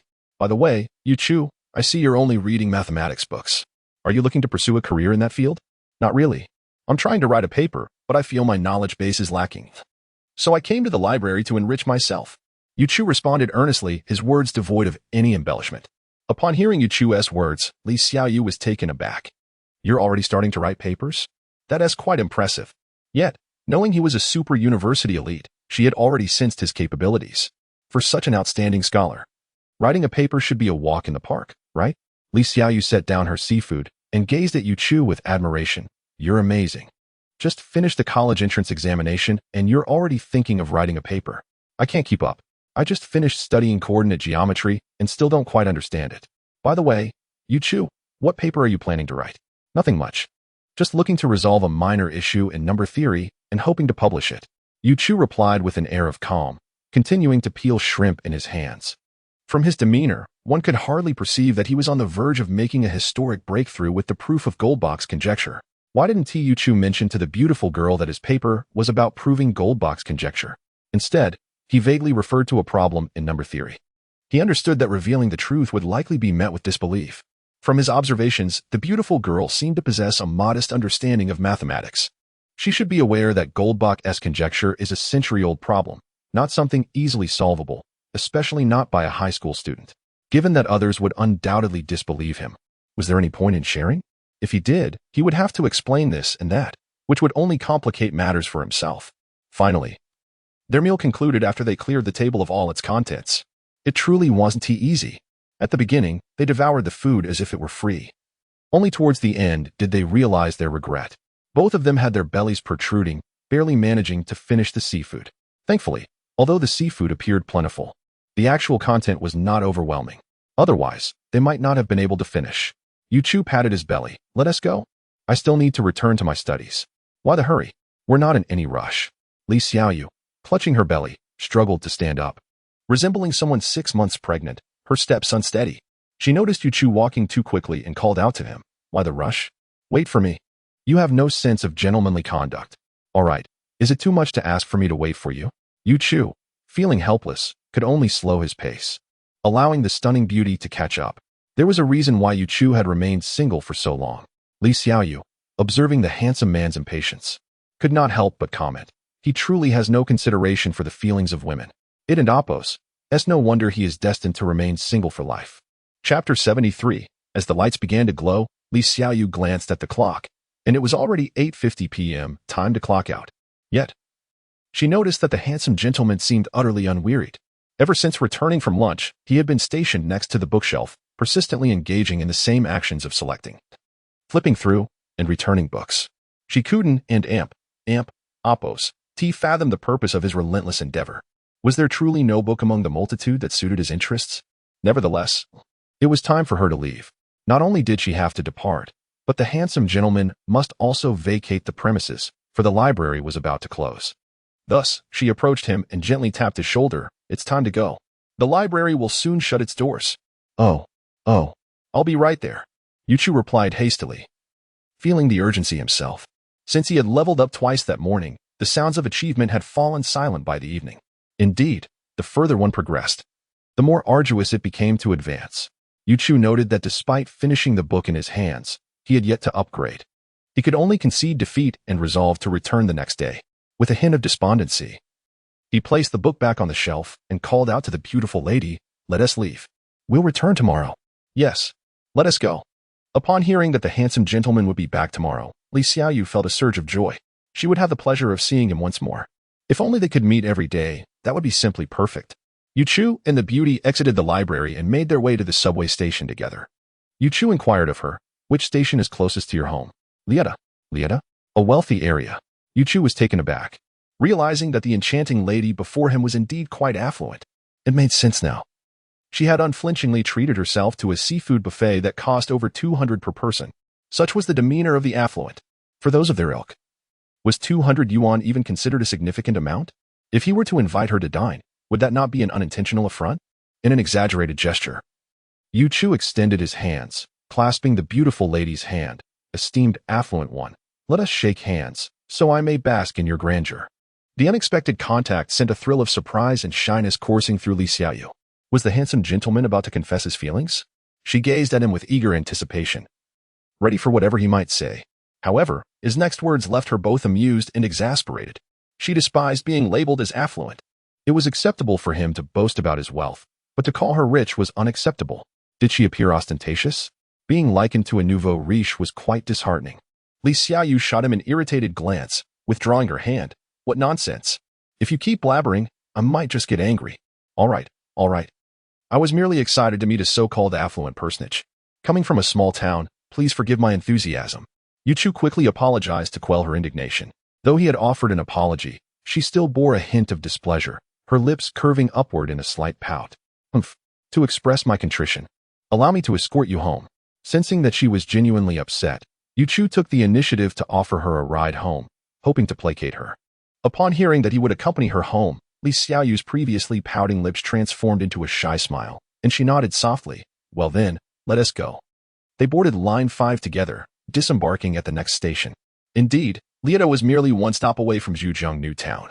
Upon exiting the subway station, they were greeted by a panorama of towering residential buildings, each standing between 20 to 30 stories high. The area was replete with luxury apartments, with prices exceeding 100,000 yuan per square meter, each unit worth over 10 million. What else could these be but opulent residences? Many of the buildings offered stunning views of the river, and the nightscape of Yanqing Tower was a feast for the eyes. Li Xiaoyu guided the handsome gentleman to the entrance of her residential complex, stating, "All right, I and Oppos, V arrived.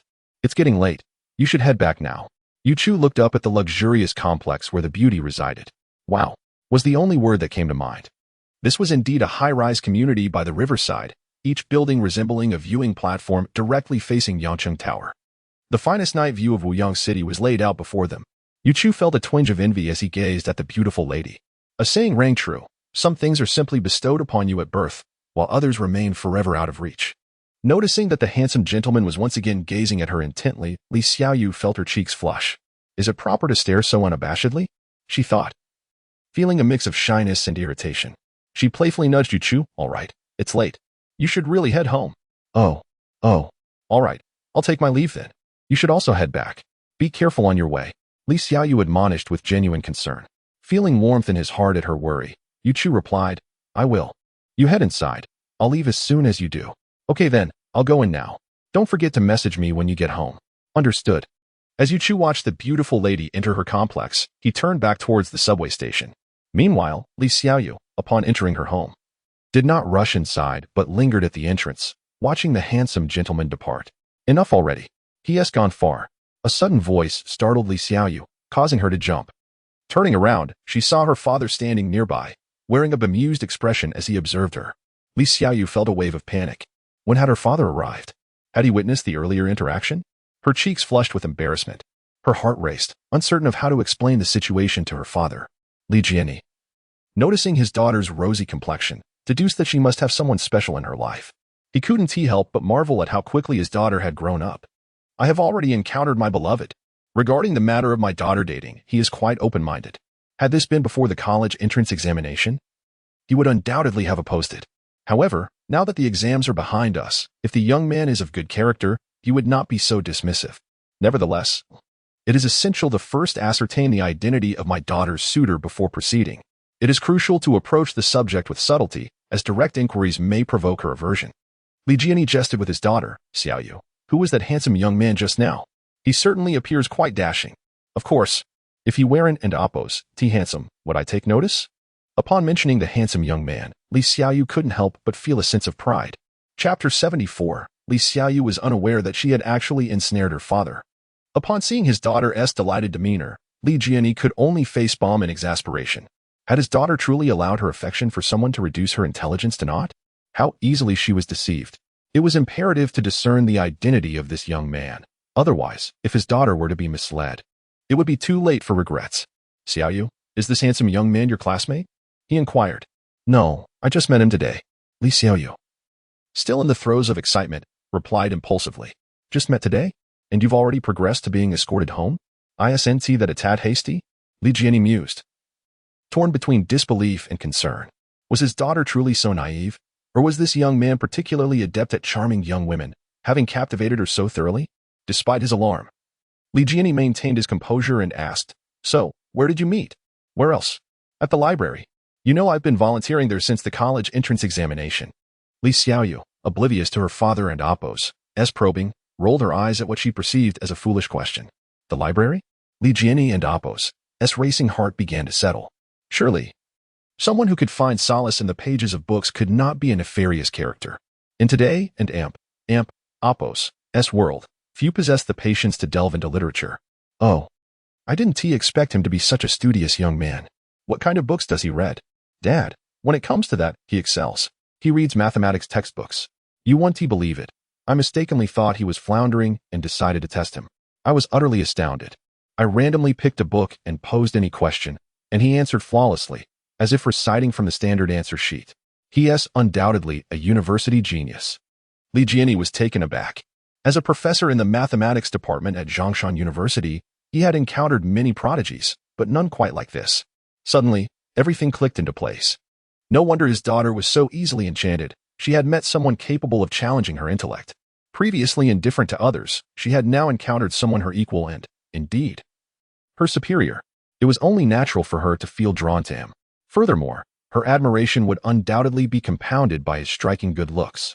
Yet, he still found it hard to believe that this young man was as remarkable as his daughter claimed. Is he truly that extraordinary? Absolutely. I tested him personally. There is no way I'd lie about that. When have you ever heard me exaggerate? Li Xiaoyu huffed, her irritation palpable at her father's skepticism. Seeing his daughter's indignation, Li Jiani felt a mix of amusement and frustration. What kind of magic had this young man cast to elicit such a reaction from her? Nevertheless, in pursuit of further information, he had to maintain his composure and flatter her. Yes, he must be incredibly talented.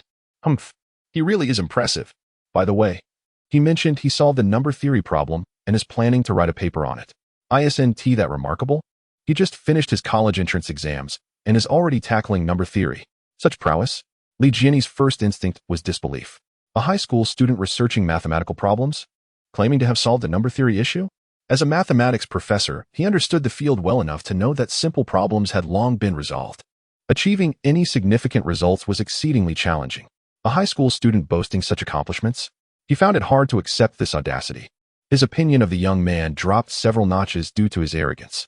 Yet, he refrained from voicing his doubts. After all, his daughter was already infatuated with him. If he contradicted her, it would only serve to exacerbate her admiration. Well, he seems promising. Once his paper is complete, he could bring it to me for review. I could offer him some constructive feedback. That sounds reasonable. I'll mention it to him tomorrow. Tomorrow? You only parted ways tonight, and you'll see him again tomorrow? This seems rather rapid, does it not? It hardly resembles a mere acquaintance. Do you know where he is from? How many family members does he have? Dad, how can I possibly know? We've only just met. Li Xiaoyu shot him an exasperated look. You do realize you've only just met him today? Li Jianyi was at a loss for words. After merely one day, she already seemed inseparable from him. What would happen if she spent more time with him? The thought left Li Jianyi feeling a pang of loss, as if something cherished was gradually slipping away. Perhaps you could invite him over so I can meet him. Dad, what are you saying? We've barely begun. Li Xiaoyu blushed with indignation, casting another glare at her father. His words seemed increasingly nonsensical. They had only just met. And he was already suggesting she introduce him to her family? Surely, that would frighten the young man away. How would he perceive her? And how could she possibly voice such sentiments? Realizing how foolish he sounded, Li Jianyi felt a wave of embarrassment wash over him. What nonsense was he uttering? It was absurd to suggest that his daughter bring home someone she had only known for a day, even if his daughter audaciously calls out. Would that young man dare to respond? If he were to eagerly acquiesce, one might have to question whether his intentions in approaching her were ulterior. The events of today caught him completely off guard, leaving him in a state of bewilderment. He abruptly offered an awkward apology to his daughter. Xiaoyu, I am truly sorry. Please disregard the nonsensical things your father has said. Humph. Li Xiaoyu, with a hint of irritation, took the lead and walked home. Observing this, Li Jianyi hastily pursued his daughter, wearing an expression of eager supplication. Chapter 75. The following day, Yu Chu once again arrived at the library. As he stepped into the 7th floor of the North Tower, he was greeted by the enchanting sight of a beautiful girl smiling at him at the entrance. Yu Chu hurried over to greet her. Good morning. Good morning. I never expected a big guy like you to rise so early during the summer break. Huh. It's not that early anymore. Well, enough chit-chat. I'm off to study. All right. I shall get back to work too. Li Xiaoyu felt a twinge of disappointment. She had anticipated that their meeting today would be filled with tender exchanges, but Yu Chu seemed solely focused on his studies. Did she truly lack the charm to captivate him? Doubts about her appearance began to creep in as she watched Yu Chu walk past her without so much as a glance. Irritated, she stamped her foot and shot him a displeased look before heading off to work. Yu Chu was oblivious to her feelings. He was only startled by the sound of her footfall. Observing the beautiful girl storming away, he felt puzzled, but his mind was consumed with the thought of studying. He made his way to the same bookshelf from yesterday, picked up an unread book, and resumed his routine. Seeing that Yu Chu didn't and Appo's come over to console her only fueled Li Xiaoyu and Appo's anger. This steadfast fellow would undoubtedly remain single for life. As time slipped away, Yu Chu had already begun his 33rd book of the day. Despite his efforts, there was no sign of level up in his mathematics skills, leaving him somewhat disheartened. At that moment, Li Xiaoyu and Appo's voice rang out again. Yu Chu, you must be thirsty? Here, have some water. Before he could react, the water was already at his lips. He felt a mix of helplessness and gratitude. This was the 5th time she had brought him water that morning. He felt as if he could quench a lifetime's thirst in one day. However, it was impolite to refuse her kind gesture. Thank you, he said, gulping down the water in haste. Time was of the essence. Li Xiaoyu watched with delight as the handsome boy finished the water, then took the cup from him. She had come to a realization. Since he was indifferent to her, she would take the initiative. Soon, she approached Yu Chu again, offering her warmth and attention. You want to focus on your studies, right? Well, I want to let you have it your way. As the time continued to pass, Yu Chu, undeterred, picked up a new book, Differential Geometry. Beep. A copy of Differential Geometry has been discovered. Would you like to study it? Yes. Beep. Congratulations, you have learned differential geometry. Yet again, disappointment washed over him as there was still no upgrade. Resigned, he continued his relentless pursuit of knowledge. Before long, it was midday. Li Xiaoyu approached him gently, tapping him on the shoulder. It's past noon. You've been studying all morning. You should take a break and eat something. Yuchu replied absent-mindedly, finishing the chapter he was on. However, disappointment settled in once more as the familiar notification of an upgrade remained absent. He sighed and placed the book back on the shelf, feeling a little glum as he turned to Li Xiaoyu. Let us go. Noticing his mood, Li Xiaoyu felt a pang of concern. What was troubling this handsome boy? Had he not yet found the book he was seeking? Observing his dispirited demeanor, she comforted him. Yuchu, what's wrong? Have you not found the book you're looking for? Don't lose heart. You will find it eventually. Yuchu was at a loss for words. How could he explain that he had read dozens of books without any upgrades? But such sentiments were hardly shareable. Unable to voice his frustrations, he swiftly changed the topic. Let us not dwell on that. How about we grab some lunch? Sure. What shall we eat today? Should we go for the seafood buffet again? Again. Yuchu felt an instinctive aversion. He had just indulged in a hearty meal today. He feared the consequences of excess. Moreover, buffets consumed too much time. He quickly shook his head. Let us skip that. How about some simple crossing the bridge rice noodles? All right. Let us go for that. I know just the place. Li Xiaoyu exclaimed excitedly as she led the way. Before long, they arrived at a restaurant specializing in crossing the bridge rice noodles. Here we are. Let us go inside. Yuchu nodded in agreement. This time, he watched as Li Xiaoyu confidently walked in and chose an empty table without heading to the counter. He felt a wave of relief. He was growing tired of always having her treat him. It felt as though he were being spoiled by a wealthy patron. Today, he was determined to treat her instead. He hurried over to sit across from her, cheerfully asking, "What would you like to eat? Don't hold back. Today it's my treat." To his surprise, Li Xiaoyu didn't respond directly. Instead, she waved over the waiter and handed over her phone. I ordered 2 sets on Mate 1. Here is my order code, 2-1. Yuchu was taken aback. When had she placed that order? He hadn't noticed her using her phone earlier. He quickly waved his hand. Xiaoyu, let me treat you instead. Please cancel that order. I feel bad having you pay every time. It has already been settled. Canceling would be quite a hassle. If you feel uncomfortable, simply invite me next time. In her quest to create an opportunity to dine with the handsome gentleman, Li Xiaoyu has gone to great lengths. Observing the resolute demeanor of the stunning beauty, Yuchu found himself at a loss and could only reiterate, all right. But this cannot happen again. A meal is not something I cannot afford. I understand. Next time, I will definitely let you treat. With that, Li Xiaoyu cast a triumphant glance at the handsome gentleman. Chapter 76. Just as the rice noodles had not yet arrived, Yuchu's phone rang. He took out his phone to check. It was a call from Ding Juanji. Feeling somewhat perplexed, Yuchu wondered why Ding Juanji was calling him at this moment. Wasn't he supposed to contact him only during the competition? Could it be? Yuchu glanced at the date on his phone and realized that today was indeed Friday. Tonight marked the opening match of the professional league for Honor of Kings. Ding Juanji must be calling to inform him about the match, right? Yuchu quickly answered the call. Hello, Brother Ding. Good afternoon. Yuchu. The opening match of the professional league is tonight. Haven and Amp, Oppos, forgotten. Have you? As expected, his assumption was correct. Ding Juanji was indeed calling regarding the league. Yuchu hastily responded, I remember. What time should I arrive? It would be best if you could come by 5:30, so we can head to the venue together. All right, I'll make sure to be on time. Good, I'll just give you a reminder, in case you forget. Talk to you later. With that, Ding Juanji hung up the call. Yuchu looked at the disconnected phone and muttered, if you hadn't called to remind me, I would have truly forgotten. Li Xiaoyu, curious, gazed at Yuchu and asked, who called you? My manager, Yuchu replied casually. Manager? Li Xiaoyu was taken aback. Could it be that the handsome guy was still pursuing a career in the entertainment industry? Yet, looking at his striking features, it would indeed be a great loss if he didn't. But for someone so academically accomplished to venture into the entertainment realm seemed rather incongruous, didn't it? If he were a performer, he might have trouble with her father, who despised such individuals. Li Xiaoyu felt a bit flustered and, with a hint of displeasure, asked Yuchu, why would you want to mix in the entertainment industry? Yuchu was baffled. When had he ever thought of mingling in the entertainment realm? He looked at the stunning beauty in confusion and said, I'm not in the entertainment industry. Where did you hear that from? With a manager. Who else could you possibly be? Seeing that Yuchu was still not confessing, Li Xiaoyu became somewhat irritated. Still denying it? If you and Oppos re not in the entertainment industry, then why have a manager? Humph. Hey, who says only the entertainment industry has managers? I and Oppos am part of the gaming industry. Can and Oppos, I have a manager? Yuchu replied, a hint of amusement in his voice. Li Xiaoyu was momentarily stunned. Besides the entertainment industry, there was a gaming industry? She felt a bit embarrassed for her ignorance. She had focused solely on her studies and had little interest in anything beyond that.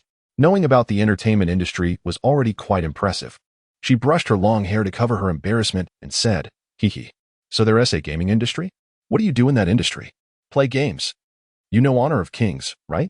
Yuchu replied, "As a game that has swept the nation. It's hard to believe there's a young person who hasn't heard of it. Even if you haven't played, you should have at least heard of it. If you haven't even heard of it, one would have to wonder if you've traveled from ancient times." Li Xiaoyu's face turned a bit red as she asked, "What is Honor of Kings? Is it some kind of pesticide?" Yuchu facepalmed. He couldn't and oppose. He believed he was speaking to someone who seemed to have come from another era. It was astonishing that a young person had never heard of Honor of Kings. He gave the beauty a thumbs up and teased, "You're impressive." "Yes. Honor of Kings is indeed used for pest control. We compete to see who can eliminate more pests. There and oppose, as such a competition?" Although Li Xiaoyu found it a bit strange. She believed him. She couldn't help but comment, "Today and oppose, as youth really know how to have fun." Nodding enthusiastically, she looked at Yuchu and said, "Yuchu, such a fun game. Take me to play it sometime." Seeing the naive beauty, Yuchu couldn't help but chuckle. She was truly innocent and adorable. Not understanding why the handsome guy was laughing, Li Xiaoyu huffed, "What are you laughing at? Will you take me or not?" Take you? But the competitions are all in the evening. Will you have time?" "I do. I'm a volunteer. I can leave any time." Li Xiaoyu quickly nodded. Yuchu, still suppressing his laughter, said, "No problem. We have a match tonight. I'll take you to watch."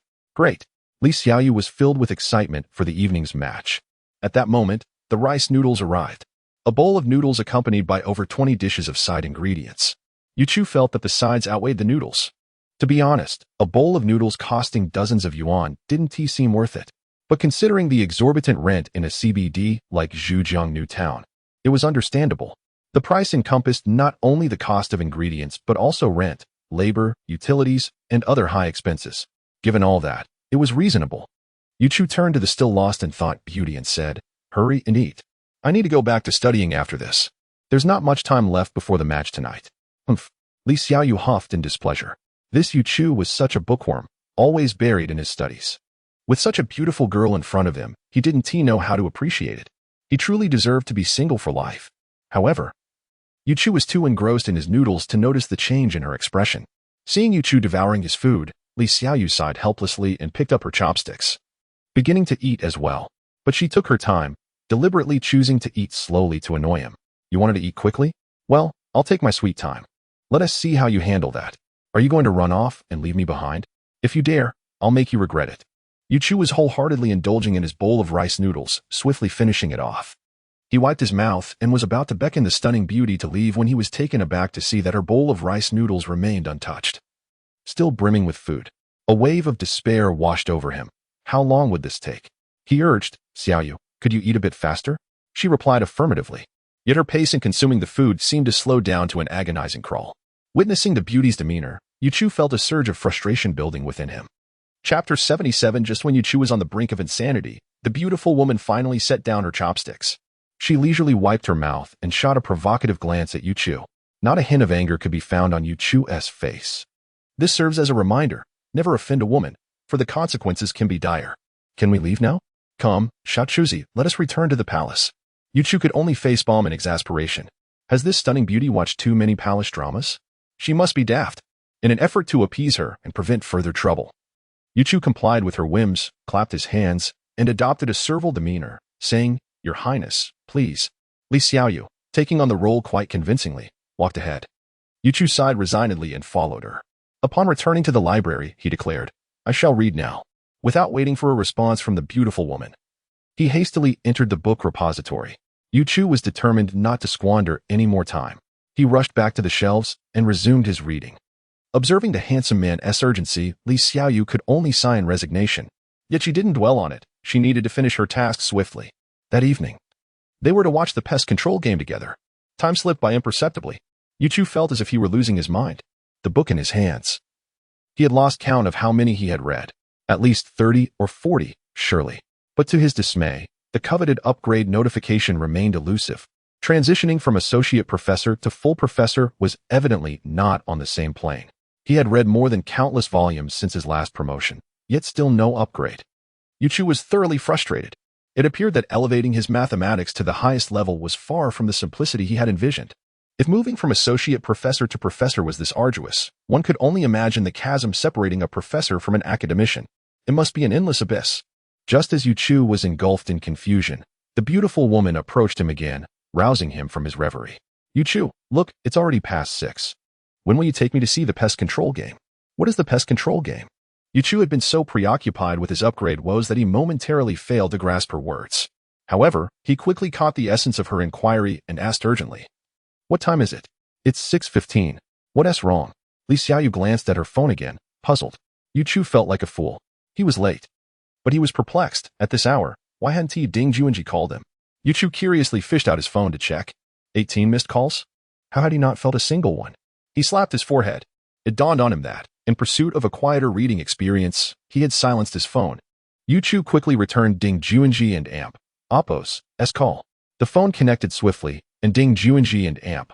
Oppo's anxious voice echoed through. "My ancestor, you can and Amp. Oppo's just disappear at this time. Where are you? Hurry over." "I'm sorry. I got lost in my reading at the Wuyang City Library and lost track of time. Plus, being in the library. I had my phone on silent." Yu Chu hurriedly apologized, placing the book back on the shelf as he continued. "You needn't and Oppo's worry. I'll be there right away. Hurry up. You absolutely mustn't be late. And don't come to the club. Go straight to the venue. Tianyu Sports Center. Get a cab there quickly." "We're on our way." "Understood. I'm heading out now," Yu Chu affirmed and dashed out. In his haste, he completely forgot about the beautiful woman, Li Xiaoyu. Watching the handsome man dart away like the wind, felt a surge of urgency and called out, "Yu Chu, wait for me." The once tranquil library was instantly filled with the attention of onlookers, drawn by Li Xiaoyu and Amp. Oppo's loud voice. She became the center of their gaze, and her cheeks flushed bright red, reminiscent of a monkey's backside. It was only when she shouted that Yu Chu remembered he had promised to take her to see the pest control game. He quickly halted and waited for her. Li Xiaoyu, a mix of embarrassment and indignation, approached him and playfully scolded. "Why are you running so fast? Didn't he know to wait for me? It's mortifying. Hey, I'm sorry. I'm late, so I was a bit anxious and forgot about you. Let us hurry, otherwise, we really will miss it." Without waiting for her response, Yu Chu grasped her hand and rushed out of the library. She relished the experience, wishing the handsome man would hold her hand and run forever. Of course, that was impossible. "What are you grinning about? Get in the car, or we'll truly be late." Yu Chu's reprimand jolted Li Xiaoyu from her daydream. She gazed at him with a look of reproach. Feeling he lacked any romantic sensibility, frustrated, she climbed into the car. Yu Chu followed suit, quickly instructing the taxi driver to Tianyu Sports Center. "If you can get us there in 20 minutes, this money is yours." As he spoke, he waved a bill in front of the driver. The driver's eyes lit up at the sight of the cash, and he eagerly replied, "No problem. Hold on tight. I'll guarantee you reach there in 20 minutes. The taxi driver shifted into gear and accelerated, the car's power rivaling that of a first-gear start as they sped away. However, the driver didn't merge onto the main road. It was rush hour, and to enter the thoroughfare would be suicidal, not to mention 20 minutes. Even an hour would be a blessing. Thus, the driver opted for an alternate route, taking a shortcut. The ride was indeed much smoother. Yet, the taxi's swiftness terrified Li Xiaoyu. It was her first time in such a wildly driven taxi. Overwhelmed with anxiety, she instinctively grasped Yu Chu's hand tightly. Observing the stunning beauty who held him tightly, Yu Chu could not help but commend the taxi driver with fervent appreciation. If taxis were equipped with a rating system, Yu Chu would undoubtedly bestow upon him a resounding 5-star review. Chapter 78. 18 minutes later, the taxi driver lived up to expectations. With a sudden break, he halted the vehicle right before the Tianyu Sports Arena. Squinting at Yu Chu, the driver remarked, "Young man, how was my driving? Was the fare worth it?" "Impressive. Truly impressive. Worth every penny." Yu Chu responded with a knowing glance before tossing 200 yuan to the taxi driver. It was evident he was an experienced driver, deserving of his earnings. Yu Chu quickly ushered Li Xiaoyu out of the cab. From a distance, they spotted Ding Juanji pacing anxiously at the entrance of the arena. Yu Chu hastily grabbed Li Xiaoyu and Oppo's hand and approached him. Upon noticing their arrival, Ding Juanji rushed over, exclaiming, "You finally made it. You have no idea how much trouble you've caused me. I've been scolded by General Manager E. My apologies. I was preoccupied with some matters." Yu Chu said sincerely before adding playfully, "But I arrived just in time, didn't I?" The match hasn't even started yet. What's the rush? Ding Juanji was left speechless by Yu Chu and Appo's nonchalance. You may not be worried, but the general manager is. As your manager, the pressure ultimately falls on me. And inside. General Manager E is fuming. We should hurry. All right. I and Amp, Appos, am on it. Yu Chu replied, pulling Li Xiaoyu along. Xiaoyu, let and Amp, Appos, move quickly. The match is about to begin. Is the insect killing competition about to start? I and Appos am so excited. Li Xiaoyu asked eagerly, her enthusiasm palpable, having previously existed solely in the realm of academics. She was thrilled by the vibrancy of the outside world. As Yu Chu held her hand, their playful exchanges had made her accustomed to it, and she felt no discomfort. Meanwhile, Ding Juanji stood dumbfounded, curiously observing the captivating young lady Yu Chu was with. It dawned on him that Yu Chu had brought along such an elegant companion. His earlier anxiety had overshadowed his awareness of her presence. However, he was perplexed by the term insect-killing competition. Leaning closer to Yu Chu, he inquired, Yu Chu, what is this insect-killing competition? Caught off guard, Yu Chu was unsure how to respond. He had merely intended to jest with the lovely girl, not expecting her to take it seriously. It was adorably naive. He wondered how she would react upon discovering the truth. With the enchanting lady beside him, Yu Chu dared not disclose the reality to Ding Juanji, fearing for his own safety in this episode. He merely replied, the competition is rather intricate. And time is of the essence, so let's discuss it later. You're right, Yu Chu. We should hurry inside. General Manager E has been waiting anxiously. Ding Juanji agreed, realizing this was not the moment for such discussions. They needed to escort Yu Chu to General Manager E, lest he erupt in anger again. Upon entering the TGG, XG Club and Appos lounge, General Manager E approached Yu Chu with palpable excitement, exclaiming, Xiao Chu, you finally made it. I was so worried something might have happened outside. Now that you're here, I can breathe easy. General Manager E, being a sensible individual, recognized that as long as Yu Chu arrived before the match commenced, there was no reason for reproach. Criticizing Yu Chu would only breed resentment. It was more prudent to express concern and foster goodwill. Yu Chu, feeling slightly embarrassed, released Li Xiaoyu and Appos hand and shook hands with General Manager E, promptly apologizing, I am truly sorry for my tardiness. Not at all. As long as the match has started, your arrival is perfectly timely. General Manager E insisted, dismissing Yu Chu's concern. Ding Juanji watched the overly dramatic exchange with irritation. Not late? How can you say that? You were just urging me to hurry. Your gaze could have practically flayed me alive. He felt a wave of indignation wash over him as he glanced at both General Manager E and Yu Chu. Yu Chu, sensing General Manager E's graciousness, felt even more compelled to reciprocate. Rest assured, General Manager E, I will arrive on time for the next match. I will strive to secure a victory for TGG. XG in this season and Appos League. No sooner had Yu Chu finished speaking than a derisive voice cut through the air. Who is this brash individual, boasting so shamelessly? You and Appos VE lost your star player, Wang Gaoang, to us at TS Club. Who else do you have that can compete? Is it this cocky young man? The speaker was Hong Jingfu, the general manager of TS Club, who had just poached TGG. XG's top player and was eager to flaunt his success. He was taken aback to hear an unfamiliar young man make such audacious claims, seeing his rival's arrogance. Yimingwei remained unfazed, thinking, let him be boastful for now, soon enough, he shall have cause to lament. When Hong Jingfu realized no one was responding to him, he found his attempts at provocation rather dull and walked away. Yimingwei then reassured Yu Chu, do not mind him. He's just a pathetic individual. Hold on. There is no need for pleasantries, let us vanquish them. Indeed. Rest assured, Mr. E, I shall make them retreat at the mere sight of me. Yu Chu replied with unwavering confidence.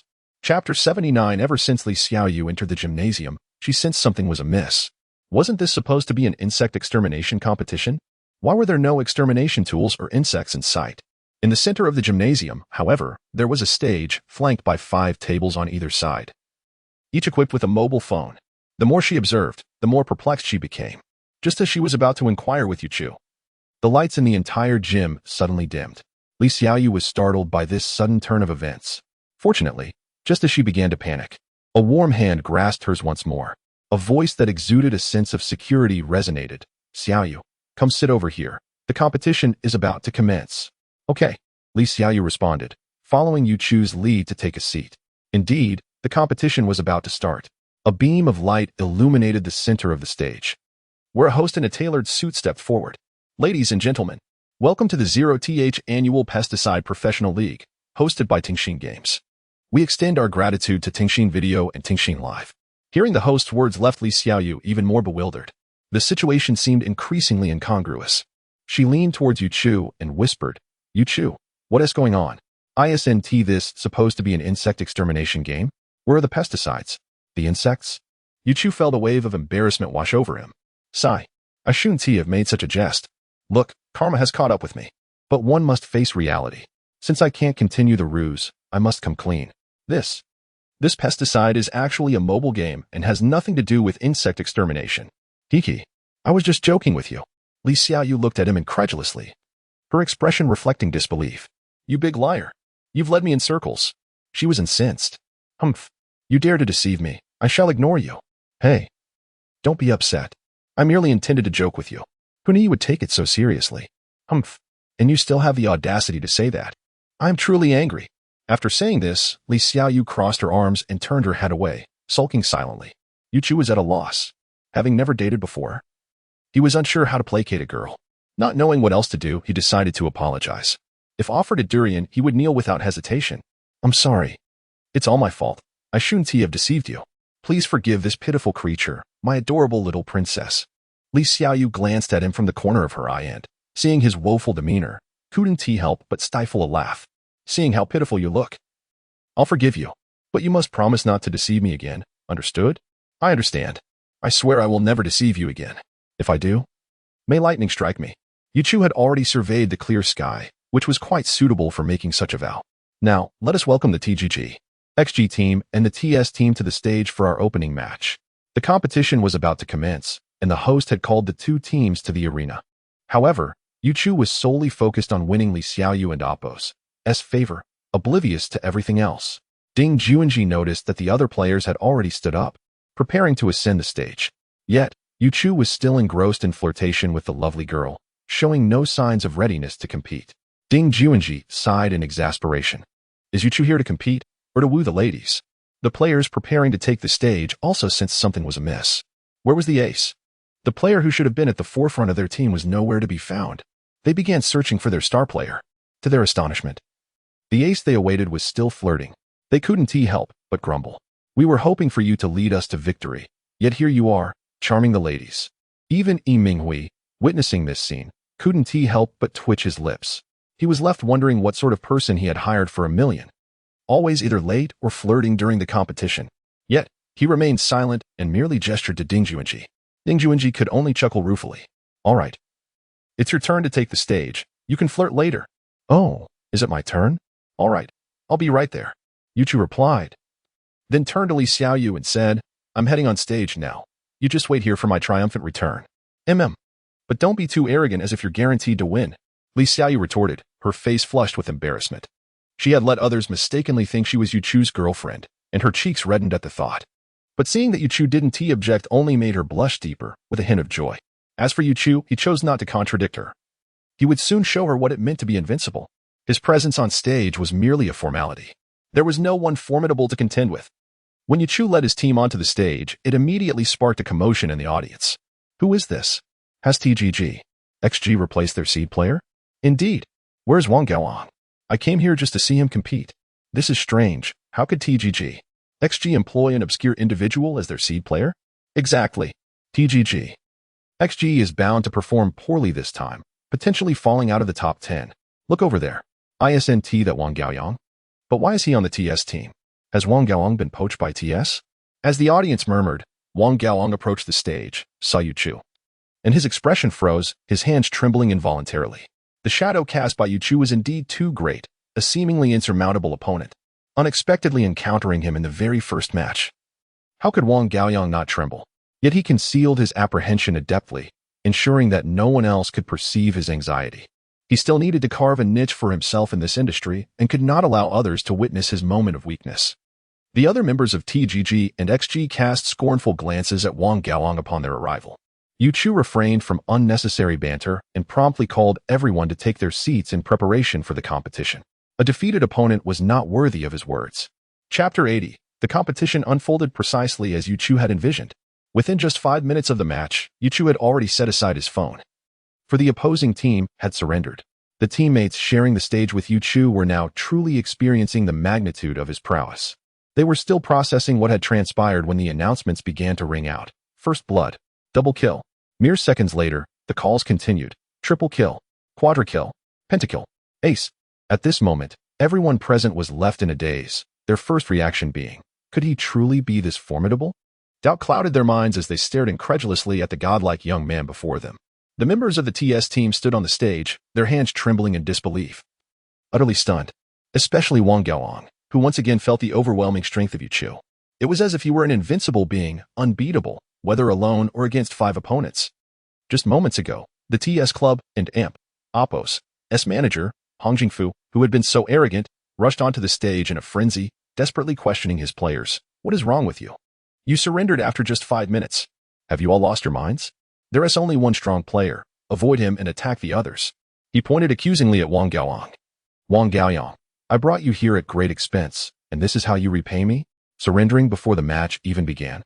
What use are you to me now? And did you only agree to join us because you couldn't make it in TGG? XG? As Hong Jingfu pondered this, he grew increasingly convinced of his suspicions.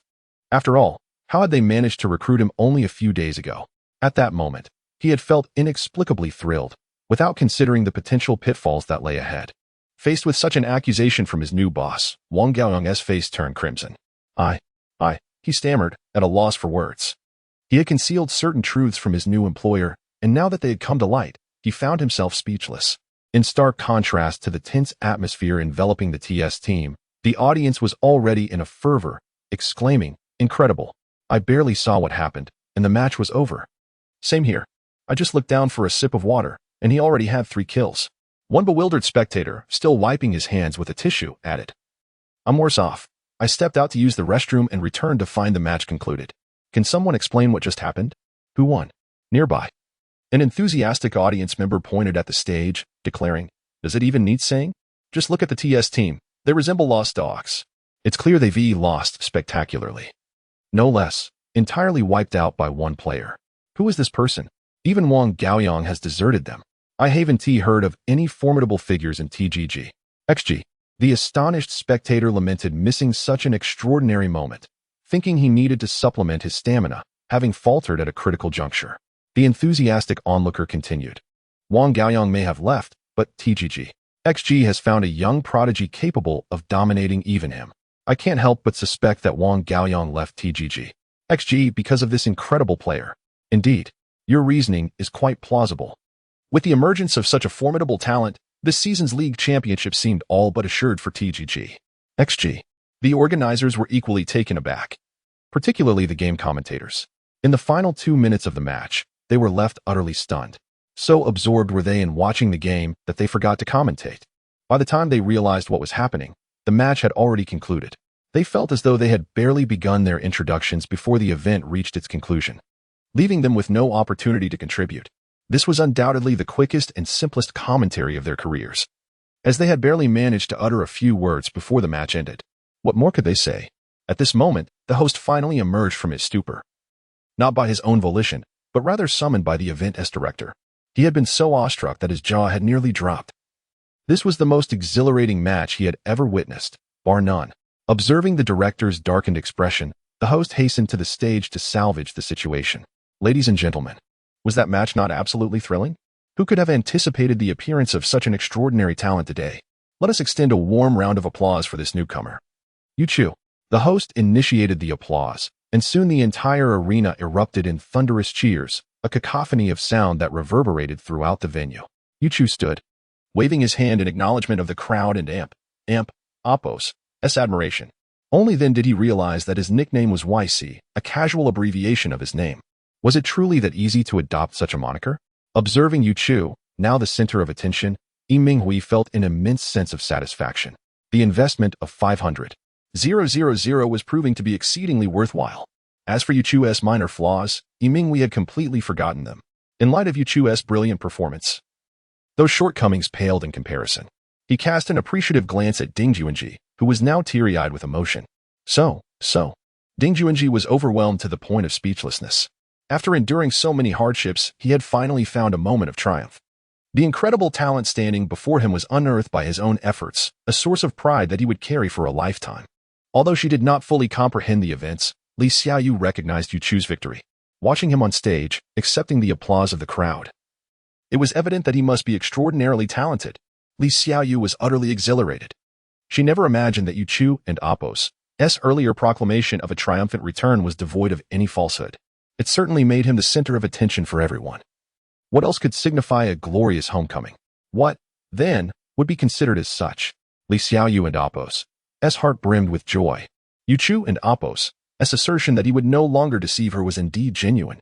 If Yu Chu were to uncover Li Xiaoyu and Apos' thoughts, he would undoubtedly chuckle in amusement. This foolish woman, it and Apos' all merely her overthinking. He had no such intentions.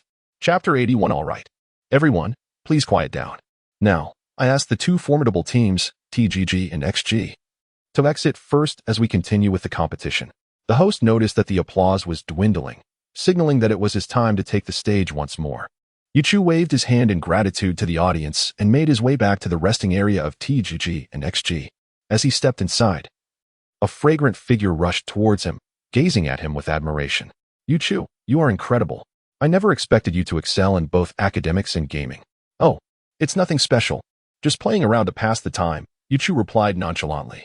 However, his casual remark struck a blow to the morale of his teammates. Is this even a reasonable statement? If you consider that nothing special, what does that make us? Are we utterly hopeless? And you casually play while dominating everyone. If you were serious, would you not obliterate the entire server? Even Ding Juanji, who approached, could no longer tolerate Yu Chu's modesty. It was imperative to divert the conversation before his teammates became disheartened. All right, everyone, let's take a break. After playing a match, we all need to recuperate. Exhausted? What are you talking about? Was the collective thought echoing in the minds of the players. We just played for 5 minutes. What is there to be tired from? Some of us didn't even get a glimpse of the opposing heroes before the match ended. This has been the easiest match we and Apos VE played. Yet, in an effort to protect their fragile spirits, they complied with Ding Juanji's suggestion. They entered the resting area, seeking the most distant corner, as far away from the gaming prodigy as possible. Yu Chu, too, drew Li Xiaoyu inside. Yimingwei stood up to greet them. Yu Chu, you are phenomenal. Just maintain this level of performance, and the championship trophy will undoubtedly be ours. Rest assured, I haven't even unleashed my full potential today, Yu Chu boasted. Relishing in the bravado, after all, boasting bore no tax. Yimingwei's eyes sparkled with belief. He was wholly convinced. Thus far, no one had tested the limits of Yu Chu and Apos' prowess. Only Yu Chu himself knew the depths of his true capabilities. His words were impossible to dismiss. The stronger Yu Chu appeared, the more joy it brought to Yimingwei. The championship trophy was already within his grasp. Excellent. Our club is counting on you. Hurry and take a seat to rest. Yu Chu beckoned Li Xiaoyu to sit with him. Soon, the second match commenced, AG versus JC. 5 minutes into the game, the announcement of first blood echoed. In a standard match, achieving the first kill within 5 minutes is commendable. However, the audience found it somewhat mundane. They had just experienced a spiritual awakening thanks to the gaming genius, and their expectations had now soared. What is this nonsense? Go. Left. Left. Are they blind? How can they not see such a large figure? Indeed, with such poor skills, how dare they enter the competition? Look at that Zhang Fei. He doesn't even know what he is doing, spinning around aimlessly. Is there no path he prefers? I can't bear to watch any longer. I'm leaving. From now on, I'll only attend XG's matches and support the charming prodigy Yu Chu. The sentiment resonated with others, and they collectively stood up to exit. The director sensed something amiss. Why were spectators leaving even before the match concluded? Realization dawned upon him. Even he found the current match rather lackluster. How could he expect the discerning audience to remain engaged? Yet, he felt powerless. Attendees had paid for their tickets and were free to leave. Sighing, he contemplated a grim future. Would there be no audience for any matches other than XG's? This season could spell disaster. Would the owner be furious? Yu Chu, too, found the match uninteresting and turned to Yimingwei, saying, "Since my match is over for today, I have matters to attend to. Just notify me for the next match. And I promise I won't be late. Indeed, this match has been unremarkable, so let us not waste your time. Travel safely." Yimingwei replied, though he too wished to leave. As the general manager of XG, he felt obliged to maintain a semblance of decorum and not exit prematurely. Without further ado, Yu Chu addressed Li Xiaoyu. "Shall we depart? It's getting late. I'll escort you home." Yes, Li Xiaoyu nodded, naturally intertwining her arm with Yu Chu's, preparing to leave together. Observing her gesture, Yu Chu felt a surge of pride. It seemed Li Xiaoyu was firmly within his grasp. He waved farewell to everyone and led Li Xiaoyu outside. Ding Juanji quickly stood up, offering, "Let me have the driver take you home. There's no need to hail a cab." Yes, it's late. You should let the driver escort you. It's safer." Yimingwei echoed. Speaking of safety, Yimingwei suddenly recalled something. "By the way, where's your bodyguard? I haven and amp. Oppos, seen him around." "Oh, him? I sent him to learn how to drive. He'll be my chauffeur from now on," Yu Chu quickly explained. After all, they had hired Wu Wingguang for a monthly salary of 10,000. Surely, it was reasonable for others to inquire about his whereabouts. Yimingwei did not press further and instructed Ding Juanji, "Make sure to have the driver bring the car around to take Yu Chu and his girlfriend home." "Understood." General Manager E. Ding Juanji promptly responded and, while escorting Yu Chu and the others outside, dialed the driver's number. Chapter 82. As Yu Chu and the others arrived at the entrance of the gymnasium, the driver had already parked the vehicle at the door. The car was a business van, presumably used by the club to transport athletes to competitions. Ding Juanji had taken the initiative to open the door, urging, "Get in." "All right." Yu Chu replied, allowing Li Xiaoyu to enter first before he followed suit. He waved goodbye to Ding Juanji, saying, "I'm off now. Do call me when the competition is on." "Understood, just hoping you'll actually answer." Ding Juanji shot him a playful glare, recalling past experiences that warranted a preemptive warning. "Let us see if you dare to be late next time." Yu Chu felt a wave of embarrassment at Ding Juanji's words. Must you hold a grudge over something so trivial? It was just one late arrival. He shot a retort back at Ding Juanji, "Fine. I will be on time next time." He muttered under his breath, "What a petty man." Unfortunately for him, Ding Juanji's hearing was exceptionally sharp today, and he caught Yu Chu's whispered complaint. Ding Juanji felt a moment of exasperation. It was truly futile to reason with such a person. He dismissed the banter, slamming the door shut with a thud. Turning to the driver, he said, "Take this fellow to some remote place and bury him in a pit. We can't let him continue to wreak havoc." The driver, equally taken aback, nodded in compliance and drove off. Hearing the mention of a remote place and being buried, Li Xiaoyu felt a surge of fear. Gripping Yu Chu's hand tightly, she asked, her voice trembling, "They want to really take us to a desolate area, will they? Do you genuinely believe that?" Yu Chu facepalmed. "You must be incredibly naive to take such words at face value. It's clearly a joke." However, seeing Li Xiaoyu's anxious demeanor, he reassured her, "Relax, there's no need to panic. Ding Juanji is merely jesting." Then, addressing the driver, he instructed, "Please take this lady home first." "Sure." The driver responded succinctly and continued driving. Seeing this, Li Xiaoyu felt a sense of relief, albeit still clutching Yu Chu and Amp, Oppos' hand. As long as she was by his side, she feared nothing. 20 minutes later, the driver arrived at Lieta, and under Li Xiaoyu's guidance, he finally parked at her apartment complex. Yu Chu opened the door, took Li Xiaoyu and Amp, Oppos' hand, and stepped out. "We've arrived, you can go back now." Li Xiaoyu replied. Yet she held on to Yu Chu and Amp, Oppos' hand, reluctant to let go, her grip firm as she gazed at him with a wistful expression, showing no intention of leaving. Noticing her reluctance, Yu Chu affectionately ruffled her hair, saying, "We will see each other again tomorrow. It's getting late. You should head back." "Okay." This time, Li Xiaoyu complied, loosening her hold on his hand, though she looked at him with a hint of sadness. "Make sure to come early tomorrow. I'll be waiting for you at the library." "Understood. Go on now. Otherwise, your parents might start to worry." The mention of her father made Li Xiaoyu and Oppos' heart skip a beat. "He's not lurking at the entrance like yesterday, is he?" Indeed, her suspicion was accurate. Li Jianyi was stationed at the entrance, witnessing the entire scene unfold. His feelings were indescribable, filled with bitterness and a sense of helplessness. He never imagined his beloved daughter would so swiftly become attached to this fellow. Just a day after their first meeting, and they were already holding hands, exchanging sweet nothings. Was the pace of their relationship truly so rapid? Would they be introducing each other to their families in mere days? At this rate, he might find himself a grandfather sooner than expected. The thought sent a shiver down his spine. "No, I refuse to become a grandfather so soon." Ultimately, Li Xiaoyu, persuaded by Yu Chu, reluctantly walked into the complex, glancing back multiple times. Once she entered, Yu Chu returned to the vehicle and instructed the driver to take him home. Seeing his daughter gazing out, lost in thought even after the car had disappeared, Li Jianyi could only express his complex emotions, saying, "Dear daughter, he has left. It's time to return home." Startled by her father's sudden voice, Li Li Xiaoyu jumped, shooting him an annoyed look. Dad, why do you always watch from here? I, just look at the time. I was worried about you, which is why I came out to wait. Li Jianyi, who had meant well, felt wronged by his daughter and Appo's reproach. Seeing her father's pitiful expression softened Li Xiaoyu's heart. All right, I want to hold it against you. Is that okay? Is it even a matter of holding grudges? Li Jianyi felt a surge of frustration. Daughter, are you truly in a relationship with that young man? Li Xiaoyu was caught off guard by her father's question. Was she in a relationship with Yu Chu? They had held hands, but there had been no declaration of feelings. She found herself in a fog of confusion. I don't know, he has confessed yet. And yet you're holding hands so tightly already? What would happen if he did confess?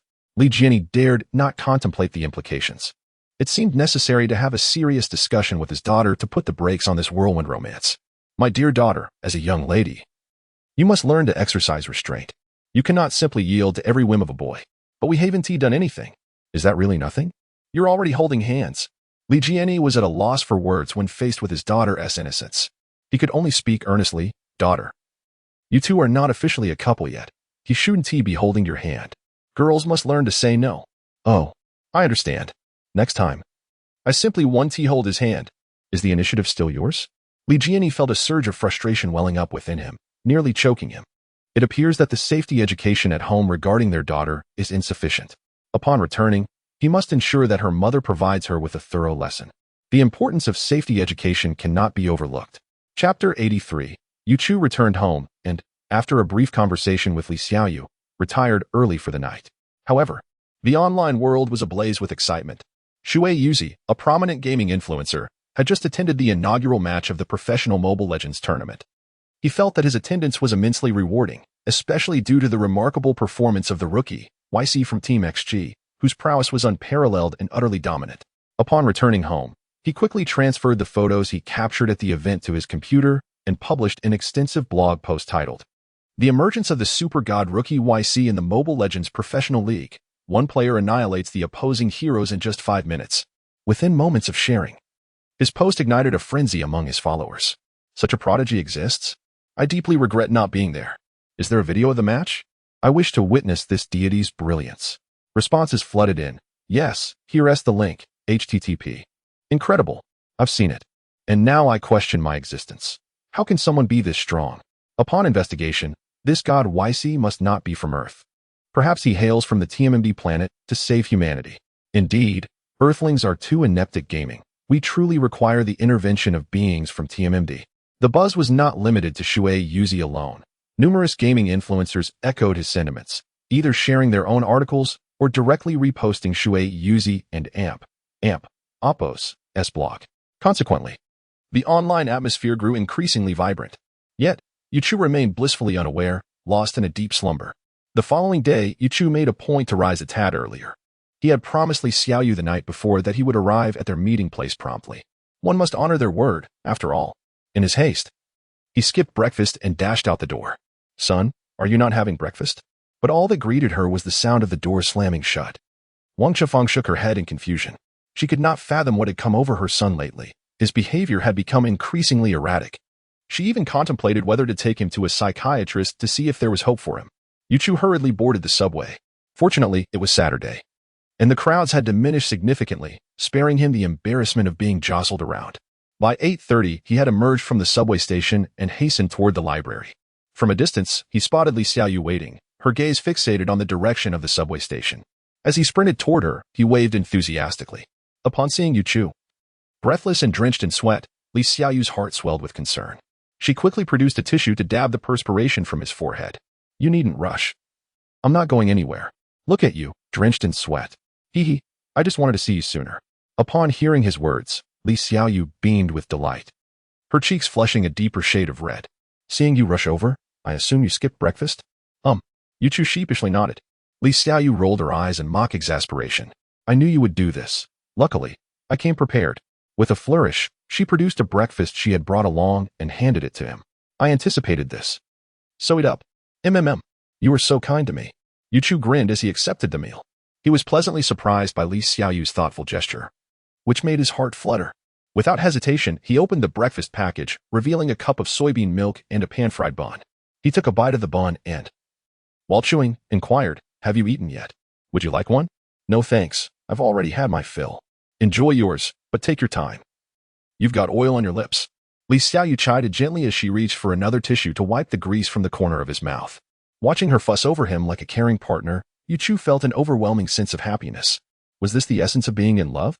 It must be noted that Yu Chu had never experienced romance before. His youth had been devoted to internet cafes, leaving little room for relationships. Suddenly, Yu Chu hesitated. At this moment, perhaps it was time to express his feelings? The thought flushed his cheeks with warmth. Meanwhile, Li Xiaoyu, who was intently observing him, appeared puzzled. "Is the bun toxic? How could Yu Chu be blushing while eating?" Alarmed, she asked, "Yu Chu, are you all right? Why is your face so red?" Yu Chu was caught off guard. Could he admit the truth? Yet, he found himself at a loss for words. Just as he grappled with his thoughts, Li Xiaoyu and Apos' next question nearly caused him to choke on his bun. Noticing Yu Chu and Apos' silence, Li Xiaoyu assumed he was lost in a daze and quickly shook him. "Yu Chu, is the bun poisoned? Are you feeling ill?" "What the poisoned? Who's poisoned?" Yu Chu stared at her incredulously. She really had a vivid imagination.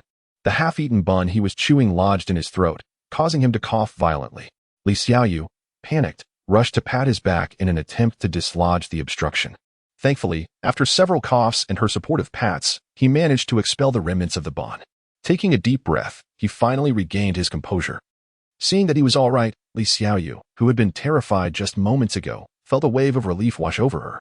Nonetheless, she remained anxious and asked, "Yu Chu, are you sure you and Apos are fine?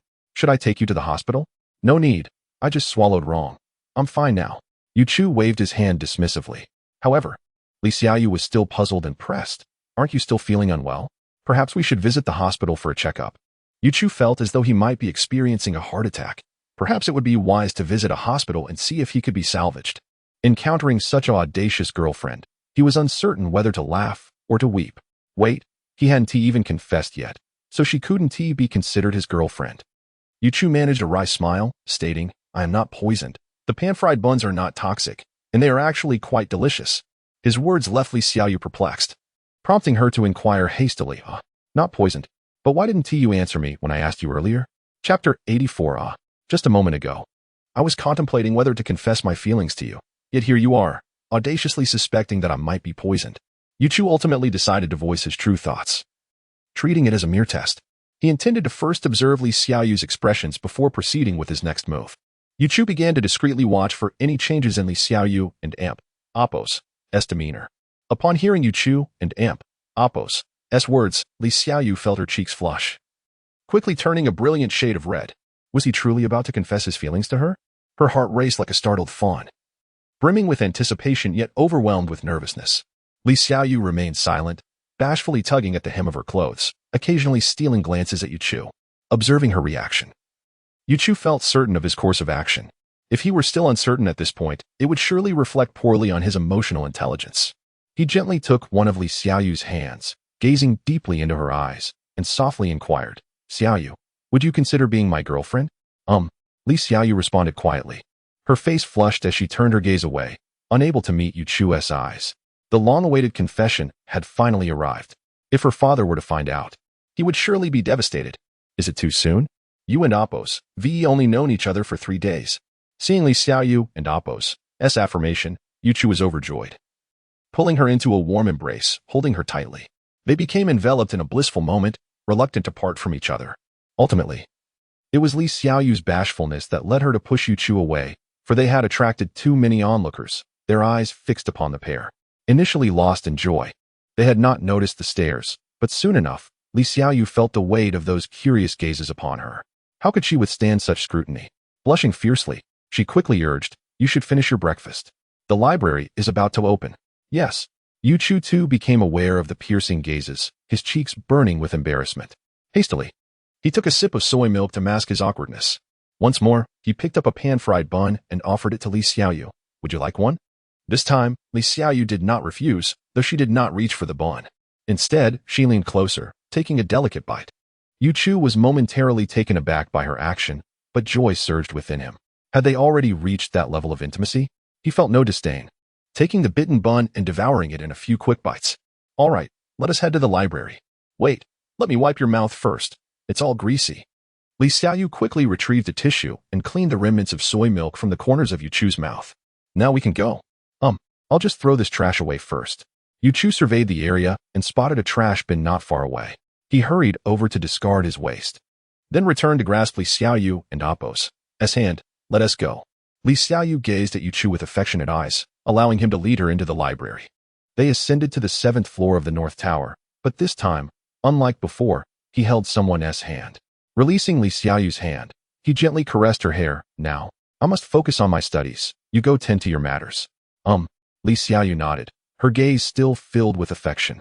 Without further ado, Yu Chu turned and made his way to the same bookshelf as yesterday. He felt a deep sense of frustration. The path to upgrading was indeed a long and arduous journey, with no clear end in sight. Yet, having come this far, how could he possibly give up? Perhaps he was just on the brink of a breakthrough. Sometimes, fortune was capricious. The more one yearned for it, the more elusive it became. Yet, the moment one ceased to seek it, it would miraculously appear. Yu Chu picked up a book titled Calculus on Manifolds. Ding. Discovered a book titled Calculus on Manifolds. Would you like to study it? Study. Ding. Congratulations. Host has successfully studied calculus on manifolds. Mathematics level has risen to professor. Finally, Yu Chu was overwhelmed with joy. I told you, I was so close to upgrading, and it turns out I was right. Yesterday was so unfortunate. I was just one book away from leveling up. Did luck finally turn in my favor today? It was indeed a day of double happiness, gaining a girlfriend and achieving an upgrade. He must press on and seize this momentum. Determined, he picked up another book. Ding. Yu Chu resumed his mechanical routine of studying. After parting from Yu Chu, Li Xiaoyu hurried downstairs to the service desk to retrieve her student card. She had been swept up to the upper floor without the chance to collect it earlier. Moreover, she relished the moment, reluctant to disrupt the atmosphere they had just created. Upon her return, she found Yu Chu engrossed in his reading, flipping through books with unwavering focus. She gazed at her new boyfriend in bewilderment, pondering what he was truly engaged in and the significance of his actions. Unable to fathom it, she decided to dismiss the thought. Convinced that Yu Chu and Appo's endeavors must hold meaning, even if she could not comprehend it. Shaking her head, she began to attend to her own affairs. Yet, her mind was consumed by thoughts of Yu Chu, leaving little room for anything else. Yu Chu must be thirsty after all that reading. I need to bring him some water. Li Xiaoyu hurriedly picked up her teacup and dashed over to Yu Chu. Yu Chu, you must be thirsty. Please drink some water. Yu Chu's immersion in his studies was abruptly interrupted. However, when he beheld the eager expression of his new girlfriend, he could not bear to dampen her spirits. Reluctantly, he accepted the cup of water from her hands, taking a few sips before returning it to Li Xiaoyu. All right, you may resume your activities. I shall continue reading. Wait a moment, I will treat you to lunch. Li Xiaoyu replied obediently and walked away. 15 minutes later, Li Xiaoyu returned, once again cradling the cup of water as she approached Yu Chu. Yu Chu, you must be thirsty. Do drink some water.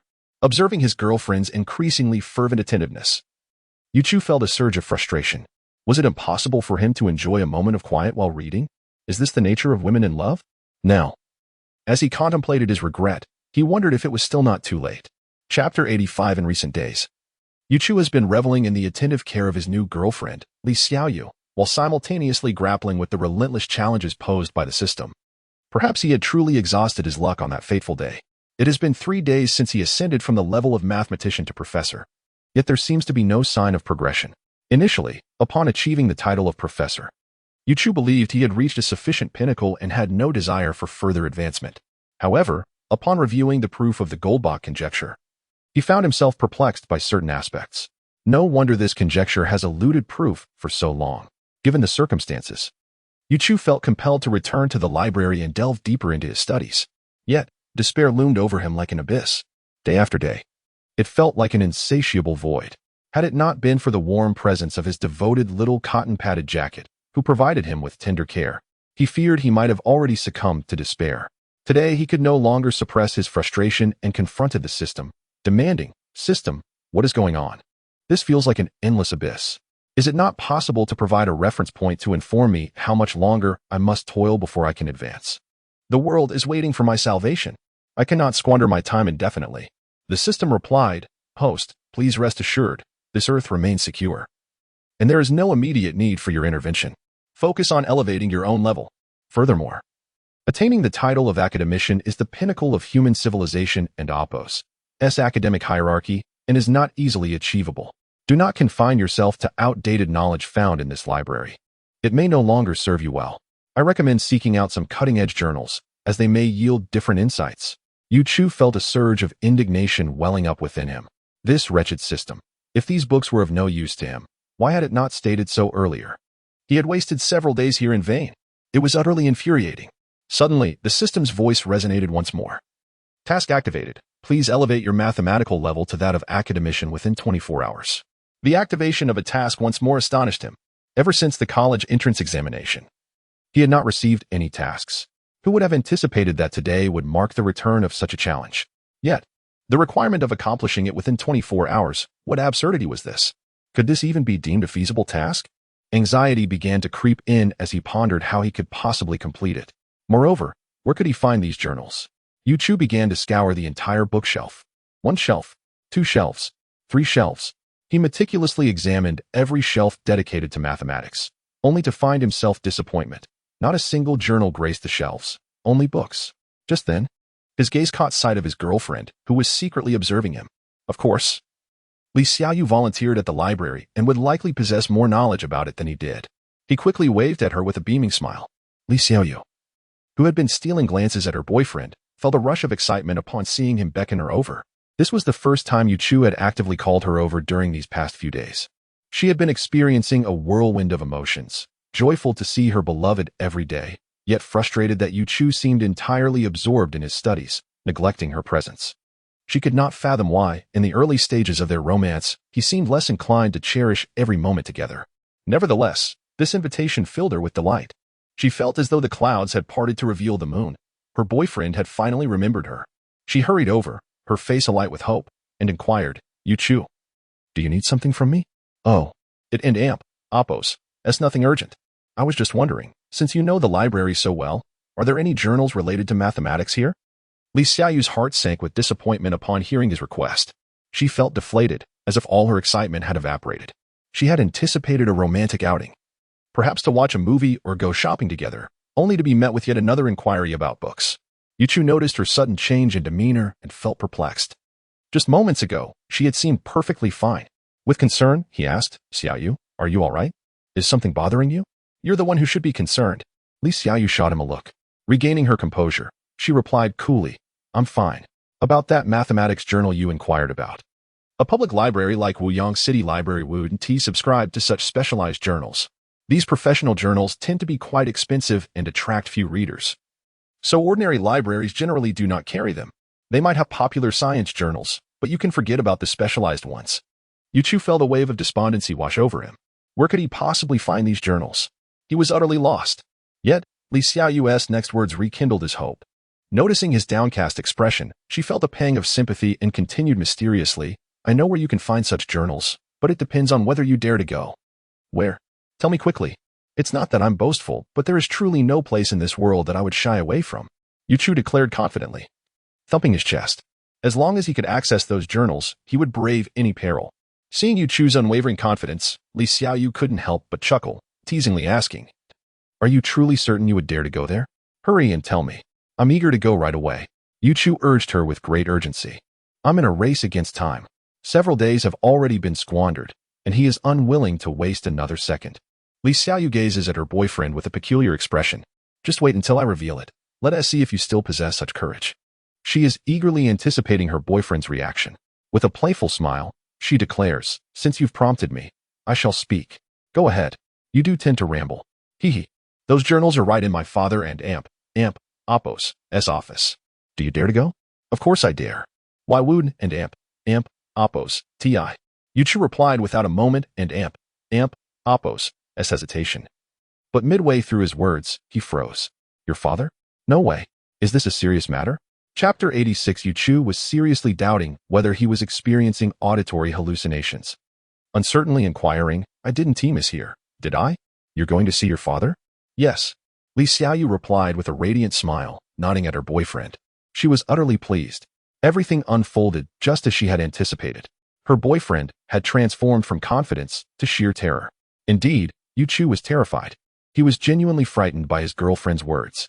Was this the rhythm of meeting the parents? Yu Chu felt a twinge of fear. After all, he had just courted the daughter, now to show up at their door? Wasn't he that akin to courting disaster? In the face of life, what did leveling up matter? What did tasks matter? Survival was paramount. He could address leveling and tasks later. Yu Chu hastily shook his head at his girlfriend. If it's to see your father, then forget it. I still want to live a few more episodes. Seeing her boyfriend's distressed expression, Li Xiaoyu chuckled softly again, quickly reassuring him. Oh, you don't have to think of it as so dreadful. My dad has seen you before. If he truly wanted to do something to you, you should have perished in the last episode. He has seen me before? How come I didn't know? Yu Chu was utterly bewildered, questioning. When did that happen? I don't recall ever meeting your father. Hee, every time you sent me home, my dad was actually watching from the community entrance. He just didn't come out. So, there was such a backstory. Her father was actually a voyeur? Yu Chu suddenly felt fortunate to have encountered a good future father-in-law. Had he encountered a bad-tempered one, he might have been obliterated long ago. But with so many occurrences, why had Li Xiaoyu never mentioned such a significant detail? Each time he sent her home, they would indulge in prolonged embraces. They had almost kissed. Wasn't he that tantamount to tempting fate before her future father-in-law? Thank goodness they hadn't kissed. Had they done so, her father would surely have erupted, annihilating him on the spot. To live a few more episodes, he would have to restrain himself during future trips to send Li Xiaoyu home. Yu Chu gazed at Li Xiaoyu with a hint of melancholy. Why didn't you tell me such an important matter? Now your father must be wondering how to perceive me. Hey, it's nothing. My dad hasn't said much about me, which means he is not entirely opposed to us being together. He even said he wants me to bring you home to meet him. Looking at her naive and romantic demeanor, Yu Chu was at a loss for words. It was not that her father was unwilling to speak up about her, but how could he have a pleasant demeanor towards someone who had courted his cherished daughter? After all, he had just taken away the precious daughter they had raised. Yu Chu continued to shake his head. Let us leave this matter for later. I'm not ready to meet your father. Why not? My dad wants to eat you. Come on, let us go. He happens to be at school right now. Without heeding Yu Chu's objections, Li Xiaoyu seized his hand and pulled him outside. Faced with such a resolute girlfriend, Yu Chu was at a loss for words.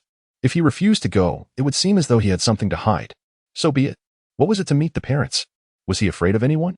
With a resolve akin to marching toward death, Yu Chu allowed Li Xiaoyu to drag him out of the library. Having made up his mind, Yu Chu felt braver and softly asked, Where are we going now? Zhongshan University. My dad is a professor in the mathematics department there. Is that so formidable? Yu Chu looked incredulously at his girlfriend. This girl was no ordinary individual. She was not only the daughter of a wealthy family, but also the offspring of a university professor. He couldn't help but wonder what kind of environment could nurture such a remarkable girl. Yu Chu had to give her a thumbs up. Impressive. Your family is truly remarkable. Not only wealthy, but also scholarly. I suddenly feel somewhat unworthy of you. What nonsense are you talking about? I don't care about that. And neither does my family. Li Xiaoyu shot him a glance before continuing with affectionate eyes, as long as you treat me well. I will never leave you for a lifetime. Yu Chu was deeply touched by her words, gazing at her with great affection. I understand. You are a gift from heaven. And I will cherish you for eternity. Let us meet and share our lives until we are old and gray, until the very end of our journey. All right. Let us hurry up and set off. Otherwise, I fear my dad will finish work. With that, Li Xiaoyu, her cheeks flushed with shyness, took Yu Chu's hand and led him to the subway station. After a half-hour subway ride, they finally arrived at Zhongshan University. Li Xiaoyu was thoroughly familiar with the university, having accompanied her father there since childhood. Especially the mathematics department. Not only was Li Xiaoyu well acquainted with it, but the people there were also familiar with her. As they entered the mathematics department, someone greeted her. Xiaoyu, why haven't you visited us in so long? We've missed you so much. Uncle Gao, I've been busy preparing for the college entrance exam. There is no time. The middle-aged man slapped his forehead in realization. Oh, my memory. I forgot Xiaoyu is already in her senior year. It's time for the entrance exam. Hee, it's all right. No need to worry, Uncle Gao. The middle-aged man glanced at the young man behind Xiaoyu and teased. Xiaoyu, who is this young fellow beside you? Your little boyfriend? Uncle Gao. I'm going to see my dad now. Goodbye. Li Xiaoyu replied vaguely, then pulled Yu Chu towards her father's office. The middle-aged man was taken aback. The prized daughter of the Li family had really been claimed so quickly? He felt a twinge of regret for such a wonderful daughter.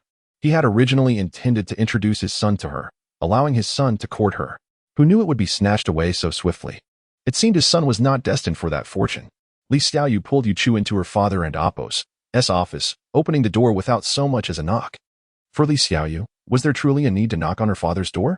She had never adopted such a custom. Chapter 87. The sudden sound of the door opening startled Li Jianyi, who was deep in thought. The pin in his hand fell to the ground in fright. Fueled by anger, he was about to confront the audacious intruder when a very familiar figure came into view. A wave of surprise washed over him. The scathing reprimand that was on the verge of escaping his lips was quickly swallowed back down. As a devoted father, how could Li Jianyi dare to scold his daughter? Certainly, he could not. What if she decided to ignore him out of displeasure? Xiaoyu, you came to see. Before he could finish his sentence, another familiar figure appeared before him. This figure was one he would recognize even if reduced to ashes. Was this the fellow who had taken liberties with his precious daughter? How could he possibly be here? Had his daughter truly brought him home to meet the parents? Was he not merely jesting with her? How could she have taken it seriously? And this fellow, did he truly have the audacity to show up? Who had given him such courage? Did he not fear Li Jianyi's formidable palm strike? How old are you too? And you're already thinking of meeting the parents. Li Jianyi could only face bomb in disbelief. He could hardly bear to look. With a mix of exasperation and amusement, he glanced at his daughter. Then his expression darkened as he fixed his gaze on the young man behind her. Yu Chu sensed the malevolent glare directed his way. He knew that his arrival would not be met with favor. Look, even upon entering, he could already feel the palpable hostility. Li Xiaoyu noticed her father giving her new boyfriend a frosty reception. Instantly, she felt displeased. Didn't you tell me to bring him to meet you? Now that I've done so, you're giving him a hard time. What if you scare my boyfriend? She exclaimed indignantly. Dad, how can you look at him like that? If you keep it up, I'll be really upset. Watching his daughter turn away, Li Jianyi felt an ache in his heart. Had he not even the right to cast an unhappy glance at the young man? What kind of spell had this fellow cast on his daughter to have her so utterly captivated? He quickly withdrew his gaze from the young man and turned to his daughter with an ingratiating smile. All right, my dear daughter. If you don't want me to look, I want tea. Let us not have you upset, shall we? Seeing his future father-in-law's rapid change in demeanor, Yu Chu was taken aback. Truly, one's nemesis is often one's own kin. It turned out that Li Xiaoyu was the antidote to her father's formidable presence. With her by his side, Yu Chu felt considerably reassured. It was not the formidable that was to be feared, but rather the absence of a counterbalance. As long as he stood behind his girlfriend, there was little that her father could do to him. When Li Xiaoyu saw her father apologize, she remained somewhat dissatisfied, letting out a huff before pointing to Yu Chu. Dad, let me formally introduce you to my boyfriend, Yu Chu. And I mean it, no scowls at him. Li Jianyi felt utterly humiliated today, with no outlet for his grievances. In front of his daughter, he felt more like an outsider. Yet, he could not defy her wishes. With a forced smile, he extended his hand. Yu Chu, right? You are very welcome here. This was far too disingenuous. Yu Chu looked at the strained expression on his future father-in-law and Appo's face and felt no sense of welcome. Instead, he sensed a deep-seated malice. However, since his future father-in-law had extended his hand, he could not refuse. Gritting his teeth, he reached out to shake hands, nervously responding, Yes, I'm Yu Chu. Hello, uncle. Had he just called him father-in-law so soon? What audacity was that? Li Jianyi felt a surge of anger, subconsciously tightening his grip. Yu Chu could clearly feel the increasing pressure in the handshake. Was his future father-in-law challenging him? Realizing the unspoken battle had begun, Yu Chu decided to retaliate. Li Jianyi noticed the young man's resistance and felt a surge of indignation. How dare he resist? There would be no need for courtesy now. Li Jianyi summoned all his strength, his veins bulging in exertion. But to someone of Yu Chu's martial prowess, this contest felt akin to child's play. Despite seeing the strain on Li Jianyi's face, Yu Chu felt little resistance. Not wanting to prolong the contest, he too increased his strength. Li Jianyi, sensing that his full effort was met with indifference by his daughter's boyfriend, was taken aback. Was he losing his strength due to lack of exercise? Suddenly, he felt an overwhelming force from Yu Chu's hand. His grip was tightening painfully. He tried to withdraw his hand, but the young man's grip was relentless. The pain intensified, causing him to twitch. Yu Chu, realizing victory was at hand, quickly released his future father-in-law's hand and retreated behind Li Xiaoyu for safety. Li Jianyi shook his now freed hand, trying to alleviate the excruciating pain. He shot a resentful glance at his daughter's boyfriend, incredulous that this young man would dare to challenge him. Shouldn't he be striving to win over his future father-in-law? How could he have the gall to stand against him? The young man was still too inexperienced, utterly oblivious to the subtleties of human relations. All of this transpired in the blink of an eye, unnoticed by Li Xiaoyu, who was lost in a flurry of emotions. Her heart racing and cheeks flushed at the mere thought of her boyfriend addressing her father as father-in-law. She was utterly flustered, oblivious to everything else around her. I was merely waiting for myself to regain composure when, to my astonishment, I encountered my father once more. He cast a resentful gaze upon my boyfriend, which instantly ignited my anger. Father, how could you act this way?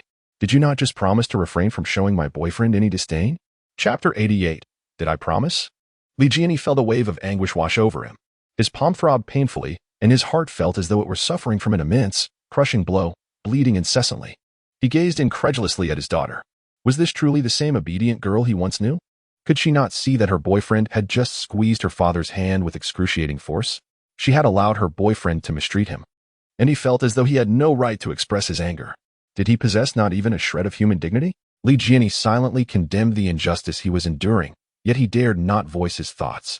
How could he possibly tell his daughter that he had been bullied by her boyfriend? That would only serve to humiliate himself further. After much contemplation, he decided it was best to swallow his pride and apologize. My dear daughter, it is my fault, he exclaimed, swiftly changing the subject to avoid mentioning her boyfriend again, fearing he might not survive the day otherwise. By the way, dear, what brings you to see your father?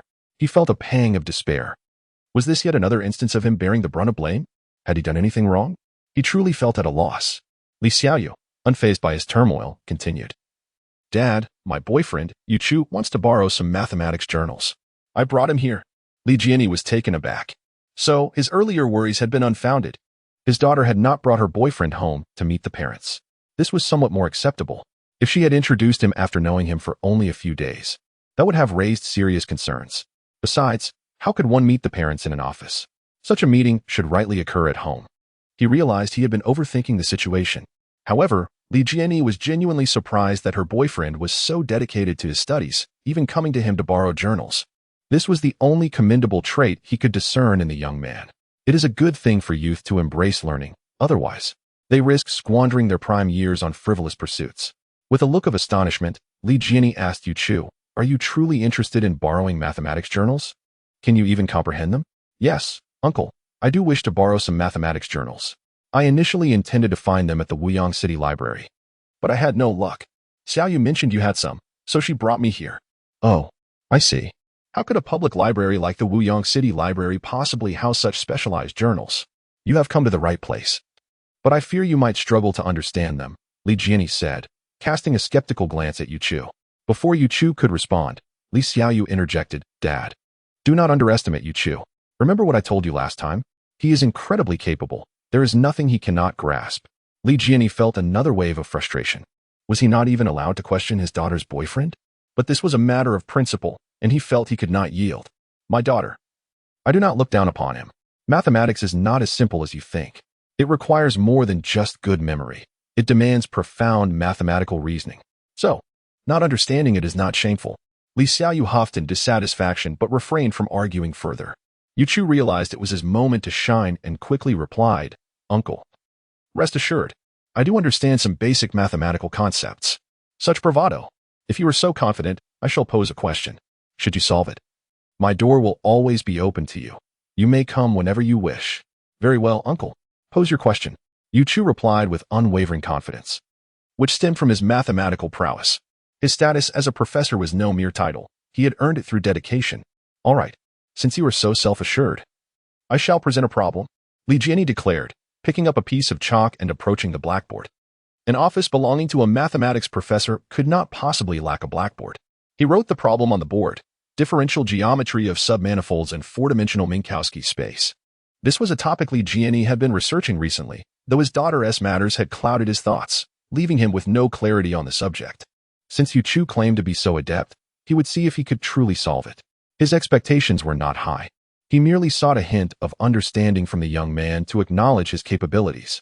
Li Jianyi regarded Yu Chu with a challenging gaze, gesturing toward the blackboard. Come. Let me see if you are as skilled as you claim. Yu Chu, undeterred, took the chalk and approached the blackboard. Studying the problem, he began to ponder. The question pertained to the branch of differential geometry. After a moment of contemplation, he formulated a strategy. To tackle this problem, one must first introduce a tool, the theory of singularities. Utilizing this theory, he would explore the differential geometry of quasi-spatial curves, quasi-temporal surfaces, and quasi-temporal hypersurfaces within the four-dimensional Minkowski space. With his thoughts crystallizing, Yu Chu seized the chalk and began to write on the board. Li Jiani was astounded to see that after only a brief moment of contemplation, the young man was already writing with clarity and precision. Was he genuinely onto something? Or was he merely scribbling to appease him? However, as Yu Chu continued to write, Li Jiani was genuinely taken aback. The clarity of his reasoning and the meticulousness of his steps were remarkable. They had only just scratched the surface. Li Jiani had long been perplexed by certain matters. But upon gazing at the content on the blackboard, he suddenly experienced a moment of clarity. It all made sense now. Abruptly, he found himself in a state of bewilderment. If the insights pinned by that young man could illuminate his understanding, did that imply the youth possessed genuine skill? If so, that would be astonishing. A mere high school student, capable of outshining a seasoned professor like himself, Li Jiani felt as though he had squandered decades of his life. Realizing that he was outmatched by a mere teenager, Chapter 89 Yu Chu was fervently inscribing on the blackboard, while Li Jiani observed with great interest from below. Only Li Xiaoyu stood idly by, appearing somewhat foolish. Do not blame her for her lack of enthusiasm for learning. The material Yu Chu was writing was simply too profound. After glancing at the beginning, she gave up, her admiration for Yu Chu evident as she sighed. Indeed, he is the idol of my heart, comprehending such complex issues. She cast a look of disdain at her father, who was engrossed in the content, and with a soft huff, expressed her dissatisfaction. She mumbled to herself, "Now you see how impressive my boyfriend is, right? You wanted to test him, but instead, he has made you reconsider." At that moment, Li Xiaoyu felt elated. Her boyfriend could easily outshine her father's proudest accomplishments. What reason could her father possibly have to oppose her relationship with Yu Chu now? Halfway through solving the problem, Yu Chu realized that he had nearly filled the entire blackboard. To avoid disrupting his train of thought, he called out to the person behind him, "Blackboard, hurry up." Li Jiani, too, understood the importance of maintaining an uninterrupted flow of ideas during problem solving. Inspiration is a curious thing. It can arrive at any moment and vanish just as swiftly. Recognizing this, Li Jiani hastened out of the office, making his way to Lao Gao's office nearby. Without knocking, he barged in and called out, "Lao Gao, come quickly and lend me your blackboard." He dashed straight for the blackboard. However, after several moments of waiting, Lao Gao did not approach, causing Li Jiani to grow anxious. Do not fault Lao Gao. He was still recovering from the impressive display Li Jiani had just exhibited. Seeing Lao Gao remain seated and motionless, Li Jiani urged him once more, "Lao Gao, stop sitting there dazed. Come help me. I have something extraordinary for you to see." "Really?" Lao Gao finally snapped back to reality and hurried to assist. Li Jiani knew this was not the time for explanations. He needed to move the blackboard quickly. If he delayed and interrupted his daughter's boyfriend's thought process, it would be a grave mistake. With Lao Gao's help, Li Jiani managed to relocate the blackboard in under a minute, placing it beside another blackboard. Just as he finished, Yu Chu had filled the first blackboard. Without missing a beat, he approached the second blackboard and continued to write, seamlessly maintaining his flow of thought. Seeing Yu Chu at the second blackboard, Li Jiani breathed a sigh of relief and wasted no time rushing back to the first blackboard to resume reading from where he had left off. Lao Gao entered, somewhat perplexed. He had seen young individuals fervently writing on blackboards before, and he recognized this one as Xiaoyu's boyfriend. What could he possibly be writing that made Lao Li so anxious? Even more puzzling was the fact that his daughter, at such a young age, had brought her boyfriend home to meet her father. Lao Li, as a father, shouldn't he be putting that young man through a rigorous test? He had even contemplated intervening if things turned too harsh for the boy. Yet, he waited in vain for a commotion, only to witness Lao Li borrowing a blackboard. Was it now the trend for fathers to test their sons-in-law with complicated problems? With a look of confusion, Lao Gao glanced at the first blackboard, which bore the title Differential Geometry of Neutron Manifolds in Four-Dimensional Minkowski Space. "Are you serious?" He stared incredulously at Lao Li. "You actually expect this young man to solve such a problem? Lao Li, you truly dare to dream." Suddenly, Lao Gao felt immense sympathy for the young man. This task might be more daunting than a physical beating. It was a matter of mental endurance. He felt fortunate not to have introduced his son to Lao Li and Appo's daughter, fearing whether his son could withstand such a mental trial. Yet, one thing puzzled Lao Gao. Why was Lao Li so utterly captivated? As Lao Gao began to scrutinize the content on the blackboard, he was utterly astonished. Could it be? The content indeed detailed the solution process for differential geometry of neutron manifolds in four-dimensional Minkowski space. Each glance at the material left him feeling enlightened. He found himself becoming engrossed, his eyes glued to the first blackboard. Li Xiaoyu was equally surprised. Why was Uncle Gao behaving like her father, utterly enchanted? What had her boyfriend written that could captivate them both so thoroughly? Though she could not comprehend it all, Li Xiaoyu felt a surge of joy. The more powerful her boyfriend appeared, the happier she became. Her admiration for Yu Chu grew exponentially. How incredible, she thought, her eyes wide with fascination as she watched Yu Chu work. After 20 minutes, Yu Chu finally set down the chalk. Looking with satisfaction at the masterpiece he had created on the blackboard, the clarity of thought and simplicity of structure showcased his mathematical prowess. He murmured to himself, "This should surely please my future father-in-law." Seeing her boyfriend put down the chalk, Li Xiaoyu quickly poured him a glass of water and offered it to him. "Yu Chu, you must be tired. Here, drink some water." "Thank you." Yu Chu gratefully accepted the glass, quenching his thirst. After nearly an hour of intense concentration, fatigue was inevitable.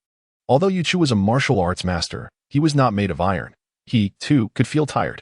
Li Xiaoyu observed her boyfriend's impatient demeanor as he gulped down the glass of water. Her heart ached for him. Yu Chu must be quite exhausted, she thought. She quickly guided him to a chair, expressing her concern. "You seem rather eager. Would you like another glass?" "Yes. Another glass would be wonderful." "Thank you, Xiaoyu." Yu Chu replied, his happiness evident as he gazed at Li Xiaoyu. Having a girlfriend is truly delightful. Chapter 90. After half an hour of flirtation between Yu Chu and Li Xiaoyu, Li Jianyi was the first to finish reviewing the content on the blackboard. Unable to contain his excitement, he broke into applause, exclaiming, "Incredible!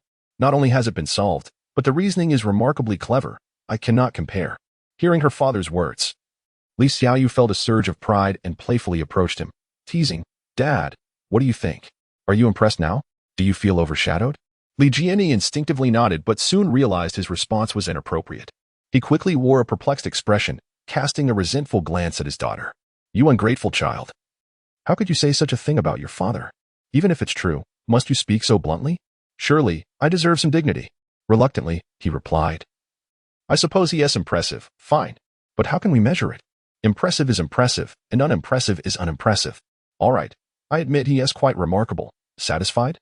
Li Jianyi looked at his daughter with a mix of amusement and exasperation, wondering if it was necessary to be so pedantic. Did he not deserve any pride? Seeing her father in this state only fueled Li Xiaoyu's delight. She then huffed at him, saying, "Let us see if you dare to show that attitude towards my boyfriend in the future. I want tea. I want tea." Watching his daughter persistently tease him, Li Jianyi felt he had no choice but to concede. At that moment, Professor Gao also finished reviewing the work.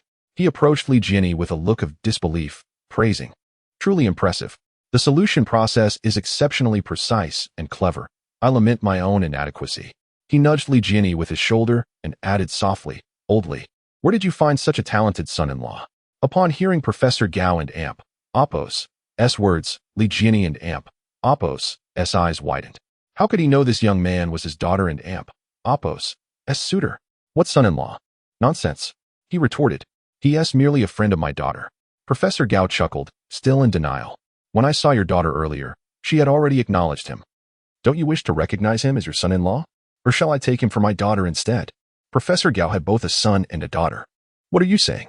ISNT, your daughter's still in middle school? Are you in such a hurry to marry her off?" Li Jianyi stared incredulously at Professor Gao, who seemed to have lost his senses. Was this truly the same man who cherished his daughter so dearly? Professor Gao continued jesting, such a premium potential match. It would be a pity to let him slip away. Once this opportunity is lost, it may not come again. Li Jianyi sighed, casting a reproachful glance at Professor Gao, eager to dissuade him from such thoughts. "I'm not denying it. Just don't entertain such fanciful ideas.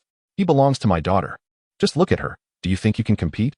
Professor Gao glanced at Xiaoyu and felt disheartened. In terms of both looks and intellect, he could not compete. Moreover, given his daughter's youth, his chances were even slimmer. Would he really have to wait a few years for that young man? That would be sheer madness. All right, let us not dwell on that. The problem has been solved and can certainly be organized into a paper for publication. Have your son-in-law compile it for submission. We must not waste a potential SCI paper. It could be quite beneficial for his future. "Very well. I'll go speak with him," Li Jianyi replied, moving towards his daughter's boyfriend. However, upon seeing his daughter showering her boyfriend with affection, he felt a pang of envy and resentment. It seemed he had raised her for naught. He had never experienced such treatment himself, and his heart felt heavy. His beloved daughter was slipping away. Irritated, Li Jianyi interrupted their intimate exchange. "All right, that is enough. Be mindful of your surroundings." Li Xiaoyu and Yu Chu froze, their faces flushing crimson. Li Xiaoyu shot her father an annoyed glance before turning away, while Yu Chu averted his gaze, feeling too young and inexperienced to face his girlfriend's father directly.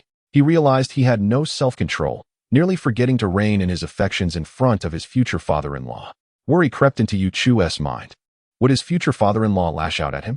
But when he caught a glimpse of Xiaoyu, he felt reassured. With her by his side, he believed he would be safe from harm. Seeing this situation unfold, Li Jiani could only sigh and addressed Yu Chu. So, you are Yu Chu, correct? I'll call you Xiao Chu then. Yes, that is fine, uncle. Just call me Xiao Chu. Yu Chu quickly responded. Li Jiani regarded the young man with a complex expression.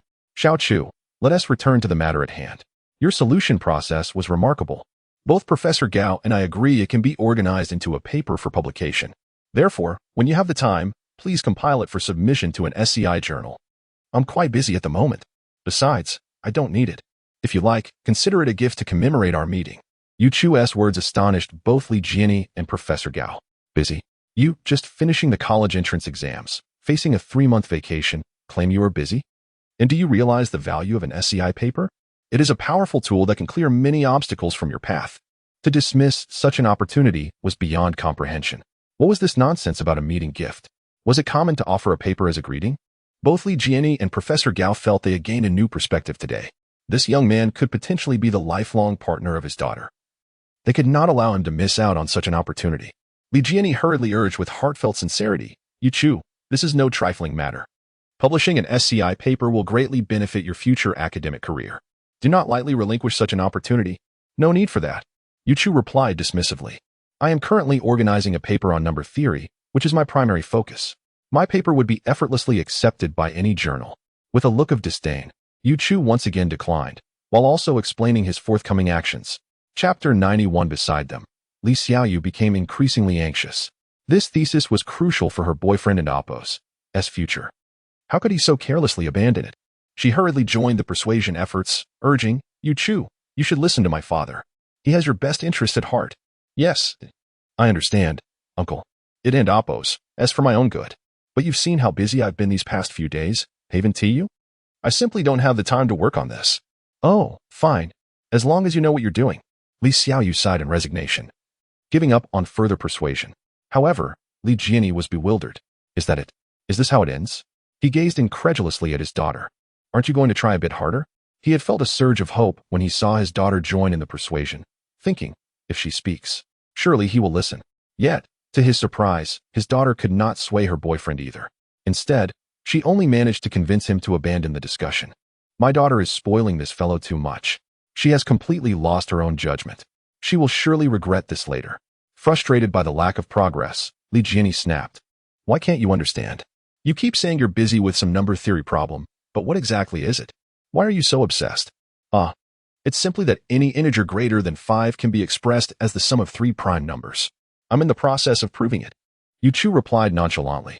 This was something that would eventually need to be published, so there was nothing to hide, especially from his future father-in-law.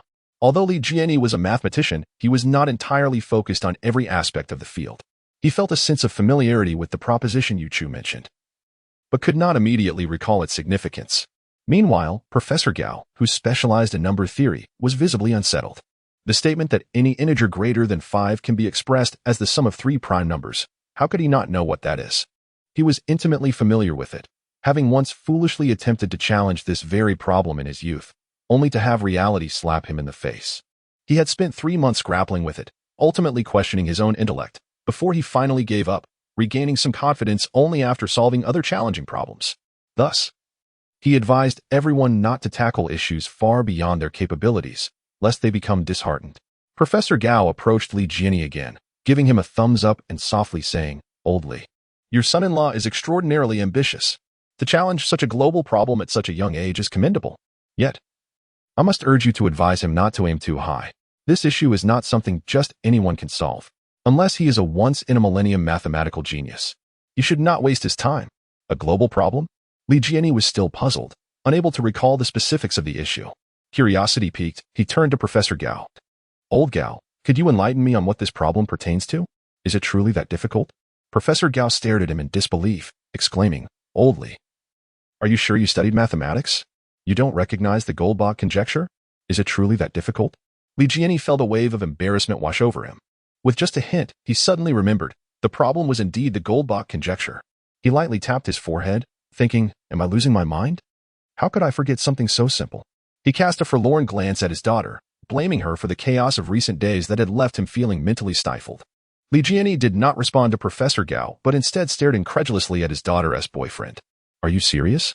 Can you really be so audacious as to claim you're working on the Goldbach conjecture? As a high school student, do you really believe you can solve such a thing? You must be dreaming. Is that really true? He asked, unable to mask his disbelief. Of course. I've completed a substantial portion. I'm just a step away from finishing. Yu Chu declared confidently. He was not speaking recklessly. He had indeed grasped most of the proof process, merely lacking a few final insights. He was simply phrasing it differently, but the essence remained the same.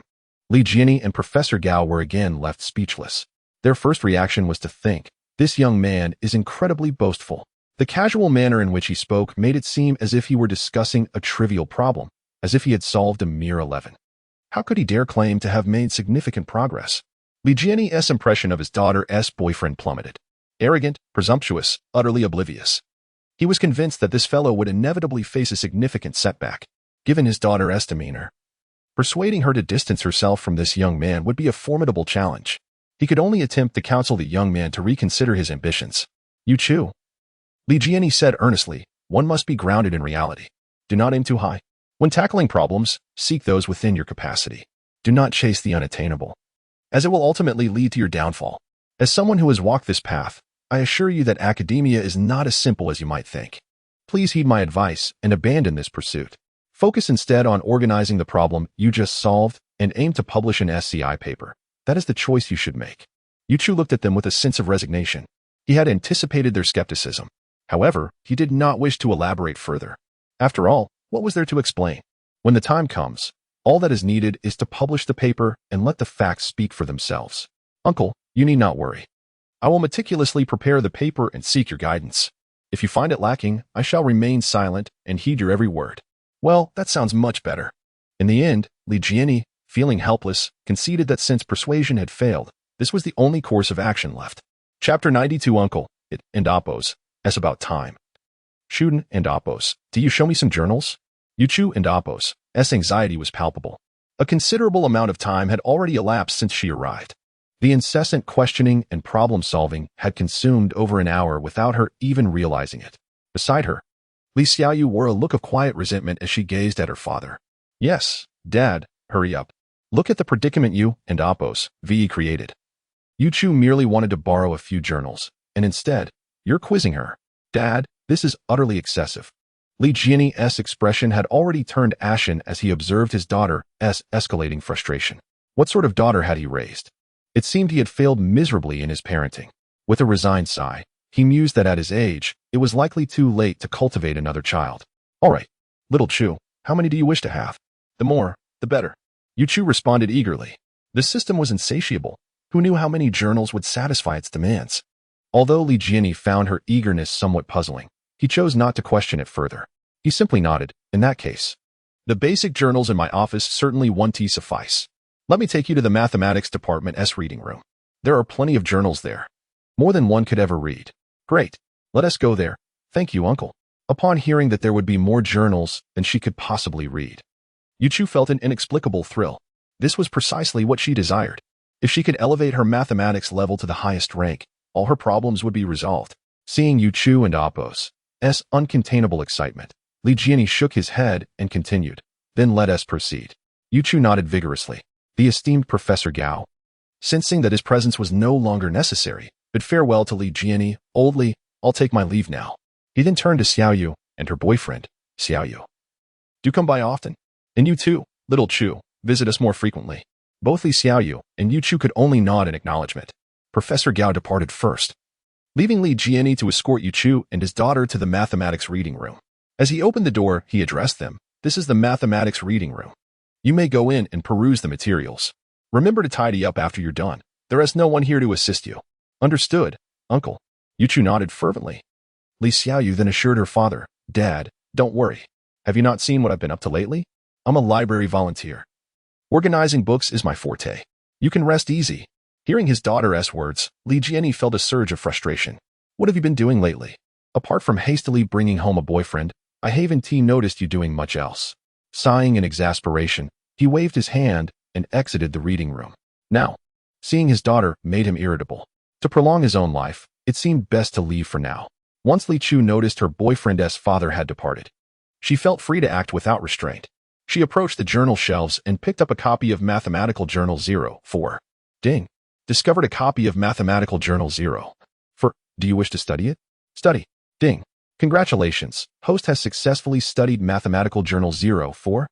Yuchu knew it was implausible to expect an upgrade from just one journal. If that were the case, she would seriously suspect the system was mocking her. Thus, she resolved to continue her diligent efforts, refusing to pause. As she resumed her mechanical task, Li Xiaoyu, observing her boyfriend's focused demeanor, no longer reacted with surprise. She had grown accustomed to it. There was no point in being astonished.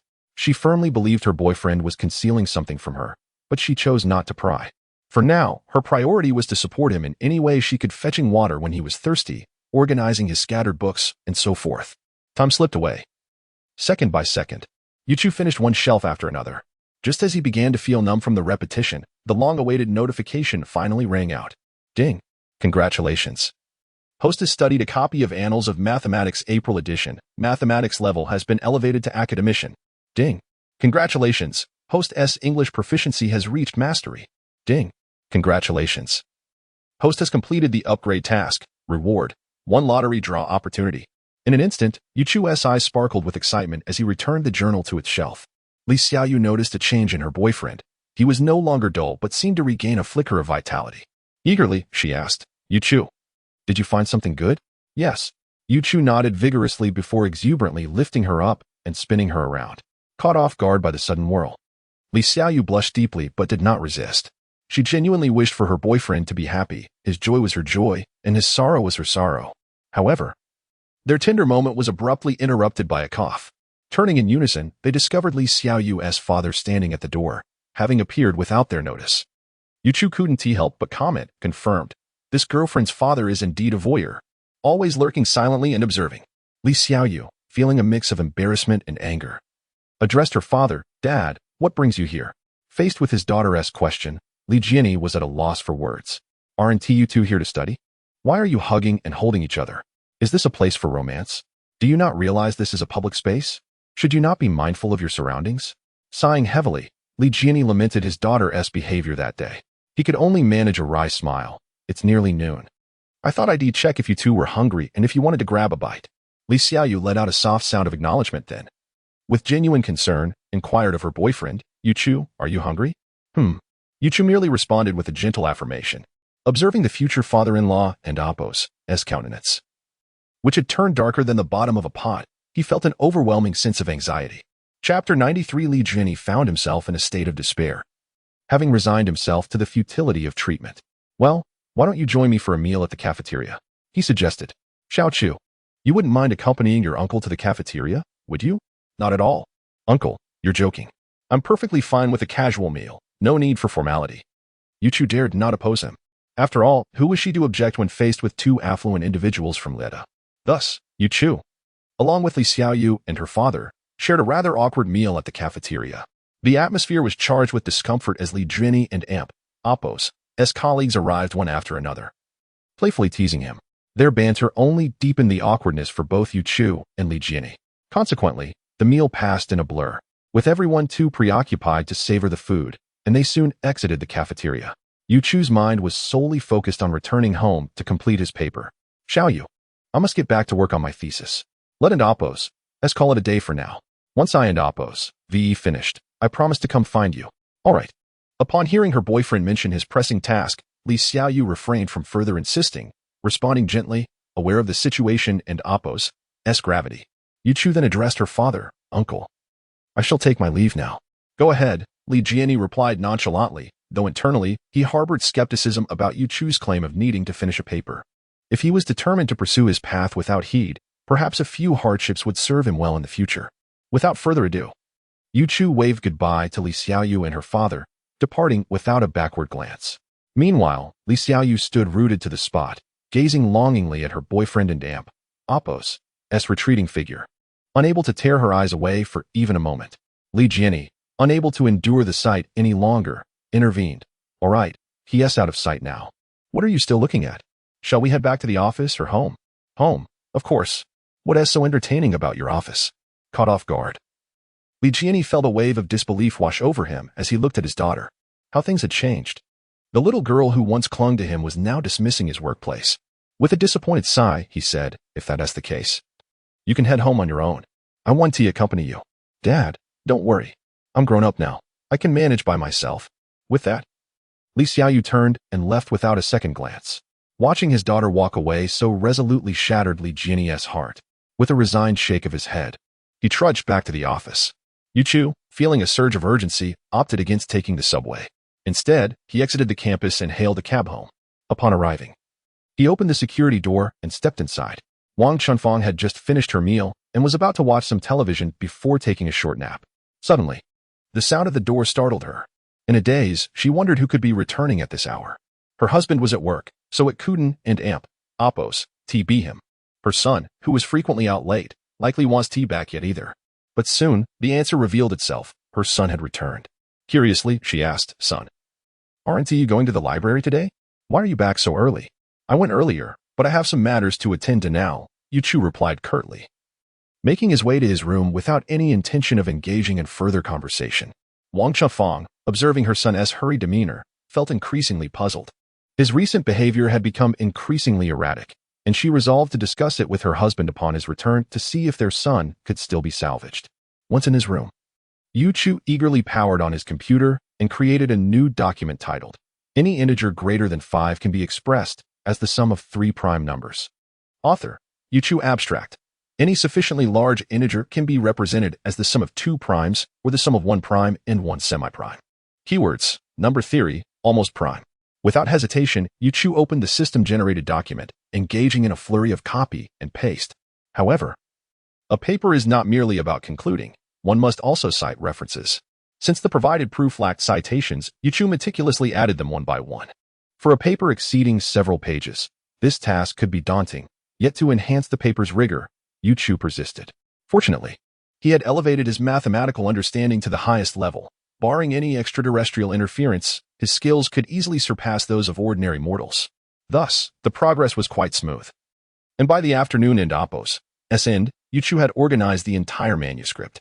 However, he now faced another dilemma: where to submit his paper. While he possessed a profound understanding of mathematics, he was not well versed in mathematical journals. Lacking knowledge, he turned to the internet for guidance.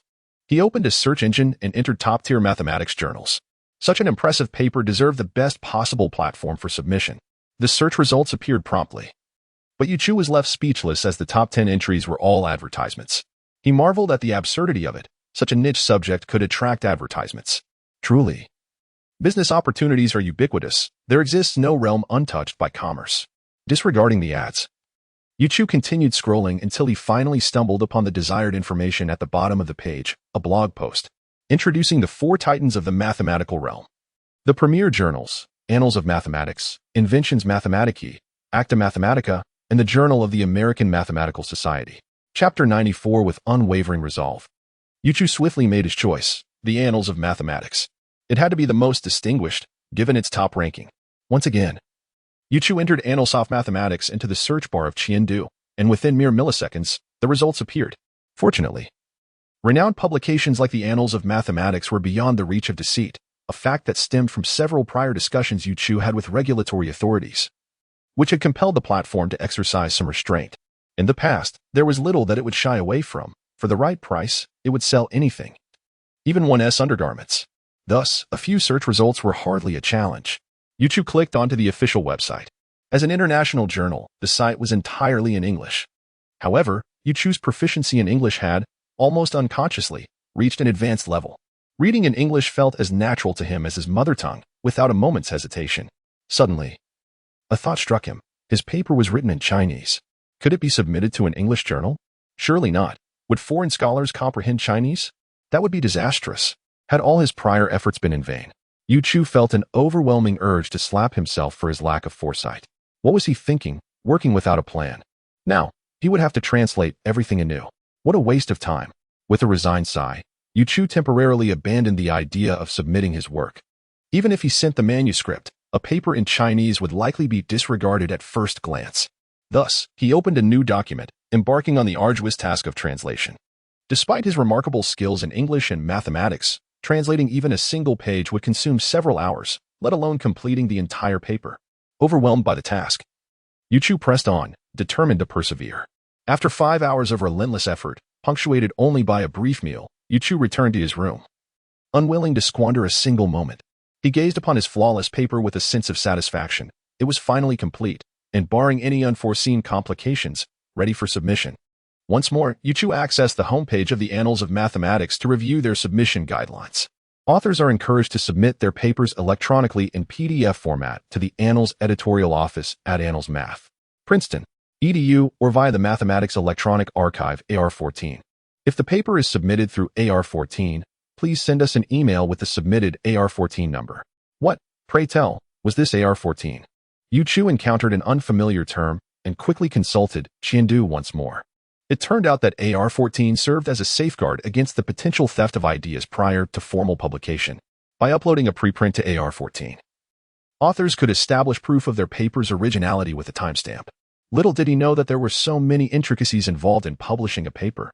To be prudent, Yu Chu decided to utilize AR14 for his submission. He first registered an account on the AR14.org website and proceeded to upload his paper. Following the submission guidelines of the Annals of Mathematics, he sent the AR14 number to the designated submission email. Done and dusted, Yu Chu muttered gleefully. After an entire afternoon and evening of toil, he had finally submitted his paper. Suddenly, he recalled that his girlfriend's father had requested a review of his work once it was completed. He resolved to send him the Chinese version, which would undoubtedly be more accessible for a native speaker. After all, even the most proficient English speakers might find comfort in their native language. Yet, he realized he lacked his girlfriend's father's contact information. Reluctantly, he decided to reach out to his girlfriend. Without delay, Yu Chu retrieved his phone. Since returning home that afternoon and completing his paper, he had not touched his device.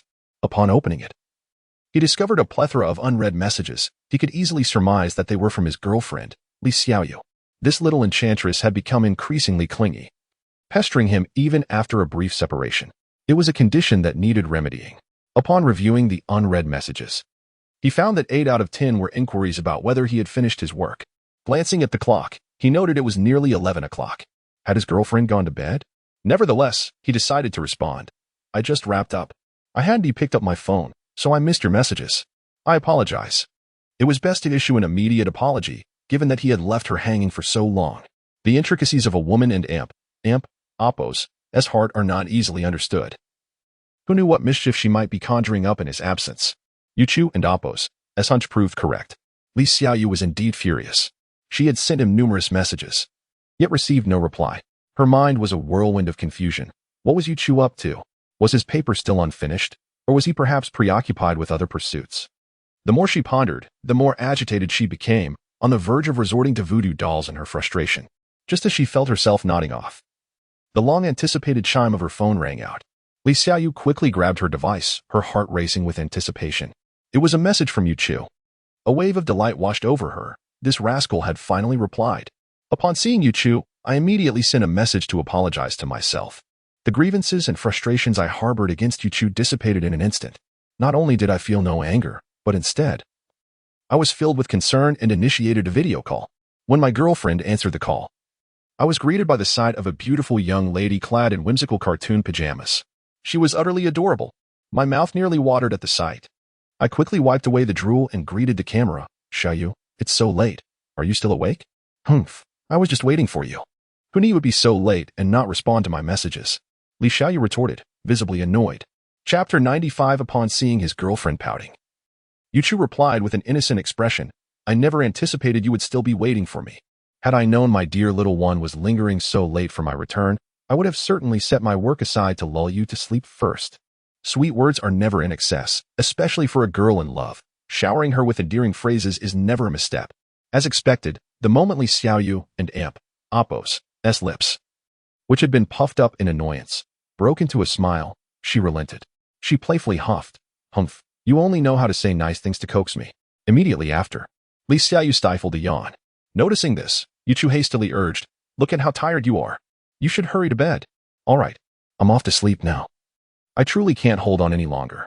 I've never stayed up this late before. Good night, my dear. Li Xiaoyu didn't hesitate. Her fatigue was overwhelming. Yu Chu slapped his forehead, nearly forgetting the important matter at hand.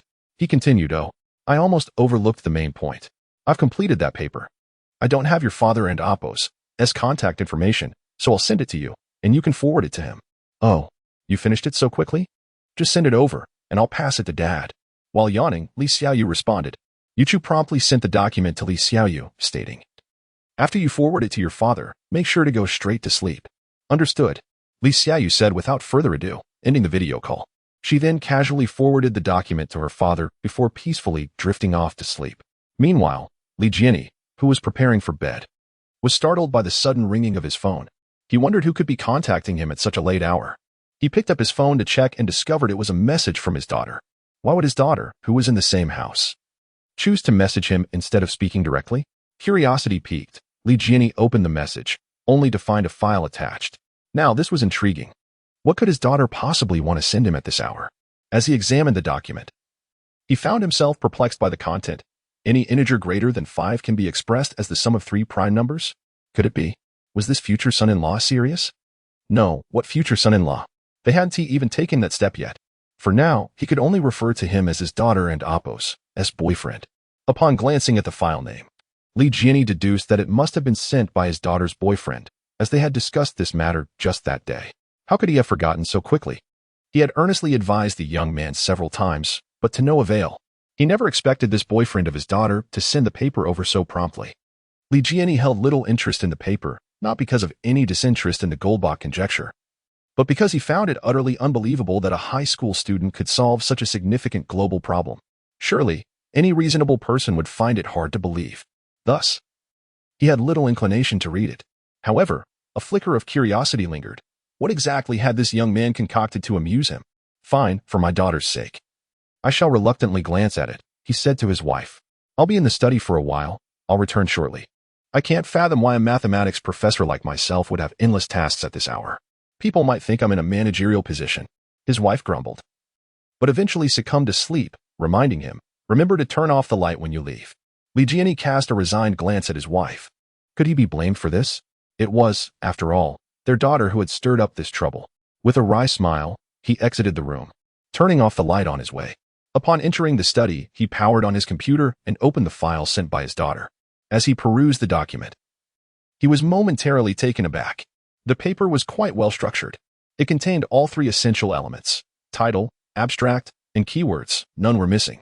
Li Jianyi couldn't help but marvel at the ability of a high school student to compose such an organized piece of work. As he continued reading, he suddenly found the abstract quite intriguing. It seemed to resonate with something worthwhile. Although he was a specialist in this area, he could comprehend it without difficulty, especially since he had taken the time to research the Goldbach conjecture earlier that day. Upon glancing at the abstract, Li Jianyi recognized that this young man was following the path of the renowned mathematician Qin Jingrun, specifically regarding the concept of almost prime numbers. Speaking of almost prime numbers, one could not overlook the mathematical tool of the sieve method. Li Jianyi began to find the paper increasingly engaging, realizing this young man possessed some depth of knowledge. No wonder he was able to resolve a problem that had puzzled Li Jianyi for several days in such a short time. His interest in the paper grew with each passing moment. What other surprises might this young man have in store for him? He quickly delved further into the document. The quality of Yu Chu's paper could not be doubted. It was indeed substantial. The content held unparalleled allure for a mathematician. Time slipped away unnoticed as Li Jianyi became wholly absorbed in the paper. When someone becomes captivated by something, they lose track of time entirely. 2. Li Jianyi's wife, Huang Zitian, was awakened by her biological clock. Due to her routine of preparing breakfast for her daughter during the recent college entrance examination, she had grown accustomed to rising before dawn. Thus, she continued to wake up at this hour, unaffected by her daughter's completion of the exams. She sat up groggily in bed, poised to awaken her husband. Suddenly, she noticed that the spot where he should have been lying was conspicuously vacant. A moment of bewilderment washed over her. Could it be that he had risen already? Yet, a flicker of doubt crept in, for he was not one to rise without prompting. How often had she had to call him multiple times before he would finally stir? Where could he have gone? An unsettling thought struck her. Could it be that her husband had not returned to sleep at all last night? Chapter 96. Huang Zitian hurriedly rose from her slumber and swiftly made her way to the study. Indeed, the lights in the study were still aglow. Instantly, her ire flared. What on earth was this fellow up to? Wasn't it supposed to be just for a while? How did it turn into an all-nighter? Upon entering the study, she slammed her palm onto the table, exclaiming, "Li Jianyi, what are you playing at? Don't you check the time? Still awake? Do you think you're made of iron?" Li Jianyi was taken aback by the sudden noise, jumping in surprise when he recognized the intruder. A look of grievance washed over his face as he gazed at his wife, complaining, "Why are you shouting so loudly? Don't you know that scaring someone can be deadly?" At that moment, Li Xiaoyu was also roused by the commotion. She hurried over, rubbing her sleepy eyes, and inquired, "Mom and Dad, why are you arguing so early? Ask him yourself. You have no idea what he was up to last night? He hasn't slept a wink." Huang Zitian immediately began to complain upon seeing her daughter. Upon hearing her mother's words, Li Xiaoyu was taken aback. She then cast a questioning look at her father. "Dad, what is going on? Why are you looking at your father like that? This is all your fault. Late at night, sending me documents. Look, before I knew it, dawn broke." Li Jianyi retorted with a sorrowful expression directed at his daughter. "Is that so?" Li Xiaoyu was bewildered. How could this possibly be her fault? No. It was her boyfriend and Appo's fault. But then again, that wasn't right either. She had forced him to stay up all night. Quickly, she countered, "Dad, that's where you're mistaken. I did send you the documents, but I didn't ask you to stay up all night reading. You could have taken your time. No one was pressuring you to finish it immediately. How can you blame me for this?" "Umph." Li Jianyi merely snorted, at a loss for how to retort, fully aware of his own shortcomings. Meanwhile, Huang Zitian looked on, utterly perplexed. "What on earth are you two discussing? What documents are you talking about?" At this point, Li Jianyi perked up, turning to his wife. "My dear, you may be unaware, but your daughter has started dating an extraordinary young man." "Wait, Li Jianyi. Hold on a moment. Our daughter has a boyfriend? When did this happen?" It must have been in the past few days. You'll have to ask your daughter about that." Li Jianyi provoked, glancing at his daughter with a mischievous glint. He aimed to divert his wife and Appo's attention. Huang Zitian anxiously turned to her daughter. "Sweetheart, what is going on? When did you start dating? You didn't keep it a secret from me before your exams, did you?" Li Xiaoyu initially shot her father a glare before turning to her mother in rebuttal. "That's not how it happened. I met him after the exams." "So, you're telling me that you and this fellow became a couple in just a few days? Daughter, how am I supposed to commend you for this?" Huang Zitian's incredulity morphed into irritation as she gazed at her daughter with disbelief. Noticing her mother's fiery expression, Li Xiaoyu shot another death glare at her father. Meanwhile, Li Jianyi, feeling guilty, averted his gaze, too timid to meet his daughter's eyes. "Mom, you don't understand. It was love at first sight. Don't worry. He is a good guy. I've already introduced him to Dad, and he approves." Li Xiaoyu then turned to her father, her expression laden with curiosity. "Dad, isn't that right?" Yes, that young man is indeed quite impressive." Li Jianyi instinctively nodded in agreement. Huang Zitian was on the verge of losing her mind. How could she have been unaware that he had already met the parents? In a fit of rage, she confronted her husband. "Why didn't you tell me about such a significant matter? I didn't have the chance. Everything developed so quickly. I barely had time to react." Li Jianyi replied, feeling utterly wronged. Just as he contemplated delivering another death glare to his daughter, he was astonished to see her run off, without a second thought. But Huang Zitian was not about to let him off the hook so easily. She continued to pursue him for details about their daughter's boyfriend. Faced with her inquiries, Li Jianyi had no choice but to respond truthfully. After Li Xiaoyu fled the scene, she hurriedly freshened up and dashed out the door. She had no intention of being caught by her mother for further interrogation. Meeting her sweetheart was far more pressing. As the afternoon approached, after enduring his wife's interrogation, Li Jianyi finally succumbed and took a much-needed nap. Consequently, he returned to school later that day. Upon his arrival, he encountered Professor Gao. Professor Gao spotted him from a distance. "Old Li, why didn't you come in the morning? I went to your office looking for you, but it was empty." I inadvertently pulled an all-nighter last night and needed to catch up on sleep this morning." Li Jianyi sighed, feeling defeated. "Catch up on sleep? What about that paper? You haven't finished reading it, have you? How could you possibly sleep?" Professor Gao looked at him with a quizzical expression. "Hey, it's not what you think. It's a good thing. Come with me. I want to show you something incredible." Li Jianyi mysteriously beckoned Professor Gao to follow him into the office. "What is this all about? You're being rather cryptic," Professor Gao remarked, following him in. "Trust me, it's something remarkable, potentially world-changing." "Really? What could possibly be that powerful? Just step inside, and you'll find out." Li Jianyi entered the office, powered on the computer, and printed out the paper. Prolonged computer use had strained his eyes, which were now slightly blurred. Professor Gao, filled with curiosity, picked up the printed documents and began to read. Upon seeing the title, he was utterly astonished. What the? Every integer greater than 5 can be expressed as the sum of 3 prime numbers? This can't be right. Professor Gao looked at Old Li with a face full of disbelief. Old Li, could this possibly be the work of your future son-in-law? What do you think? It certainly seems to be his doing, and it's rather intriguing. You should take a look. I assure you, you won't regret it. Driven by curiosity, Professor Gao began to examine the paper with great seriousness. Chapter 97. Gradually, individuals on AR-14 have begun to discover the paper released by Yuchufa. The initial reaction among the masses is one of skepticism, labeling him as yet another attention seeker. Each year, numerous individuals claim to have solved the Goldbach conjecture. Yet the reality often serves as a stark reminder of their folly. Their proof processes lack the rigor of thorough examination. Thus, the reappearance of such papers elicits no surprise. Many, without even casting a glance at the paper, hastily begin to critique it. Why do so many individuals, devoid of shame, assert they have resolved the Goldbach conjecture? Can mere audacity render one invincible? As noted by others, this phenomenon has grown tiresome. It is always a spectacle for the masses. Upon reviewing this paper, authored by an obscure individual, some, driven by a desire to debunk, delve into the document. This pursuit becomes their solitary amusement in leisure time. To have a paper on AR-14 signifies a degree of competence. Quickly, others begin to note the distinctive aspects of this paper, leading to an array of varied comments beneath it. Upon closer inspection, it becomes evident that this paper possesses some merit. For those with time, it is worth a look. It promises not to disappoint. I concur with the previous sentiment. This paper is indeed quite intriguing. Now, I must return to my reading. Soon. Many who are vaguely knowledgeable also join in the endeavor of examining the paper. At the editorial office of the Mathematical Annual, Albert, serving as a submission editor, routinely reviews submissions.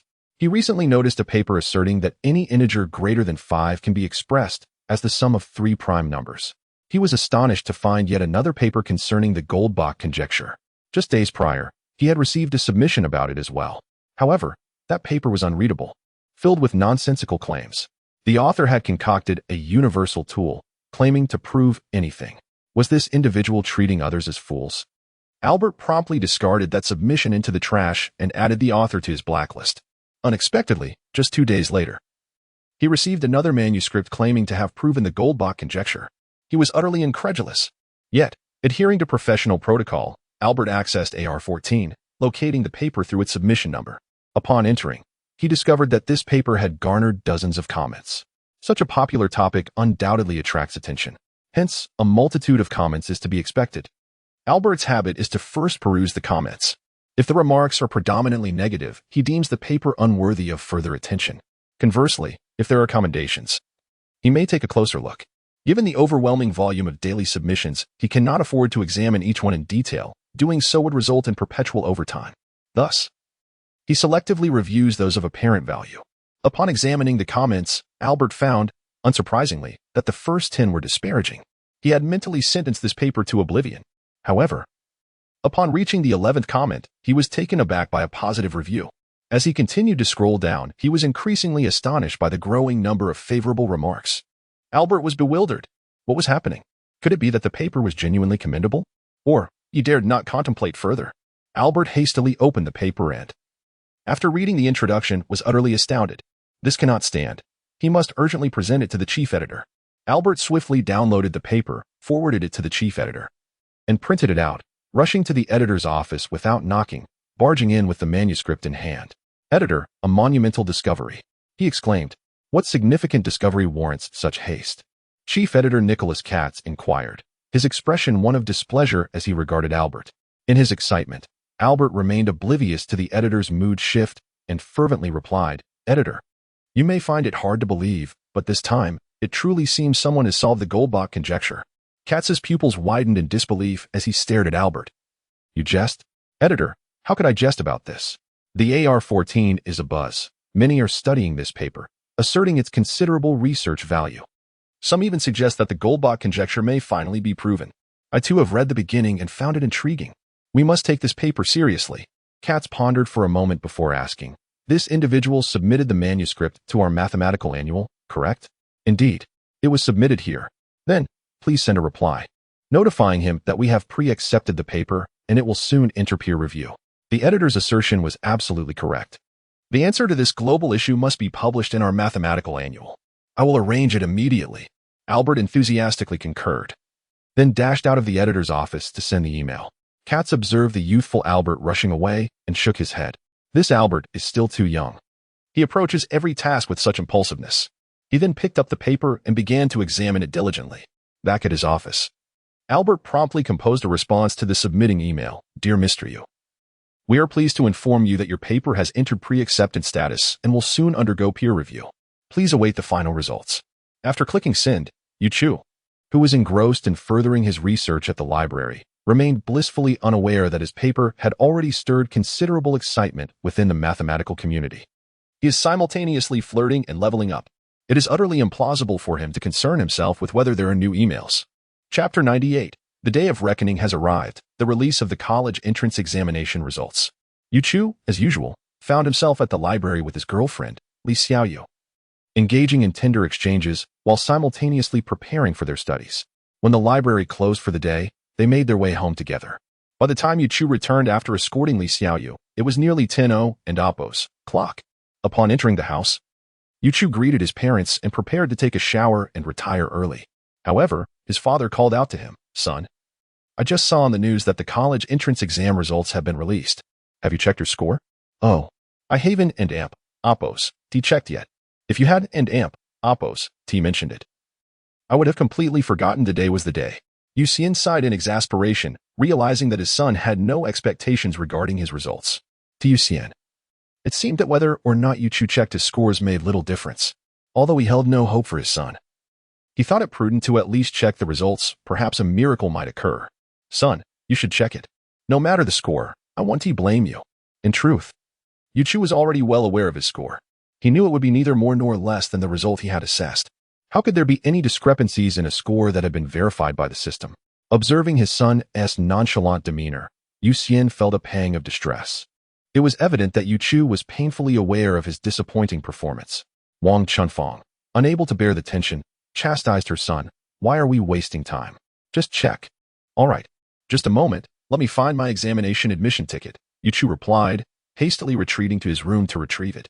He handed the ticket to his father, saying, If you're so eager to know, why don't you check it yourself? Just call the hotline. Upon receiving the admission ticket from his son, Yu Xian felt a wave of anxiety wash over him. He dreaded discovering his son's score, fearing it might provoke a heart attack. Eventually, it was Wang Chunfang who snatched the ticket from Yu Xian's hands, disdainfully remarking, Look at you. Let me handle this. I believe in my son. He will surely surprise me. Yu Chu was taken aback. How could his mother be so certain he would provide a surprise?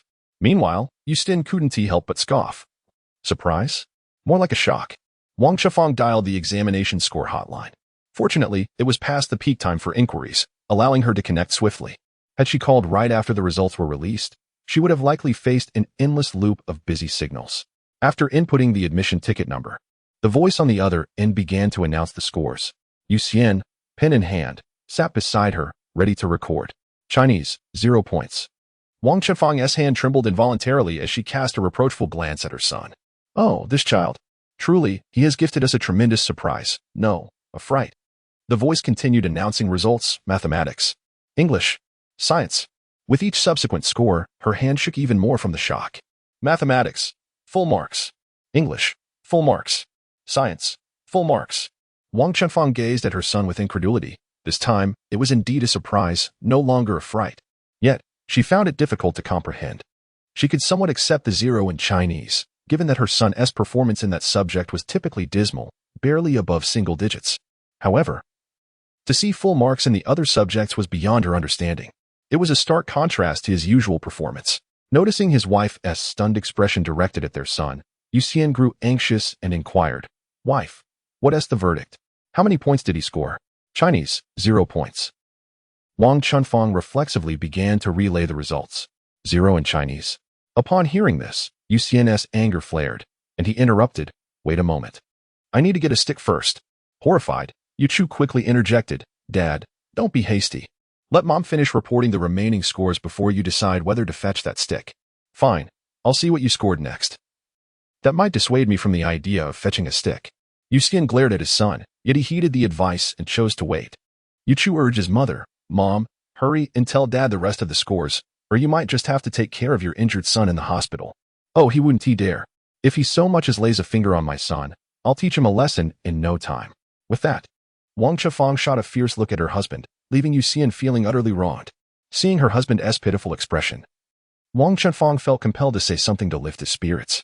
The scores are as follows: mathematics, English, and science, all full marks. Yuxian barely registered the scores.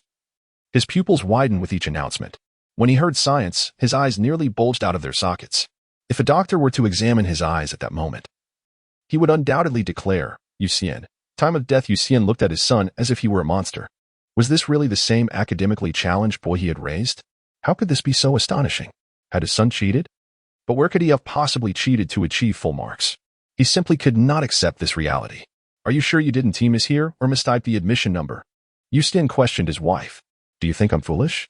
Such simple numbers, and I could mishear them? Besides, they announced the name before the scores. There is no way it could be wrong. This is undoubtedly your son's college entrance examination result." Upon hearing his wife's confirmation, Yuxian was beside himself with joy and rushed to embrace his son. "Son, you truly are remarkable. At last, there is no fear of being unwanted by any university. Yuchu is truly in a predicament. What on earth is my father saying? Am I really that inadequate?" However, upon reflection, I realize he is not entirely mistaken. The version of myself from the past, indeed, was not worthy of any university's acceptance. Chapter 99. On the other side, upon returning home, Li Xiaoyu found herself in a rather peculiar situation. Ever since learning that her daughter had a boyfriend, Li Jiani had lost all motivation to wait downstairs for her return. Why subject himself to the distressing sight of their interactions daily? He jested with her, "Dear daughter, don't you tire of being glued to that young man?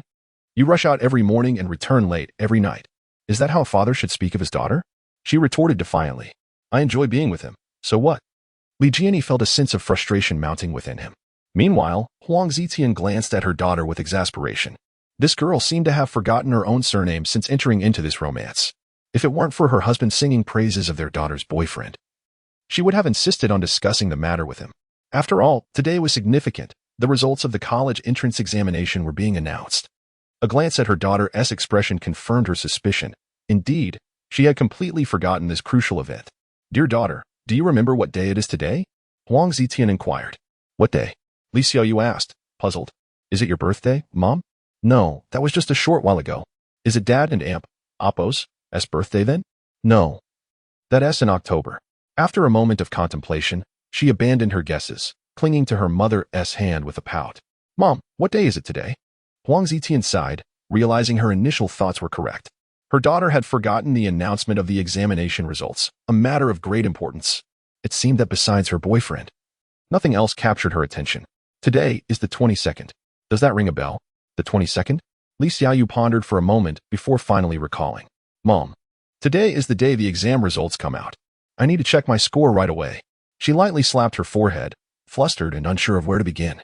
Observing her daughter's flustered state, Huang Zitian couldn't help but chuckle. "Now you remember to be anxious? Here, take a look at this."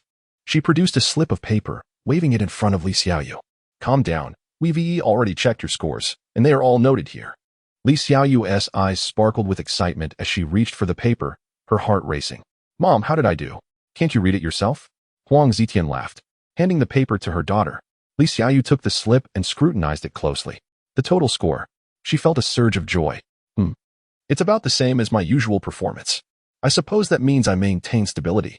Seeing her daughter's pleased expression, Huang Zitian felt a wave of happiness. "So, dear daughter, which school do you wish to apply to?" "Well, there is no rush," Li Xiaoyu replied, avoiding a direct answer. In the past, the choice would have been a no-brainer, Peking University. Her score certainly qualified her. But things had changed now. She had a boyfriend, and this required careful consideration. She needed to consult him before making a decision.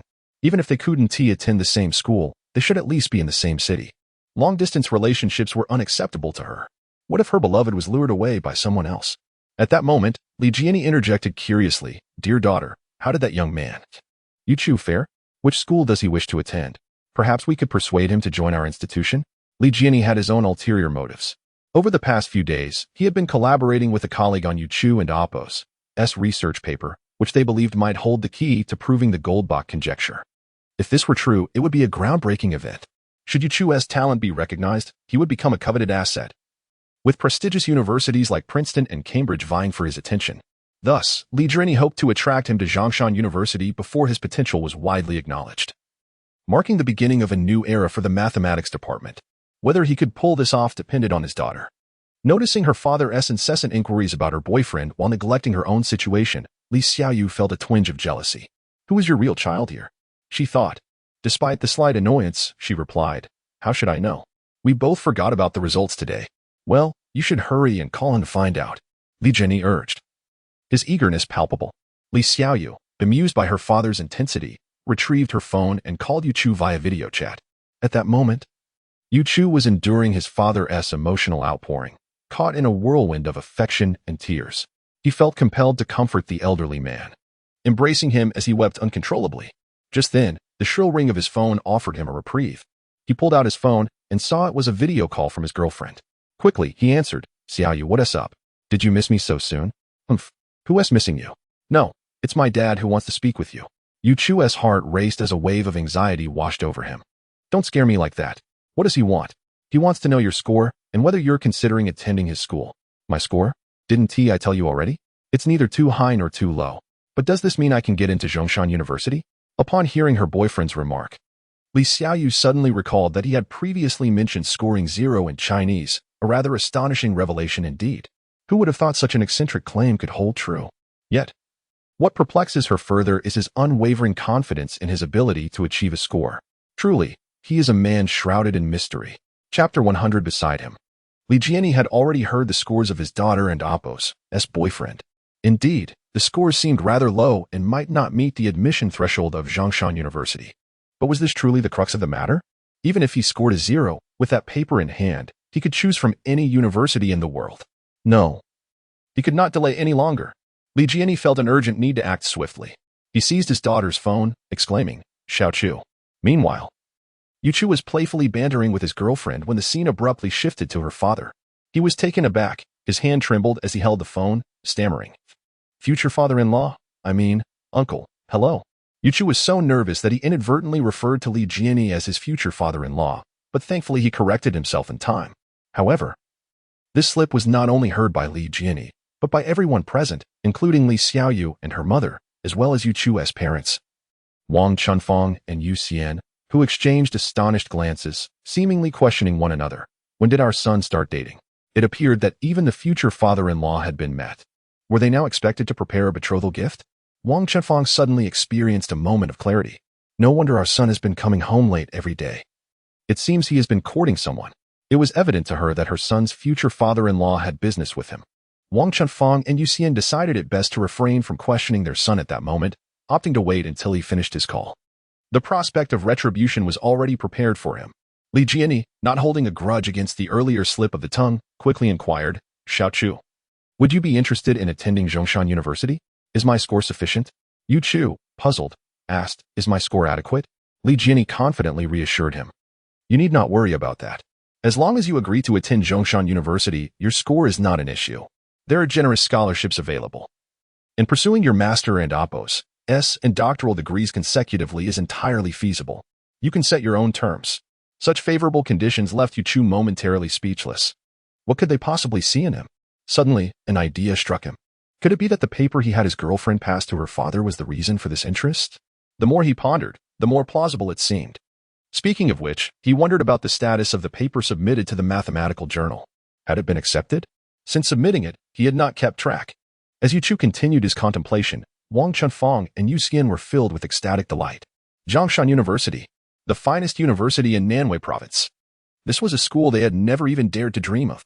Hearing that this institution was interested in their son, disregarding scores and offering scholarships along with the possibility of consecutive degrees, they were internally already agreeing on his behalf.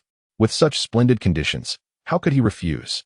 Seeing his son hesitate, Yu Xian grew anxious and snatched the phone from his son's grasp, urgently questioning, "Is this true?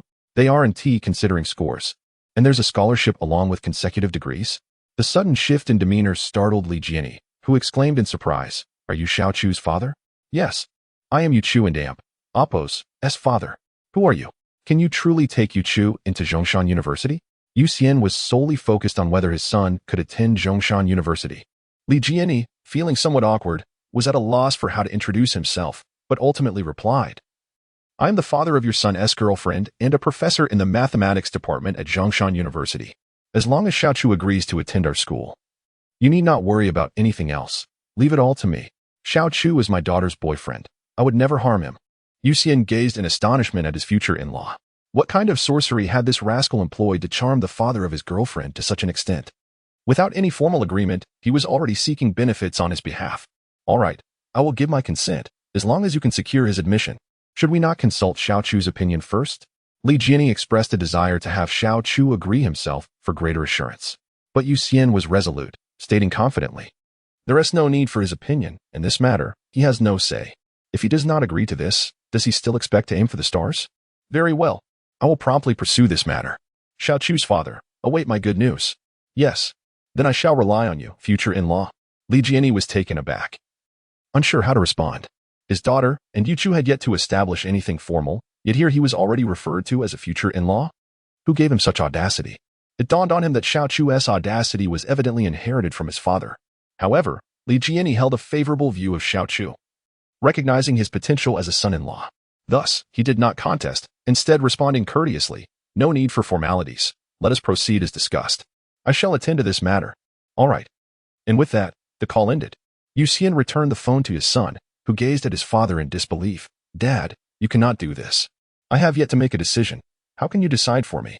Hey, with a score like yours, Zhongshan University is extending an offer, and you're still unsatisfied? Where do you wish to go, Tsinghua or Peking University? Perhaps you should dream a little less. Yu Xian looked at his son with disdain, seeing his father's attitude.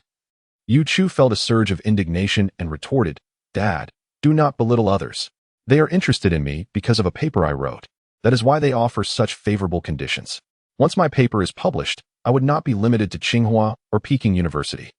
I could choose any university in the world, and they would be vying for my attention. Indeed, I have heard of boasting, but never such grandiose claims. Son, I never realized you possess such talent. Yu Xian regarded his son skeptically. Yu Chu, annoyed at the futility of arguing with his father, remarked, It's like playing a lute to a cow. Let us defer this matter for now. First, let us examine that paper and address the next steps as they arise. Yu Chu returned to his room and opened his email. There were already 2 unread messages awaiting him in his inbox. Chapter 101. The following day, Yu Chu rose early. Today, he was to return to school to collect his report card. His father, in high spirits, took the time to personally escort Yu Chu to school. As Yu Chu just alighted from the vehicle, a burly figure approached him, exuberantly inquiring, Yu Chu, has your family acquired a car? Is it a BMW? Indeed. Indeed. With your current wealth, a trivial amount of money is of no concern. Well, I purchased a car for my father, seeing it was his close friend. Yu Chu simply replied. Wu Wenguang first greeted Yu Chu and Appo's father, then took Yu Chu by the hand and headed towards the school. As they walked, a sense of concern crept into their voice. Yu Chu, have you checked your results? Did you score enough? Indeed. How could I not have?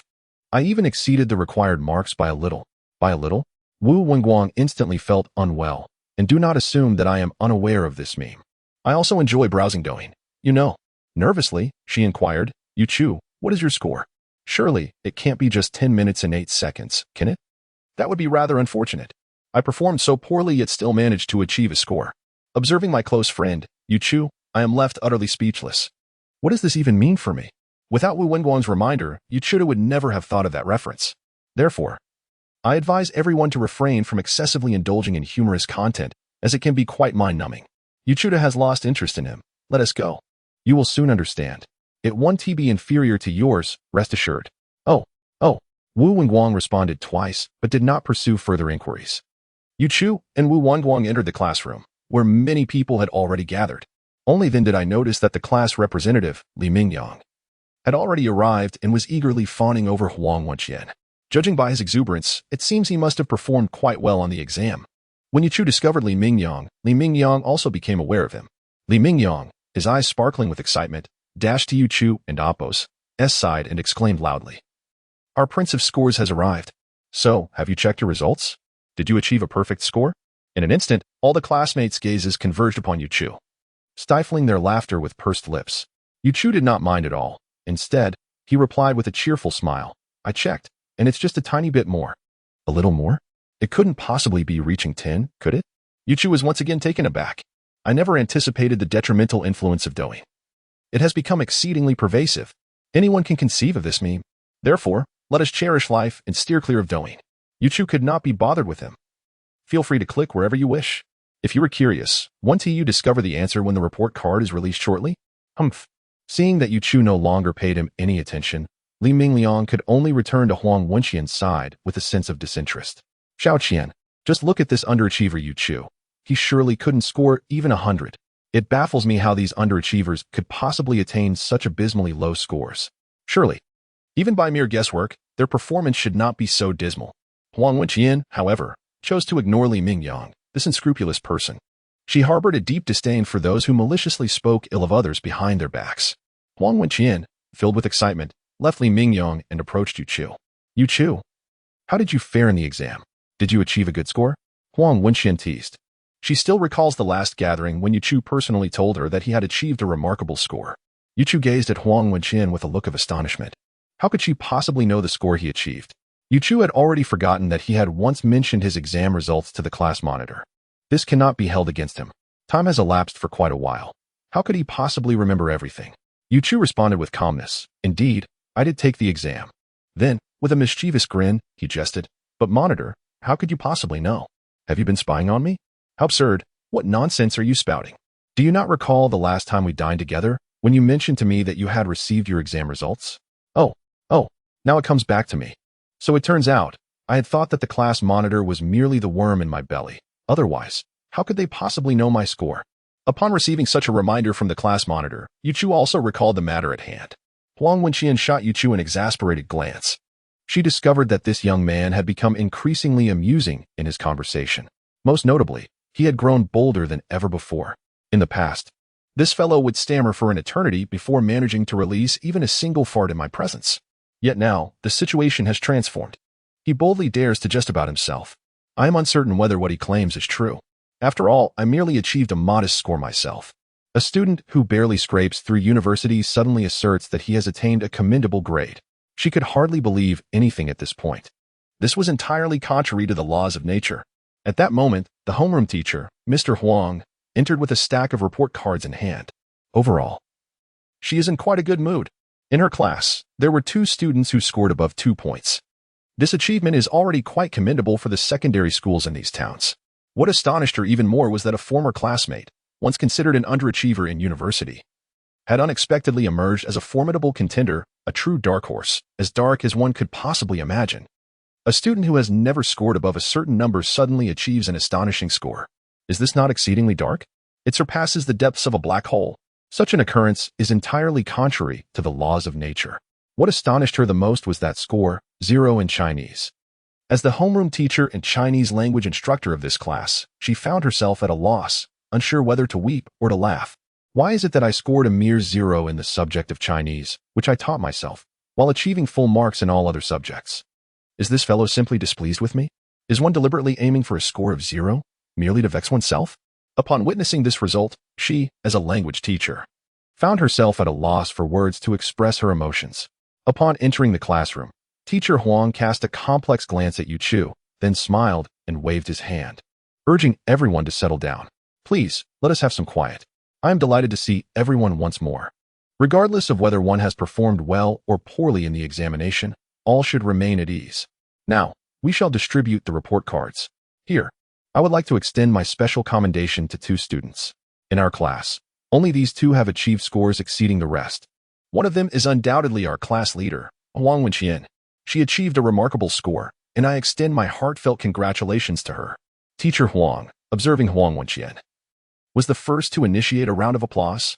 The class was not particularly surprised by the monitor's achievement, and everyone generously offered their own applause and celebration. Chapter 102. Below the stage, Li Mingliang appeared somewhat distracted. His own results had consistently trailed behind Huang Wenqian's. He couldn't even recall the score he had achieved. Who had obtained the other score?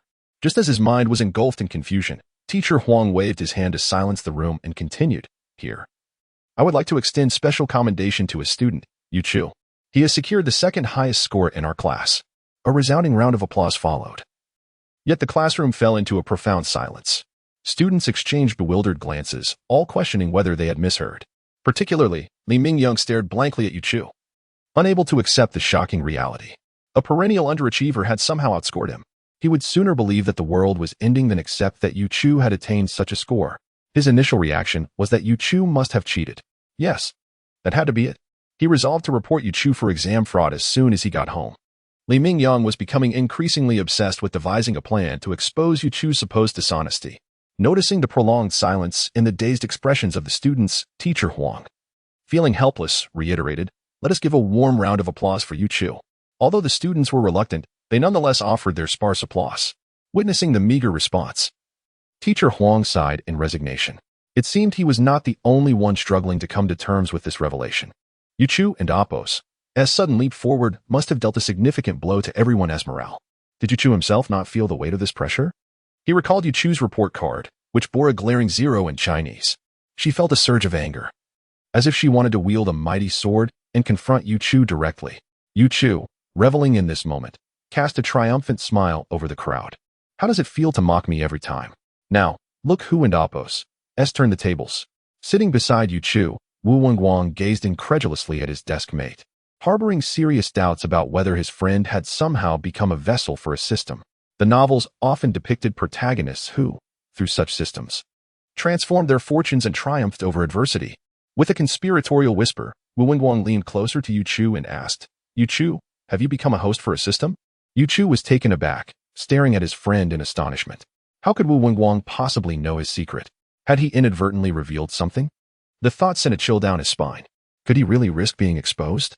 With a cold sweat breaking out, Yu Chu realized he could never admit to such a thing. A firm denial was imperative. Otherwise, he might find himself in dire straits. He quickly shook his head. "There is no such thing. Don't be ridiculous." "Oh, Yu Chu, you can't keep denying it. This is just like the novels. Your current performance mirrors their plots perfectly. You can't fool me." Seeing his friend's earnest expression, Yu Chu couldn't help but feel exasperated. Wu Wenguang's wild speculation had startled him earlier, making him think that his secret had been discovered. But it turned out to be mere fantasy. Clearly, another victim of system fiction. Given the circumstances, Yu Chu decided to indulge the narrative. "Fine. If you insist, let us say I'm a host for a scholarly system." "Haha, don't jest with me, Yu Chu. There is no way systems exist in reality. That is all fictional," Wu Wenguang murmured. "But how do you explain your sudden prowess?" Lost in contemplation, he pondered deeply. Yu Chu felt utterly drained. If he denied it, he wouldn't be believed. If he confessed, he still wouldn't be taken seriously. Teacher Huang began distributing the report cards. "All right, I'll now call out names. When I do, please come up to collect your card." The first name is Huang Wenxian. Huang Wenxian approached with a beaming smile to collect her report card. Teacher Huang offered her words of encouragement, urging her to continue her efforts in university. Next came Yu Chu's name. In high spirits, he stepped forward. As Teacher Huang faced Yu Chu, a wave of frustration washed over him. Looking at the cheeky grin of Yu Chu, he felt an overwhelming urge to chastise him. "How could you score 0 in Chinese? Was it not you who used to disrupt the class every day? As a homeroom teacher, could he not be irate? Yet, was it truly fair to retaliate with a 0 score?" Teacher Huang pressed his hand against his chest, trying to steady his racing heart. Otherwise, he felt it might burst. He hastily handed Yu Chu his report card, too exasperated to utter a single word. "Thank you, Teacher Huang, for your guidance over these years." Lacking the privileges of a class monitor, Yu Chu didn't mind, offering a compliment before turning to leave. Teacher Huang felt even more irked upon hearing those words.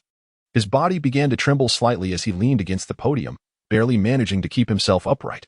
Regaining his composure, Teacher Huang continued to call out names. Li Mingyang. Upon hearing his name, Li Mingyang's face burned with embarrassment. The report card had become a hot potato he was reluctant to collect. It was simply too humiliating. He had ridiculed Yu Chu repeatedly, only to discover that Yu Chu had concealed his true abilities so well that now he had surpassed him. Desperate to avoid the spotlight, Li Mingyang wished only to find a hole to hide in, utterly unwilling to step forward for his report card. Teacher Huang, noticing Li Mingyang's reluctance, grew frustrated. His tone turned serious as he called out again, "Li Mingyang, what are you doing? Hurry up and come collect your report card." With Teacher Huang's authoritative command, Li Mingyang became the center of attention. Laughter erupted as classmates whispered, "Look at Li Mingyang's face. It's redder than a baboon's backside. Li Mingyang had just mocked Yu Chu for not scoring any points, but now, witnessing his expression, one can almost feel the sting of his words. Indeed, who would have expected Yu Chu to conceal his abilities so adeptly, emerging with a remarkable score without a whisper? Do you think Yu Chu might have engaged in cheating? What are you pondering? Cheating in the Gaokao is nearly impossible given the current stringent regulations. True enough. Could it be that Yu Chu has been playing the fool all along, truly possessing exceptional skills? Who would have guessed that Yu Chu could be so adept at feigning modesty? Chapter 103. Teacher Huang distributed the report cards. After giving some instructions regarding the important points for filling out preferences, she left the classroom, needing to tend to her own wounds. As soon as Teacher Huang departed, Huang Wenqian hurried over to Yu Chu, brimming with excitement. Yu Chu, I can't believe you actually received a score. How did you guess so accurately? Show me your report card. It's not with me, Yu Chu replied, shaking his head and gesturing towards Wu Wenguang. Ever since Yu Chu brought back the report card, Wu Wenguang had snatched it away, leading to his various expressions of astonishment. 0 in Chinese? Wu Wenguang was immediately taken aback by that score. Is it really that extreme? He then glanced at his own report card, which showed a total score of 12 in Chinese, making him feel as though his score sparkled with brilliance. Even if Yu Chu had received a score, what did it matter? At least he had outperformed Yu Chu in Chinese. Wu Wenguang felt a flicker of regained confidence. However, as he continued to examine the report card, bewilderment washed over him. Mathematics? English? Science? Is this really the score of a normal person? Why is every other subject perfect while Chinese is a complete 0? I never noticed Yu Chu had such a pronounced weakness in subjects before. His scores used to be quite balanced, typically hovering around the same range with a variance of no more than 5 points. Wu Wenguang stared blankly at Yu Chu, not even realizing that the class monitor had approached to request Yu Chu's report card. Witnessing this, Huang Wenqian swiftly snatched the report card from Wu Wenguang's grasp, only to be met with her own astonishment. 0 in Chinese? Perfect scores in every other subject? Is there a more bizarre score than this? She began to connect the dots, suddenly understanding why Teacher Huang's gaze had appeared so peculiar when looking at Yu Chu. It struck her that Teacher Huang ought to have been delighted upon seeing a high score from one of her students, as it would mean a bonus for her. How could she not be pleased?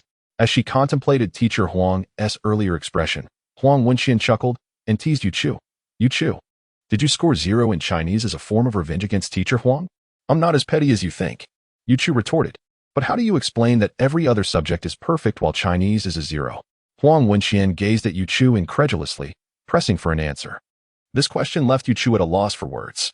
Could he reveal the truth? The system arrived late, and while attempting to salvage his Chinese score, it was futile. Moreover, the proctor caught him violating examination rules, resulting in an automatic 0.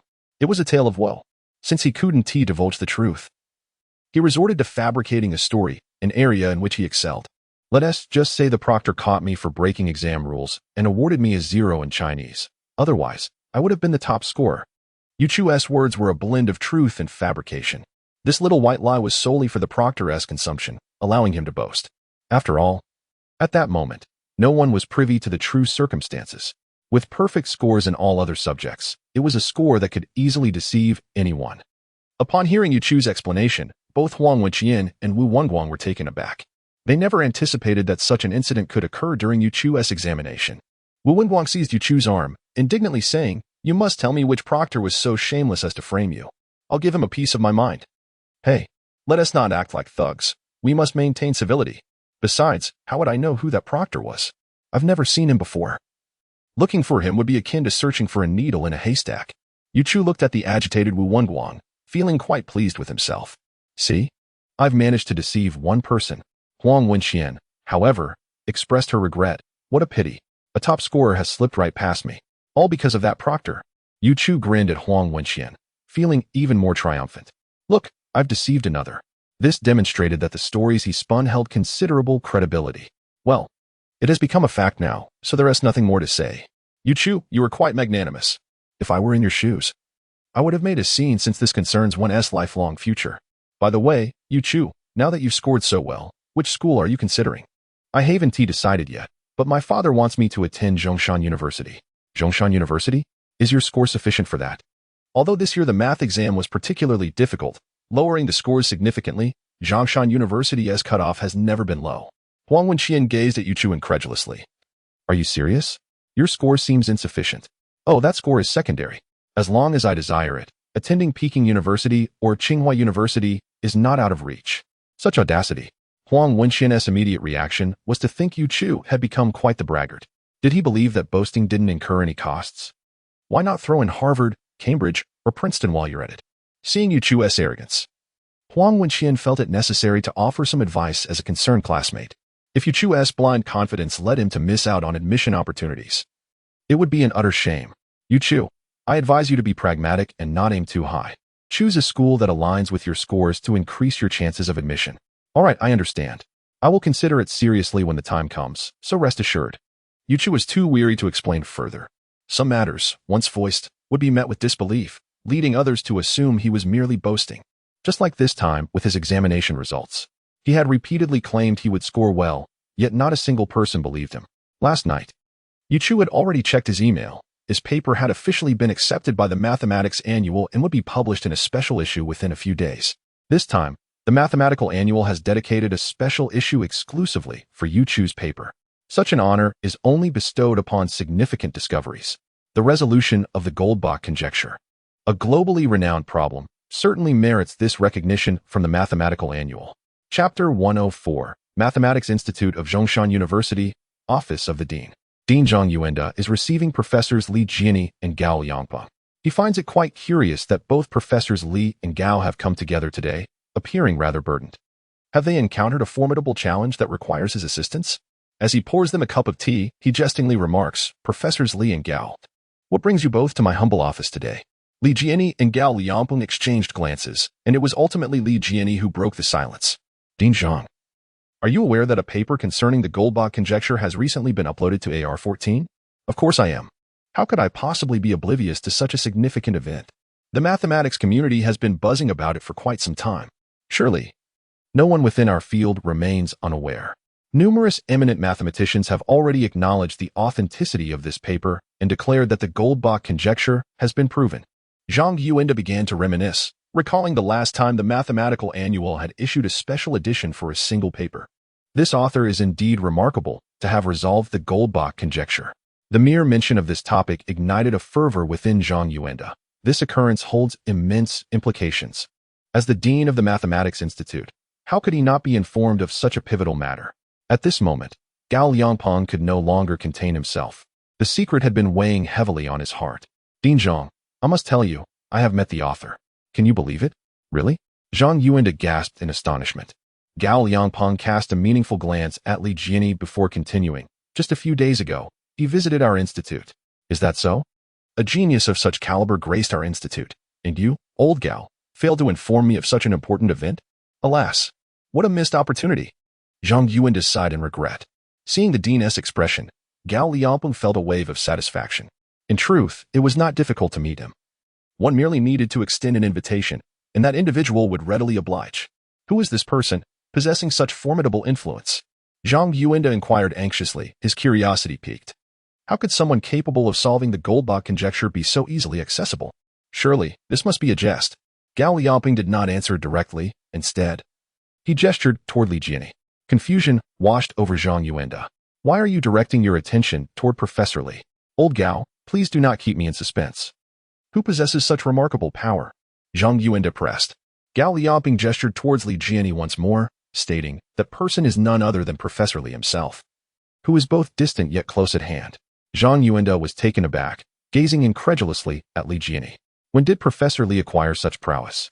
How could he remain unaware of it? Old Gao, are you certain you are not jesting? Dean, when have I ever made such jest? The author is Professor Li's future son-in-law. You can be certain that Professor Li merely has to summon him, and he will come running. Gao Liangpeng's words left Zhang Yuanda utterly speechless. Professor Li's future son-in-law? Was Professor Li's daughter only 18 years old, having just completed her college entrance examination? Recently, Professor Li had even requested leave to accompany her for the exam. When did a son-in-law emerge? Furthermore, someone capable of resolving such a conundrum must be in his 40s or 50s. Would Professor Li allow his daughter to date someone of similar age? Impossible. Old Li is not that sort of person. Zhang Yuanda scrutinized Li Jiani, questioning. Old Li, is what old Gao said true? Alas, Dean Zhang, you must not heed old Gao's ramblings. As for this future son-in-law, we are still in the early stages. He is merely my daughter's boyfriend for now. Li Jianyi's declaration shattered Zhang Yuanda's preconceived notions. What difference is there between a boyfriend and a future son-in-law? To think that Professor Li would sacrifice his daughter's happiness to align with a mathematical prodigy. Zhang Yuanda lamented, "Old Li, how could you possibly allow your daughter to be involved with a man in his 40s or 50s? Gao Liangpeng, witnessing the misunderstanding, chuckled silently, eagerly anticipating the unfolding drama. "Dean, you truly have a vivid imagination," Li Jianyi exclaimed, bewildered by Zhang Yuanda's assumptions. "Who told you that this individual is in his 40s or 50s? I would never allow my daughter to date a man of such age. Isn't he in his 40s or 50s? Zhang Yuanda, recognizing his misinterpretation, sheepishly scratched the back of his head.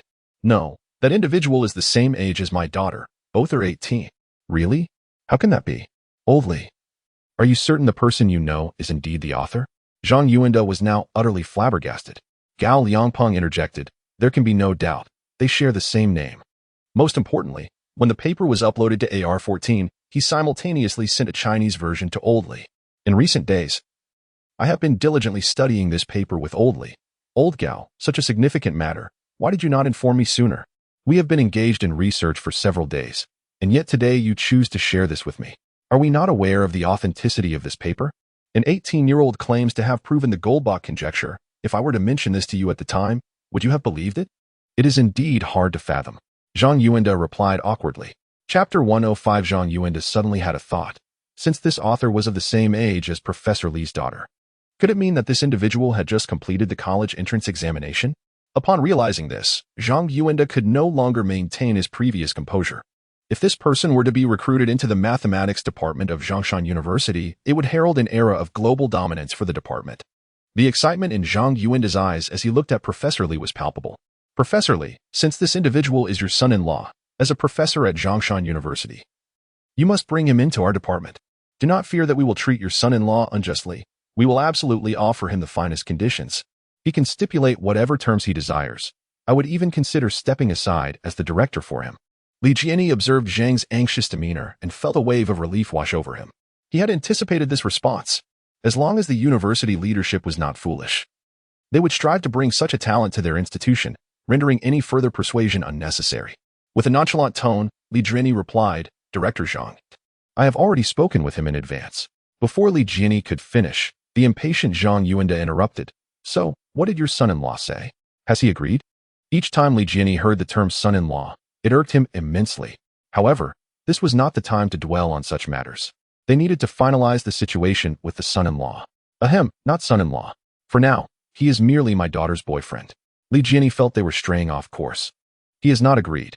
The moment Zhang Yuanda heard this, disappointment washed over him, and he turned to Professor Li with a hint of reproach. "Why did he not agree? Professor Li, perhaps your conditions were not enticing enough. You must be bold in your offers. One cannot be stingy with such talents." Li Jianyi felt exasperated by Zhang's eagerness and managed a wry smile. "Director Zhang, could you please allow me to finish speaking?" "Oh, yes, go ahead."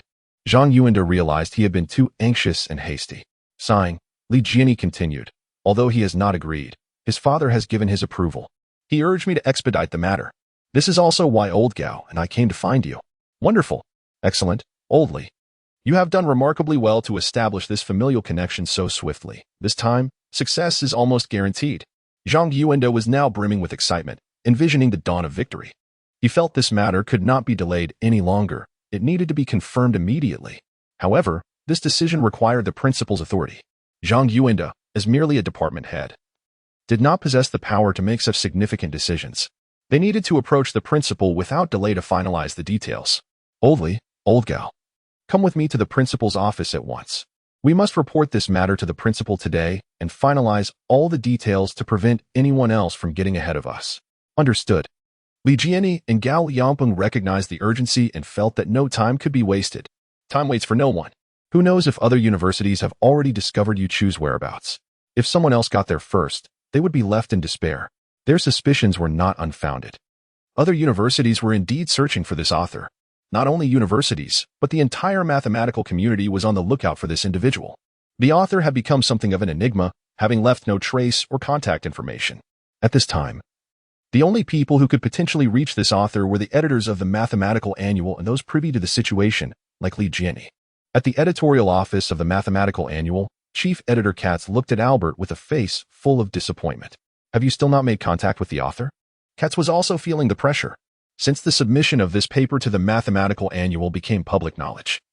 Over 20 Fields medalists and renowned mathematicians had called to inquire about the author and Apo's whereabouts.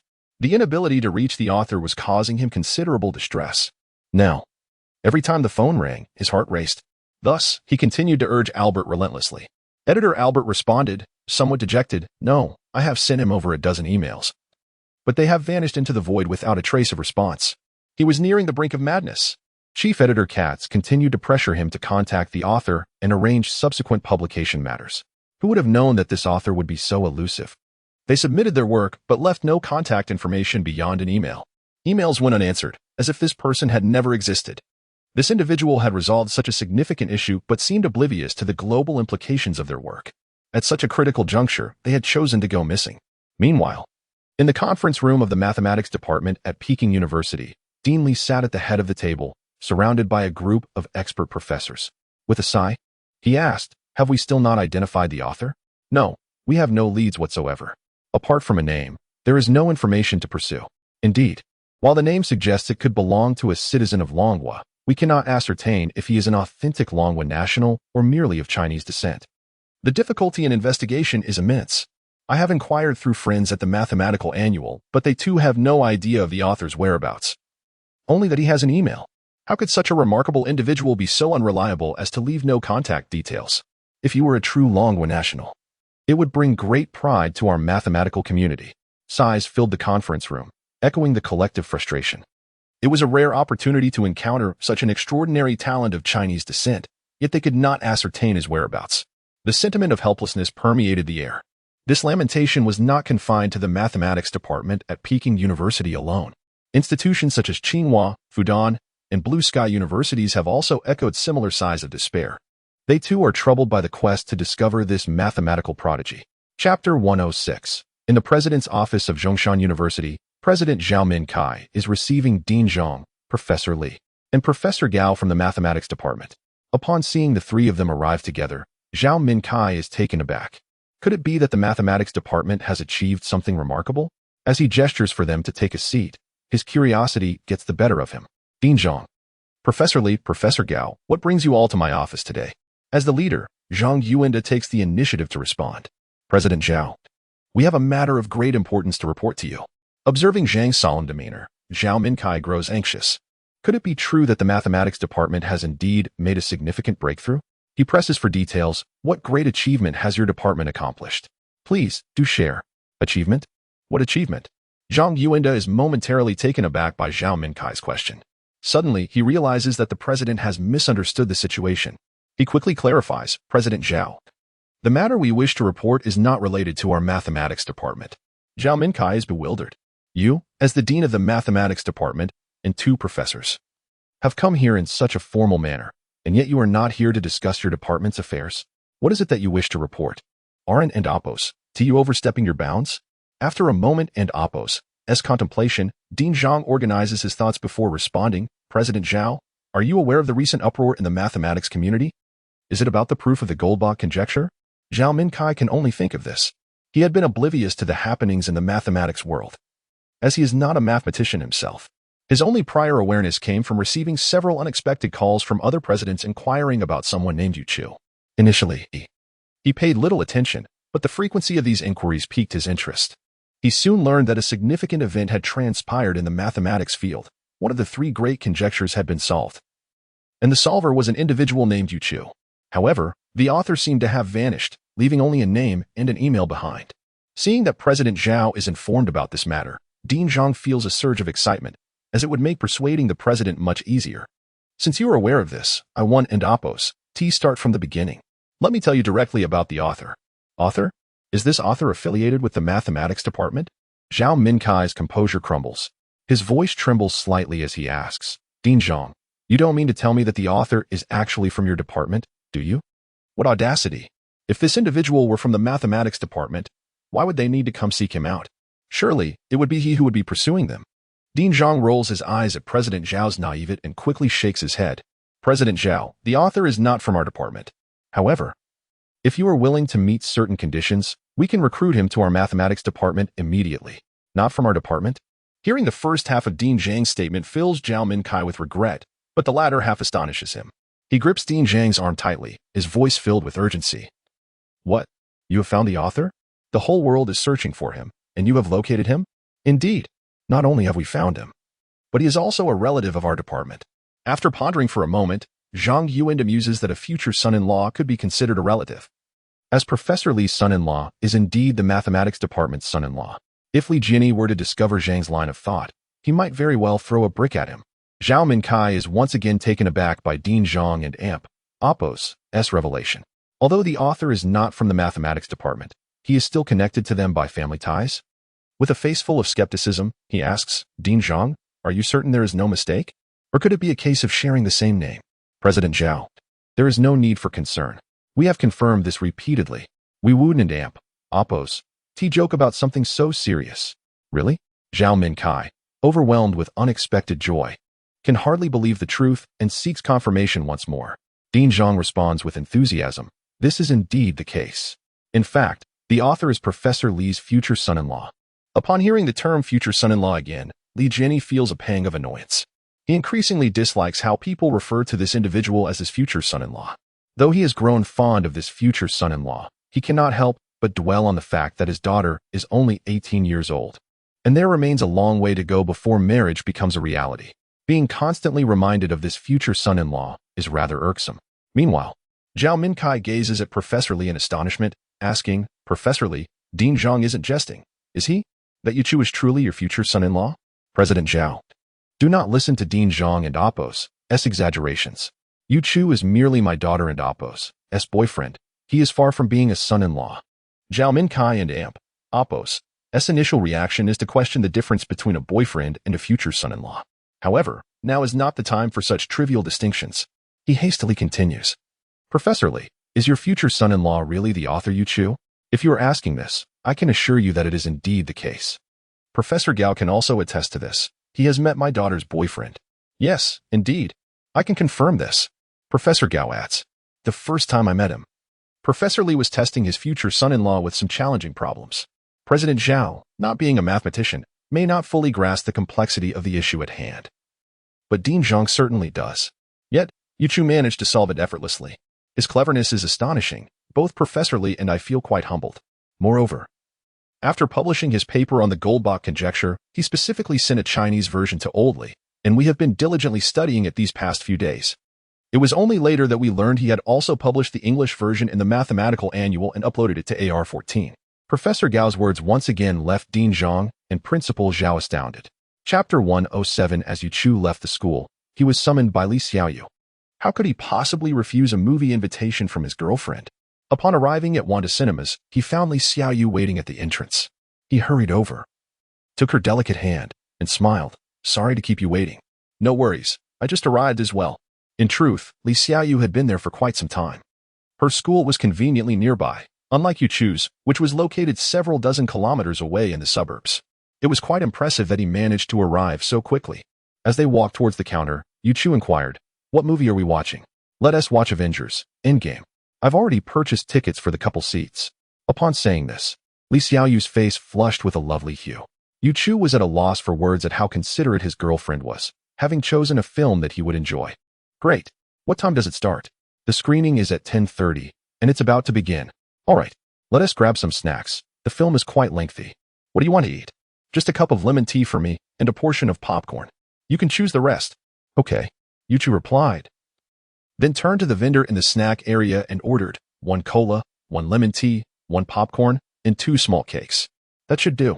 This time, Yuchu successfully paid for their snacks, marking the first time he had treated his girlfriend on their outing.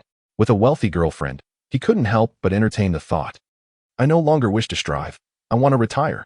Soon, the movie began, and Yuchu, snacks in hand, led Li Xiaoyu into the theater. Meanwhile, in the office of the principal of Zhongshan University, Principal Zhao, who was now aware of all the circumstances, could only describe his excitement as overwhelming and his hands as trembling. Who would have imagined that an elusive genius was merely a high school student who had just completed his college entrance examinations? Moreover, he was intricately connected to Zhongshan University. This makes things much easier. While the world remains unaware of his existence, we must quickly secure his enrollment at Zhongshan University. Zhao Min urged Professor Li. Please, get him to the school at once so we can discuss matters face to face. It would be ideal if we could finalize everything today. Dean Zhang and Professor Gao looked at Li Jianyi with eager anticipation. Realizing the urgency, Li Jianyi pulled out his phone, ready to call the young prodigy, only to remember that he did not possess the boy's number. An awkward silence ensued. Seeing Li Jianyi frozen with the phone in hand, Principal Zhao pressed, Professor Li. Why are you hesitating? Call him. I don't have his number. At that moment, everyone was taken aback. How could Professor Li falter at such a crucial moment? Gao Yangping was the first to react, suggesting, just call your daughter. She can bring you Chu over. Yes. Principal Zhao affirmed. Correct. Gao is right. Hurry, Li. Dean Zhang added. Li Jianyi quickly realized the solution and responded, all right, I will call my daughter immediately. He fumbled for his daughter's number and dialed. Ironically, after the movie commenced, Li Xiaoyu silenced her phone. She was blissfully engrossed in the film, nestled against Yu Chu, occasionally feeding him drinks and popcorn, completely oblivious to her phone's vibrations. Meanwhile, Li Jianyi experienced a moment of despair. Starting from 10:40, he had called his daughter a total of 23 times by now, and none were answered. Panic set in as he wondered what could be wrong. Why hadn't she answered? Seeing Li Jianyi's escalating anxiety, his old friend Gao Yangping reassured him, Old Li, there is no need to worry. Perhaps Xiaoyu is simply preoccupied with Yu Chu and has heard the phone ring. Hearing this only heightened Li Jianyi and Apos' fears. He fretted that his daughter might be engaging in unsavory activities with Yu Chu. No, he needed to reach her immediately. She was still young and needed to be monitored closely. Li Jianyi continued to call, but each time he was met with the same repetitive music. The tension in the principal and Apos' office mounted as everyone shared in his anxiety, even forgetting the importance of their meal. Time passed, and 3.5 hours had elapsed since the 10:30 screening. The lengthy foreign film had certainly provided a thorough viewing experience. Finally, Yu Chu and Li Xiaoyu exited the theater. Just as Li Xiaoyu was about to check the time on her phone, she noticed an alarming number of missed calls, over 30. Who could possibly be calling her so frantically? Yu Chu noticed her surprise and urged her, quickly check who has been calling you. All right, Li Xiaoyu replied, swiftly opening her phone. Is it Dad? Indeed, all 30 missed calls were from her father. Confused, Li Xiaoyu wondered why her father had called so many times. Suddenly anxious, she quickly returned the call. Startled by the sudden vibration of his phone, Li Jianyi nearly dropped it. Upon seeing that it was his daughter calling, he felt a rush of joy and answered, Xiaoyu, where have you been? I called dozens of times and was worried sick. Oh, I was just out watching a movie with you, Yu. I had my phone on silent, so I didn't hear your calls. Upon hearing his daughter and Apos' words, Li Jianyi found himself at a loss, unsure whether to weep or to laugh. Yet, a sense of unease crept in. After all, he had spent 3 hours conversing with his daughter over the phone. What film could possibly last 3 hours? His initial instinct was to suspect that his daughter was spinning a tale. What film could stretch on for such a duration? Avengers? Endgame? Perhaps? 3.5 hours. We entered at 10:30 and only just emerged. Once again, Li Jianyi felt a pang of despair. He realized he had truly missed the opportunity to connect with his daughter. In his heart, he began to curse this film. Chapter 108. Yu Chu once again followed Li Xiaoyu to Zhongshan University. Moments ago, Li Xiaoyu had expressed her grievances to her father, who subsequently issued an unwavering order. She must bring Yu Chu to the university within half an hour. Faced with the imperative of his future father-in-law, Yu Chu resignedly remarked to Li Xiaoyu, it appears I cannot escape this time. I shall be spending my days at Zhongshan University henceforth. Li Xiaoyu shot him an exasperated glance. What are you thinking? You are merely 18 and already contemplating retirement? Have you no shame? Well, Zhongshan University is not devoid of merit. With my father providing protection, surely that is advantageous? What merits are there? Being under the watchful eye of my future father-in-law every day, how could one possibly live comfortably? Yu Chu had resolved firmly. Even if he had no choice but to attend Zhongshan University, he would avoid the mathematics department at all costs. How could he endure daily encounters with his future father-in-law? Half an hour later, Li Xiaoyu escorted Yu Chu to the principal and Apos' office, albeit 3 minutes late. Upon arrival, Li Xiaoyu knocked politely, and the door swung open almost immediately. To her astonishment, it was Principal Zhao himself who opened the door. Clearly, her boyfriend held considerable sway. Zhao Min, with disbelief, gazed at the young man before him. Could this be the individual who resolved the Goldbach conjecture? It seemed utterly implausible. If it were not for Professors Li and Gao insisting on his identity, he would find it hard to believe. With great excitement, Zhao Min extended his hands. You are the one who proved the Goldbach conjecture, Yu Chu? Yu Chu instinctively nodded and shook hands with him. Hearing the acknowledgement filled Zhao Min with elation. Marvelous. I did not expect the proof of the Goldbach conjecture to come from such a promising young talent. Please, come in. Let us discuss this further. Thank you. Yu Chu replied, pulling the still-dazed Li Xiaoyu into the office. Ding Zhang, along with Li Jiani and Gao Liangping, stood to greet them. Li Jiani gestured for his daughter to sit beside him, leaving Yu Chu to follow suit. Once everyone was seated, Principal Zhao eagerly inquired, Yu Chu, when will your paper be published? It should be imminent, correct? I received an email yesterday from the editor of the Mathematical Annual, stating they would be issuing a special edition for my paper in the coming days.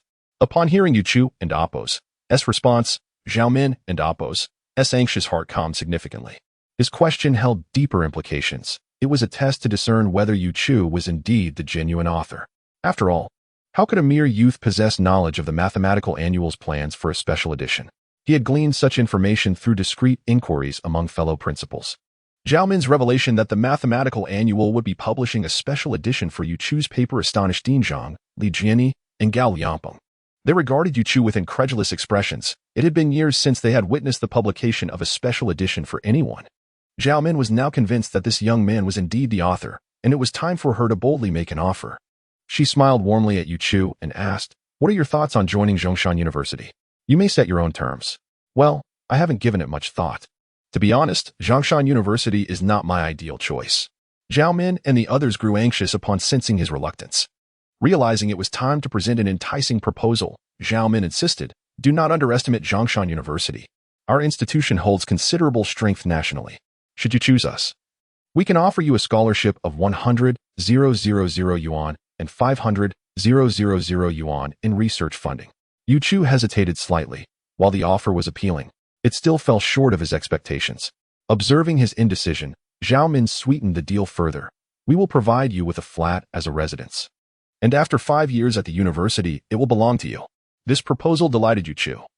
The flat would be worth at least 4 to 5 million yuan. Who could ever have too much money? Yet, Zhao Min noticed his continued silence and pressed on. Our university will create a tailored development plan for you. As long as you deliver results, we guarantee your PhD within 3 years. Upon graduation, we will appoint you as a full professor at Zhongshan University. What do you think? These are the terms we are prepared to offer. If you desire anything else, feel free to ask. I will do my utmost to accommodate within my capabilities. Despite the generous offer, Yu Chu remained hesitant. At this moment, Ding Zhang and Li Jiani exchanged knowing glances. It was time for the future father-in-law to step in. Understanding the cue, Li Jiani turned to Yu Chu and urged, Indeed, Yu Chu, do consider our Zhongshan University. The conditions are remarkably favorable. Moreover, my daughter will undoubtedly be attending. Do you not wish to be with her every day? Li Jiani, in his eagerness to recruit Yu Chu, even employed his daughter as leverage. Li Xiaoyu shot her father a resentful look, silently cursing. How shameless. You could have just encouraged him without using me as a bargaining chip. Yet, a part of her felt a flicker of hope. If her boyfriend chose Zhongshan University alongside her, it would be utterly perfect. Li Xiaoyu gazed at Yu Chu with hopeful anticipation. Principal Zhao, Ding Zhang, and Gao Liangpeng could not help but silently commend Professor Li, observing that his future father-in-law had resorted to appealing to emotions concerning his daughter.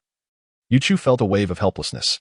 If he were to refuse, one could only wonder if doubts would arise regarding his intentions towards the young woman. Such a scenario could lead to significant complications. Reluctantly, Yu Chu nodded in agreement but stated, I will comply, yet I must propose a condition. Speak boldly, Zhao Min interjected. Responding first. Chapter 109 Yu Chu pondered for a moment and said, I agree to enter Zhongshan University, but I refuse to join the mathematics department. I wish to enroll in the physics department. Instantly, everyone in the office was taken aback, each believing they had misheard. How could someone so adept in mathematics desire to pursue physics? Zhang Yuanda, the first to regain his composure, questioned indignantly, Why? You have just solved the Goldbach conjecture. Mathematics is undoubtedly your best choice. Indeed, Yu Chu, you must think this through. Li Jiani implored earnestly. Gao Liangpeng joined the fray, urging, Little Chu, your father-in-law is right. You should come to our mathematics department. Given your achievement in solving the Goldbach conjecture, you could walk proudly in the math department. If you choose physics, you will be starting from scratch. Li Xiaoyu, concerned about her boyfriend's impulsive decision, added her voice to the persuasion. Yu Chu, have you truly considered this? My father has your best interests at heart. I have made my decision. I ultimately choose the physics department. If you cannot agree, I will have to consider other universities. Agree? How could we disagree? As long as you remain at Zhongshan University, you can choose any department you desire. Zhao Min quickly acquiesced. The urgency in Director Zhang's demeanor grew. How could Principal Zhao simply agree? Hadn't their efforts been in vain? Li Jiani and Gao Liangpeng shared the sentiment. Casting disapproving looks at Principal Zhao. Observing the discontent, Principal Zhao decided to placate the three prominent contributors first. He beckoned them, saying, "Come with me. I need to discuss something important." Though puzzled, Zhang, Li, and Gao followed him.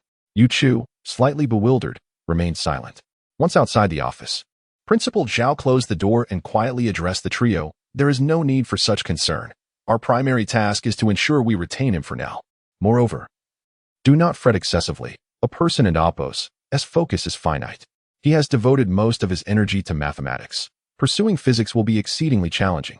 If Yu Chu cannot thrive in the physics department, he will inevitably return to the mathematics department." With this revelation, the three men experienced a moment of clarity.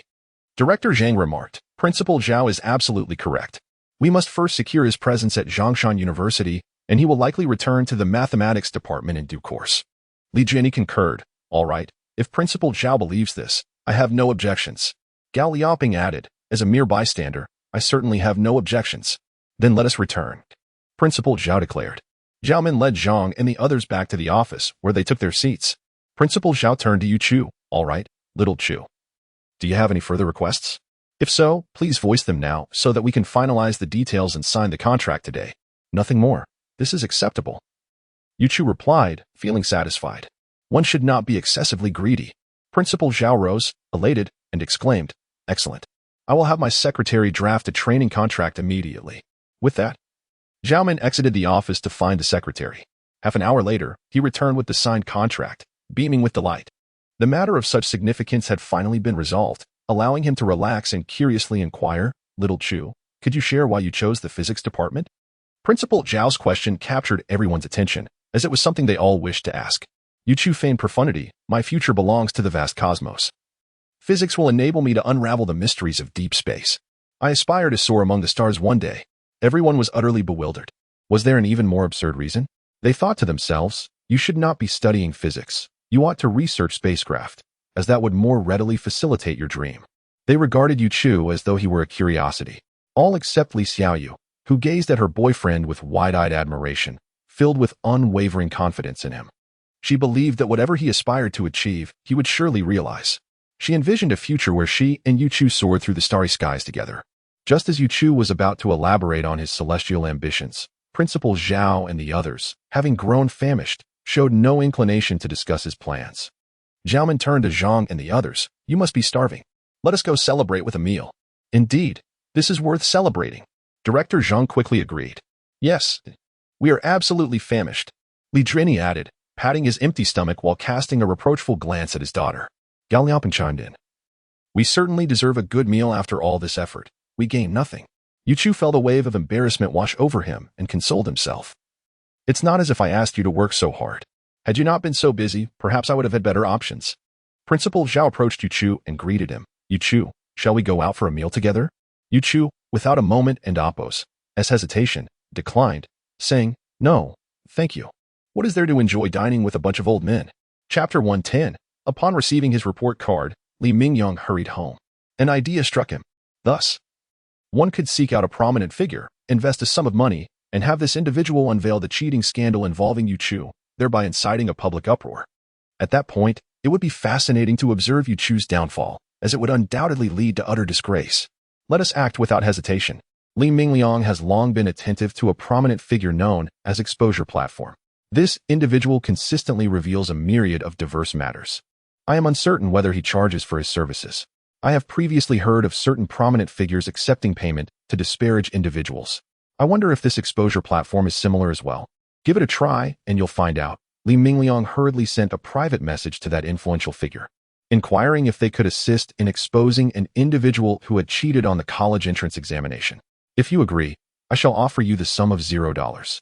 Qian Feiping, the renowned influencer from the Expos platform, is currently sifting through information, searching for noteworthy revelations to unveil. Maintaining the popularity of his account is an integral part of his daily routine. In addition to unearthing exposure information himself, he also accepts paid promotions. The veracity of the information is of little concern. As long as there is compensation, it suffices. Is it not acceptable to earn a living through this? Otherwise, what purpose does one serve by toiling away all day, merely to fill one's own belly? Upon seeing Li Mingliang's message, he replied without a moment's hesitation, "No problem. Just send the money. Bank account. Once the funds are transferred, please send me the information. Briefly outline your intentions regarding the matter, and I shall handle the rest." Very well. Upon encountering the other party and Oppo's direct request for payment, Li Mingliang was instantly taken aback, feeling as though his entire worldview had been shattered. I feel that I am still rather naive in the ways of the world. It turns out that those who appear to be paragons of justice are, in fact, riddled with sordid dealings beneath the surface. However, it was more advantageous for the other party to receive the payment, perfectly aligning with his intentions. Li Mingliang promptly transferred 0 yuan to the account provided by the other party and captured a screenshot of the transaction. Then, they sent Yuchu's college entrance examination report card, several previous semester exam report cards, along with his photographs, to that prominent influencer. Attached is the information. The payment has already been transferred to you. I urge you to expose this individual, Yuchu. He has consistently scored below passing marks in his regular assessments, yet astonishingly achieved a remarkable score in the college entrance examination. It is evident that he must have resorted to dishonest means to attain such an outcome. Qian Feiping, upon receiving the information, hurriedly checked his bank account to see if the transfer had been credited. Indeed, a sum of 0 had successfully been deposited. I promptly replied to the client, assuring them, "Very well, just stay tuned. In half an hour, I will unveil the information, and I guarantee it will exceed your expectations." Qian Feiping has begun to concoct sensational articles. Having received payment, he is undoubtedly embellishing the truth. Soon, a sensational article titled "Rumors of Exam Cheating Emerge in Wuyang City. How an Underperforming Student Transformed into a High-Scoring Examinee" will be unveiled. A lengthy blog post was published on one's exposure platform, simultaneously tagging the 5 City Examination Institute, along with several prominent figures engaged in business exchanges. Qian Feiping gazed contentedly at his masterpiece. Completed, with 0 expenditure, he secured a profit. Not only had he earned money, but he also succeeded in igniting a wave of fervent discussion. The topic of examination cheating has perpetually remained a hot-button issue, nearly 1 minute after its release. Qian Feiping refreshed the back end and discovered that the readership had already exceeded a remarkable number. A wave of pride surged within him. Although half of the followers on this account may be purchase bots, the other half consists of genuine and authentic fans. Thus, it is still quite impressive. This account with 10,000 followers can generate several tens of thousands in income each month. Li Mingliang has been anxiously refreshing the exposure platform page. Then, without disappointing him, in less than half an hour, he had already garnered the exposure information he had just acquired for free. Observing the increasing number of views and reviews, Li Mingliang could hardly contain his joy. He felt that spending this 0 amount was truly a remarkable value. Then this information completely exploded online. Yuchu, the person involved, had no idea that he had been thrust into the eye of the storm. Since his departure from Zhongda, he has once again taken Li Xiaoyu out for a shopping spree. Li Xiaoyu has mentioned several times her desire to take Yuchu shopping to buy him a few outfits. Due to Yuchu and Oppo's constant preoccupation with upgrades, he has yet to respond. This time, he is already outside. And then there are Li Xiaoyu's mournful eyes. Yuchu had no choice but to comply. Li Xiaoyu took Yuchu to the Shengxiaju pedestrian street, marking the beginning of Yuchu's day of trials. He wandered through one boutique after another, trying on garment after garment, yet none seemed to satisfy Li Xiaoyu. She persistently shook her head, just as she had done on previous occasions. Yuchu Guang emerged after changing into a new outfit. What do you think? However, to Yuchu Guang and Oppo's dismay, Li Xiaoyu shook her head once more. Yuchu Guang was on the verge of madness. He realized that he could no longer continue in this manner, or he would surely be rendered ineffectual. He hastily intervened, declaring, "Enough, let this be the end of it. I truly believe this matter is quite commendable. Very well. Since you like it, let's go with this one. Although I am not entirely satisfied with it, my boyfriend likes it." So in the end, Li Xiaoyu acquiesced. Yuchu wished to take care of the payment. But would Li Xiaoyu, being a wealthy magnate, grant him an opportunity? Certainly not. Li Xiaoyu cast a glance at her boyfriend, Yuchu, and said, "Put your phone away. I am the one buying you clothes now. How could I allow you to spend your money? Upon witnessing such a formidable girlfriend, Yu Chu could only silently stow away his phone. As they exited the specialty store, a sudden voice called out to Li Xiaoyu. That person suddenly approached and embraced Li Xiaoyu's arm, exclaiming with great excitement, "Xiaoyu, I never anticipated encountering you here." Li Xiaoyu turned to see the newcomer and was delighted to discover it was her dear friend, Sun Yeshue. "Shui, what brings you here?" she exclaimed joyfully. "You can come." "But I cannot. I am accompanying my boyfriend for a shopping excursion." Sun Yeshue first shot an annoyed glance at Li Xiaoyu, then began to survey the young man beside her. With a teasing tone, she remarked, "Xiaoyu, I've noticed you've been rather secretive lately. Every time I try to reach you, you're always busy. It turns out you've been seeing a handsome boyfriend. Why not introduce me to this charming gentleman at your side?" Chapter 111. Li Xiaoyu felt utterly embarrassed as she spoke to her friend, her cheeks flushed with warmth. Nevertheless, with a shy demeanor, she introduced her boyfriend, Yu Chu, to Sun Yeshue, exclaiming, "Oh, this is my boyfriend, Yu Chu." She then gestured toward her friend, saying, "This is my dear friend, Sun Yeshue." The person beside her is her boyfriend. Yu Chu promptly nodded in greeting to Li Xiaoyu's friend and her partner, saying, "Hello, it's a pleasure to meet you. We feel the same way, handsome." Sun Yeshue teased Yu Chu with a playful grin. Her boyfriend, Zhang Ziming, offered a subtle nod in response. Observing this, Yu Chu returned the gesture. Sun Yeshue turned to her friend, Li Xiaoyu, and inquired, "What a rare encounter. Shall we find a place to sit?" Li Xiaoyu hesitated, glancing at Yu Chu to gauge his thoughts. He seemed indifferent and nodded slightly. With newfound excitement, Li Xiaoyu agreed. "All right, let's find somewhere to sit." Sun Yeshue was taken aback by Li Xiaoyu's enthusiasm and suddenly became curious about her friend's boyfriend. As a campus beauty and an academic achiever, it was intriguing that Li Xiaoyu so readily obeyed him. Surely, he possessed extraordinary qualities that could command such respect. She resolved to inquire further. The four of them made their way to a nearby CAF, each taking a seat. They ordered milk tea, and soon after, Yu Chu and Zhang Ziming found themselves sidelined as the two girls engaged in lively chatter. Bored, Yu Chu picked up his phone to scroll through Douyin, while Zhang Ziming pulled out his phone as well, not to browse Douyin but to check Weibo. Suddenly, a trending article caught his eye. Rumors of exam cheating emerge in Wuyang City. How a university underachiever made a stunning comeback. As a fellow exam candidate, he harbored a strong disdain for exam cheating, especially occurring in his own city. He quickly clicked on the post, eager to understand the situation and prepare to join the outcry against it.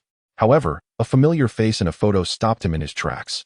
It looked as if he had just seen this person, yet he couldn't place where.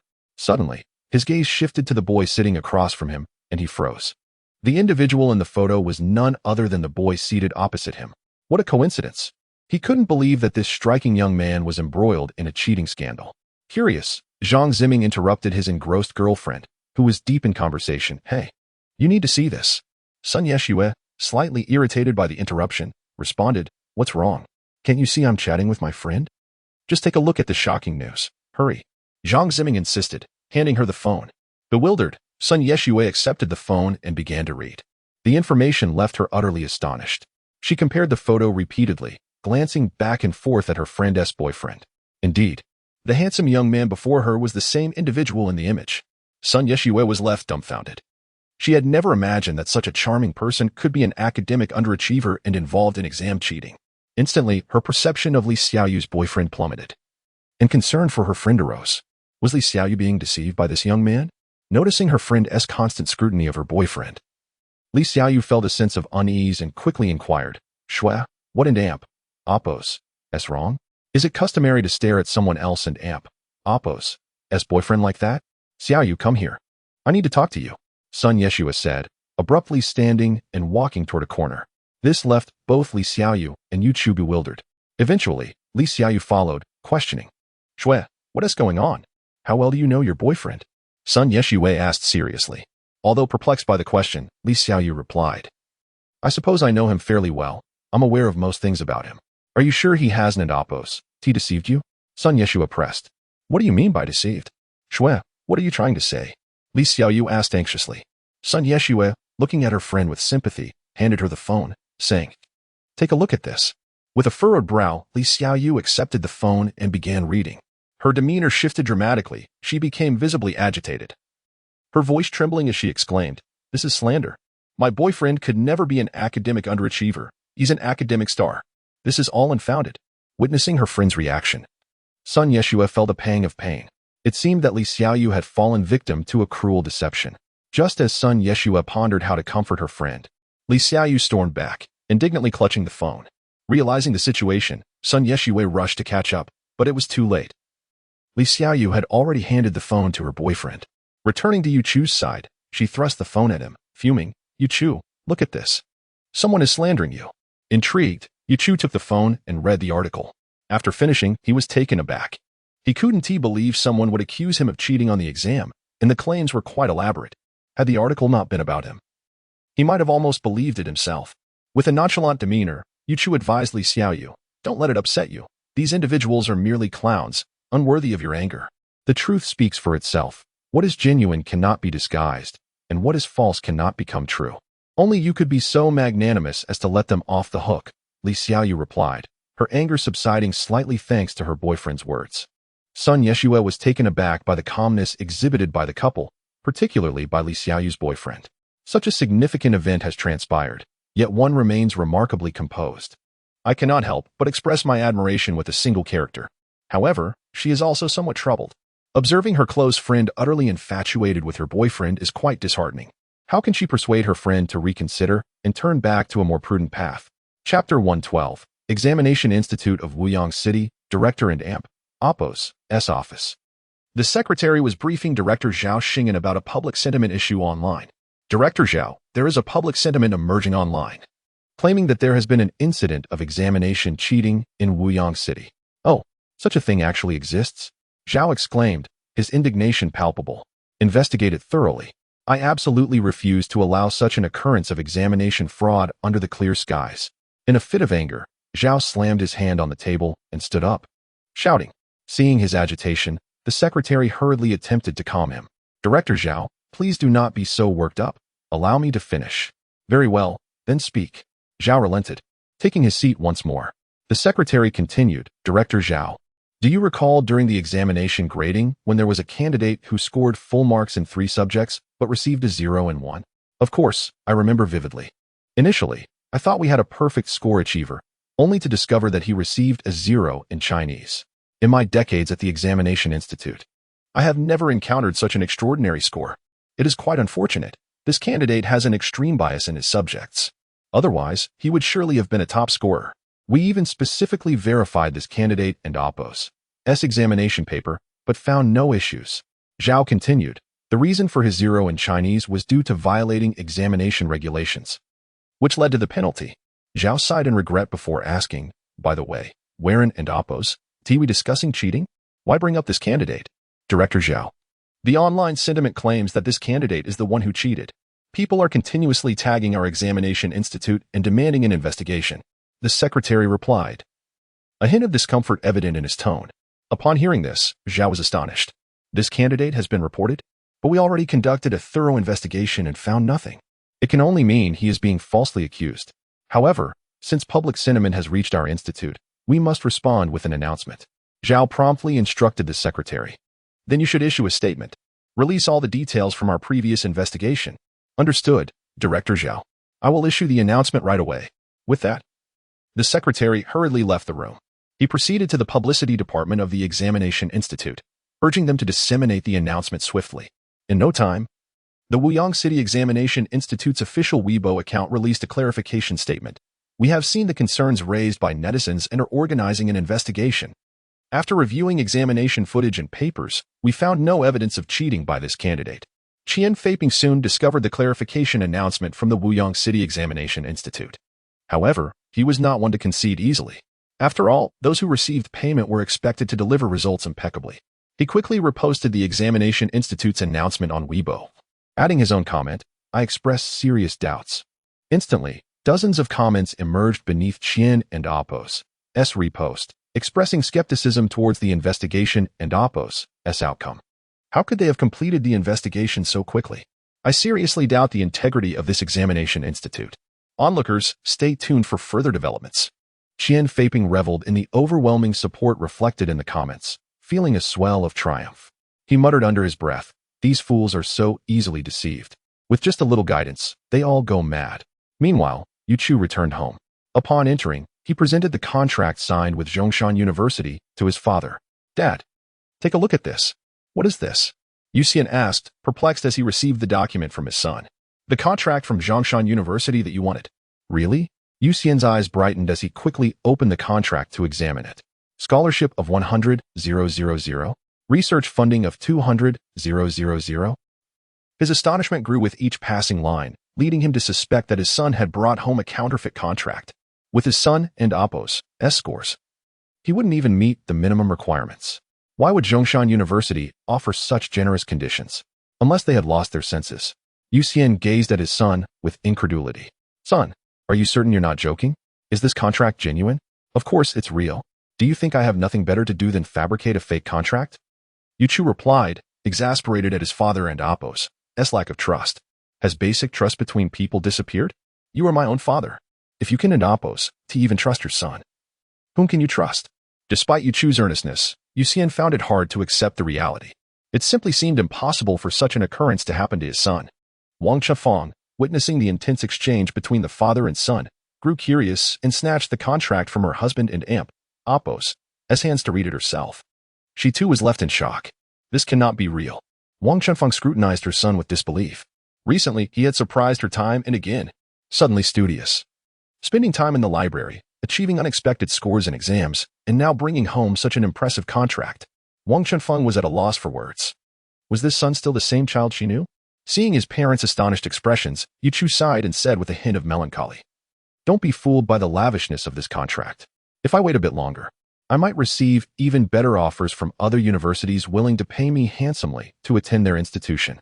If it weren't for Dad and Xiao Yu's father pressuring me, I would have waited."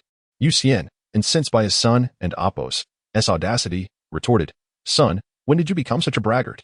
With your scores, just being accepted by Zhongshan University should make you ecstatic."